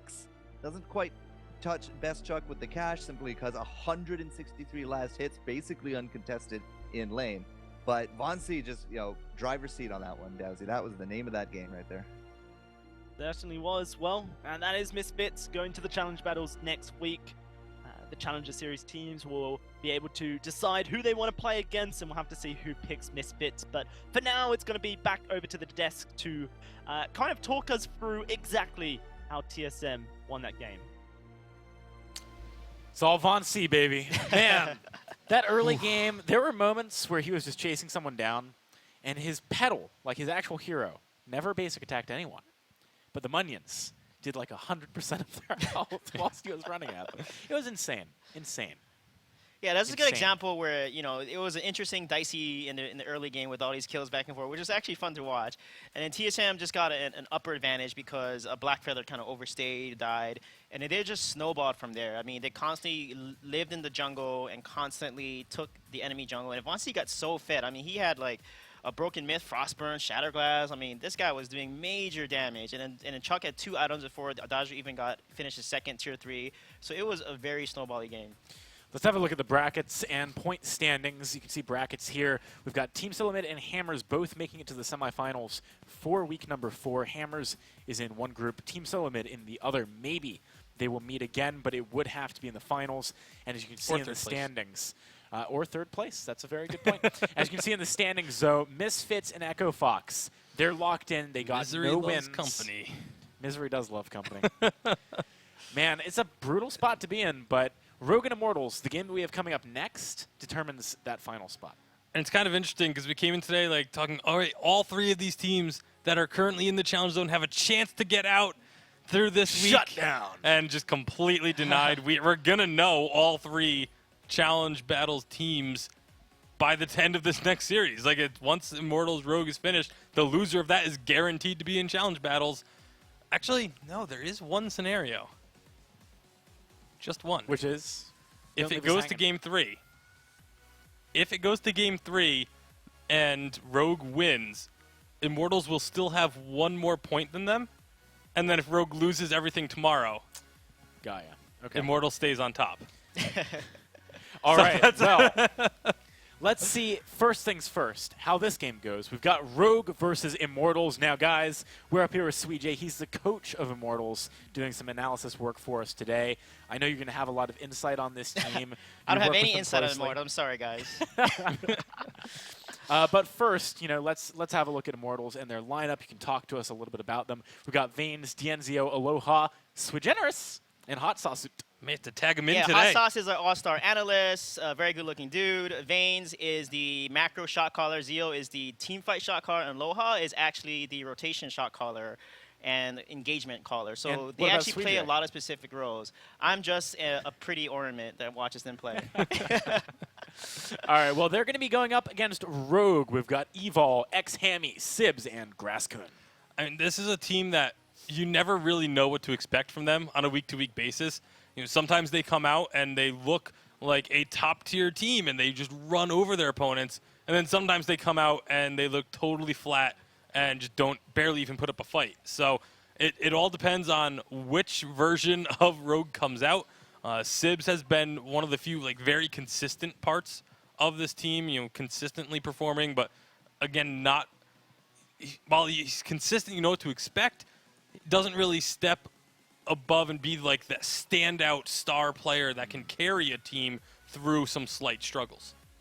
All right, so we're heading shortly into the draft for game number 1 of this series. What are we looking to see? Sweet, I don't expect you to give anything top secret away, but if you want to, that's cool. You can do that. Yeah, I think IMT, similar to TSM, prefers aggressive comps like Cloud9 Hammers, that Ringo, that Koshka, etc. Rogue, on the other hand, doesn't play an aggressive comp, but they're really good at countering aggression. I mean, in the game, when they played against TSM, I believe, they were able to get 2 kills over Akashka. Sibs likes to play that Samuel. He actually is pretty good with Samuel into Akashka. They normally they prefer Lyra, it feels like, over Adagio because they're pretty strong with Lyra. So we'll see how they jab, but they prefer the mid-game power spike heroes like Samuel, Gwen, and stuff like that. For me, again, it kind of goes to the unpredictability of Rogue. This is a team that, over the first 3 weeks, Sibs and Hammy have played 16 unique heroes between them. That's obscene. Wow. That is a ridiculous amount of heroes for the number of games they have played, especially. Evol, not quite so much. He's been playing a lot of Lyra, as you mentioned, but they haven't been able to find the success with it. The last 6 games they've played, they had the Lyra, but have not picked up a win in any of them. So they're actually going to ban it away. No Lyra this time, boys. All right. Rogue, they're on A side, banning out the Lyra, as we just mentioned. Immortals now get to answer. Probably, I would guess they weren't expecting Lyra first ban, but maybe, this is the play if you really want Adagio, right? I don't know. Were they expecting Lyra first ban? Not necessarily, because Rogue likes to pick up the Lyra, so I think Immortals will ban the Adagio here. Looks like that's the case. We'll see what Rogue picks up. They get the Koshka. Koshka, obviously a very strong pickup. Fortress still available. No Ringo longer on the undefeated. board. It's not good anymore. No need to play it. 1 out of 19 is pretty much a rounding error. It's hardly anything. All right, Immortals, what are they going to go for in response to this Koshka? We've got the brain himself right here. I think they're going to pick Lance here and potentially ban what's strong with Koshka. So we could be looking at, Fortress or Flicker potentially to kind of deny that early game aggression. Those both make a lot of sense. Yeah, I would almost prefer to see the Fortress ban and then maybe see if, does Immortals play Flicker? Pick up the Flicker there? Potentially, yeah, maybe. Fortress going to be the ban. I think that is a solid one for sure. A lot of the good captains off the board here, so maybe we're looking at an Arden for Rogue a little bit later on down the line. They're going to have options. It's the name of the game at this point. You ban away a lot of heroes from one particular position. It leaves plenty open elsewhere on the map. And so, with the Koshka already locked in, they're probably going to want to ban away something that can deal with Koshka very effectively. Yeah, that might be a solid plan. I don't know, Rogue, this is a hard choice. Immortals is going to have a strong pick in their second rotation no matter what. And so knowing that they're going to have a strong pick, do you leave up something that you might want? But they're going to ban away the glaive.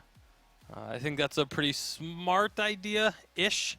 I mean, glaive is very strong right now, but we've seen Koshka be able to actually deal with glaive pretty effectively. Ringo. Ringo is good because it denies Ringo and Koshka are just so strong together because you can like ult the enemy team and Koshka can then ult or Atlas because they wasted a reflex block on Ringo's ult. So I think Ringo is a good pickup here, and Zio is amazing Ringo. So.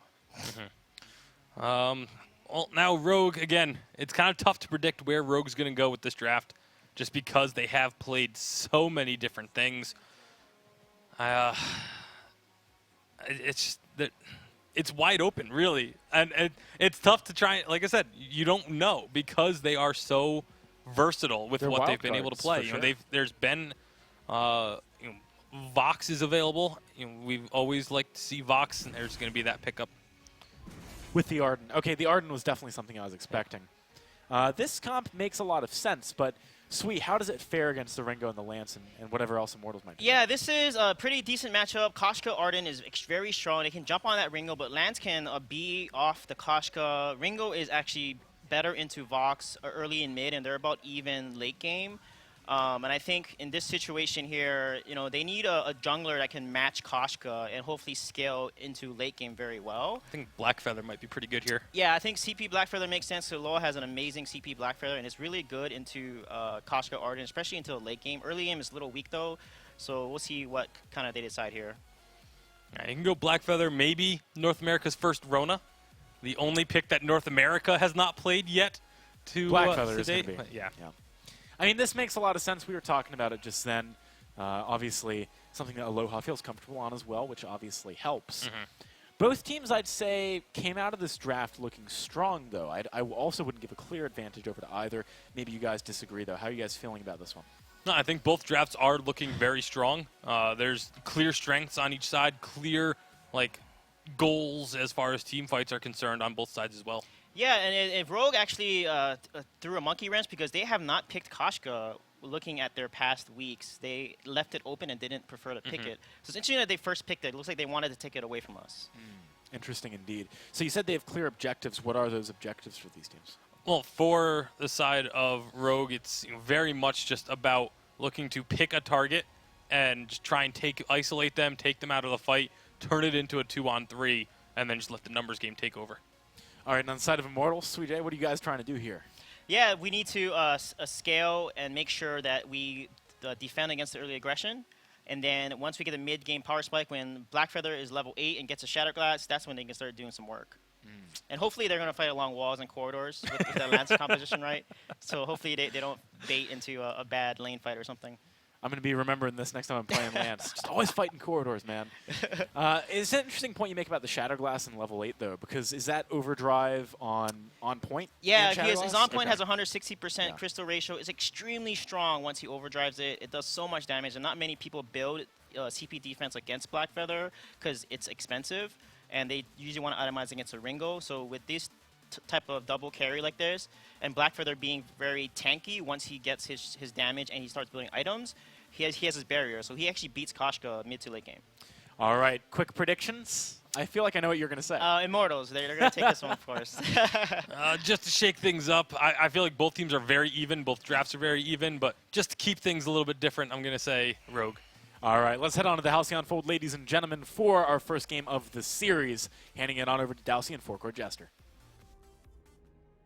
This is a really exciting series, guys, because the potential of the standings after it is so exciting. Essentially, the winner of this series, Forecourt, is almost guaranteed to avoid challenge battles.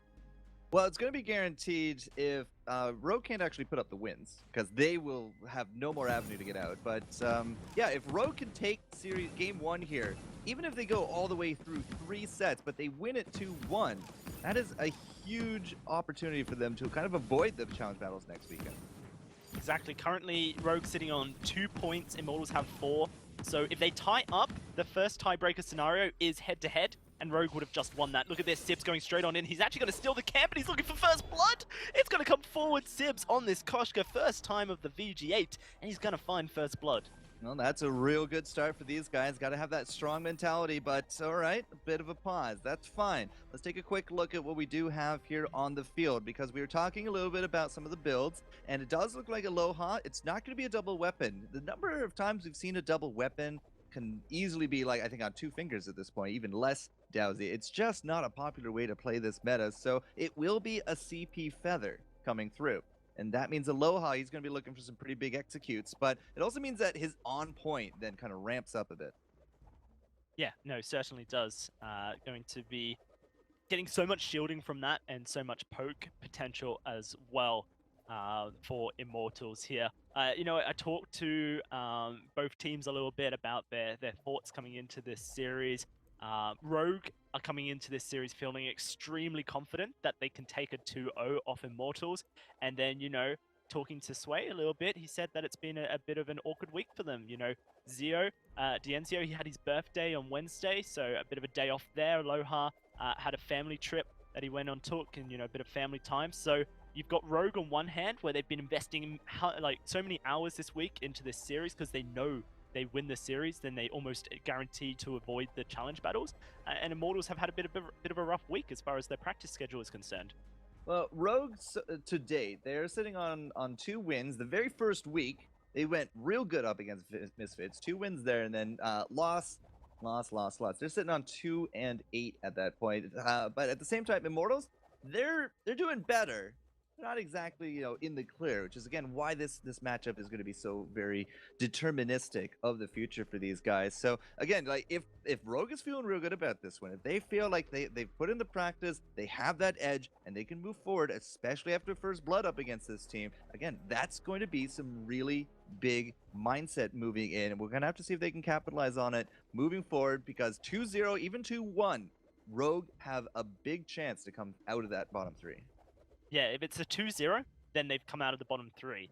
If it's a 2-1, then they need to win 1 game tomorrow in their semi-finals, in their if they make it to the finals, then they've done it. If they don't get a game in the semi-finals, they have a second chance in the 3rd place decider match. So many chances for Rogue to find that 3rd game necessary if this series does go all the way to 3 games. So you know, I've been excited the whole week for this matchup, just because for this current point that we are at in the Vainglory season, you know, split 1, the first challenge battles next week, there's just so much on the line.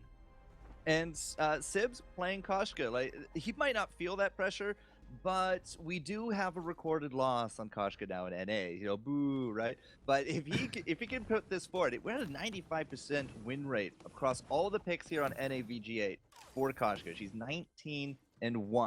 So Sibs, you know, he has a good hero under his belt. It might be his first time playing it here in VG8 for us, but it has such a high impact, high win rate here in NA, and they've already got themselves a good start. So we'll have to see as we continue on. We're back into the game, Dowsy, just making sure you're with me.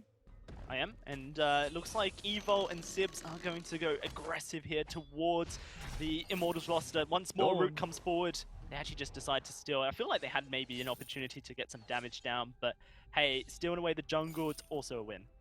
All right, so Vox up in lane is going to be that weapon. No double CP, no double weapon here from either side. Dienzo, of course, with this Ringo. Definitely a bit more of a power pick, I feel, over the last 2 weeks. Ringo plays and Ringo players have really been seeing a lot of success with this.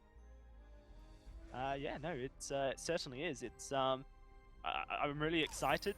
You know, Dienzio, certainly a young talent, and the Ringo can do a lot of work, but he's taking a lot of damage. Sibs diving straight on in, is going to be able to get behind his turret, pops the boots for the movement speed to escape, and at the moment, Aloha, he's on the wrong side of the map to really be supporting Dienzio under this turret, so he's going to have to play very passively. He gets the last hits, though, very well done. Rogue now looking for the aggression. They actually may go straight back on. They're going to find Veins here. Here comes Aloha as well. Zips, though, turning on to Dienzio. He steps straight into the bush. That was a face check that you just cannot afford to make.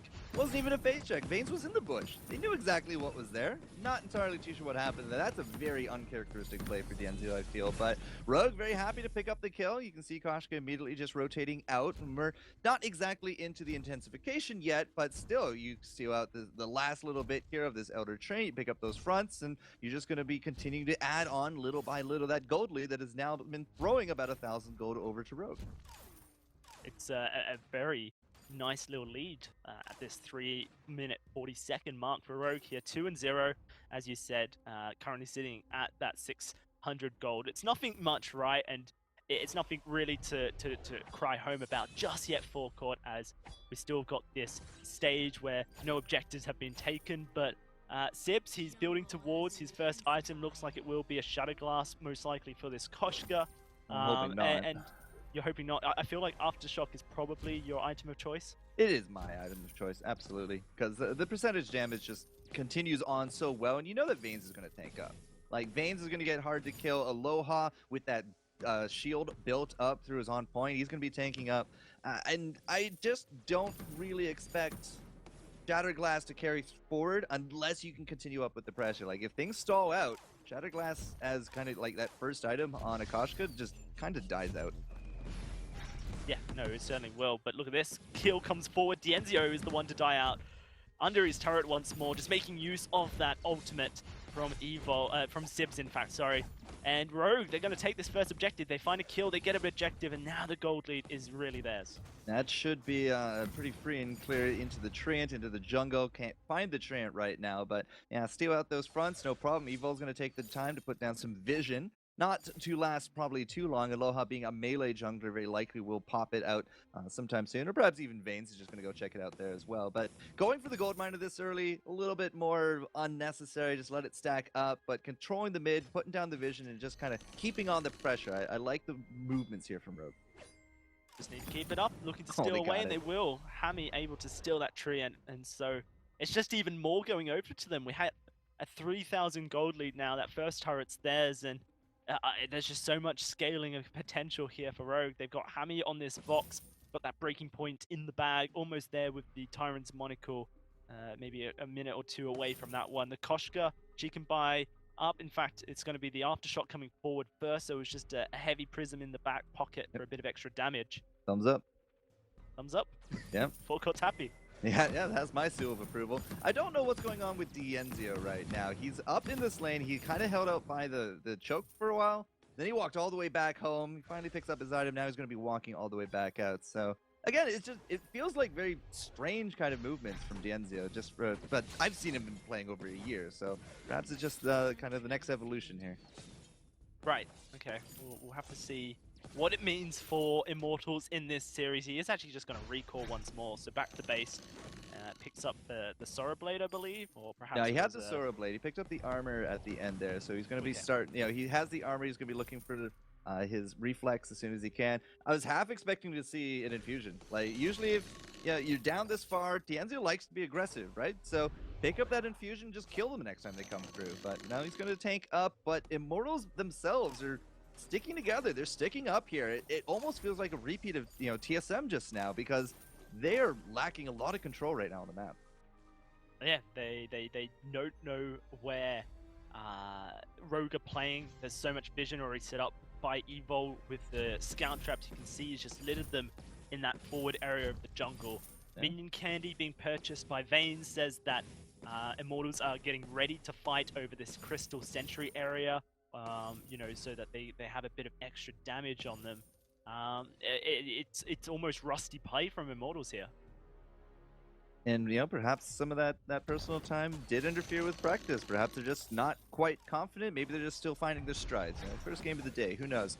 But for now, Immortals, they're just going to stay on their side of the fold. We do have the candy down on top of the crystal, but again, like this vision that Evol's been putting down. We got vision in bushes. We got vision right there on top of that Treant. We got it here by the shop.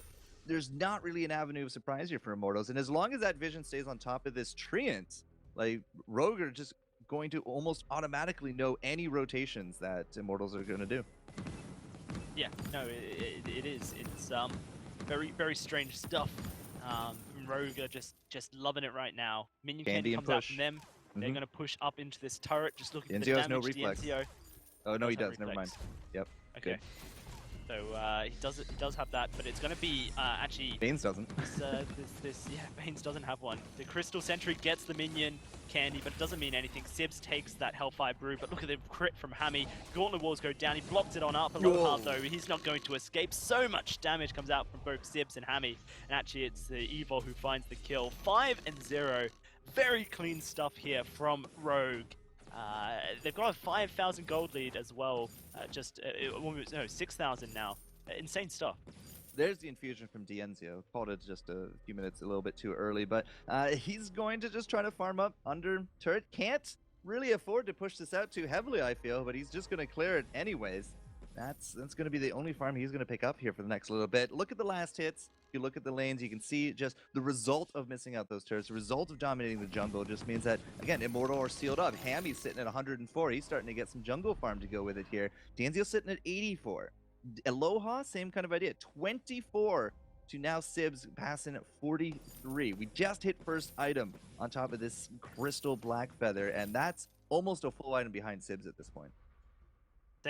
Insane leads. It's the only way you can put it. Rogue have just built up such an insane lead over Immortals at the moment. They're going to go aggressive here, looking for more. The Crystal Sentry respawns, but it doesn't look like it's going to survive for very long. Just so much crit. There it is, eliminated at 9 minutes into this game. Immortals, they're being choked at this point. I love this play from Rogue. Just they've got Immortals on their knees, and they're just not allowing them anything. They're starving them out. Dienzio is going to be able to get away. It's only Evolve coming to the lane, but Immortals. But he doesn't know that. That's the big thing. That was a big risk on his part. Like if Rogue saw that a little bit quicker. I 100% Dienzio just dead in the water, I feel. So what do Immortals do here, Forecott? How are they? Unfortunately, they tank up. Like they bide their time. They got a few minutes until Kraken. They can save up all their pennies and infuse and fight somewhere in their defensive region. Like if they can clear out any of this vision and set up an ambush when the vision comes to get reapplied, perhaps they can get a catch. But unfortunately, they can't really afford to be the aggressors, I feel. Oh no, and they're going to be caught out. There's the infuse coming out, and Dienzio's just getting bursted by Sibs. Yummy Cabinet Frenzy going to lock him down, as it looks like it is going to be Dienzio falling. Aloha, the next target. That just leaves Baines to try and escape. He rolls over the wall. He will survive the onslaught that Rogue shows, but as soon as they look to try and clear some of that vision out forecourt, Rogue instantly pounce. If they had taken the fight by the Crystal Sentry, rip. Nope, no more of those, right? If they had taken the fight, maybe the turret that's about to go down, they might have been able to swing the fight a little bit, but again, like that far out, nowhere to go. And Dienzio, he gets jumped, he tries to run away. We had, the Gauntlet didn't work, so instead the Yummy Catnip Frenzy. I think Sibs really just timed that out extremely well. He jumped in, we had that Gauntlet, we popped out the reflex, and then as soon as it's down, Sibs had that stun on him. Like, picture perfect timing right there. So that was not what Immortals needed to do, that's for sure. Very insane stuff. Rogue, whatever they've been practicing this week in their scrims, it's certainly showing. They seem to have full understanding of what they need to do to bring this game to a win for themselves. Currently, they are 11,000 gold in the lead here forecourt, and we only have just hit that 12-minute mark. Immortals, they're just so far behind. Hammy has his full damage item rotation. Dienzio is a full damage item behind. I think the same goes for Sibs. He's got 2, and Aloha has only 1. So it is literally just massive item spikes for Rogue here, and they're getting ready for the next fight. Immortals, they're pushed up. This is probably the furthest they've been pushed in so long, and that flare's going to spot everyone out. Here comes the fight. Aloha being bursted down. Good knock away, but it's going to be Dienzio taking a lot of damage. Aloha, in fact, looked like he lagged out of that fight, but he's going to be taken on down as well. That's going to be Baines trying to get across the wall, but there's no way to go. The Gauntlet Walls lock him in his fate. An ace and a double kill comes out for Sibs, and a 10-0 lead now for Rogue. They're going to look to take down this choke turret. I definitely saw Aloha just kind of chilling there in the corner. Rogue, to their credit, kind of decided to leave him alone. As soon as he started moving, though, he was back to bait. But at that point, Dienzio was already dead, and Vane's on the retreat. Even with that little bit of armor, with that Atlas, it's not going to be enough. And we just don't have really anything defensive-wise to kind of weather the storm. Like, we have given too many advantages over, I feel, to Rogue at this point. And, perhaps I'd even say something like Rogue looks like maybe they've been training with TSM a little bit, because this feels very similarly to what we just saw with TSM versus Misfits. I mean, there's a multi-thousand gold difference, almost 1,000 gold per minute between them. It's 10-0, and the early game just kind of popped off, and Rogue just ran with it. Yeah, certainly. You can draw so many correlations between the game we just saw against Misfits and this game here that Rogue are playing against Immortals. Almost exactly the same scenarios, just living in the jungle. Anytime that Immortals start to push up, that's when Rogue take the fight. They're not forcing anything around turrets because they don't need to.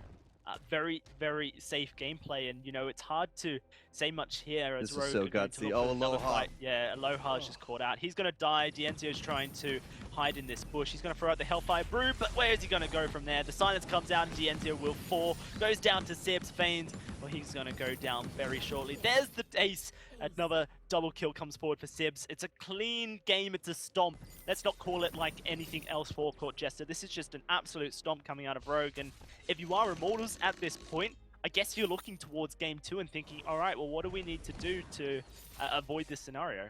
I mean, it's always bad form to call it over before it's over, but I think it's pretty safe to say, just like with our previous series, I mean, the advantages are insurmountable at this point here, Dazzy. So Rogue, yeah, once they finish out Immortals, all they got to do is, first I'd look at Aloha, see if we need to do a sub if needed at this point, because he has done a lot of standing around. The second is, yeah, just rinse, repeat, look for the next matchup. You got to keep a strong mentality, and it pains me to say, but yeah, just kind of let it happen. You know, let this let this Kraken happen, push down, rinse, repeat. Let's get game number 2 going, because this is pretty over. Very, very unfortunate things. You know, we did have that pause earlier on in the game, and it's almost correlates, I guess, with maybe the way Aloha's been playing this game. It does seem like he's struggling as far as connections found concerned. out now. Right, and so that's going to be Aloha falling. Immortals, they're taking the Crystal Sentry here, any bit of gold for themselves, but actually it's this Kraken that's being started up by Rogue.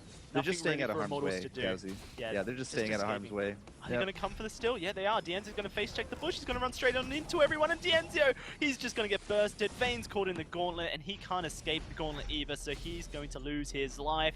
3 stuns, the Kraken, the ace. That's just about the nail in the coffin. 16-0. We've got a 15,000 gold lead here for Rogue, and they're going to look to push into the base and, I guess, put Immortals out of their misery. Ultimately, it is up to the teams and the players. They're responsible for their own connection here, so I would encourage them to take a moment after this game, reorient, make sure that everybody's up to snuff. Because yes, this was a very dominant game from Rogue, but there was very clear issues here with Immortals. But again, at a very important crossroads of the split career, Rogue going in, they psych themselves up, they practice, they think they have that advantage, and they proved that this early game, they have that advantage. They took hold of it, they never let it go, they took the game in a spectacular fashion, and I would really expect their mindset to be kind of still this dominant, we can do this, let's 2-0, let's go gameplay in game number 2. A lot of questions, I think, for the Immortals roster. And heading into game 2, those questions are going to have to be answered very shortly. Currently, that pushes Rogue up to 3 points on the standings, which means if they get just one more, they tie the standings with Immortals. That means that they win their head-to-head as well, and they also basically avoid challenge battles. So this is all it comes down to. Game 2 will be the one where we decide all that. Let's throw it back to the Anis, though, to break down that game.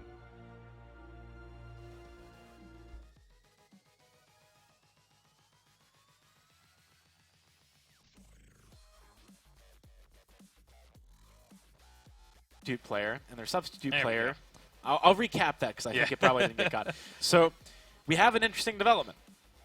Because of the fact that Suijay is also a sub as well as the coach of Immortals, and because Aloha is having connectivity issues, they're choosing to use Suijay for game number 2. That means it's just you and me. Time to get cozy up here on the desk. Unprecedented developments here in Vainglory 8. As we'll save his spot for when the series is over. We're dropping analysts like flies. I told you. Like, they just can't stand you, apparently. I don't know.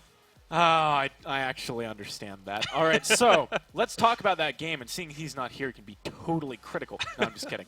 So, you know, I think there were some obvious flaws with the play that was outside of the realm of just Aloha's connectivity issues. There were some troubles with Immortals and the fact that they were kind of mispositioned frequently. They were engaging in fights that they maybe shouldn't have been. They were over-aggressing. when you have a player who has some connectivity issues, when you are behind, you've got to pick your fights very carefully. Yeah, and that isn't what they were doing at all.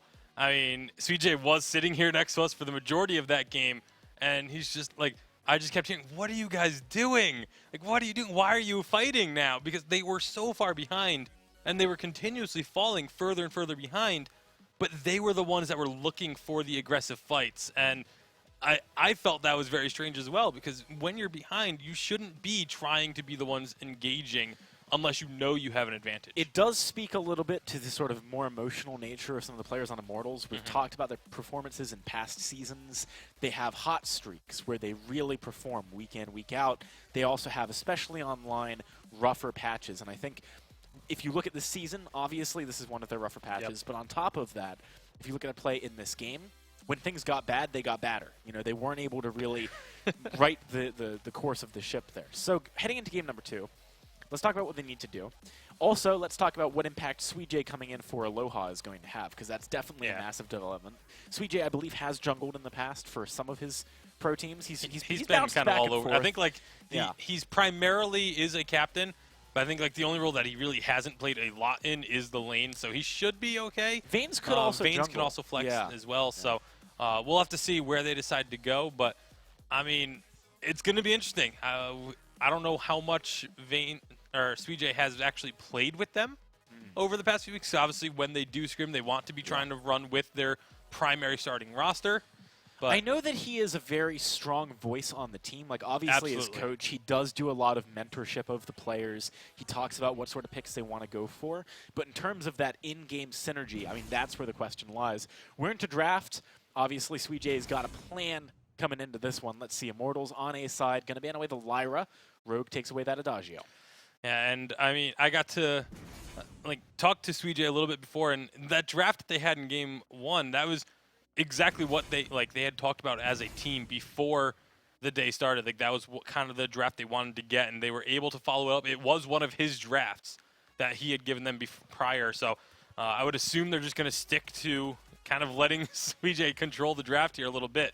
And thus far, they got the Koshka. It'll be easier for them in the draft because he's right there with them. Yeah. Not just in spirit, but in actual voice comps. All right, so Vox banned away from Rogue. Immortals now has a chance to ban something. Based on that last game, is there anything they played which really seemed particularly potent to you? It wasn't really one thing that stood out. It was kind of just a conglomeration of everything. But they're going to ban away the pedal. Glaive pickup here. I like Rogue grabbing Glaive while they have the Ringo, making sure that it doesn't go against the Ringo. I want to see a flicker from Immortals. Oh, that would be awesome. They could pick it up for sure. And when you're looking at the pedal ban, that kind of enables the Glaive to a certain extent, though. You got to assume that this was planned. Immortal's going to pick up Fortress and Gwen. This is not very dissimilar to that Ringo Fortress Koshka composition that you sometimes see. Very aggressive. Yeah, a lot. When Gwen came out, everyone was just calling her Ringo 2.0 to begin with. So it basically is very, the concept of the draft is extremely similar. Very aggressive, very in your face. I like the draft against the Ringo Glaive because Glaive's going to be trying to knock you into the team. And if he hits pretty much Koshka or Fortress, they're just going to be like, cool, thanks, we're in your face now. Like, that's perfect for us. And then Gwen can just be like, all right, I'm just going to skedaddle on out. So I really think Immortals has done a good job with this draft. I think Rogue, I got to play the role of an analyst for a second. I feel like Rogue could maybe go ahead and captain this Glaive and then pick up something which helps defensively from like a damage utility perspective to really give Ringo the ability to kite back. That might be an option. It very well could be. You could then look in something like a Krull perhaps. Not so much the kiting, but just being able to withstand that sort of engagement that they're going to be looking to pick up. I feel like maybe getting something beefy or an Arden could work here as well. Just something. I think they need something more durable than what they currently have. Yeah, I mean, durability is one option. I think the other option is to go for something kite-centric and try and play with the Glaive very defensively, as I said before, but that's harder to pull off. It does seem like something like Sibs would be the kind of guy that would play Samuel. And I could see him picking it up here. I don't know if they would, because typically if they're playing the Samuel, it's because they're pairing it with a Lyra. All right, Lance also works quite nicely. This is going to be something that certainly allows for them to peel a lot for the Ringo and be quite defensive. So maybe that'll pan out for them. We'll have to see. Let's talk a little bit about the win conditions and the way that you want these compositions to be executed. How should Immortals play this comp? You know, are they just going to run in very, very early on? I feel like they should. They should look to win the early game hard, look to be very aggressive, look to try and make plays happen, try and shut down this Ringo, because Rogue is going to be all about protecting Ringo. Their composition is purely use Glaive to try and set up a kill or two early on if you can, but once you get to the mid to late game, it's all about just keeping Ringo alive. On the other side, you know, Lance Glaive, that composition, that pairing has the capacity to be quite strong in the early game too, especially when they're supporting a Ringo. So do you think they try and go for a similar plan? It's kind of like chicken who makes the first aggressive move? In the very early stages, yes. I think both teams are going to be looking to make those early plays, look to try and shut down the opposing laner. Once we get to about the 6, 7, maybe 8-minute mark, that's when things are going to kind of settle down a little bit, unless one team has an advantage. If either side gets that early edge, then they need to just be aggressive and continue trying to push that advantage that they picked up. Yeah, I've got to agree with that. We're starting to load into the Halcyon Fold. Prediction-wise, I mean, we're not going to have a fair desk up here. We only got one person need to one. Get a prediction from you. You're filling an analyst role now. I think Immortals is going to take this game. I think Suijay might be the breath of fresh air that they need, frankly. I think it very well could be, too, and it's not just because I'm going to have to sit next to him for a little bit later. All right, we're ready for the game. Ladies and gentlemen, let's see how Suijay does on Immortals if they can dig themselves out of this hole with Dowsey and Forecourt Jester. Big hole to dig, but maybe Swee's brought the shovel. Let's have a look to see if Immortals are able to claw their way back into this series here. Of course, a win for Rogue means that Immortals do drop down into those challenge battles, but if Immortals can fight on back, then it makes things a little bit more complicated. Well, 2v3, Immortals looking for a little bit of blood here. Oh wow, Swee's actually just caught up. This is not the start you need. Unfortunate stuff for Swee. And he is going to die. First blood goes the way of Hammy. Now Dienzio is running back into the lane.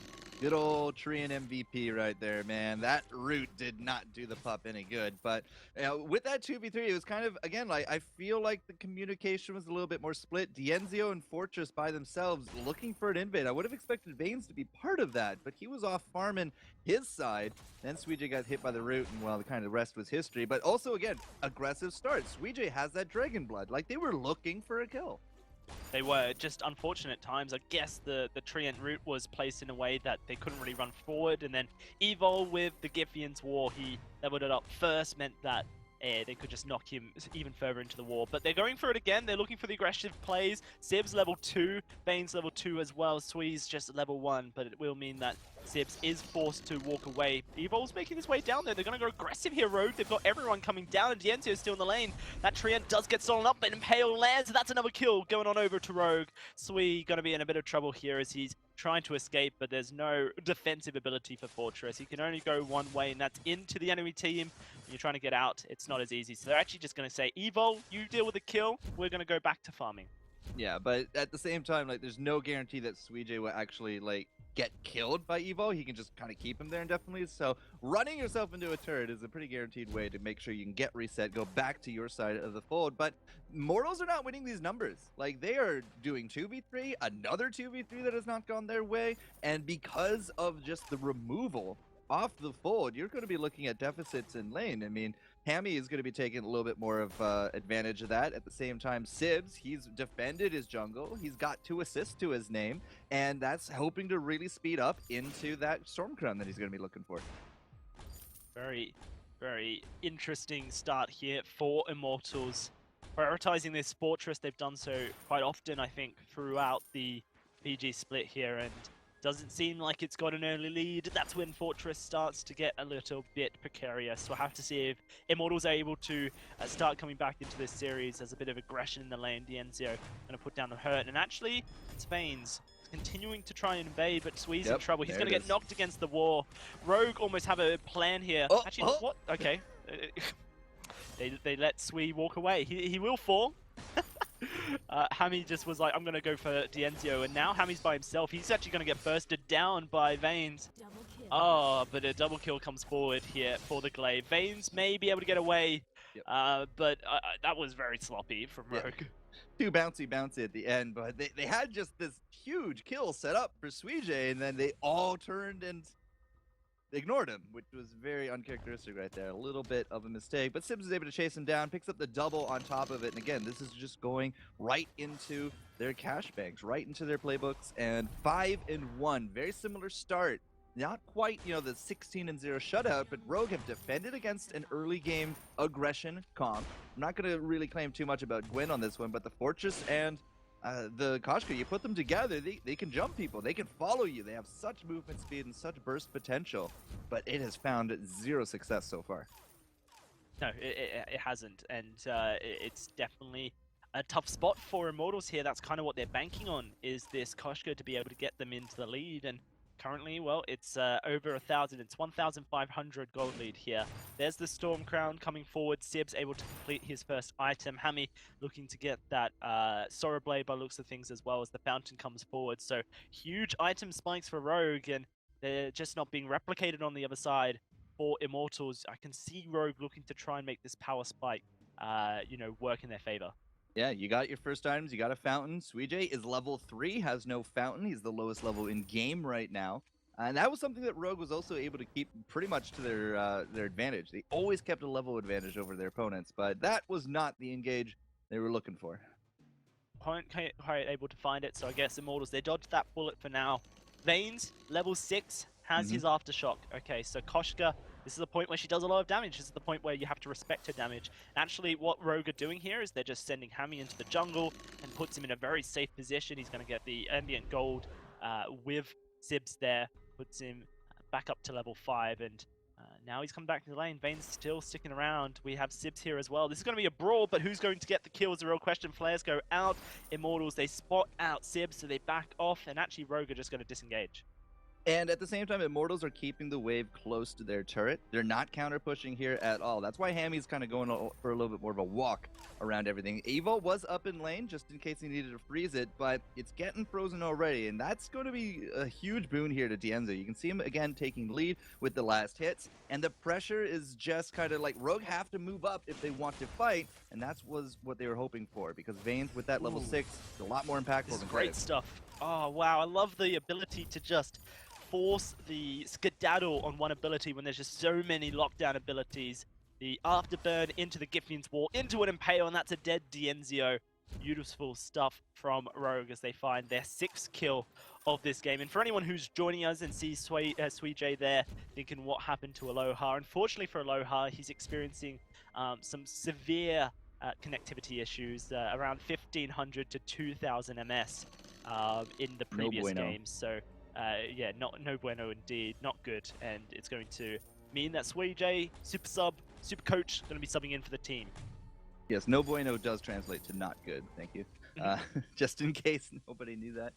So just as I'm praising Immortals for keeping this lane frozen, trying to use their own power spec to their advantage, they rotate down, Dienzo's left alone, he gets 3-man right there up in lane, so Rogue just again kind of playing super on point. They're almost just psychic. It's just like, okay, it's been long enough. They've transferred out of lane. Dienzo's sitting right there. Let's just go destroy him. And they do. And they get it. And it's fantastic kind of game sense from them that they're really showing here.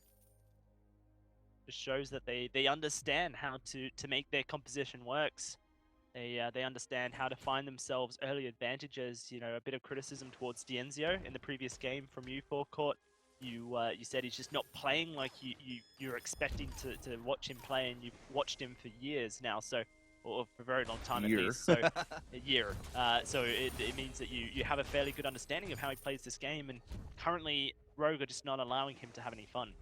No, it's very strange for me. I think this is my second Immortals game this split that I've personally gotten to kind of witness at this point, but it's just not really doing it for me here, and they're so passive at this point because they have to be. They have lost out that early aggression. It's not a huge go here. Attack the pack. Hammy's taking a lot of damage. The Fountain, but the Yummy Captain Frenzy locks him down. This is good stuff. Immortals are going to find a kill. Can they find any more? Sibs, the next target, is going very low. He's trying to turn the damage down. He's not going to find a kill though. He falls, and now Vanes is looking for the ace, looking for the triple, but He's going to get locked down. Suijay loses his life. Vane's still alive. He goes under the second turret here, and so he will force the disengage for now. But hey, Immortals, that's 2 kills going their way.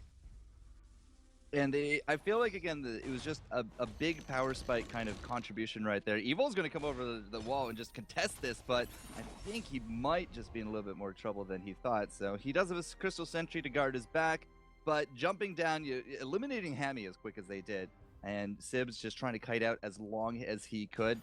Hammy didn't really expect it. I mean, he doesn't have any defense other than that reflex. We don't have a Crucible here, so from Evil and Vanes, I feel like between Vanes and Dienzio, they were just able to kind of successfully bring him down. Hammy will be a glass cannon. He needs to really just keep in mind where Evil is, use him for the peel. Sibs, at the same time, he's going to be looking to peel for Hammy. But when Hammy goes down, especially first in a fight, that's all your damage. Like, that's it. Like, Hammers will win a 2v3 if Hammy is out. All right, Immortals, yep, they will be able to win that. And I guess you can see how they set it up as well. Buckshot Bonanza into Vane's diving onto the face, and they've got that attack of the pack, you know, the troop of the... There's a lot of chaos. Two for the troop. Yeah, a lot of chaos there. Yeah. Allows them to get into the fight, allows them to stick to the target. So Rogue definitely have to respect this composition that Immortals have drafted here, and you can see everyone grouping up once more in the lane. Definitely a closer affair. We're at this 10-minute mark. There's nothing in between as far as gold is concerned. So, a little bit of a reset, but they're... Oh, wow, lovely. Vanes gets knocked against the wall. Here comes the attack the pack. Ace's High does not connect with anyone, so Rogue get under their turret. They survive the initial onslaught that comes out of Immortals, and actually, Vanes looking worse for wear. But Hammy lived out, so Rogue, now they're getting just a little bit more aggression. As you said, you know, Vane's maybe not so hot. Suijay, they know where he is right now as well. They can see Dienzio up in lane, low on energy. That's the big thing right there, and that's going to be turret. That's going to be turret. First turret goes their way. They get themselves a turret advantage. They get themselves a gold advantage as well. Vane's actually pushing into the jungle, gets spotted out by a scout trap, so Rogue know that Vane's is on their heels, and Dienzio crosses over right in front of their eyes. Immortals are looking to just take down this gold miner in response, and actually there's nothing Rogue can do to contest it. So good rotations coming out from Immortals, and I think you can kind of see what Suijay is actually bringing to the team with his, you know, macro analysis on point, some shot calling as well. They definitely look like a different team. Yeah, Suijay is actually catching up in the levels, still a little bit below his, you know, friendlies there, but Evil has actually now kind of slipped. He just dinged 8, whereas Suijay is about a quarter level into that one there as well. So that gold goes a long way to patch up. Yeah, they lost out the turret, but picking up that gold mine and having just those 3 kills there, the gold's not that different. It's still anybody's game. Immortal have recovered, as miraculous as that might sound. And now Vane's coming up. He has himself an Atlas. Dienzio still only sitting on top of the reflex, but, you know, very glass cannon kind of mentality between him and Ringo, but Ringo's gone the further step, has the Aegis, now it also has rank 1 armor there as well. So we'll have to see who gets the better of it this next round, but a lot of spikes are still coming through here at the 11-minute mark. Well, anyone's game at this point. Let's see who gets it. Dienzio's going to set up the fight, but here comes the aggression from Vanes. Hammy taking a lot of damage. He is able to walk away. The Fountain comes forward, and they're looking to turn this fight. Rogue, Ace's High lands onto Evil, but Sib's going to knock Dienzio right out of position, and Dienzio loses his life. Suijay goes down. It's a double for the Ringo, and now it's just Vanes left alive, running away from Sibs. He doesn't have energy, which means the afterburn's not there, but here it is. It's up, and he goes in, and he finds the kill as well. The aftershock damage is so good. The Ace comes forward, and Rogue is going to look to try and find a turret as a response. It should be a pretty free and clear turret, especially with the little army that they're going to have under their thumb as it comes into it. So that's going to be a nice swing for them. Again, Hammy, I actually feared for Rogue right there. Hammy kind of got chunked out a little bit early, but he ducked out, took that exit right, and we saw the peel come through. Evil had the peel ready to go. Sibs into the defensive positions. They get under their turret, and they're able to turn it right back around because Dienzio steps forward. He steps forward. He takes the hits. You saw the crits come out as Hammy just refocused on top of him. And Dienzio, again, glass cannon mentality. Now he has tier 2 armor. If that happens again, at least he'll be a bit more durable, but he did not really have that online for the last fight. I think it's almost like too little, too late, perhaps. We'll have to see if the armor can make a bit of an effect, as Immortals are going to charge straight into the center of the map. They buy a couple infusions for themselves, a crystal and a weapon power for the reflective heroes, and actually they're looking for the fight. They're going straight onto Evo. Rogue trying to turn it, but here comes the ultimates coming out, blocked up, and now they're trying to re-engage here, Rogue, but there's nothing to re-engage on. Hammy taking lots of damage. Evo going to lose his life. Hammy is just standing still, and that's going to be him falling next. Not the best place to use your Hellfire Brew, unfortunately, and that's 2 kills for Immortals. Veins, very low, does able to walk away from that one. Now they're going to look to take another gold miner as a reward. Yeah, and they should be able to pick it up because I don't think Sibs is going to just dive headlong into that. And not with Dienzio's kind of Superman right there. He did not get really touched. That fight, yeah, the fountain went out, but Dienzio's coming out of that one just swimmingly. And that's going to be just enough to keep Sibs from even looking for the kill on top of Veins when he had no health right there. So back and forth, definitely an improvement. As Aloha, again, it really sucks to play with leg, but Sweet J coming in, he is that listed sub, and he's really showing that experience. And he's been with Dienzio and Veins and Aloha for a long time. Like, these guys served on hammers together, so there's already built-in synergies. It's not like they just kind of randomly picked Sweet J. No, this guy came in. He knows the team. He was on the sub/coach. He does analysis work, and it's paying off. Yeah, certainly is. You know, Super Sub Sweet J coming forward off the analyst desk into game, and Immortals are looking like they could bring this series back to an equalized standing. Currently 1-0 to Rogue after a very severe dominant play from them. A 16,000 gold lead at 16 minutes to finish the game off. But Immortals, they have found their stride. They're going to take this Crystal Sentry. It's its first life removed, and the Kraken, she's spawned. Actually, ports coming forward. That's Tyrant's Monocle infusions as well for Hammy and Sibs. Obviously playing towards this time, this time mark. We'll have to see which one of these teams is able to get the upper hand.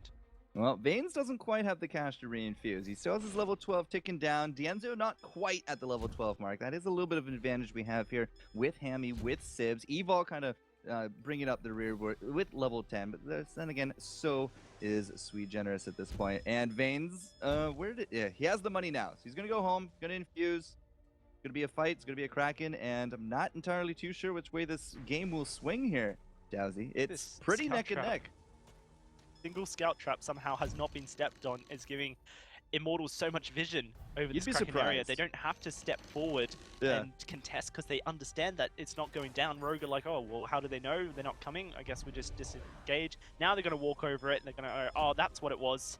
Unfortunate, but now we're back to even footing here. Rogue going to head onto the lane, clear it out, the minions push it on up. Sibs is going to be at the front line, actually forced to use Afterburn defensively. Dienzio knocked up against War. Hellfire Brew will land onto him, but blocked up by the reflex. And now Rogue positioning. Here comes the aggression, but knocked against the wall. Beautiful play from Evo. That's going to just deny so much damage. Veins goes very low, but he's not dead yet. They're looking for the fight here. Immortals, and they're looking to turn at Veins to lose his life. Hammy taken down, but Sibs is still there, going down. Dienzio still alive, doing the work, looking for his triple kill. Can he find it onto Evo is the question. Looks like Sweet J will be able to take it down, but no, a combat roll to safety. Dienzio will find the triple and the ace for Immortals. They're going to go straight to the lane, get their first turret here, Forecourt. Even getting Veins defeated right into the wall, he makes that exit, Fortress steps forward, takes the heat. Eventually, Veins will go down because Sibs brings him to the forefront with the Afterburn. I'm not entirely too sure that was what he meant to click on, but kind of wasting that stun on top of somebody who was already basically dead at that point went a long way for Dienzio to just kind of stay right in there. As soon as Hammy dropped, though, you saw immediately the huge shift in power. Hammy dead, Dienzio still alive. Yeah, you lost out Veins, but it was a pretty clear difference in power as soon as that happened. And Dienzio able to clean up. They get that Kraken, and all of a sudden, again, game is just still on par. There's really no advantages either way. There's a few turrets here and there, but with a Kraken coming through, that's about to change things. Look at this aggressive position though, Rogue. They're up in that top brush where they be expected here, looking for Dienzio, and they're going to knock him straight into the Hellfire Brew. Dienzio going to go very low, and he gets taken down before the fight even begins. It's Veins the next target as he's trying to find damage, trying to find a kill, but Hammy's still alive, and he's doing the work. Beautiful stuff from Rogue to set up that fight. They're going to try and find Sweet J, but Sweet J's too far away, so it's just going to be take down this Kraken, and they pretty much make the advantage the Kraken had completely null. If the Kraken doesn't get the 2 turrets, then yeah, this was definitely a big swing here for Rogue. 2 turrets is almost like the break-even part, at least for a lot of us here with the Kraken. And it does look like I don't know. This is going to be close to the call. One more swing. Oh, she got it. All right, fine. A little bit of gold each way, but it's about the same kind of rough gain on either side. The double kills, go a long way to keep anything else from happening here from Immortals, but not really too much of an answer here that Rogue can do now. They're just going to clear out their jungle, wait for respawns, and they can't push. There's nothing else really here to steal, so they're going to take a little bit of time. But Cash, very slight advantage coming over to Immortals after all that. Yeah, no, they're still slightly in the lead, but it's what, 200 Evo, here for by Court? himself. It's nothing. Evo is able to roll to safety. We're going to see those weapon infused, crystal infused come out again here. And it all comes down to these late game fights, really. Both teams neck and neck here for Court. Do you have any thoughts? Or maybe we'll have to hold it onto who can win a team fight? Danzio dies, it's going to go over to Rogue. Hammy dies, it's going to go over to Immortals. Like, that's it. That's what the big hinge is for both teams. Vanes has dropped off. If he can get into the back and get the Atlas, and they've been very successful with their Atlas drops. Like, Hammy has not really had any kind of success rate on that. It's good for both sides, but Dienzio and Hammy, it kind of comes down to them right now. Okay, well, let's see which one of these carries can avoid death pay as it comes down to that as far as Forecourt's concerned. Hammy pushed up in the lane. Immortals, they're pushing very aggressively. Going to get spotted out here as Sweet pops that scout trap. Currently, Vane's hiding out in a bush, just not showing himself whatsoever as Immortals get ready to set up a fight, but they're not looking too aggressive just yet. The Hellfire Brew will come out. Dienzio is going to use his reflex block to block it, and Vanes actually dives on in. Crucible comes forward. Vanes gets knocked against the wall. Lots of damage, but Hammy's still alive. Dienzio aces high, lands onto Evo, and it's actually Sibs being locked down by the Yummy Catnip Frenzy. He's going to fall. Hammy, he's still alive. He finds the first, but he goes down, and that just leaves Evo left alone as he's going to fall to Dienzio. A double kill for this Gwen, and Immortals able to take the fight. They're going to take this turret as well. Turret and how much more? There is a Kraken up. The safer play would be back off out of this, especially since it's 2v3. But I'm not entirely too sure they're convinced that's going to be the best play. BJ says, let's go for more. It's 16 seconds on Sib, 17 on He does a Hammy, lot and of they're going to power. split focus on the turret so that they don't go down at different times. If they go down at the same time, then it means that these guys don't have chances to spawn, a little bit quicker. It longs it out. But yeah, they've overcommitted. It's Hammy, Sibs coming in for the kills, but Dienzio lays down the damage. It's a 2 versus 3, but Dienzio's doing work. He's looking for his first kill, but he's knocked against the wall, taken on down, and Sweejay's gonna lose his life as well. Overcommits indeed. What can Rogue make out of it? So that's why I kind of prefaced this, like, the safer move is to go for the Kraken. But apparently that wasn't what they thought the best move. Now, let's just look. 2 deaths, okay, for 2 turrets. And remember, like, Vanes, he's by himself. He's not really going to be able to contest a Kraken if it does get rushed down. We got 25 seconds each for a death timer here. But if there's any chance at a backdoor, we've opened up that avenue. If there's any chance of Rogue losing the next few fights, even just one fight, you get 2 kills for 1, and you got Dienzio still standing, you can easily rush down that crystal. So this is a big risk from Immortals, I feel. They set up a lot of vision there for Court before they went for the Kraken. Yep, Took their no time, backdoors. put a bunch of scout traps in the lane, just to make sure that they could spot out Vanes if he was going for the back door. So a bit more calculated, I think, based on the fact that they planned it with the scout traps. And let's not forget, Rogue need this win if they want to tie up against Immortals and avoid challenge battles. They now have the Kraken. They're going to push it up the lane. Let's see what they can do for Court. Right, so Kraken coming in. It's the choke turret still left here. 3 turrets to 0. That's kind of the big count. Don't look at the kills. Don't look at the gold. Look at the turrets. Because again, if Rogue lose out, even if Vanes gets momentum, gets hit by a War Treads, and he crosses half the fold in time, Rogue is going to have to respond. And so they have to make sure that they contain Immortals and they get these kills and they push. Oh, they're going for the fight here. Immortals want to go straight on in, and Hammy's taking so much damage. He's going to get taken down by Dienzio as Sibs immediately goes into the base. They're splitting here, Rogue, because they know it's all over if they die. Sibs going to afterburn over the wall, but Dienzio's there waiting. It doesn't look like he's going to escape, but the Kraken's still doing work. That's going to be this glaive falling. Evil trying to run away from Sweejay here. A super risky play, as you mentioned, and it looks like it's going to be punished as Evil, he's rolling away, but look at what Vanes and Dienzio are doing. They're going for the win. Yeah, it doesn't matter anymore. Like, Rogue, 40 seconds, 20 seconds on their death, no crystal turrets, doesn't matter. This Kraken by herself is going to take so long, even if she can take down the 2. And even the ace here does not matter, like, at all. That's it. That's going to be Immortals forcing the game 3. Wow, incredible stuff from Immortals. Suijay comes in, he substitutes for Aloha, and Immortals are able to take the win here in Game 2 of this series. That means that it's tied up, and it means that the fight for that avoidance of challenger battles gets even more tense here. So again, big things that I like here. Immortals, Vanes, Koshka, just going to continue on with the win rate here in North America. But into that Aftershock burst has the Broken Myth, is able to stack up. How many times did Vanes kind of go in, get chunked out, come back out, and then re-enter the fight just to make it a win for Immortals? So he realized that he has that Atlas, he has the reflex, was looking for the Aegis. Like this was not a glass cannon Koshka. This was not a Koshka that fell off. This is a Koshka that scaled well, did its job, might not get the most kills, but just so much space created for Dienzio. And this is more of the Dienzio that I'm used to seeing. He takes advantage of it. He has the damage and the mechanics. He gets those kills. So yeah, game 3. I'm excited to see where it goes. I have to also see if Rogue can keep their mentality in shape here. You know, it's pretty impressive stuff. Suijay comes in, Vanes moves to the jungle position, makes that Koshka look a treat. We're going to toss it back to great, beautiful analyst AJ and Tasty Bacon to break down that game before we head to game 3. You know, guys, Forgort said it best when he said space created. That was Absolutely. the best example of that I've seen in a while. Literally, Suijay left the desk and created a space. In more ways than one. That was beautiful. That may be one of the best ones you've made all season long. That was excellent work, sir. No, but in all seriousness, I mean, you got to talk about Vanes and Suijay with the space created in that game. Absolutely. Let's have a look at a replay just straight away here, because I was blown away. I remember we were watching this fight, and we were just saying, Vanes, this is so bold. You're going so deep.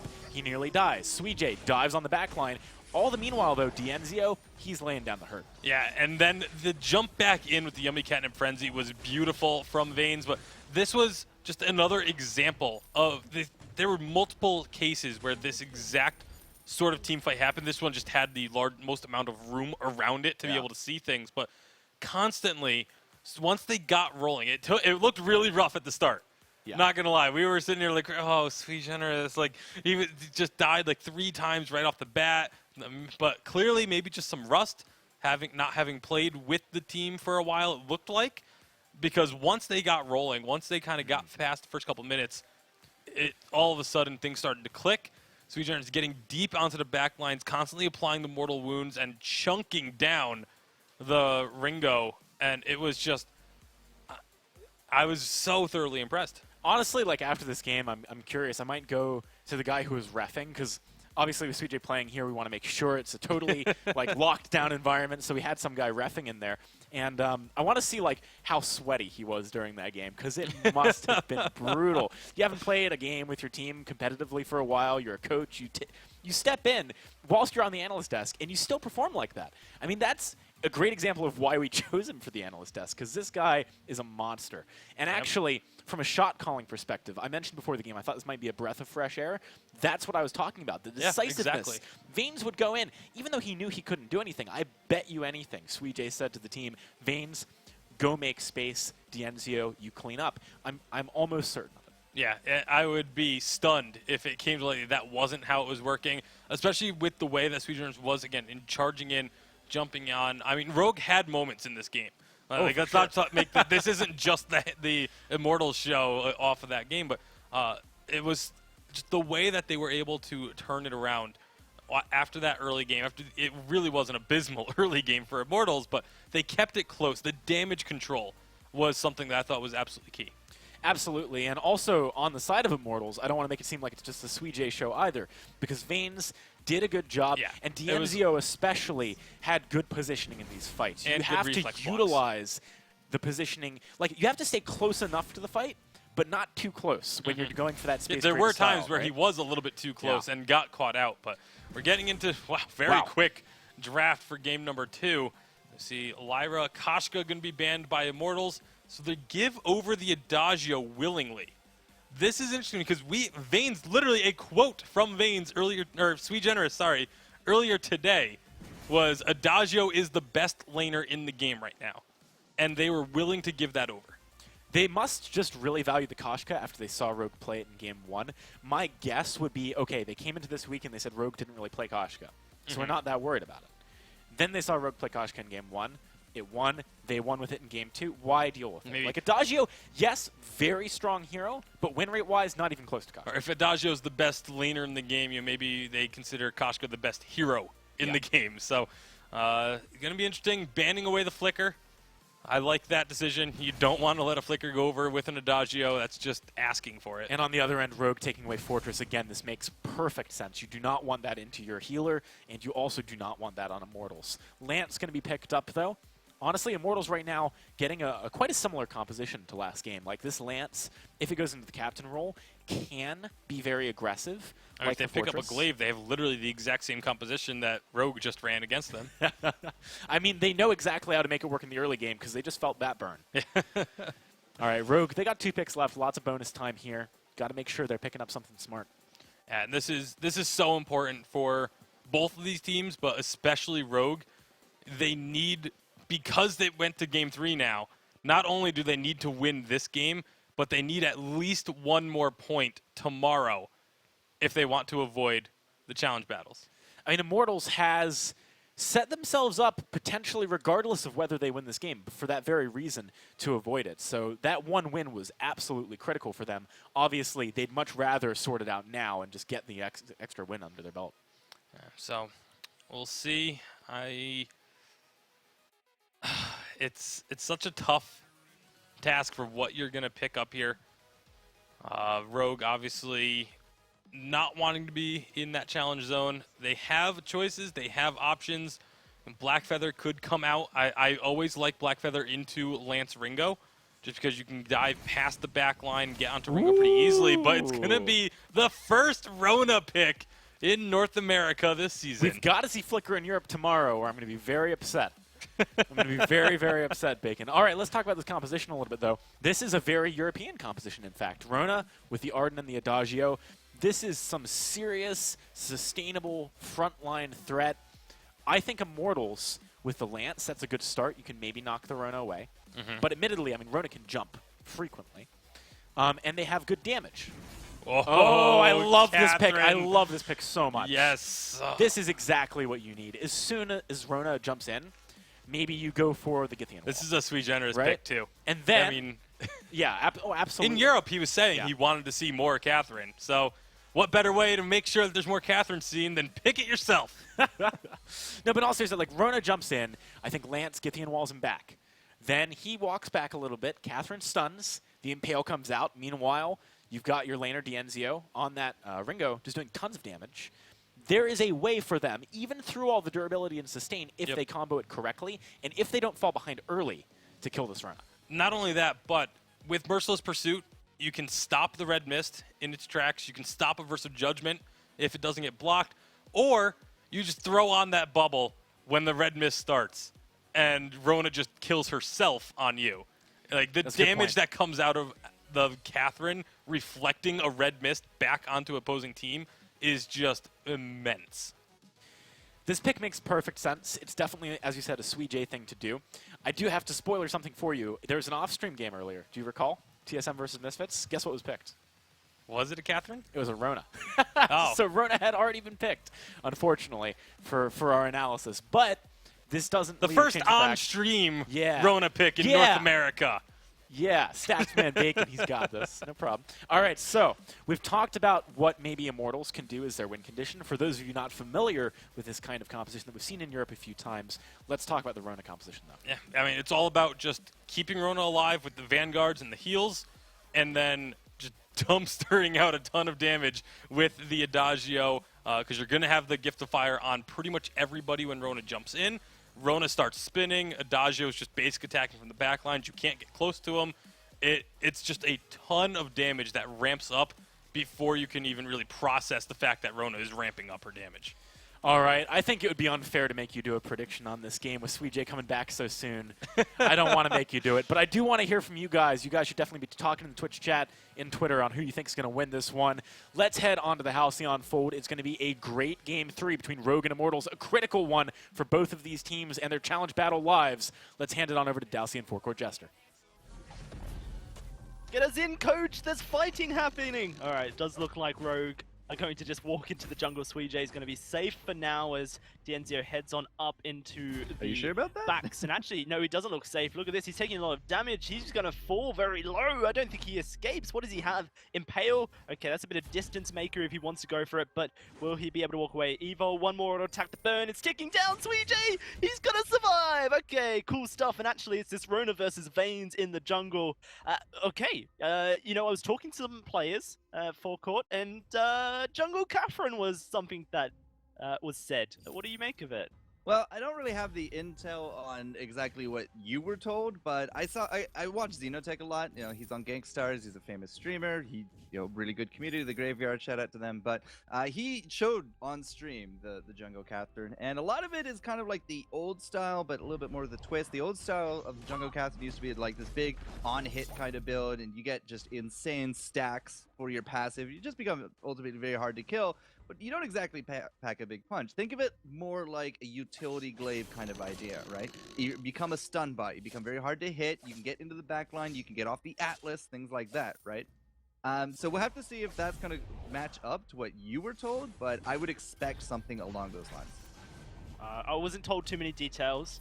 You know, I have these conversations with people. I'm not naming names. You know, everything's confidential in that sense. So. It's just a case of, you know, watch out for it. It's the last game on 2.2 here. It's something that people have been holding up their sleeves as a bit of a wild card pick, and it looks like Vanes is going to put it out in a crucial match. But Sibs is actually putting down the damage. He's looking for the kill. There's the stun coming forward, and it does have Sweet J there to defend. So no kill's going to happen. Actually, in the lane, Dienzio takes Hammy down very low. So a lot of aggression, but no kills. Yeah, not yet. Very different start to some of the previous games, especially this is game number 3, very important. But the last 4 games or so, very bloodthirsty, kind of out the gate kind of stuff. But not today. And yeah, we did try to tell Bacon that we have already seen a Rona today.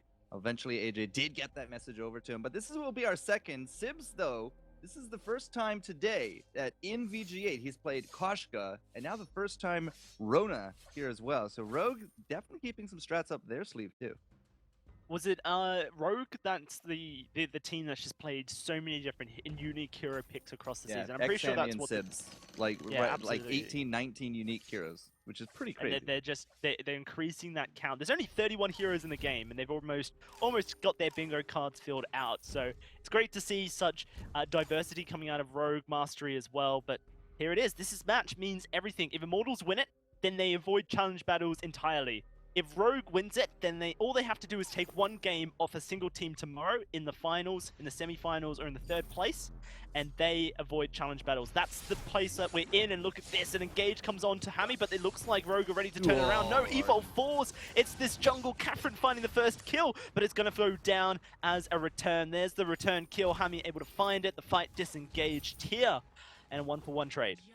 So early on, yeah, Vanes, if he does lead into this, just like what our analyst said, right? You get, okay, maybe not. Okay, maybe not, as Sibs actually takes a lot of damage. Is going to be able to walk away, but looks a bit. No, Dienzio wants the kill. Not going to find it. Just able to escape. Pops the boots last second, and away home she runs. So the TLDR is the analyst, I think, had it right. You lead off with Vanes, you follow up with Sweet Generous, and then, you know, Dienzio has all the space in the world, right? So you got a lot of crowd control, a lot of peel here for Dienzio. If he can't stay healthy, if he can't stay well positioned and sort of out of the danger zone, then I don't know what's going wrong with Immortals, but they have such a front line for Dienzio that I really do expect him to do well this matchup. Yeah, no, it was kind of the thought process last game. You know, if Dienzio lives, Immortals wins. If Dienzio dies, then Immortals lose. And so, you know, you've got it here. You've got a Lance who's going that full, you know, captain build. I expect Vanes to go a bit more aggressive, possibly an Aftershock, possibly a Storm Crown. No, you're right on both. Yeah. So, yeah, no, it is a little bit different, but actually look at this. It's just a sneaky gold mine. Vane's looking to take that one away. Goes a little bit low, but we'll be able to secure it. It's an 89 gold payout. I'm not quite sure if, you know, almost 100 gold to each person is really necessary, but it takes it off the board. It is gold. It's also, you know, just Vane's kind of shown off the power a little bit here.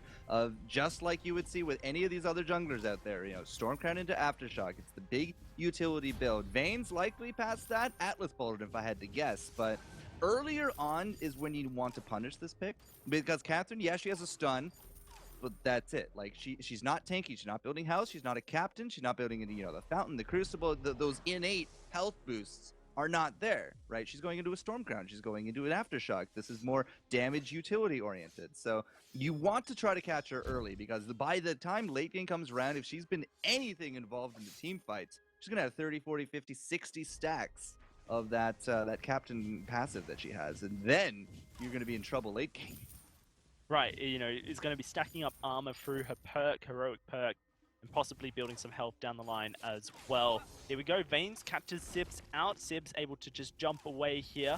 Rogue not looking for too many aggressive plays, but Immortals are certainly trying to find themselves a bit of aggression, catch someone out. Does not look like they'll be able to find it just yet, but hey, they've put ahead. They've got 1,500 gold in the bank over Rogue at the moment. They push in, steal away this Trin as well. It's just gold stolen away from Sibs and more importantly put onto Dienzio. This is a very, very bold Immortals. Right, so the big thing is, again, just to re-emphasize this, Captain of the Guard on Catherine is 1 armor, 1 shield every stack. Not just armor. A lot of people just say it's just armor. Oh wow, Hami's caught out. There we go, that's going to get you killed. Beautiful lockdown. It's the stun bot of Catherine, I guess. Well, Catherine gets a stun, Sweet is the Impale. If they're against a wall, they got the Githian. We have the Silence to go through with it as well. Again, huge front line for Immortals. If they can rinse repeat this, no problem. They got the damage to go to clear out jungle. Vanes, by the way, again, remember, he has that banner, he has that Aftershock. No problem for this Crystal Sentry. And you can just tank it up with Sweet because he's the one building all the health. Okay, so yeah, no, you're right as well. The heroic poet builds up both armor and shielding, so a lot of innate tankiness there. If Vanes can get it stacked up, you know, it's only at 3 stacks. It's not really where you want to be. But because he's jungling the Catherine, he's not necessarily going up against an opponent. Can't just use Merciless Pursuit off cooldown onto a target just to build up that heroic stack. Yeah, so, not yet. Not yet. Not yet.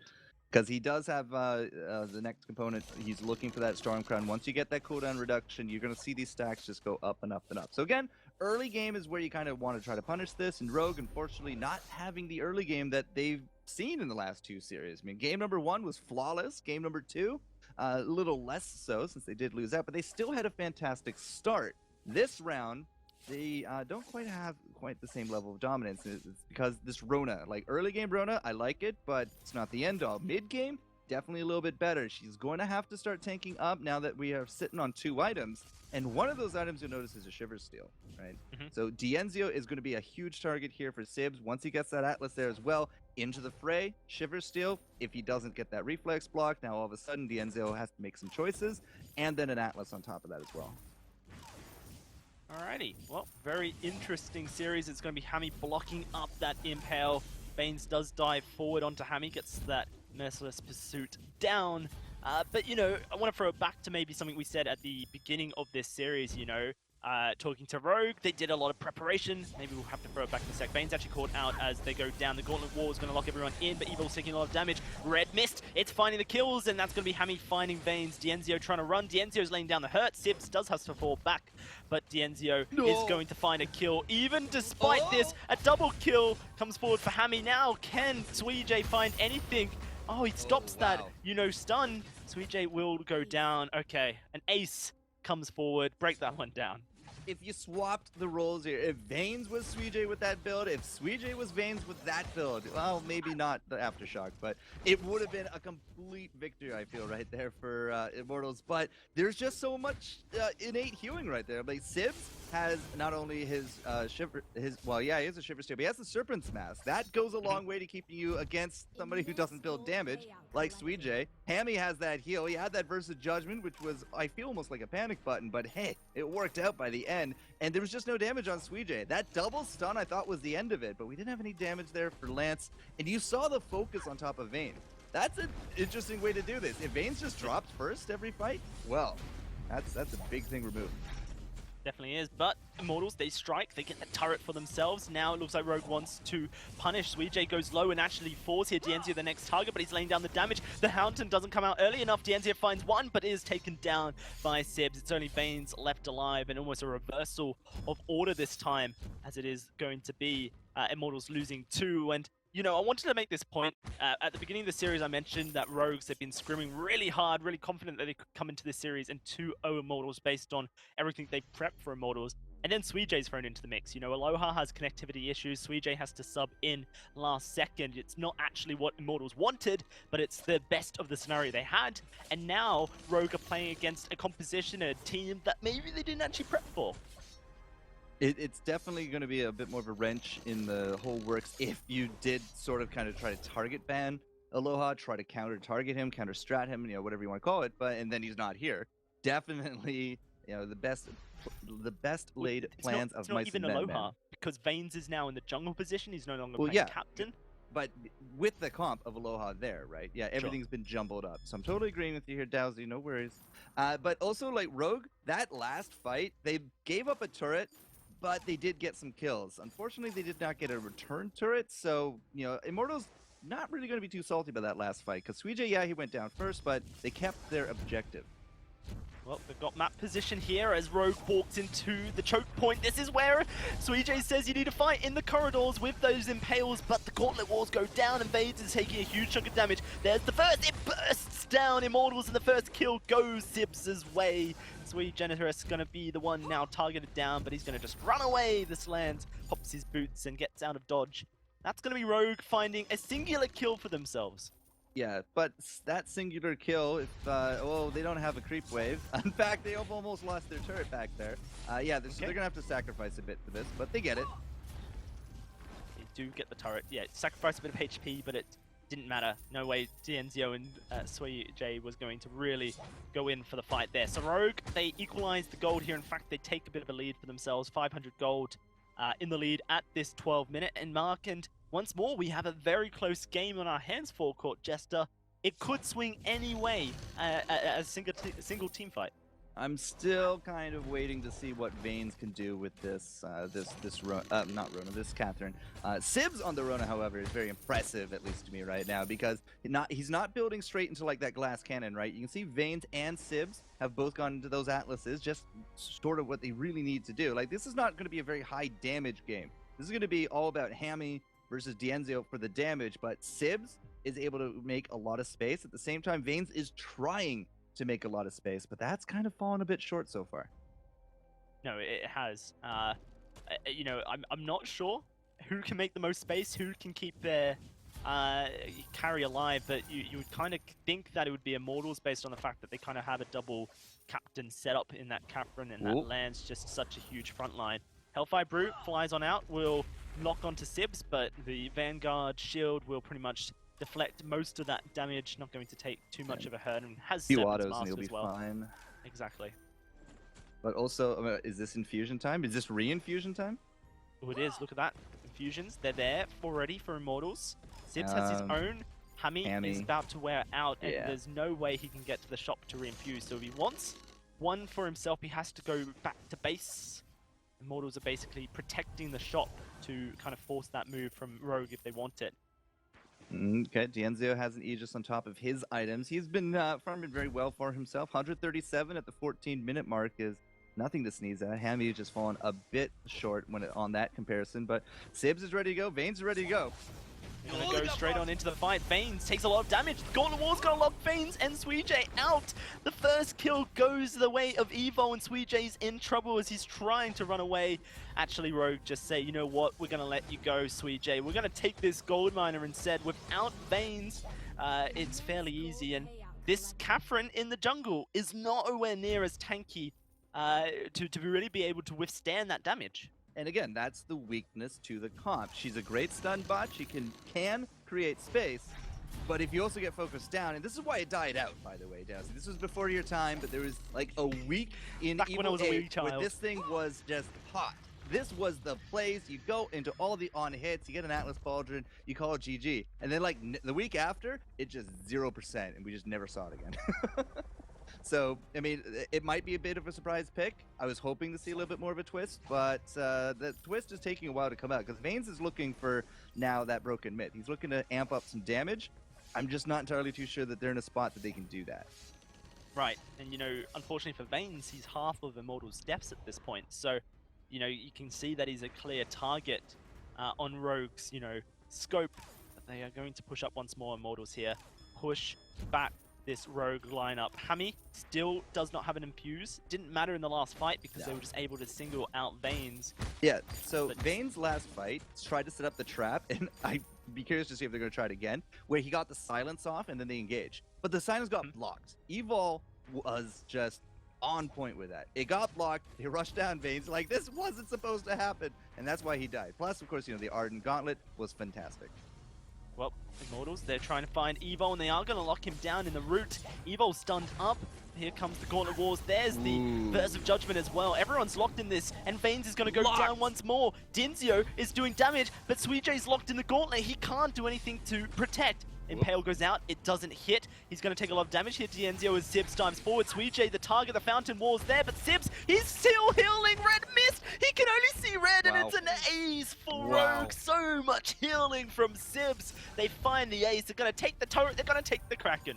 Evo and Sibs are just neck and neck right now. They are so in sync. That was like the last sliver of Sibs' health.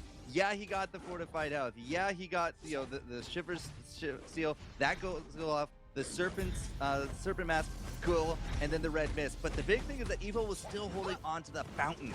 Down to the last tick of health. And they do it. Hammy gets a heal on top of him as well. And Sibs lives through it. These guys are just so in sync right now from Rogue. That is going to be the Kraken Unleashed here. They're going to purchase up. They're going to get a breaking point on to that Rona. A bit of armor there for Hammy as well. The level 12 infusions there for Sibs and Hammy.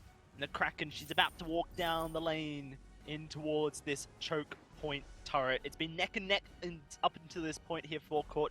But Rogue finally find an advantage, and how far can they push it? Well, the choke points are absolutely going to be going down. If Immortals can't take the fight or the defense, they might actually just lose out the whole game. If they can hold at least a little bit, I mean, this could be just easy 2 turrets, but the game will at least continue. Going to be that choke point turret taken down. Immortals trying to do work to it. Impale lands on to Sibs, but the Gauntlet Wall is going to lock Dienzio down. Not where you want to be, Dienzio. He's taking a huge portion of damage, and he's going to go falling. That just leaves Sweet Generous and Vains a double kill for Sibs comes forward. Man. This is it. Rogue are able to take the Series 4 Court Jester, and now we've got a bit of a run for that Challenge Battles position. Rogue, they are sitting on 4 points. Immortals sitting on 5 points, and Rogue, they have 2 games tomorrow to try and find that singular game, tie it up, avoid Challenge Battles. Good game, well played. Rogue with the Rona by the end of it. A lot of people thinking, okay, Catherine, no problem. Front line, we hyped it up, but nope, Rogue weren't having any of it. They just shut it right down. And again, I really do think that this is the best game from Rogue that I've seen. They came in with perhaps a little bit less of a good draft, you know, looking at that front line, looking at Dienzio, right, and everything, but everything came together for these guys. They played immaculate to, well, a pretty high degree. At the same time, you know what? This is why we don't see Catherine. If you guys ever see Tasty Bacon out there on solo queue, you can use it to troll him because he absolutely hates it, but this is why we don't see it. It's good for one thing, Dowsy, but if you can't get it off, then you're just done. Wow, incredible stuff from Rogue. They managed to take that victory over Immortals.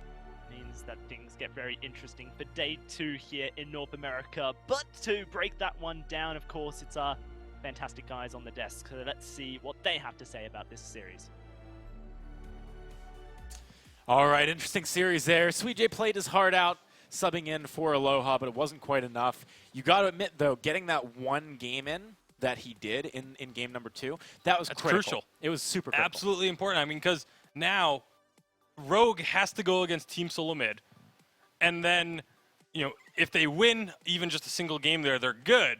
But if they lose 2-0 to Team Solo Mid, which that's very likely, Team Solo Mid's been running through most of the competition this season, then they have to play that third place game, which is, going to be against another very tough opponent that Rogue has had trouble against.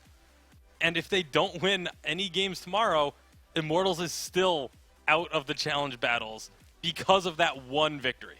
All right, let's refocus on this game, though. I want to highlight 2 things here. The first is a Crucible, which was just so unbelievably good. Yeah, we always talk about how the Blast Shimmer is one of the hardest abilities to reflex block. There is so little time that they spot Veins around that corner, but it is still able to come out. Evol with one of the, that's a game-saving play right there. If that does not get crucibled, that fight goes the way of Immortals.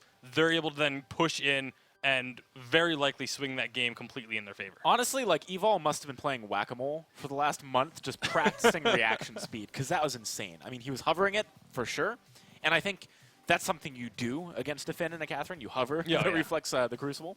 But still, I mean, with as little time as he had, the animation begun before they even crested the little corner. Yep.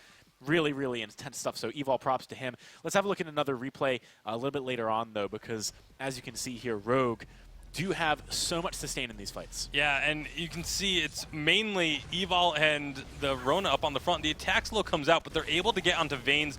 Veins just not durable enough in this situation. Dienzio is doing an excellent job of stutter stepping, trying to keep Immortals in this game along with Sui Generis. And we thought he was going to be able to turn it around, but then all of a sudden that red mist comes out. The fortified health and the healing from the Rona. It was, I mean, that was what ended the game, essentially. That team fight there. Honestly, the only thing that I disagree with that happened in that fight was actually something that happened before the fight and set the fight up to fail, I think, which is going Piercing Shard on the Catherine. I think once you have what he had damage-wise, it's time to buy defense. Just buy a little bit more time for Dienzio. He had 17 breaking point stacks. I think it was totally possible. The other thing was, and this is, again, being a little bit critical of that Catherine jungle pick. Like Forecourt mentioned, I don't have a problem with Catherine in general. It's specifically Catherine out of the jungle, but in this particular instance, one thing that really would have helped it, the stacks on the passive for Catherine. We noticed it very early, like around the 8-minute mark, there was 3 or 4 stacks, and that number needs to be higher. There's not really any way to defend that number being that low, even if you're coming out of the jungle. Each stack was a fight, too. She was 1-1-1 at that point. Yeah. So one time she tried to defend herself and died, and then 2 times she probably helped with the kill. So, yeah, it was a really interesting game. I really like what Immortals tried, though. It was innovative. Yes. Especially for the update that we're on. We've only got this one more week. So it could have gone well, but it just didn't quite work out. Let's have a look at the standings, though. We can talk a bit about how this impacts things. The big thing here is that Immortals are still above Rogue by 1 point. As you said, tomorrow is the day it all comes down to. If Rogue gets any match win, any game just win, a single point, they will actually break that tiebreaker over Immortals, and Immortals will have to play in the challenge battles. It's going to be a rough spot for them, but I'm sure they're going to be waiting with bated breath for tomorrow. Yeah, for anyone who never believed us when we said every single game matters, even if you only win 1 game on day 1, case and point right here on display. Yeah, that's one of the strongest points about this format. Every game really does matter a tremendous amount. We have another great game coming up for you guys, and it is going to be Cloud9 versus Gangstars when we're back from the short break. We're going to do one more giveaway. If you want to win some epic keys, go ahead and type the name of the team who won our last matchup into the Twitch chat in lowercase, all one word. We'll be right back. Don't go anywhere.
Ladies and gentlemen, it is time for our last matchup of the day of the North American Vainglory 8. My name's Action Jackson, here with Tasty Bacon and Sweet Generous, and we've got Cloud9 versus Gankstars coming up.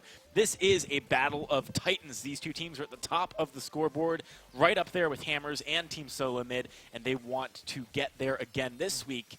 The problem is only one of them can. Yeah, and you mentioned it a little bit earlier today. A little bit of a grudge match here, perhaps, after some Twitter shots going back and forth, but definitely looking forward to it. No challenge battles implications here today in this matchup, but still very important points as far as the standings are concerned, especially, again, you move on to tomorrow. You have the opportunity for up to 6 additional points that the other opponents won't be able to have. All right, let's have a look at the rosters. Cloud9 up first. We've got Gabe Vizzle, Old School, I Love Joseph, and Azure and I. This is a team that we've been critical of, mostly because while they have been performing well, they have not been performing up to expectations. And I think that's a big difference that we have to make, is that just performing good for a team that has this much star power on it, good is not good enough. And they need to be performing at that next level to get to the top of the standings where they want and most people think they should be. And this is their opportunity to show that they can do that. They're up against Gankstars in round 1. We've got Rekt, Iraqi Zoro, Xenotech, and Zelciar. This is a team that's been practicing really hard. Super strong synergy, great shot calling. They're super amazing at counter rotating. So whoever is shot calling rotation is doing really well. And Iraqi is a really good shot caller objectively. Yeah, and Xenotech, I mean, we mention it every week, but just a refresher for those of you who maybe haven't been watching, he has really stepped up to the plate in this season. Some of the strongest play I think I have ever seen out of him. Really, really impressed. Iraqi Zora making his way back over to North America. Has a lot of experience with drafting that I think is critical coming from Europe. He has that different stylistic element, and we have seen some picks from this team, which are a little unusual for the North American meta. So, speaking of picks, now that we're about ready to head into the draft, what are we looking for here? I'm looking for aggression out of the jungle from Xenotech first and foremost. There's things like the Alpha, the Black Feather, stuff that he's just had massive amounts of success on thus far this season. Last week they tried to shake things up a little bit more than usual and picked a couple of non-conventional picks. Didn't really work out for them. I think this week they go back to what's been working through the first 2 weeks, and that should be enough for them to get back on form. All right, well, the draft is starting soon. Suijay, what are your thoughts as we head into it? Yeah, I think it's going to come down to whoever gets the better draft and stronger jungler, because I think Joseph and Zeno just shine, especially when Zeno gets Black Feather or Koshka, or Joseph gets like Cruel Koshka. They do extremely well. So we'll see who's going to win the draft here in terms of a jungle standpoint. All right, Gankstars taking Lyra off the board, saying, Cloud9, you better ban away Adagio. That is going to be the play. Now Gankstars have that chance to set the pace here with first pick. It's going to be a Lance. Kind of interested that it's the Lance, not the Koshka. Yeah, that's so interesting here. So they're giving Koshka to Cloud9, which is pretty risky here. So hopefully they have an answer to Koshka's early aggression here. We'll see if Cloud9 do opt to pick that one up. Their spidey senses might be tingling. They're like, why are they doing that? Yeah, exactly. Maybe trying to get in their heads, play little mind games. But we'll see. They have obviously plenty of time to mull this one over. It's going to be a Petal. Wow. Interesting to see Petal first picked. Okay, Suijay, why would you pick this in first rotation? Yeah, they must be, because Petal is pretty mobile. It can poke Lance and maybe Koshka away. So maybe Petal is something that can work against Koshka. We'll see if Cloud9 is going to ban away that Koshka, though. And Petal has a pretty high win rate, and Joseph's Petal is pretty strong. Yeah, that's actually one of the picks we saw really work well for him recently. So I would like to see it on him for sure. It's just a trade-off for something like Koshka, as you said. Banning it away wouldn't surprise me. I think, given the fact that they've already locked in a jungler, there we go. Yep, as expected here. It's amazing that they didn't first pick Koshka here, though. It's very interesting. When you've got a player like Joseph, maybe he just feels more comfortable on Petal. And if both of them are really strong, which based on the Petal games we saw today, seems more and more likely, perhaps it makes sense. Gankstars, they take Finn off the board. Finn is a good counter into Lance because he can't be moved, right? He can only be silenced, not stunned. So that's what makes Finn a good counter. Plus, when Lance goes in, Finn can basically quibble and stun Lance and whoever else is trying to dive, Iraqi or Joseph. Also, great protection for Petal, right? I mean, that is something which Petal can really leverage. He can use it as an anchor point in those fights. Cloud9 has a chance to lock in a second pick here, though. It's going to be a Vox. All right, so Vox Petal, definitely some power there. and some high win rates on both of those heroes. So Cloud9, they're just going to be looking to kind of just overwhelm Gangstars with the damage, it feels like. This is a smart pick because if they did not take Vox here, they Gangstars can run CP Vox, which completely counters Petal. And that's something that works out really well into Petal. So it's a great pick by Cloud9 here by taking Vox away. And Gangstars have played that Crystal Power Vox as well, so it's not something they would have been unfamiliar with. All right, well, Gangstars, they got time for 2 picks here. I have to admit, if you're Gangstars, I don't think you predict this draft. I don't think anyone really sees Petal first pick coming, so they're going to use a little bit of bonus time at the very least to lock in a Kestrel. Do we think this is going to be a jungle Crystal Kestrel, as is the North American way? I would hope so. I feel like there's still so much more power to be found on the Crystal Kestrel than there isn't from the weapon. We've seen the weapon start to work a little bit more frequently as teams kind of figure out how to make it work and how to play around it a bit better, but I still feel like the Crystal just has so much more power.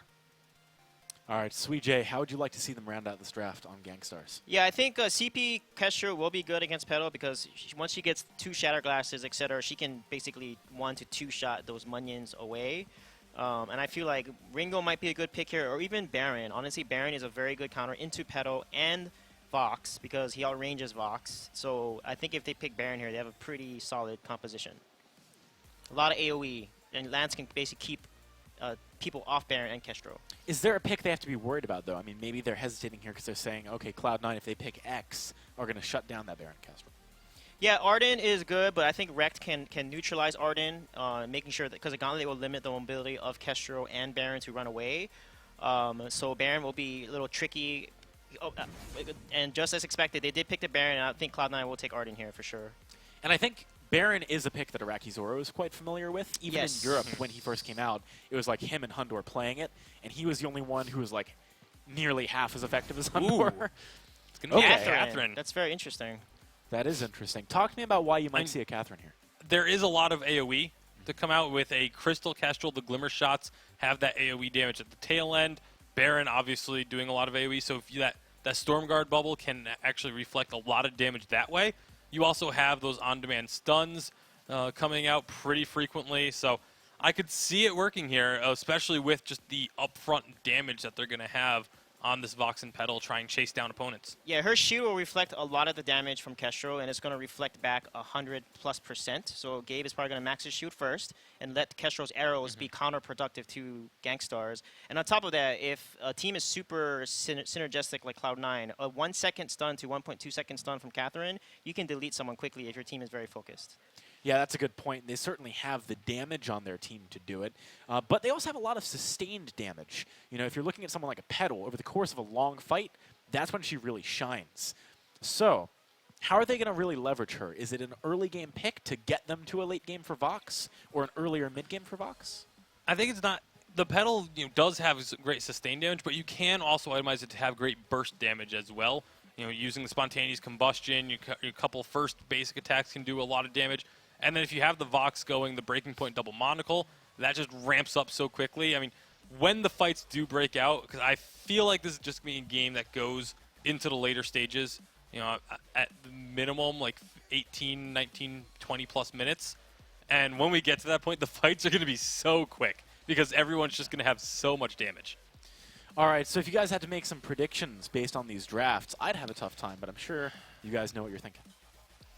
I think Cloud9, because Gabe's Cath is just amazing. You'll see him make some really good plays and be able to land silences. And Rekt has a reputation for not being able to block silences, so we'll see, if Rekt can really pull off those clutch crucibles.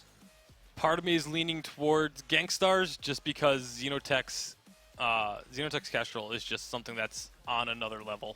And I've been such a big fan of this pick for him. I think he comes out strong here. All right, well, keep your eyes on the Kestrel, on the Catherine, both of these signature heroes for their respective players. Let's head on to the Halcyon Fold with Dalcy and Forecourt Jester. Some great stats for Xenotech. He's played 10 unique heroes so far this split and is certainly showing that he can step up to the highest level of play and just dominate. Definitely coming up strong here. It's going to be a bit of an invade for Gangstars, but Cloud9 are just going to disengage it immediately, which means that Xenotech can still some of these camps away. Last time Xeno played Kestrel was week 2 up against Immortals. They won the game with a Ringo Kestrel Lyra. We'll have to see if Baron Kestrel Lance can do the same thing. Petal is certainly getting a lot of playtime today, though, and we've already seen things like Von C, utter domination with it. So there's a tall order on both sides here, Dowsy.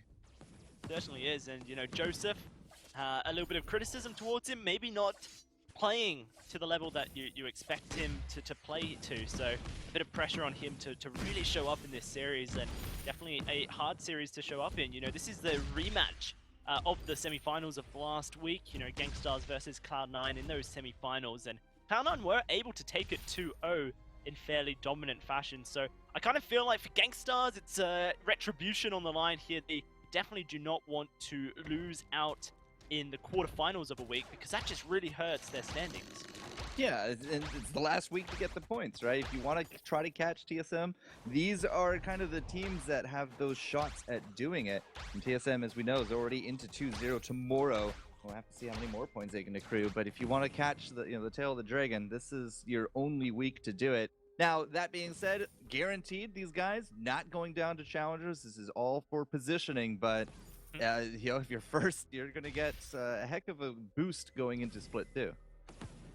Definitely are. It just helps you out so much as far as those standings are concerned. We're going to see Joseph all by himself trying to contest this Elder Tree. And actually, Cloud9 are bringing down both Gabe Bizzle and Old School, which means Araki has to come as well. Araki on this Baron, possibly not really the early game, you know, threat that a late game Baron can be. So you kind of have to feel that maybe Cloud9 have the advantage if a team fight breaks out, but right now both teams are dancing. Here we go, it's a stun onto Araki's aura. They're going for this kill here. Re-engage comes out, but Rekt misses the impale, dodged up. Old School taking so much damage! Does about get away for now, but now it's Joseph in trouble. He's gonna have to try and trampoline to safety, and trampoline he does. Gangstars all on the power of this Kestrel. Xenotech just doing the work. Now they're getting that map dominance that they need. So first picking Petal. Not entirely too sure I would have seen that coming, but at the same time, I think that Gangstars have really set themselves up for having a bit of an easier time up against the Petal. In the past, we saw a lot of focus on trying to kill her herself, but now between you know, CP Kestrel and the area of effect that Araki, who's under trouble here, can bring, that's going to be a lot of just passive ways to deal with the Munyon horde that they're going to have to kind of also just, you know, suffer through the entire match. Definitely, I feel like Petal into Kestrel in certain aspects can be good. You know, the Munions kind of block a bit of the damage that comes out from those liver shots, as you can see here, you know, just blocking them up. But it also means that those Munions die very quickly as well. Yep. And so Joseph won't be having as high of a damage output as necessarily wanted in a fight. Give and take. That's all this is. But Araki has, you know, again, a lot of AoE built into his kit there. And Xeno is, hey, if you kill out the Munions and Petal has to stop in the fight, put them down, you gotta wait for them to hatch. That could be the difference between even just an internal combustion or not, right? If you don't have those Munions, you can't pull off that ult. No, definitely not. At all. So, you know, that's give and take, as you say, and, you know, not only is that ult important for the damage, but it heals your team if you're standing inside it, so there's healing there as well, which can just help you sustain for a fight. Gabe is going to block up Wrecked here. The impale dodged out by Gabe. Nice stuff, and once more, it's aggression thwarted here. Cloud9, they're going to go down to the shop. Gangstars have just made their shopping trip, actually in a position where they might be able to catch out Cloud9. We'll have to see if Cloud9 walks straight into the bush base, checks it up. Yeah, they won't. Now know players are there, so yeah, they won't go for it. Well, they won't face check it. They'll still go through it, but there's not a lot of danger right there, right? There was no surprise. It's not like Gangsters were just hiding there. They were actively farming. They're actively just kind of sitting there in that flare. So it's totally fine. The problem is, though, that Cloud9 did just buy. So even if Gangsters were looking for a fight, it's in a 3v3. We just hit the first item there on Old School. So we also have EC Fusion on I Love Joseph. He's not quite sporting it yet, but it's in that inventory. If it push came to shove, better power spike was kind of just sitting there, ready to roll for Cloud9. Yeah, certainly. They're ready for the fight. It's going to be Joseph. Tested, that Treant goes Araki's aura's way. Gangstar's just putting so much pressure down onto Cloud9. And it's incredible when you consider that they have a Baron on their team. Not usually a hero you see on the forefront of aggression in the early game. Look at that. Gabe Vizzle goes back, completes the fountain, gets a minion candy. It leaves Old School in the lane just to try and clear out these creeps. And that turret's taking so much damage. The Glimmer Shots just do so much work. Gangstars will take that down to a third of HP, and now Old School's taking a bit of a beating. There's the one shot. It's going to connect onto Old School as well. Can't Sonic Zoom away from that one. Now Xenotech's looking for blood. Does run out of energy. So it does mean that Gangstars have to fall back, but I'm loving this play so far. So far, so good for Gangstars, and at the same time, it's not like it's all bad for Cloud9. They're still neck and neck in gold. They haven't really given up any kind of jungle advantage. They are consistently spending out their money in good intervals, but when it comes to that first turret, yeah, they are definitely falling short on that mark. So, Wreck, Fountain, no problem. Zoro here, he's going to be able to pick up that Sorrow Blade, and so we're good on that. And Xeno, he has the cash. Like, by the time he's done this farming route, we're probably going to see a Shatterglass. Yeah, no, almost certainly going to see a Shadow Glass out from him very shortly. I expect he's going down to buy it right now. See that pop up on the right side of our screens. There it is. And a Scout Trap as well. Bit of vision for Xenotech. Now, see where he put it? That little one spot? You'd be surprised how often pathing just doesn't hit that spot. Like, you exclaimed a little bit earlier on in the different games, just like that trap right there, so much value, how do you not walk on it? It's just not a very commonly walked on place, so that's a really good spot for it. Yeah, no, it certainly was. Provided so much value to Immortals it was. But here we go, an engage coming out of Cloud9 as they're going straight on in. Straight into the Glimmer Shots, unfortunately. The Iron Cannon will disengage the fight for now.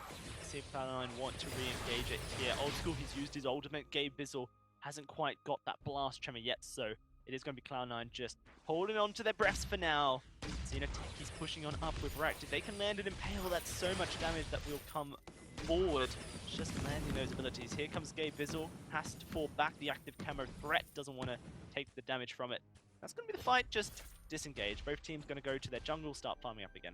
This would have been very different if Wrecked had actually used the Githian wall and got the stun from knocking that captain into the wall. Unfortunately, it kind of came out a little short, but by then, Arakazar had already kind of committed to it. He threw down that Ion Cannon. That's why it kind of just sort of showed up randomly out of nowhere, not targeting anybody, because they were really looking for that stun, but just like one pixel too short, but that's all you need. So could have been very different, but again, everybody's just going to hold on. We have rebuffed a lot of that pressure up in that lane, though. You notice, like Cloud9, they're no longer really having to deal with hot shots at their turret.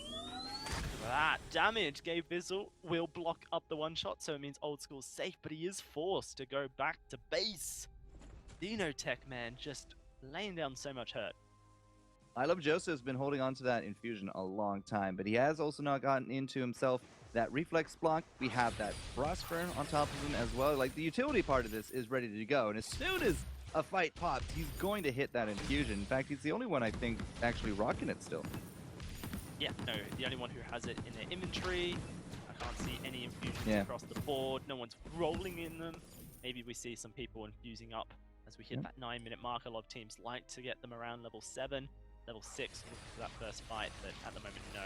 Joseph, there we go. We'll walk over the Scout Trap, and Atlas Pauldron picked up now for Gabe Bizzle as they clear out all the vision. Cloud9 actually cleared out 3 Scout Traps. They knew exactly where they were positioned, just went and cleared them all.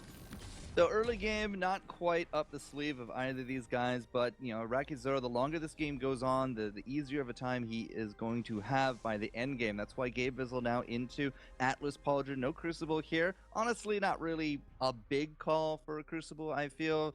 Araki doesn't really have any kind of crowd control. Wrecked, I feel, just with positioning, you're going to be okay. Just use the reflexes there for your carry. So Gabe into the armor doesn't actually Stormguard that. So you can see the power of the CP Kestrel as we're looking into a second item sometime down the line here for Xenotech. But he also has himself an infusion now in inventory. Araki Zoro, if he picks up this jungle farm, he's going to have one there as well. We could start seeing fights. Definitely could. Let's see what happens. It's going to be Lots the of infusions purchased up.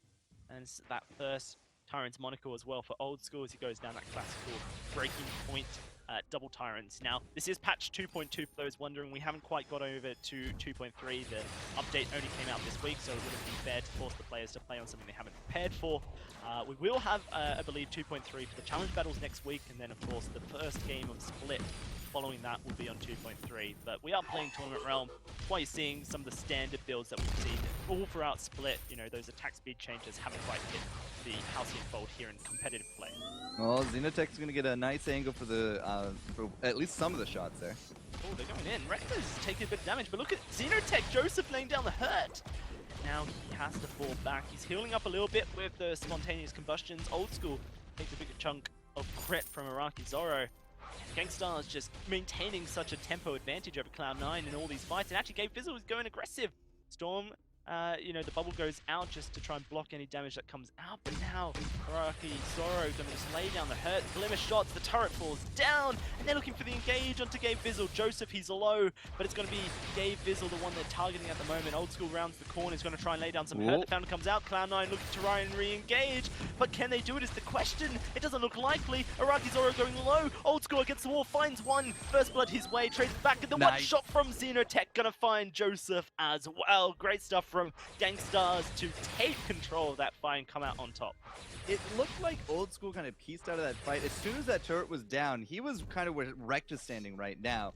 And then Gabe Fizzle was peeling up top. Pedal was not really in fighting form, but I want to say it was Old School that said, all right, let's do this. And then he went in. Yes, he got the kill on top of Araki Zoro, but at the end of it all, they were just too battered from the poke, right? Araki Zoro has a lot of poke with that weapon, and you see the glimmer shots just kind of coming out innumerable at this point there from Xenotech, and that last route from Rect was what allowed Xenotech to pick up the second kill, because there was a route into that one shot. I Love Joseph had nowhere to go, and he was grounded at the same time. So 2 for 1, finally a little bit more of that stalemate broken, but the bigger thing is, again, Gangstar's got the objective, Dowsy, and that's why they're starting to pull ahead in gold. Yeah, no, they've got that turret, that one shot lands onto Old Old School. That's going to be Cloud9 having to fall back before a fight even begins. It opens up the map. That gold mine is fully charged if Gangstars want to go and try and contest for it. They are looking like they're going to fall back and maybe even start that one up. Early poke onto Old School. He's starting to heal it up, but it just gives Gangstars the room, the space to start things up. And now, actually, they're trying to bait Cloud9 into a fight. Gabe Fizzle the target, the Ion Cannon, gonna split them up. No, it's gonna land on everyone. And now Araki Zoro is just critting all over everyone. There's the Glimmer shots. Cloud9 in trouble as Gabe Fizzle falls. And they're going to look for more. Who they're going to target? It does look like they are going to go for Gabe Fizzle. Glimmer shot lands, and it just leaves Joseph. One shot, he walks into it. He blocks it up, but he's up against the wall, and Rect will be able to finish the ace there for Gangstars. These guys are just dominant right now. Bad time to turn around and say, okay, let's do this, because Gabe Fizzle turned and he went for the Blast Trevor, and that was when the Ion Cannon was also just right over top of them right there. So Raki's are very happy with that. You saw the crits come out, because again, you're starting to see more of these monocles. Don't quite have a monocle there for Iraqi, but that's going to go change now that we've put an ace, a sentry, and a turret back into their bank. But Old School, unfortunately, just not finding the same impact that Zoro had right there, because that's might not be a kill, but that's 4 assists to Araki Zoro from these fights. Yeah, I think he needs just 100 more gold, and probably have it now that he takes down these doubles here. Actually, no, force back. Gabe Fizzle putting the aggression on, so he's going to take his own. One shot will land onto Gabe Fizzle, not going to be blocked up, and actually Rect goes aggressive. The Glimmer shots from Xenotech just to try and push Cloud9 away from the middle of the map. 14 minutes. Looking like they might try and take the gold miner before the Kraken spawns. We do see that double tyrant's completed now for Old School. He's got himself a new infusion, level 11 on the board. Gold miner, though, is going to fall. Iron Cannon, it zones everyone away. I think gold miner should go out, but here comes Cloud9. Are they going to find an engage? Gabe Fizzle's trying to find Xenotech. Oh, good silence comes out of Old School. That Xenotech blasted down, and now they're going to turn the fight. That's a double for Cloud9, and they're looking for Rect as well. This land can dip and dive all across the map. We'll have to see if Cloud9 do try to find the kill, try and find the ace. 18 seconds on Xenotech. Naturally, that's going to be Rect going to recall. If they chase him all the way to here, he just rolls over. Yeah, it's like you're not going to get that ace. You might kill him eventually, but there's better things to do. Like, don't go for the kill, go for the objective, and that's what we're going to do. So we kind of stayed a little bit too long. I didn't expect Gangstars kind of posture forward looking for the kill right there, but at the same time, that's kind of what they did, and they paid for it, right? Xenotech on that front line, silence, stun, crit, done. Araki Zoro, crit, done. Old School and double monocle, showing a lot of power right there with that pickup, and then they were able to pick up a turret on top of that. So gold, still 1,000, called a little bit more between the teams, but Old School and crew just got a lot of cash infusion, and you can see he has an Aegis on top of that now as well. Gabe Fizzle's looking for his next item, and I Love Joseph, he has a good amount of power, but he's also starting that defense up here as well. Well, this time, we are going to see that ability come out. Gabe Visual able to block most of the damage. Xenotech actually purchased up a reflex block after that fight to try and avoid being stunned and locked down like this. Here comes Cloud9, looking for the Gates Blast Tremor, going to silence up 2, and now they look for the damage onto Araki. Wreck going to go low. Araki able to dive away, and here comes the Ion Cannon. Not going to do enough. It's only Xenotech left alive as Cloud9 looking to push forward. The active camo makes things hard for Gabe Visual. So Cloud9 are forced to just fall back. That one shot won't connect with anything. It was a bit of a pot luck. Now Cloud9 looking to start up this Kraken. Xenotech has the ability to try and steal it away. He is actually going to get in position for this as well. Hasn't been spotted up yet. They don't have the scout traps in position to spot him if he goes into the active camo, so they're just pulling it away as far as possible. It looks like that Kraken shall go Cloud9's way.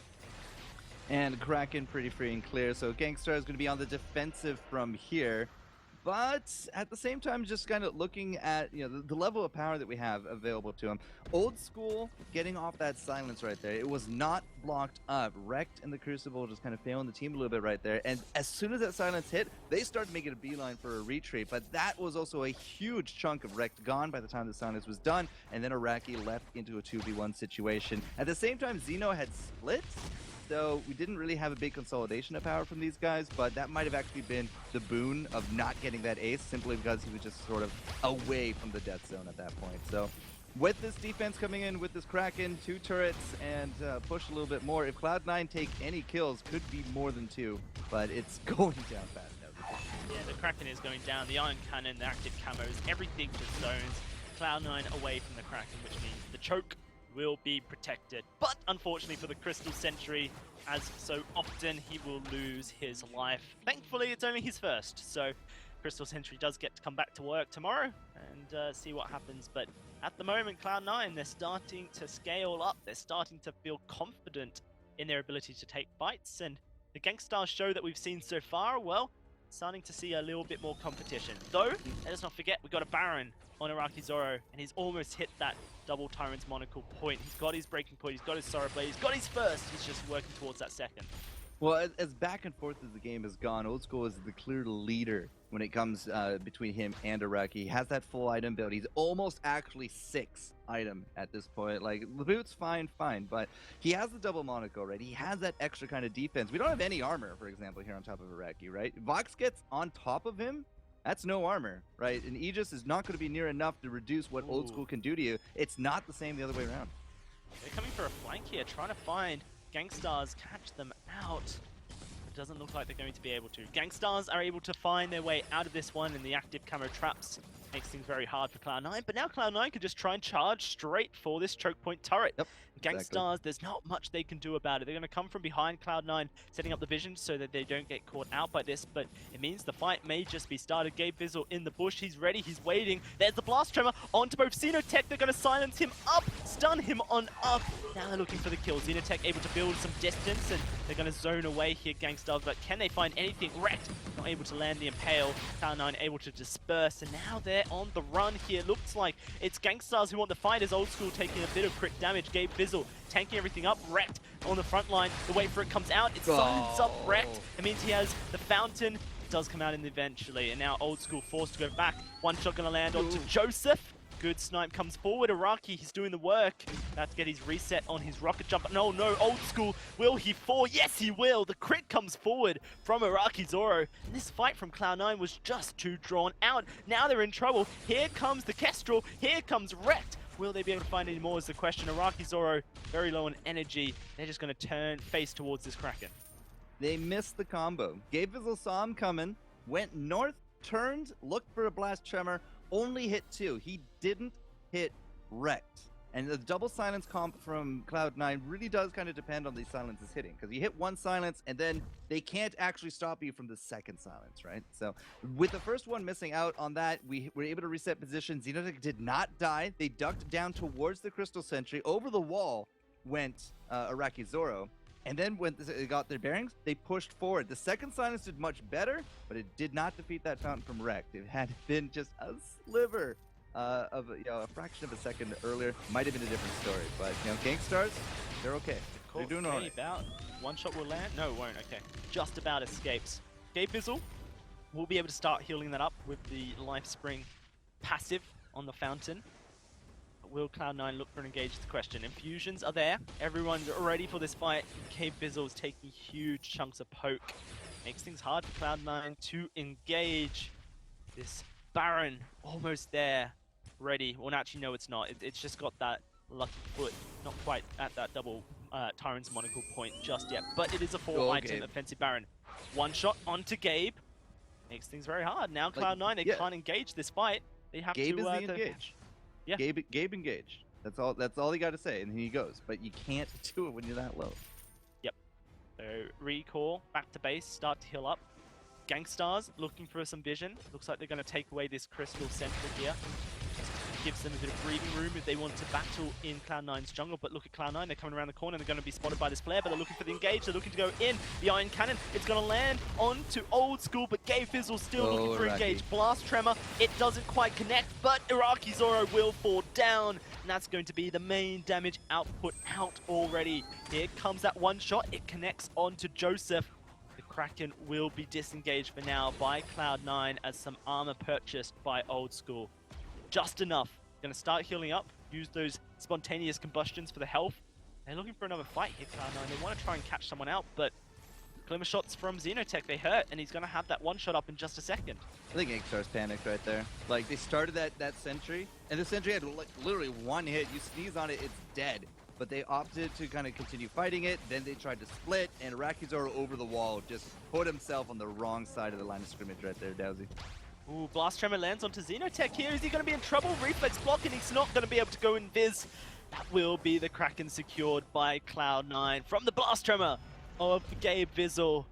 Game on its knife edge. We only promised you the best when it comes to these two teams. Obviously, Cloud9 currently sitting in 4th position on the standings. Gangstars up in 2nd. These guys are really, really battling it out to make it to say 2. All right, so if you look at Old School, another infusion, 5 straight items. He doesn't quite have the tier 3 boots, but again, I'm not really going to hold that against him at this point. He is just so much farther ahead. His CS, farther ahead. More kills. The team by itself, more kills. Another Kraken coming down. That's less objectives on the map for Gangstars. Iraqi Zoro just unfortunately is just too far behind. That Sora Blade start for him is, you know, what you need to do, but it puts you behind for the double crit, and it's kind of like just the Old School show right now. Well, let's see what happens here. It's going to be this last hurrah from Gangstars. They need to stop this push. Joseph taking a bit of damage. Old School, oh, he's rooted. He's going to survive. There's the silence coming out. He's looking to return the damage, and Xenotech's landing the Glimmer shots, but can they land any more? This turret going very low. Old School as well. He gets bursted. The crit, 360, but he's still alive somehow. Joseph still alive as well, but wrecked coming in, and Xenotech landing those Glimmer shots. There's the kill going over, but is it enough to stop Gabe Vizzle from taking the game? Old School trying to get in position, trying to hit that Vein Crystal, and he is going to find it with one last swing of the Kraken. Cloud9 take game 1 in what was an absolute brawl forecourt.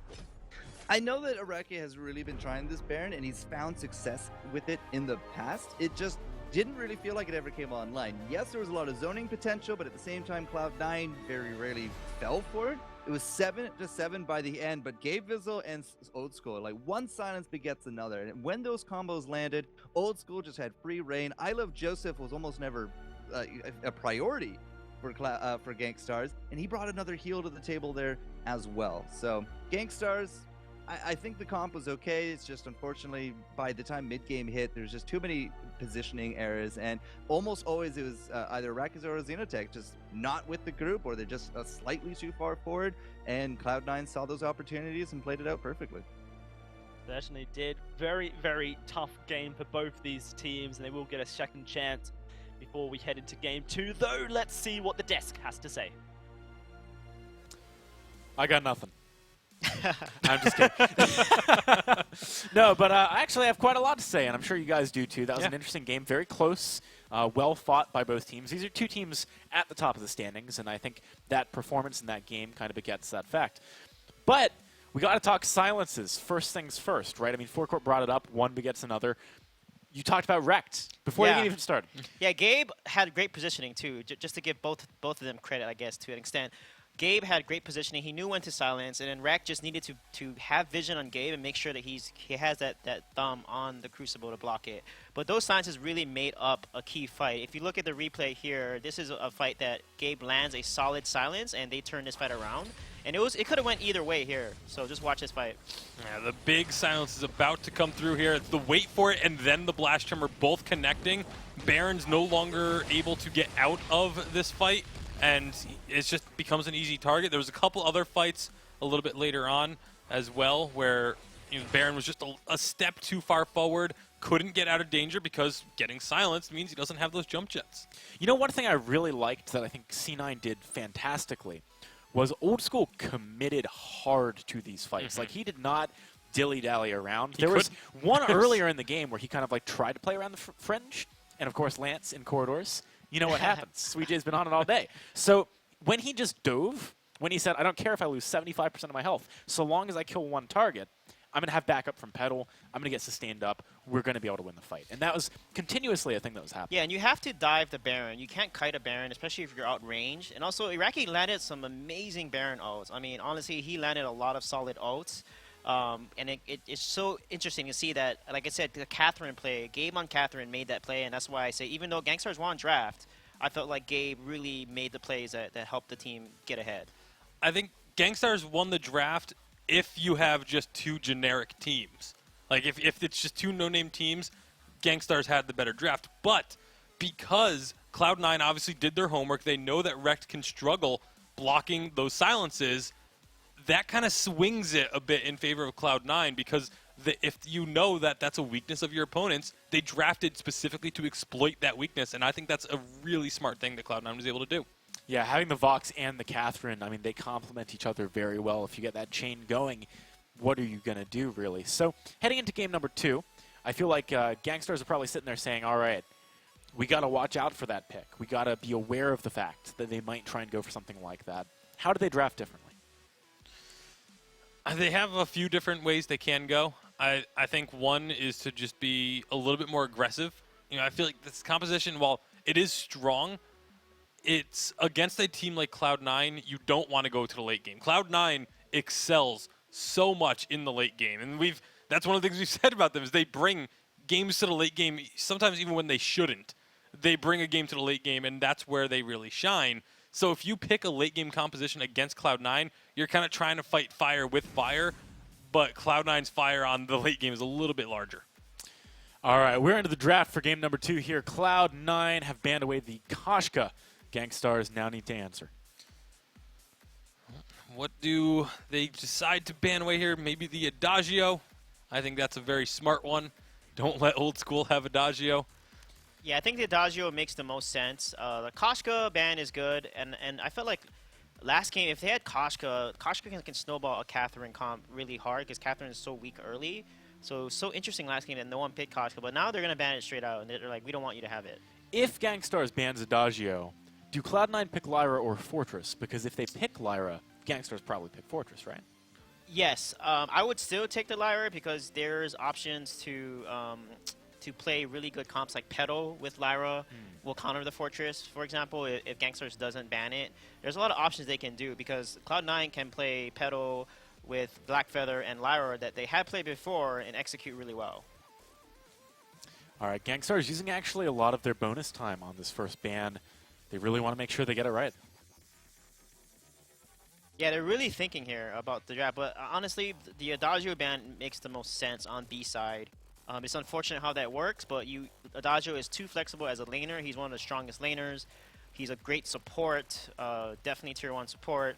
So I see them banning Adagio. If they don't ban it, I think Cloud9 will probably take the Adagio and Gangsters can get the Lyra. So if they can do that draft strat, that makes sense as well. If anything, I would ban Kath and not have to deal with Kath. In your second rotation? Yeah, because Kath is one of the best late game heroes.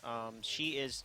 I think they can ban it outright and just not deal with it. Just get off the map because if they let Cloud9 get to Kath late game, that's really tough to deal with because Kath I have is a feeling just a monster late this game. may be a draft restart. Yeah, I think you're right. I think you're right, Bacon. Surprise! It only goes to 1 second. But in all seriousness, I think Gangstars had a bit of a connection to the draft client issue, so we will be fixing that up real quick. I mean, they have more time to think about this ban, technically, but what are you really going to do here that you haven't already? Yeah, I mean, it's not like Koshki's been getting banned so frequently that I think you can kind of expect it. It is going to be the Lance coming through. Okay, so they're saying if you pick Adagio, we get wrecked on Lyra. On Lyra. Yeah. Which, I mean, that's kind of the battle of the Titans there. We always say don't give wrecked Lyra. We always say don't give old school Adagio. And when we said this last time, Adagio won, I believe.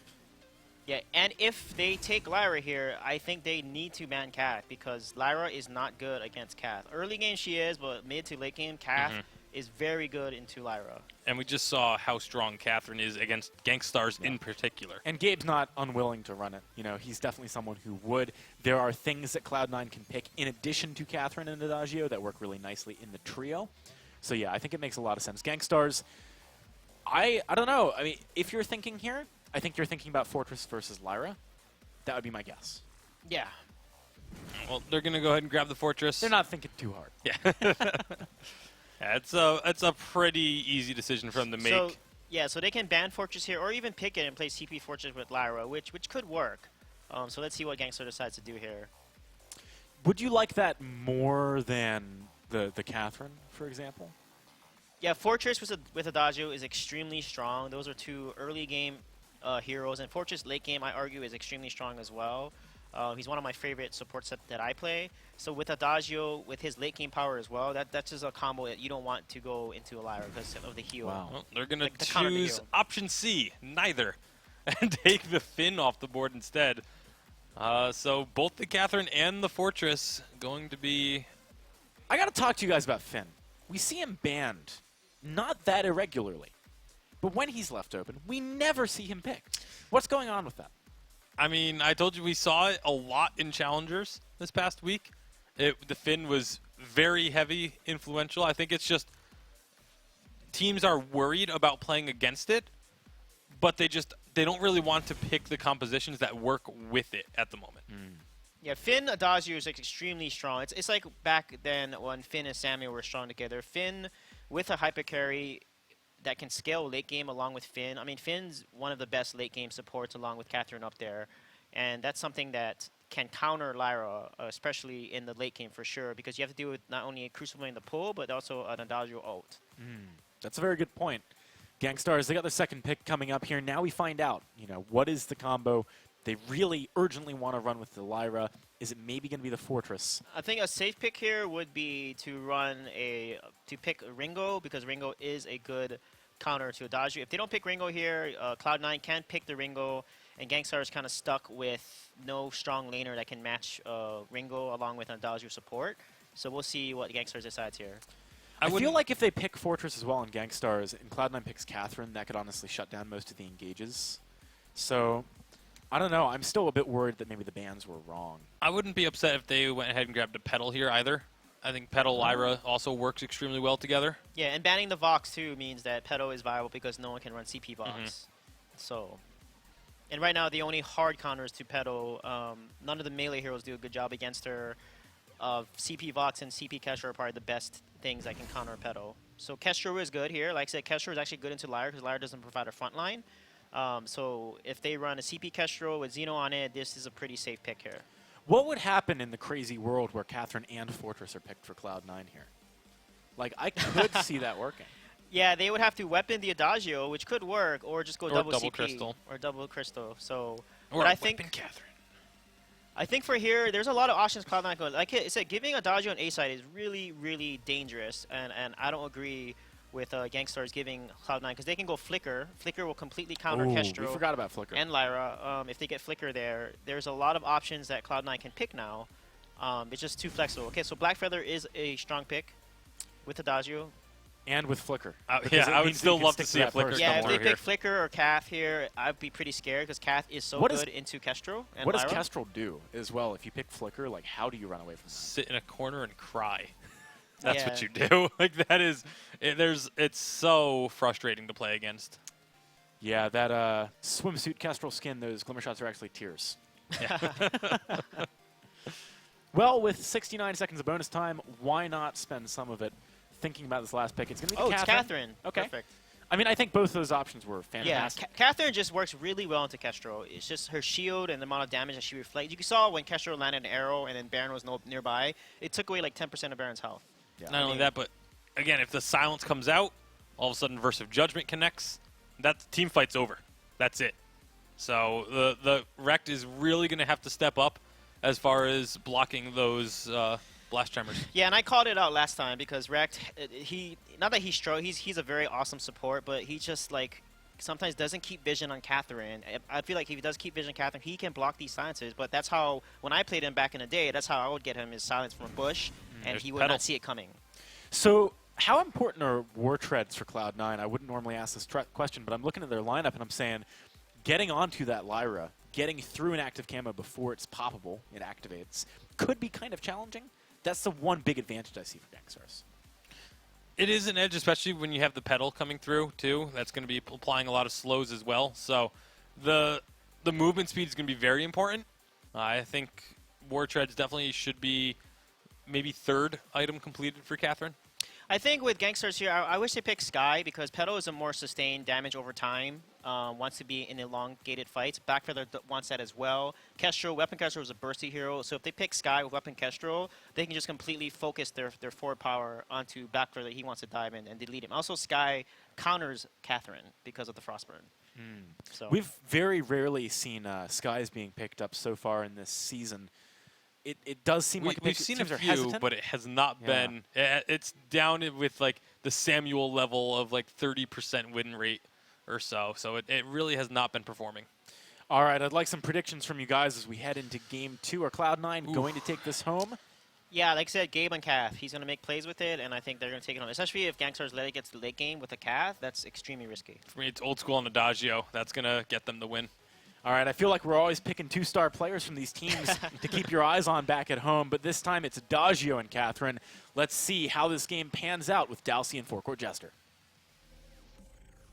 And surprise, surprise, it's another jungle Catherine coming in here for Forecourt Jester. And, you know, I said it earlier that I was talking to players. They said look out for it. It was actually Joseph who told me that this is something that might come out in last week. And, well, it certainly has. It's going to be this jungle Catherine Blackfeather up in the lane and this Adagio on Cave.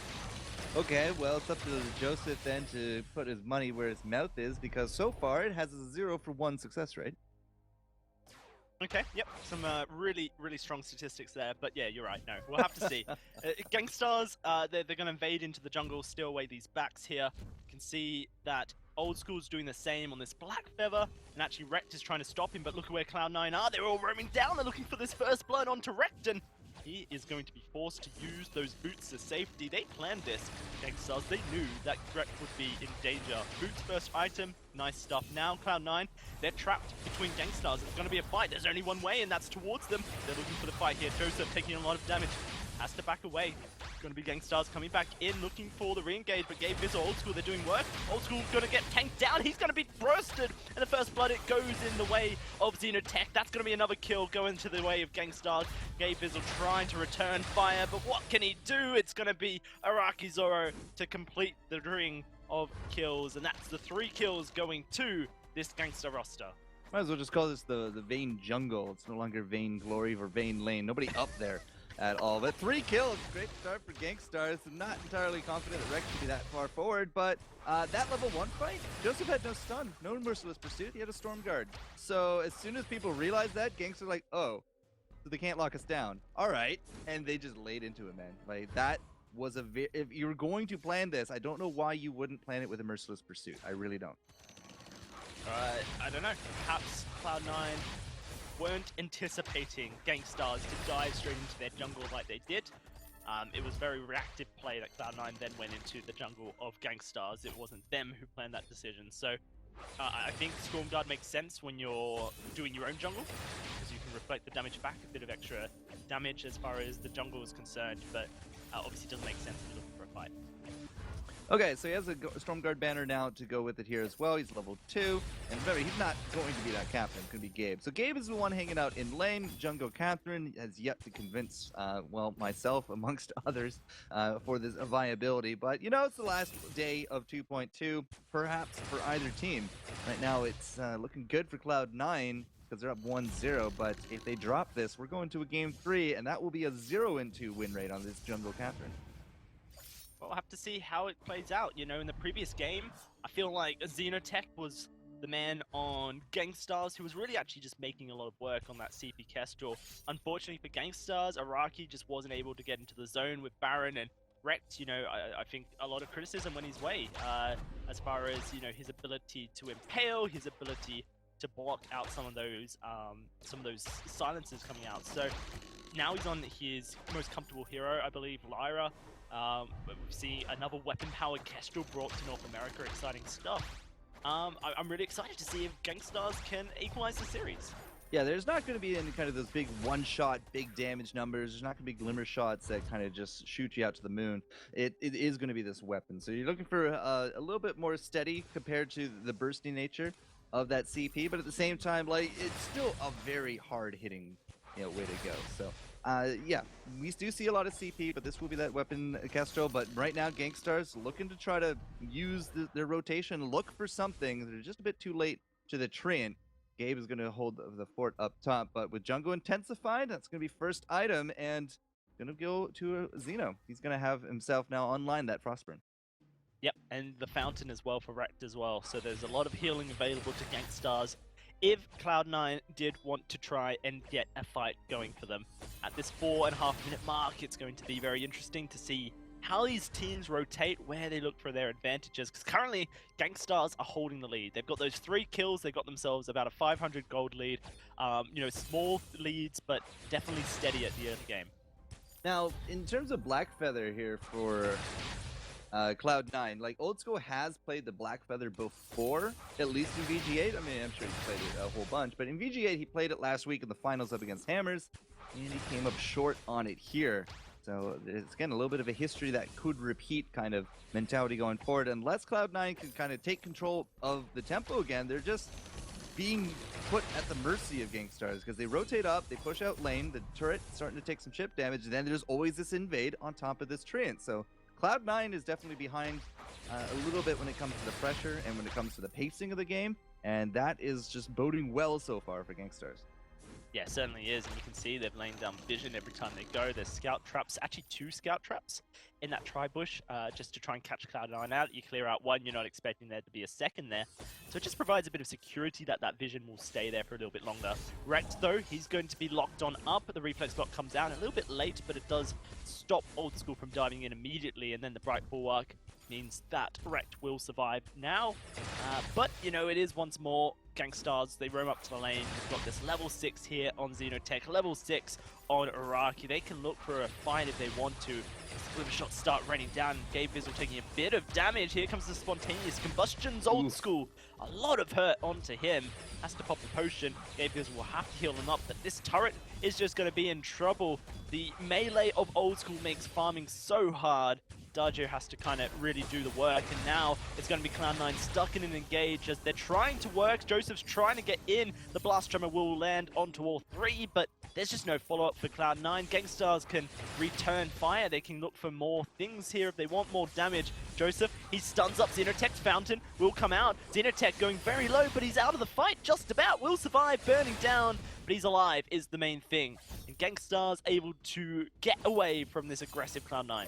Well, they pushed forward. They didn't quite get their objective. That turret is still going to be standing, but at the same time, Cloud9 able to push it back a little bit. It really is kind of scary how much poke they have on top of the Gangstars' name. That's almost a shot and in the dark and into a steal, but not quite. Still the gold to go over to Cloud9, but you see the power of Xenotech and the Monions. You see this weapon power Araki Zoro, right? They were able to get a lot of poke down, and I really do think that they were able to take that turret right there. But Cloud9 are very tenacious. We held on to the Fountain as long as we could there from Gabe Vizzle, and as a result, just going to rinse repeat a little bit here. We are still behind in gold when it comes to Gangstars, because Gangstars are well, when it comes to Cloud9, because Gangstars are still leading out, but one more rotation in that lane, that turret probably going to fall there, Dowsy. yeah, you would expect that it's not too long for this world, but actually it's going to be a fight. Cloud9 initiating it, and Old School just gets trapped on up, taken on out by Araki. Burst from Gabe just to try and buy some space, but it's looking like he's going to be the next to fall as Xenotech dives on forward, trampolines, and there's the kill. Now that turret is not long for this world for sure. Gangstar should be able to take it. Some really great early moves from them to gain such a gold lead. So there's two problems that I see with Black Feather. Nothing against Old School, it's just simply his kit is very dependent on him being able to stick into the back, right? He has that, he has the feint, moves forward, lunges, right? He has the Rose Offensive, he does that barrel roll, it's a great block mechanic there as well, but both of those get defeated by Rex and that Bright Bulwark. Not only that, if he jumps Araki Zoro, whose second item coming online here at 8.5 minutes in, that the cooldown reduction that it grants the active camo makes Old School double check his ideas of moving forward with aggression, because not only has Rex caught him with the Bright Bulwark several times already, now Araki Zoro is going to be able to lay down an active camo, and unless Old School has that block online, which he doesn't yet, he's just going to be kind of sitting duck. Yeah, no, it's tough times. Kingstars, they push forward here. Looking for a bit more aggression here. And, you know, they need to hold this early advantage, I feel. I feel like Black Feather will really become a pain for Gangstar's if he can get in the lead. Well, he's failing to do that so far. 3,000 gold, a little bit of a tango down here with the Crystal Sentry, but Cloud9 are just so far away at this point, so Gangstars get it pretty free and clear. He has one item, and we've started into the Atlas Pauldron. Once Old School does get the Atlas Pauldron, he becomes a bit more of a threat, because then Araki Zoro is going to have to be on point with his own reflex, but we're double reflex. We got a Crucible there from Wrecked on top of things. As soon as we get into the Ward Treads, I'm not entirely too sure Old School will be a threat. Have to see. And then, you know, talking about threats, let's talk about I Love Joseph. This Catherine in the jungle. The Storm Crown is there, but nothing else just yet. Is actually going down more of a tank route. He's looking for an rather Atlas. than going on the, rather than going towards the Aftershock. There's a breaking point coming forward for Old School. You know, Cloud9, they're behind at the moment. They're 3,000 gold behind, and I think this is where Cloud9 struggle the most, is actually when they are behind. Struggle to really pull back into the game. And their team composition makes things infinitely harder, I feel. 2 items for Xeno, as he has now a lot more of a wallop behind that Frostburn, because he does have himself a Shatter Glass, but at the same time, we're still looking like I Love Joseph now coming up to 2 grand. Is it not? What's he going to go for here? I thought it was going to be that Atlas. He buys the 500. Okay, so he has Reflex instead. Okay. Upgrades his boots as well. It's going to be an engaged. Cloud9 looking for it. Rex is going to be the target. Araki, though, laying down the hurt. There's a Blast Tremor onto Orn. Old School dives into an active camo and loses his life. Xenotech, no, not Xenotech. In fact, it's Araki, of course, finds the kill. And now Xenotech's looking for one onto this Adagio. It all goes Gangstar's way. This game a little bit confusing. You know, you have Araki Zoro on the Kestrel. You have Joseph on the Catherine. There's a lot of things out of place, but right now, Gangstar's not out of place. They're going to take that turret. They've got 8-0 on the board. They've got themselves a 5,000 gold lead, and Cloud9 are looking lost for sorts. And they're going to lose out their Crystal Sentry here as well. It's not quite the 8-minute eliminated kind of mentality we've seen in some of the games today, but 1 life left at the 11-minute mark. We did buy an infusion from I Love Joseph. He and Araki Zoro both rocking him there. Xenotech now picking up his. Rex to pick up one here as well. If Gangstars rotate and catch Cloud9, this is going to be disastrous. Well, it does look like they're in position to do so. Joseph goes in looking for the engage. Xenotech trampolines to safety. And now Cloud9, they have to run here. It's Gangstars moving in, looking for the damage as the Glimmer Shots fly out by Araki Zoro. Xenotech there on the front line. Here comes Joseph trying to find Araki Zoro. He is going to stun him up, but can they get the kill? A good silence blocked up there. And now it's Xenotech trying to turn on face. They're all going to go down. That's a kill for Araki. Whoa, not able to find the one shot onto Joseph. Not quite in the right position, but Xenotech should be able to finish the job by the looks of it as Gabe Vizzle caught out unstuck. That's going to be an ace very shortly by the looks of it for Gangstar. 8 seconds on Old School. I don't see Gabe Vizzle living for another 5 seconds, and there it is. An ace comes forward. Disastrous, like you mentioned. Yeah, the power spike just too much right now. Cloud9 are going to lose out that Crystal Sentry for the 3rd time. Might even still lose out this this choke turret, because there's the Sentry Limited. We still have all these ace buff minions, nothing really to stop them here. Old School will be able to clear some of them out, but the hurt is real. Hurt is certainly real. That choke point turret's so low and nothing Cloud9 can do to really stop Gangstars from taking it. That's going to be the third turret taken on down by Gangstars. They eliminate that Crystal Sentry as well, and the gold lead has just built up even further for this team, sitting at about 8,000 now at this 13-minute mark. That gold miner is fully stacked up if they want to try and push it even further. Gangstars, they come into this series fighting.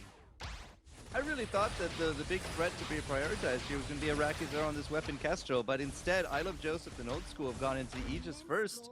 And whereas Gabe Vizzo has himself the movement speed, like they're really trying to stick on top of Xenotech, trying to stick on top of Rekt in the back with that shield.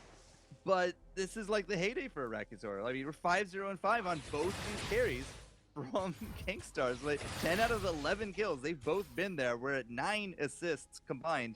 108 there for Rekt as well. So I mean, there's just so much involvement with these guys, but there's not an Atlas to be seen, Dowsy. Not yet. You're expecting one from Old School, maybe one from Joseph as well, but it's one just of them, that both of them. tier 2 armor. Somebody. A little bit late, you think? Well, I still don't see one, so yes. yeah. But they're also getting choked out now, right? The gold gain has gone significantly down. The map presence is completely dominated by Gangsters. Like it's almost that 3-0. I mean, how many games have we seen today? First fight has decided game.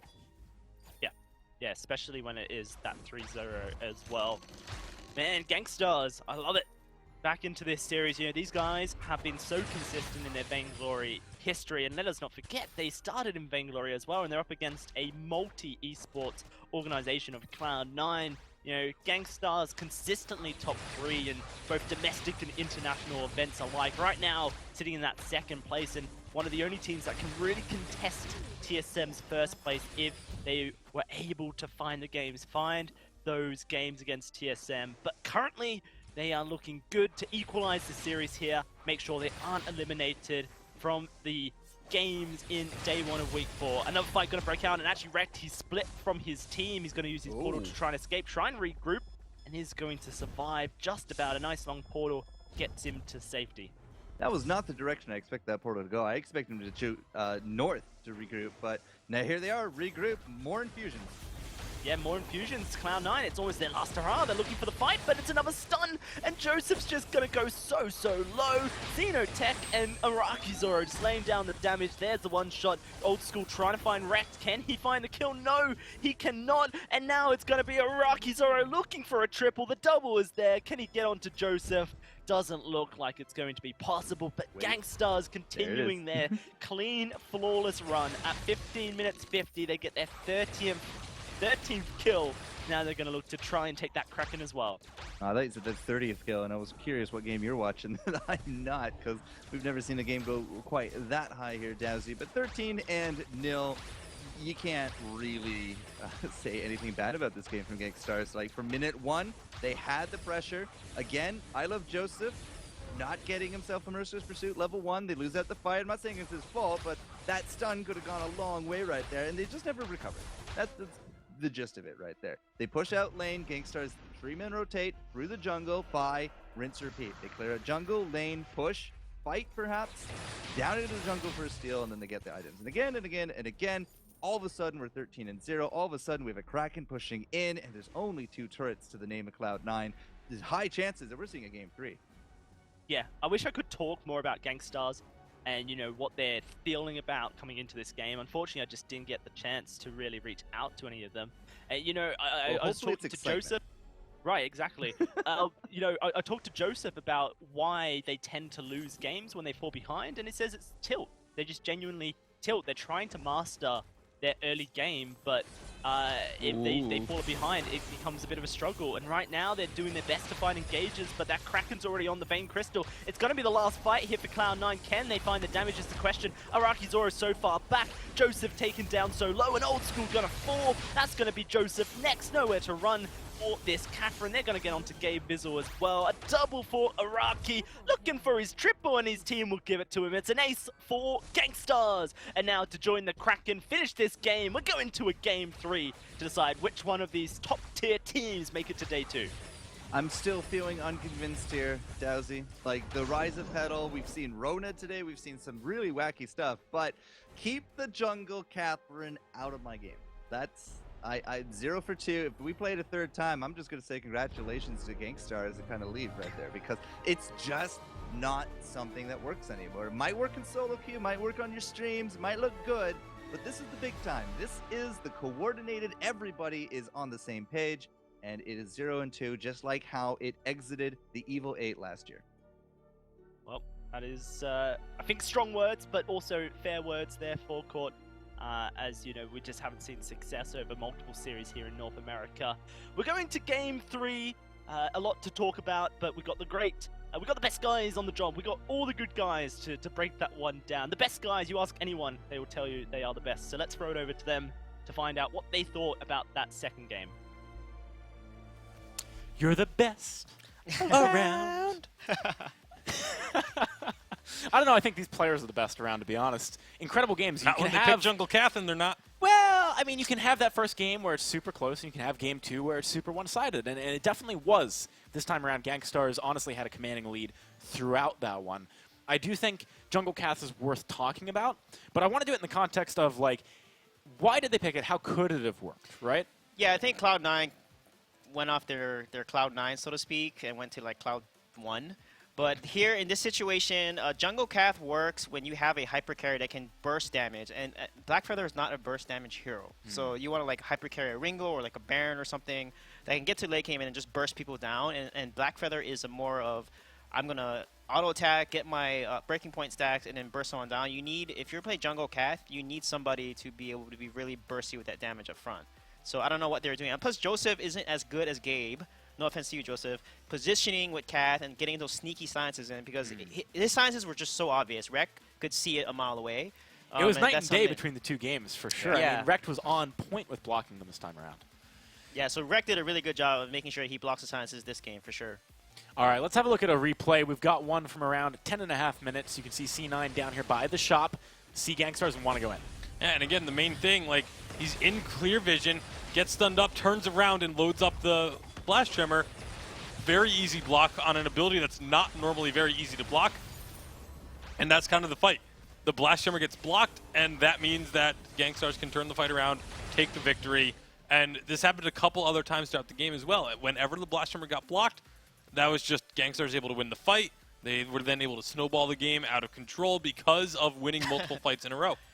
Yeah, and plus, like, why are you going to go support Dodgio? When Dodgio's out, he's so bursty, and you need, like, Cath to, like, stun someone, and Blackfeather and Dodgio can just jump on a carry. So, very interesting from Cloud9. We'll see what they do next game. This is the second time that Cloud9 has gotten a Dodgio all season long, and they still haven't put it on Old School. I mean, it must be working in scrims or something, right? Like, they must have a reason why they're doing this.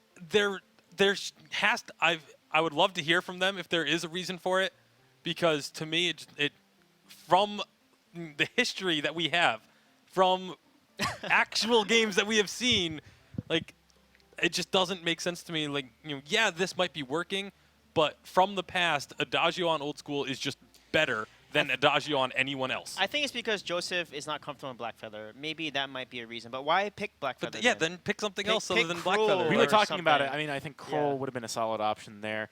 Maybe they just wanted to utilize Gabe on Adagio. Maybe that's what's going on here. I don't know. I think they're. But again, I think there's probably to me, it just something. doesn't make sense why you would want to emphasize that when you have such a strong utility tool in your pocket that you can pull out, and everyone knows about. It's not like you're hiding this pick from anybody. It's not like it's not like anyone's sitting there like, maybe Old School's not actually good at Adagio. You know what's happening? I don't know who drafts for Cloud9, but let's just imagine this Gabe Vissel, right? Gabe Vissel's like, okay, I know what we're gonna pick. I'm gonna lock in this Adagio for you, Old School. April Fools. It's from me. That might have happened. Who knows? I think it's unlikely. They need the points. They want to win every game possible. They also want to deny points away, of course.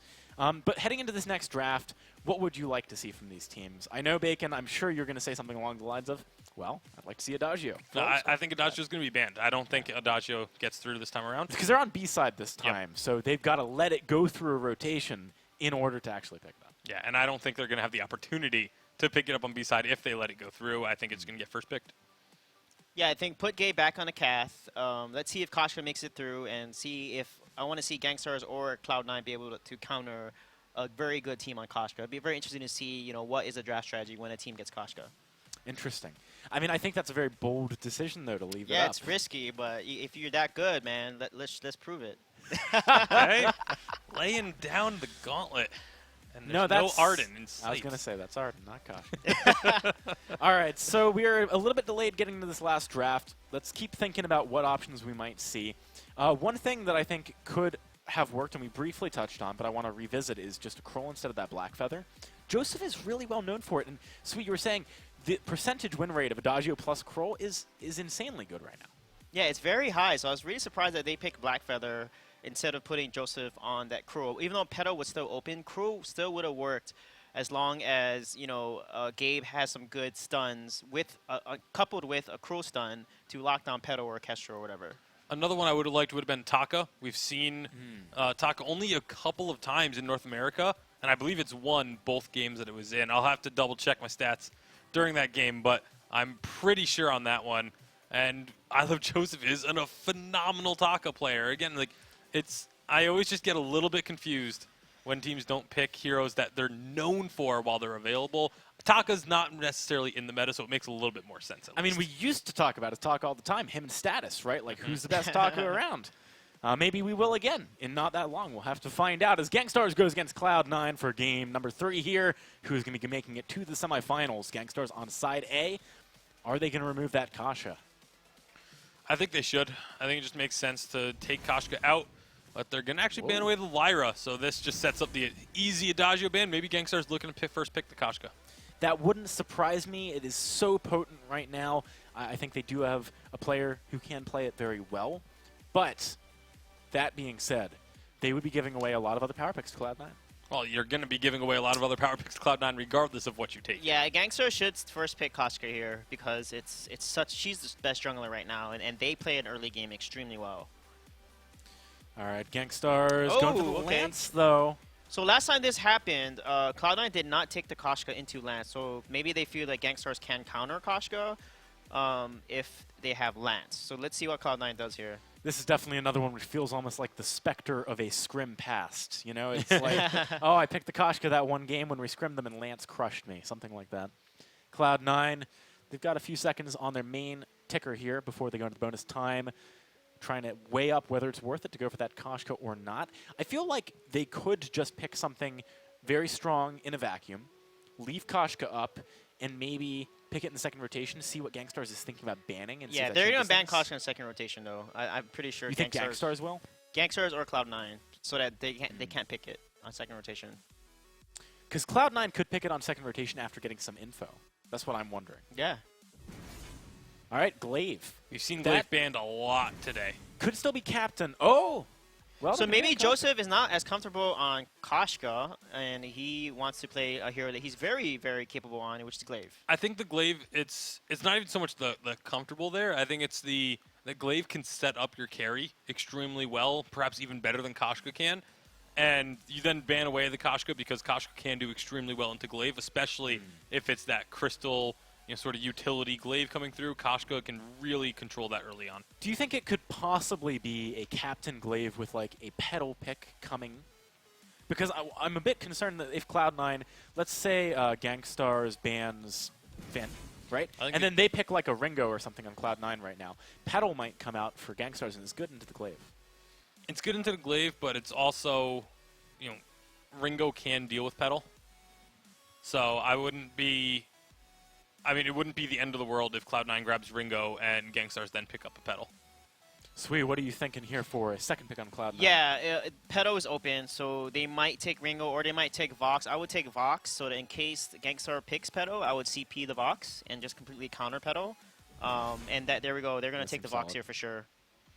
This leaves them a lot of flexibility as they move forward, too, because it still could be the Captain Glaive. Gangstars has to weigh up a lot of options here. And if you're Gangstars, you are very hesitant to pick up the Ringo here just because Glaive can do so many things into a Ringo. You do have the Lance to help try and protect that a little bit, but it's still just a risky matchup. All right, 2 more picks. We're getting ready for the first one here before bonus time, at least from Gangstars. Suijay, what direction would you like them to go in? I think here, again, Blackfeather is not a good choice. Hopefully they don't pick Blackfeather into, like, Vox. I feel like they can play Ringo is a good pick into, because with Ringo Lance, they have a stronger early game. Cloud9 might do a support Glaive, which makes a lot of sense, and then maybe round it off with Cruel. There's a lot of option that Cloud9 has right now because of that Glaive pick. They can just flex them. All right, Kestrel going to be the first of the last 2 lock-ins here for Gangstars. This is definitely something which Glaive can deal with. You know, you just go right over that active camo. This is a little tricky because Taka is open, and Taka will counter Kestrel hard with a support Glaive. So Gangstars is taking a risk here. They need to pick something that will be able to protect Kestrel on top of the Lance. So I think the best option here is they might need to either play, like, grab Petal potentially, but they can run CP Vox, so that's really risky. So I think in this situation they don't have a lot of options, so they can run with potentially Cruel, Rona. They're all pretty solid picks. Could here. even see a Jewel here, perhaps. Yeah, I think with Glaive up though, Jewel's a little risky because Glaive can misposition I think a lot her. of the picks available are pretty risky right now. But Well, that's what you were basically saying here, right? Suijay, like, they're kind of backed into a corner pick-wise, which is not the spot you ever want to be in on draft. Petal is going to be the option. Ooh, okay.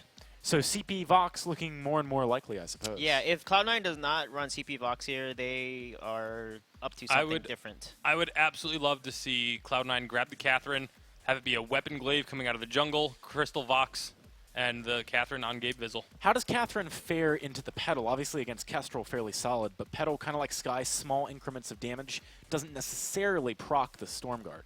It's not quite as strong as other picks, obviously, but you do still have the big silence, which can keep Petal from being able to have the mobility, which is a key if that's able to hit. And if you have the Crystal Vox, you're killing those minions so quickly that the Petal could potentially become a non-factor. Weapon Taka got a buff, and Weapon Taka can solo Kestrel in the back line while CP Vox. I would be so iffy about picking up a Taka against the Petal, though. Yeah, but all they have to do, though, in their win condition is to put Kestrel out of position and then just blow her up. And then if Petal or Lance tries to get on top of Kestrel, CP Vox will just be able to do a lot of AoE damage. So it's a safe pick here. Samuel doesn't win against Petal early, but definitely wins against Petal late. And this does kind of imply that we might be seeing the weapon box. Yes. Obviously, Samuel can also AoE down those minions with his Malice and Verdict later on into the game. So there's a way for that to work. This does mean it's going to be the Captain Glaive. I figured it might be. We haven't seen, at least in the last week, a huge amount of Jungle Glaive. It's been more Captain.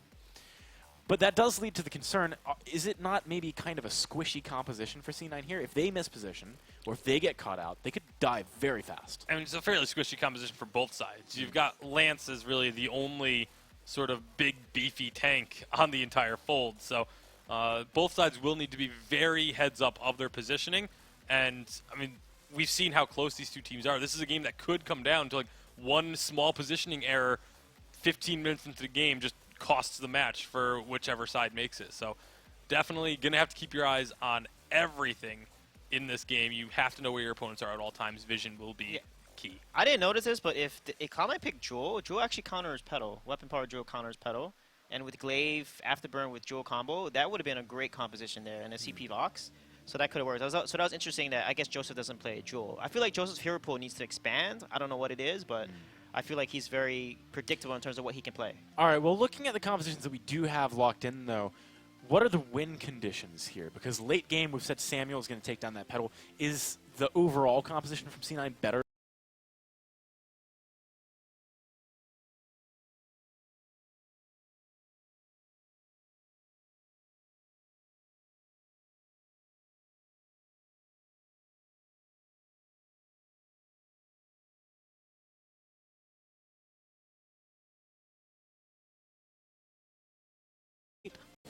I think Gangstars have it. I'm just not a big fan of Samuel. Yeah, I think Gangstar has a better draft, but it'll come down to execution on both teams, so I'm going to go with Cloud9 here. All right, well, we've got a bit of disagreement between our analysts. Let's see who is right as we head on to the Halcyon Fold for our final game of the day. It's Dalcy and Forecourt Jester. It is this final game of day one of North America of this final week of the split. Gangstars versus Cloud9 to decide who goes forward to day two here, Forecourt. It's going to, come down to this. This is for all the marbles. This is for the win, and this is for perhaps, trying to chase down the lead that TSM has made for themselves here this split. Since the points do carry over, you gotta fight tooth and nail for everything that you can, right down to the very last game. Certainly will, and we're going to see Joseph lock in his 12th unique pick so far during the split. He's played a huge range of heroes. So has Xenotech as well. It's just so great to see, these junglers coming in and just giving us so much variety. But I love Joseph. Yeah, this is, as you said, 12th unique pick. This is his first Samuel. I don't really have, how many times Samuel has been successful just right off the bat, but I feel like he kind of faded out a little bit. There's definitely a little bit of a point where we started playing him more, but he's just been overshadowed by so many more of these other picks that I'm almost surprised to see him here. Why is that? He just doesn't feel like the early game stuff, which is where a lot of games have been decided, would be where you take a Samuel into it. Like, level 2 is great, but the level 1 invades have almost decided matches today. Well, look at this. Old School knocked up against the wall. The Glimmer Shot's coming out. He's able to get a bit of distance between him and Araki Zoro, so we'll be able to escape. I really like this draft coming out of Gangstars, I have to say. We saw Araki Zoro on that, Kestrel. We saw, of course, Xenotech on Pedal, and they just had such a dominant game, able to really take aggro and then give it to each other, take the brunt of the force from Cloud9. Now we got wrecked on this Lance, which will be a huge front line for the team. I feel like Cloud9, they kind of got their backs against the wall a little bit as far as the previous game goes. Now we're going to have to make this Samuel Glaive work for themselves. The other big thing that I think moving forward Cloud9 has to do is they need to be very quick and decisive on their kills. Like, once they commit, they gotta make sure they get that kill, because when it comes to a sustained war between Rekt and Xenotech, I think that between the two of them, they can really keep this team going. We have a Roam Glaive here, right? Vox isn't going to be building into any kind of lifesteal whatsoever. Joseph is a little bit more against the norm on that, but there's so much just ways to trip up the engage here from Gangsters. There's so many ways for these guys to sustain, and Rekt is going to become just a massive guy. You said it yourself, that front line by the end of it all. So Cloud9 need to use this pick on Gabe Vizzle to get swift, decisive kills and try to snowball the game that way. I guess the benefit of, utility Glaive in the captain role is there is a lot of peel as well for Cloud9. Joseph needs to be on point with his positioning with the Samuel. That's usually the downfall of Samuels we've seen so far in competitive, is that they get caught out, right? The Drifting Dark does provide a bit of zone potential as well as a bit of healing. The Malice and Berg certainly do a lot of damage if you chase down, and Frostburn can be a great first item just to provide a bit of distance. But you do have Gabe Vizzle there on the Glaive captain, so the Afterburns can come forward just to buy a bit of space. But it's also just, Gabe is on this captain, or he's not going to be building into cooldown reduction. At least not a heavy amount of it. He might have an hourglass here or there, but you're going to have to also be very on point with, again, the afterburns, right? So either offensively or defensively, because we're talking about peel in this regard, he's not going to be able to rapid fire them off. He might have that Crucible, he might have that Fountain, he might have the War Treads, but when it comes to the afterburns, he's going to have to be very conscientious about when to use them. And let's flip the tables over to Gangstars here. They've got this Lance pick that we saw in Game 1 wasn't as influential, but, this Kestrel weapon power, CP Petal, of course, in the jungle, and they just dominated the previous game. It was a perfect game for Court, 16-0, just completely choked out Cloud9. Very impressive stuff from this team. Now going into this game here, it may be a slow start, but we've seen this before from both these teams. Few first items to come through as Gabe Vizzle has himself the Fountain. Old School's into that breaking point, so likely to see 2 more monocles from there. But and first point there for Joseph as well. So they all rotate up. They're not going to find any kind of fights simply because we're now rotating down here from Gangstars. So we're going to see similar spikes going through. But yeah, the mentality has to stay strong all the way down to the last game. Cloud9, if they go on tilt, and you mentioned it before, they seem to do this. Then this game is already wrapped up for Gangstar, so I'm hoping that their mentality is strong enough to bring forth their best efforts. I have to see here as they going to get Oh, locked they down. got It's going to be Gabe Vizzle in trouble. Fountain, not enough to keep him alive. And Xenotech on form, able to find that first blood once more for his team. Now, Cloud9 forced under their turret. Gangstar's able to push on up. And, you know, Xenotech's been that consistent member for Gangstars across this series. He has. He's a consistent player. He delivers when he needs to. Very rarely do you ever see him kind of go on tilt unless he's streaming, but then again, you know, there's an entertainment factor, right? This is a closed, contained space. These guys are all in a team house as well, one of the only organizations in Vainglory actually to have one, so their communication is greater, at least afforded to them a little bit than some of the other teams out here. So I really do think, like, you know, putting these guys together in that team, taking up Xenotech into the brand has really done wonders for Gangstars. But Iraqi Zoro also, you know, he just came back from Europe. He was on the Europe side of things. Now he's back here domestic. It's got to feel good to be representing, you know, your region again. And he as well has just been a little shaky at times, but solid pretty much, you know, I'd say, what, 80% easy. I feel like Iraqi has kind of scaled up a little bit as far as the season has gone, and now he's hitting this point. He's got this weapon power orchestral. It's the first time we see it out of him. And he's just finding the auto attacks, he's finding the damage. He's just been so influential in finding that. Now Cloud9, they're going to try and defend their jungle. Able to find that last hit. Gabe Vizzle trying to get aggressive. Uses the boots to get a bit of distance. May look for the knockback onto one. And yeah, it's going to be Iraqi Zoro. Oh, he gets the stealth, but can he get away? Here comes the Oblivion. It locks down Xeno. But Cloud9 are losing their lives. There's no way they find the kills here. Xenotech blows them up, pushes them away, and everyone disengages. Iraqi was really kind of on the line at that point, but he got the stealth off. Without that, would have been a very dead Kestrel, but he did get it saved. Wrecked, able to just kind of play interference here again with the team, and then, you know, Xenotech was really delivering a lot of damage. We did have quite a few glimmers. Okay, old school, just take that to the face. But I mean, they recovered. Gangstars recovered. They did not succumb to that one. Now they're taking the gold mine after hitting old school. You know, he's not coming down to check it. So this is actually a really nice response out of a very perilous situation that we just had. I love this jungle dominance, and you know, I don't know who to attribute it to on Gangstars, but we see this from them. We saw this in game 1, that they, you know, Cloud9 took a turret, so Gangstars took the gold mine in response. They just got really great understanding of when they can push for those objectives, and you see it right there. A one shot onto old school chunks him down to less than a fourth of HP. An easy gold miner to take now. So that's gold swinging over to Gangstars. They're now up by 2,000 with just a singular kill. They didn't even have to fight for that gold miner. Just really incredible play. And they've just been farming this entire time. Iraqi Zoro into the jungle back here, looking to just shore up a few of his numbers, get some ambient gold perhaps. The numbers are actually very even to the laners. Old School loves this Vox. He's played more Vox this split than any other hero out there, but wow, all right. Cloud9 kind of just committing to the turret. They're going to get knocked against the wall. Maybe they bit off more than they can chew. Brett taking damage, but Old School's the target for Xenotech. Xenotech, the one shot, that's going to land. Blocked up by Gabe Vizzle, but Old School gets rooted. No, it's Joseph. Old School, though, glimmer shot to the face, and Iraqi going to tear it off. Now, what can Gangstars take from this? A lot of damage across the board. Joseph not looking so healthy. Gabe Vizzle, you know, healing up, but it's very hard for this Glaive to do much. Now Xenotech's looking for Joseph. He's not going to find the kill, but he is buying space for his team. Those minions going to start tanking up the turret, and that is going to be the turret falling.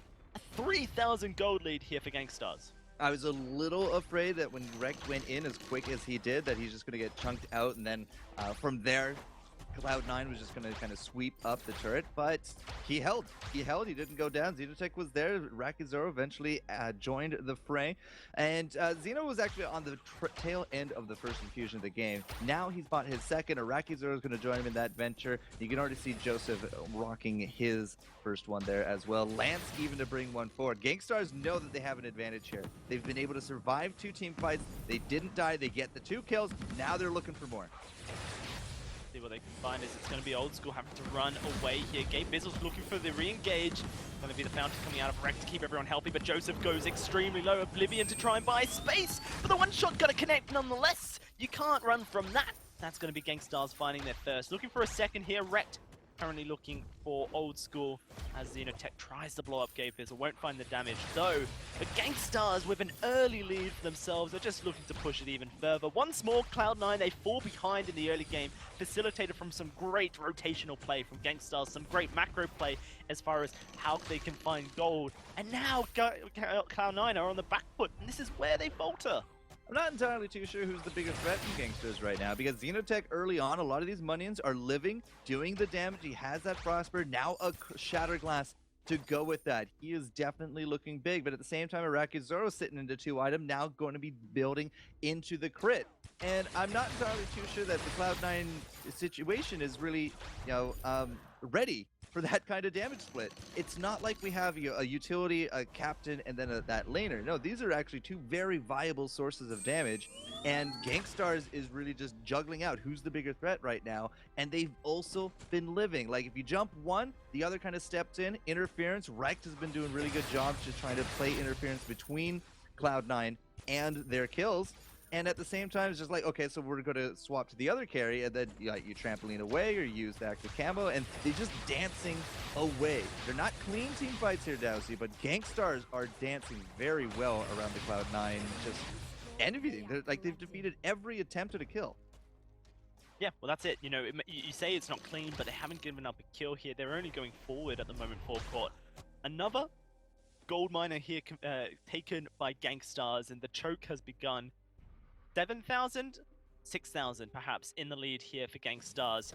And, the desk said that Cloud9, they have some really good late game in the form of Vox, in the form of Samuel, but if last game was anything to take from, they're not going to find that late game.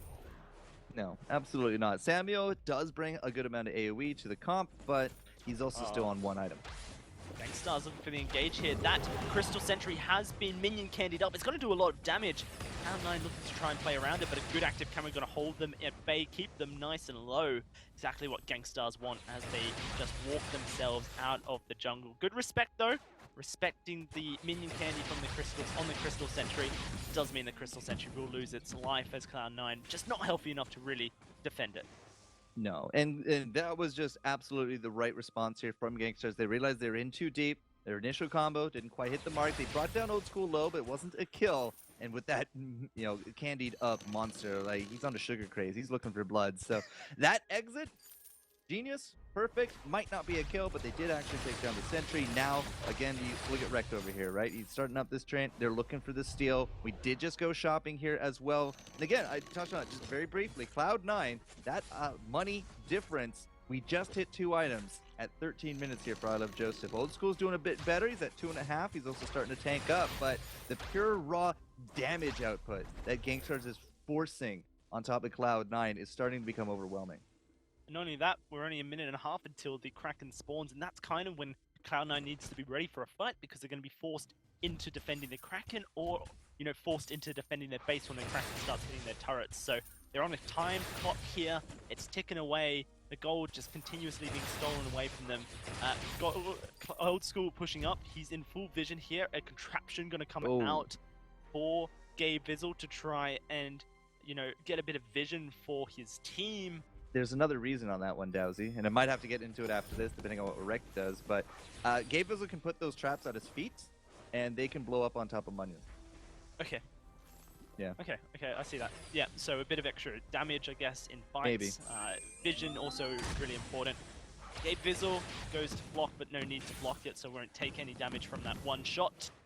Currently, Gangstars just setting up. It's 40 seconds till this Kraken spawns. Cloud9 knows it. Gangstars know it. That's why they've set up this, look at the minefield. Seed war. Yeah. Seed this war is the line you may not cross.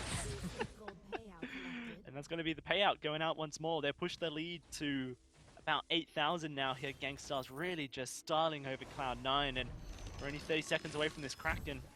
3 out in Kestrel. 3 out in Kestrel, lots of infusions.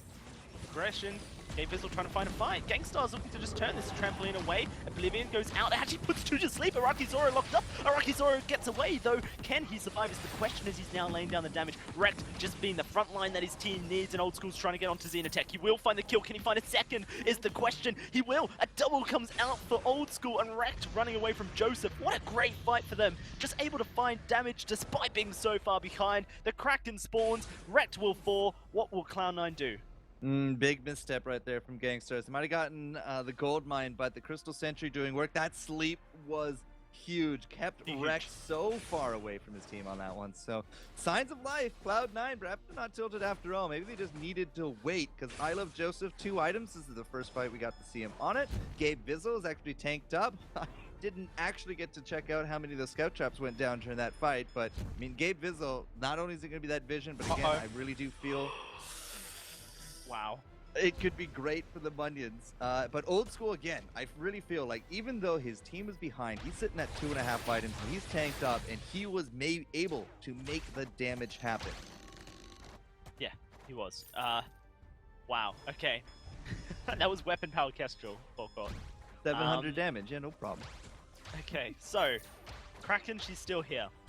What do we got on the board? Infusions purchased up by Gangstars, all there, ready and fresh. Gangstars looking for Gabe Vizsla, but he's able to dodge away from the Impale.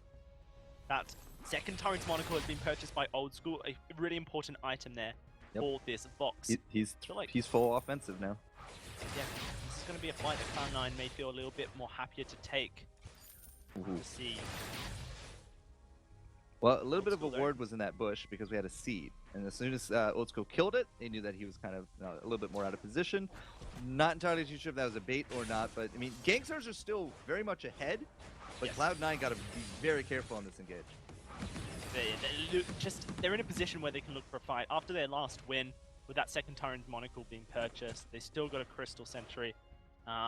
There is still life, I guess, in Cloud9's lungs. Hasn't quite been squished out just yet, but here comes Gangstars looking to engage onto I Love Joseph. It's going to be Gabe Vizsla taking a lot of damage. That Treant goes over to Joseph just for the extra healing. Now they're going to round back up and look for a bit of return fire. Yeah, there's another Treant, another bit of healing goes over to Joseph. It's Cloud9 making sure that they're nice and healthy. At this 17.5-minute mark, look at where the minion wave is. It's crashing into this choke point turret, just ticking away at it. Means that Cloud9 do have to respect the damage, and they're actually going to recall. They know. Gabe Vizsla goes in, is a bit too aggressive. He's forced to use his wall treads to escape. That's going to be the sentry eliminated. Old School, he's in the lane, he's clearing the wave. What do Gangstars do? They're just going to go. Gangstars saw that back. They saw Old School going back, and as soon as they saw Gabe Vizsla kind of like walking towards him, and then Old School was just out of there, they knew. They turned, and that's what Gabe Vizsla had to do to burn boots to get on out of that one, because whew, that was a potentially game-losing situation right there. So I think that Gangsters, seeing that, being passive, waiting for the observation, and then finding that pick, they reacted to that very well. But yeah, Cloud9, just we can't have that level of terribleness to hit them this late in the game. Okay, yeah. No, I guess the miscommunication, definitely not something you can afford, especially when you're going up against one of the top teams in America here. You know, Cloud9, they were kind of written as the dream team of all-stars. Haven't quite been able to find this success just yet. Perhaps that deserves a title such as that. Against the seeded, ranked 2 team in North America. If they can take this series, that actually hurts Gangstars' standings quite a lot. Cloud9 may be able to push up forward a little bit. I have to say, a little bit of a deadlock here. Yeah, I'm a huge fan of Gangstars showing respect, though. You know, I feel like any other team may have gone for an aggressive play because they've been so far ahead. You know, let's not forget they're 8,000 gold ahead at this point, Forecourt. But Gangstars are recognizing the strength that Cloud9 has, and they just do not want to give anything away. But now aggressive plays come forward. Old School going on in, stunned up against the wall. What can they do? That's going to be the first kill going his way, though, as he finds Araki caught out. Now Rekt taking huge damage as Xenotech trying to trade it on back, but it's going to be a double. Will be a triple for Old School. No, but it is an ace because Joseph able to land that killing blow. Maybe too much respect, maybe too much time given. Cloud9 looking to take the Kraken. Uh-oh. This is all of a sudden looking pretty dire from Gangstar. They did take their time on that one. Like, they even got that Crystal Sentry eliminated, and it was all about looking for that pick. And they nearly had it on top of Joseph. They brought him down real low in that fight, but they could not quite find that impale. Then Rek got slept again in the middle of everything. And that is not, like, I'm pretty sure that's the worst person you could have sleeping on your team. It's going to be your captain, because he's holding all those defensive cards in his inventory. Yeah, no, definitely not the, Wow, Gabe. the prime target. I think we've seen it before. That was pretty close. Cool. You know, we've seen it before. Captains, you know, items silenced out in other series gone past it. A while ago was the influential mark that a team needed to take a victory. When you put that captain to sleep, there's just no fountains coming forward. There's no crucibles coming forward. The only Atlas Pauldron is on Rect. And, you know, Gold School wasn't able to be attack slowed. Now Cloud9 pushing in here, looking to try and finish it off. Old School up against the wall. Xenotech laying down a bit of hurt onto Old School. A lot of hurt, in fact, but this turret is falling. Gabe Bizzle looking to find Rex, knocks him up against. Here's a good impale, though, onto Joseph. What can Gangstars do? Getting Joseph going extremely low. The fountain goes out. The Oblivion will be blocked up, and now Gangstars are looking to try and find the fight. The first goes their way. The second onto Araki finds Joseph, and that just leaves Gabe Bizzle rooted and locked up. A triple for Araki Zoro. When he doesn't get taken down, he dominates. Call me crazy, but I'm pretty sure Rekt, he has himself a light shield there in his inventory. That's going to go right into a reflex, into an Aegis by the end of it all. He absolutely needs it at this point. That fight could have, again, gone just so very different had that Oblivion actually landed. But finally, you know, a little bit of luck here for Gankstars. They block it out. Rek wasn't in position, therefore does not get hit. Now they're counter pushing. Rek's going to tank this up. Rek is going to just bring that turret down. At the same time, Xenotech's going to take out the Kraken. Like, they don't actually need Xenotech back here, but they want to try to stem the damage it does to that one turret. There's absolutely no way the Kraken would have won right there. But, you know, Gankstars just, perhaps now they found their footing. Perhaps now they've kind of read into this trick of Oblivion, but man, it's getting kind of scary. It's Cloud9, they're still down 8,000 gold, but they're making plays. That's a testament to this team. So at this stage, it's kind of defensive, but like you look at Old School, he's got an Aegis, he's almost at that tier 3 armor item.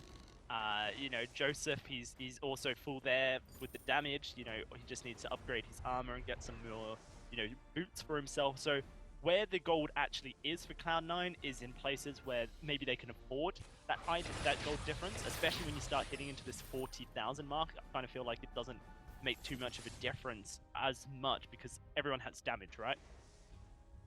Well, at this point in the game, yeah, you're looking at 3 items, two and a half to 3 items, because Joseph's still, unfortunately, not quite hitting the 3 offensive mark yet.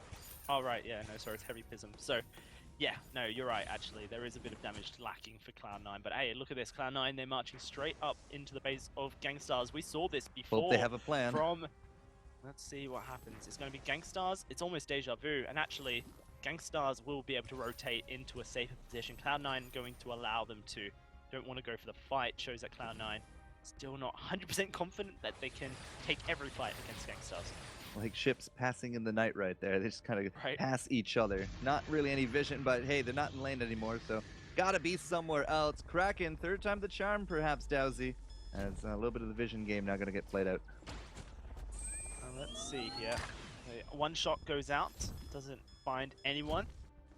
Just looking for potential damage for Cloud9. They averted, dodged away from it. Infusion comes out for Gabe Bizzle's the only one who didn't have one, but now he does. Joseph's is winding down, and he needs another 250 gold if he's going to purchase one. The Record Star gets hit by the Afterburn, man. That's like, whoa, he is full red. Look at that. Right.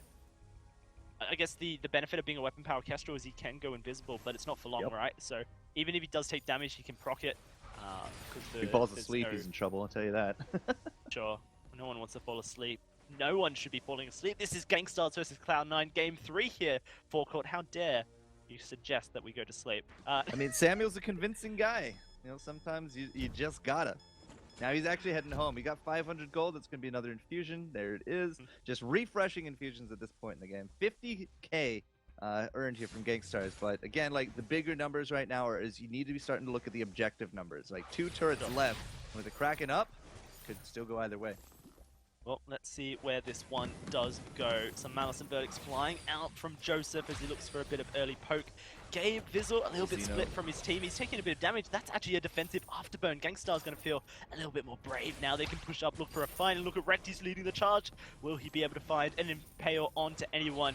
Who are they going for? Gabe Vizzle dives on in. That's Araki put into the middle of the fight. Wait for it, goes out. It only silences up Rect, but look at Araki. He's so low, and he's going to try and stealth away. The active camo keeps him alive. Can he go away? No! Old School finds the kill, and Xenotech's in trouble as well. Blocks that afterburn down, and actually that's enough to keep him alive for now, as they lost Old School in the process.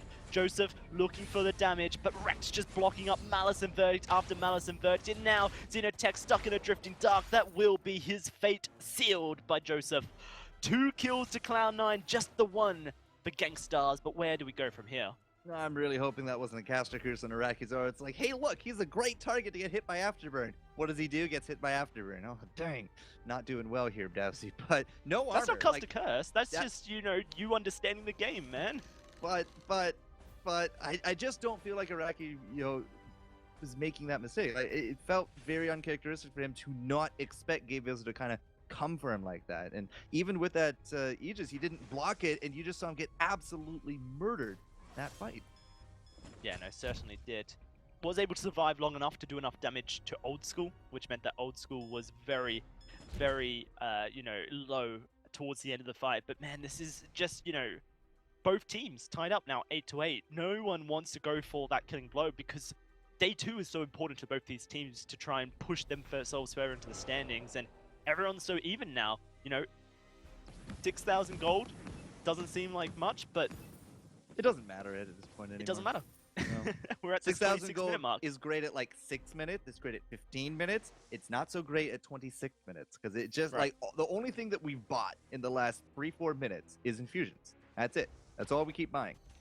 I'm still looking at Rect, expecting him to have a reflex block amongst his inventory, but it's just pure flares. It's pure infusions. Nobody's even bothering with scout traps anymore except Gabe because he has that contraption. It's just rinse repeat. It's all about vision. It's all about footsies. It's all about making sure you have the power to end the game. And gold at this point is almost irrelevant. Wow, Cloud9 actually committing to this? No, they're just doing a bit of damage to the Kraken, having a bit of fun, practicing their stutter stepping. There's the infusions coming out once more, but actually you look over towards this Gangstar's roster. Rect doesn't have one. Maybe not yet. Just a little bit of damage that won't be He needs more flares too, so they're going to check the bush. Rect is going to take the very long way around, but yeah, he's getting that infusion. He's going to get more flares. More than one. There we go. 5. There we go. And yeah, this is going to be rinse repeat. Yeah, well, this is where Cloud9 won their first game in this series, was this kind of position. And they caught Gangstars rotating in, looking for a team fight. This time, though, Gangstars, once more, the ships pass. They don't go for any, cannons on the sides. No battles today. But the game continues. 28 minutes here for court. One fight to decide who wins this game, this series, and progresses. And nobody wants to pull the trigger prematurely here. Nobody wants to be the reason that they lose this fight. So Cloud9, they push up. They're in this bush. They got 2 players left here on top of Rex. Oh, they know anyways. They're going to move in. Cloud9, they fall back. They still have to deal with the Crystal Sentry. It hasn't been completed. Old School, though. Ooh, that was risky pathing. But Rect doesn't pull the trigger. Gangstar's now moving up towards the Kraken here. There's the infusion from Joseph, re-infused coming forward.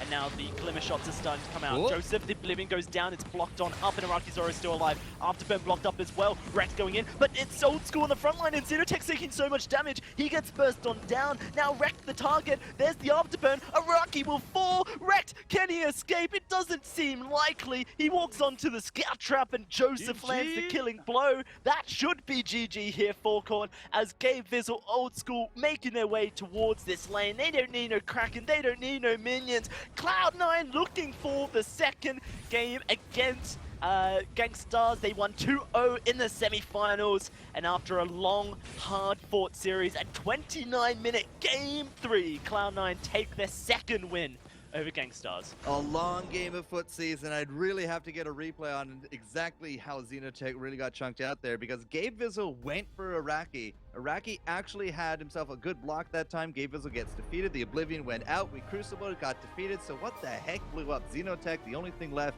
really in the cards was that Joseph and Old School were just able to kind of bring him down when Rekt ducked a little bit more to his left in order to peel for Rakizora. Then all of a sudden, boom, 2v3, 1v3, and Rekt, I mean, there was no way he was going to be able to A, stop the incoming push, but B, survive for like, what, 40 seconds. So a lot of footsies. The team with less gold actually won out that one, Dowsy. Gold's not everything here, guys. It's what you do with your advantages that really determines how you win games. Certainly was. Incredible play coming out of both these teams was a pleasure to watch, and commiserations to Gangstars as they, leave us for Week 4. Cloud9 progresses on forward. Guys, that will be day 1 of NA finished out. So let's hand it over to our desk to close out the stream. Thank you very much, guys. Great work today and great performance by C9 and Gangstars in the series. We expected this one to be a bit of a nail-biter, and I think it really delivered, but Cloud9 do take it home in the end. Big thing for me, I think that we have to look at, is just a few of these fights where they were able to land big combos, especially with Wait For It. It was massive. Yeah, and again, just the silences not getting blocked by Rekt becomes a storyline for this game, for this whole series. I mean, the combos were so clean that it's very difficult to block them. You don't have a lot of time, especially on a Wait For It, but the ability of Cloud9 to then follow up and time their abilities properly in order to make these combos happen. Yeah, Cloud9 just played to their win conditions really well. Gangstars played extremely well. I mean, Iraqi their shot call, their objective call when Xeno finished Kraken and they took another turret. They're taking the Crystal Sentry, eliminated their gold lead. I mean, Gangstar played immediately well. But it comes down to that synergy in the team fights. Late game, it's all about team fights, not really gold lead. And with double war treads and them being able to get on Kesher like that and delete her, and Glade putting out a position, worked out really well for Cloud9. Let's have a look at a fight from a little bit earlier on. I want to talk to you about the sleep that comes out here from I Love Joseph and the silence from Old School. The fact that these land together does so much work for the side of C9. Yeah, the silence from the Wait For It and then immediately into the Oblivion, just getting the silence, putting Rekt to sleep. The Crucible came out just a little bit too late there, and as a result, that was a big team fight win. That was really the turning point for Cloud9 because it looked like Gangstars were going to be able to start running away with it, but all it takes in Vainglory is one good team fight that can just completely flip the game on its head and get the momentum going in your favor.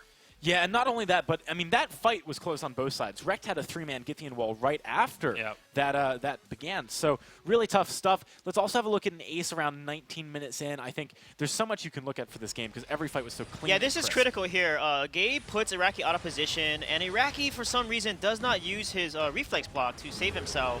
And I felt like that could have been critical for him to delete Old School and kill Old School with like an arrow or something. And I think that not using that reflex block and then Rekt with a late fountain, didn't even use his fountain, it really didn't go well for Gangstars there. I felt like they could have won that fight if they were on their toes. Yeah, and down the stretch, we saw very similar things. Not so much the reflex blocks not getting used, but just Cloud9 recognizing, okay, our target is Xenotech. He is the easiest one for us to hit right now.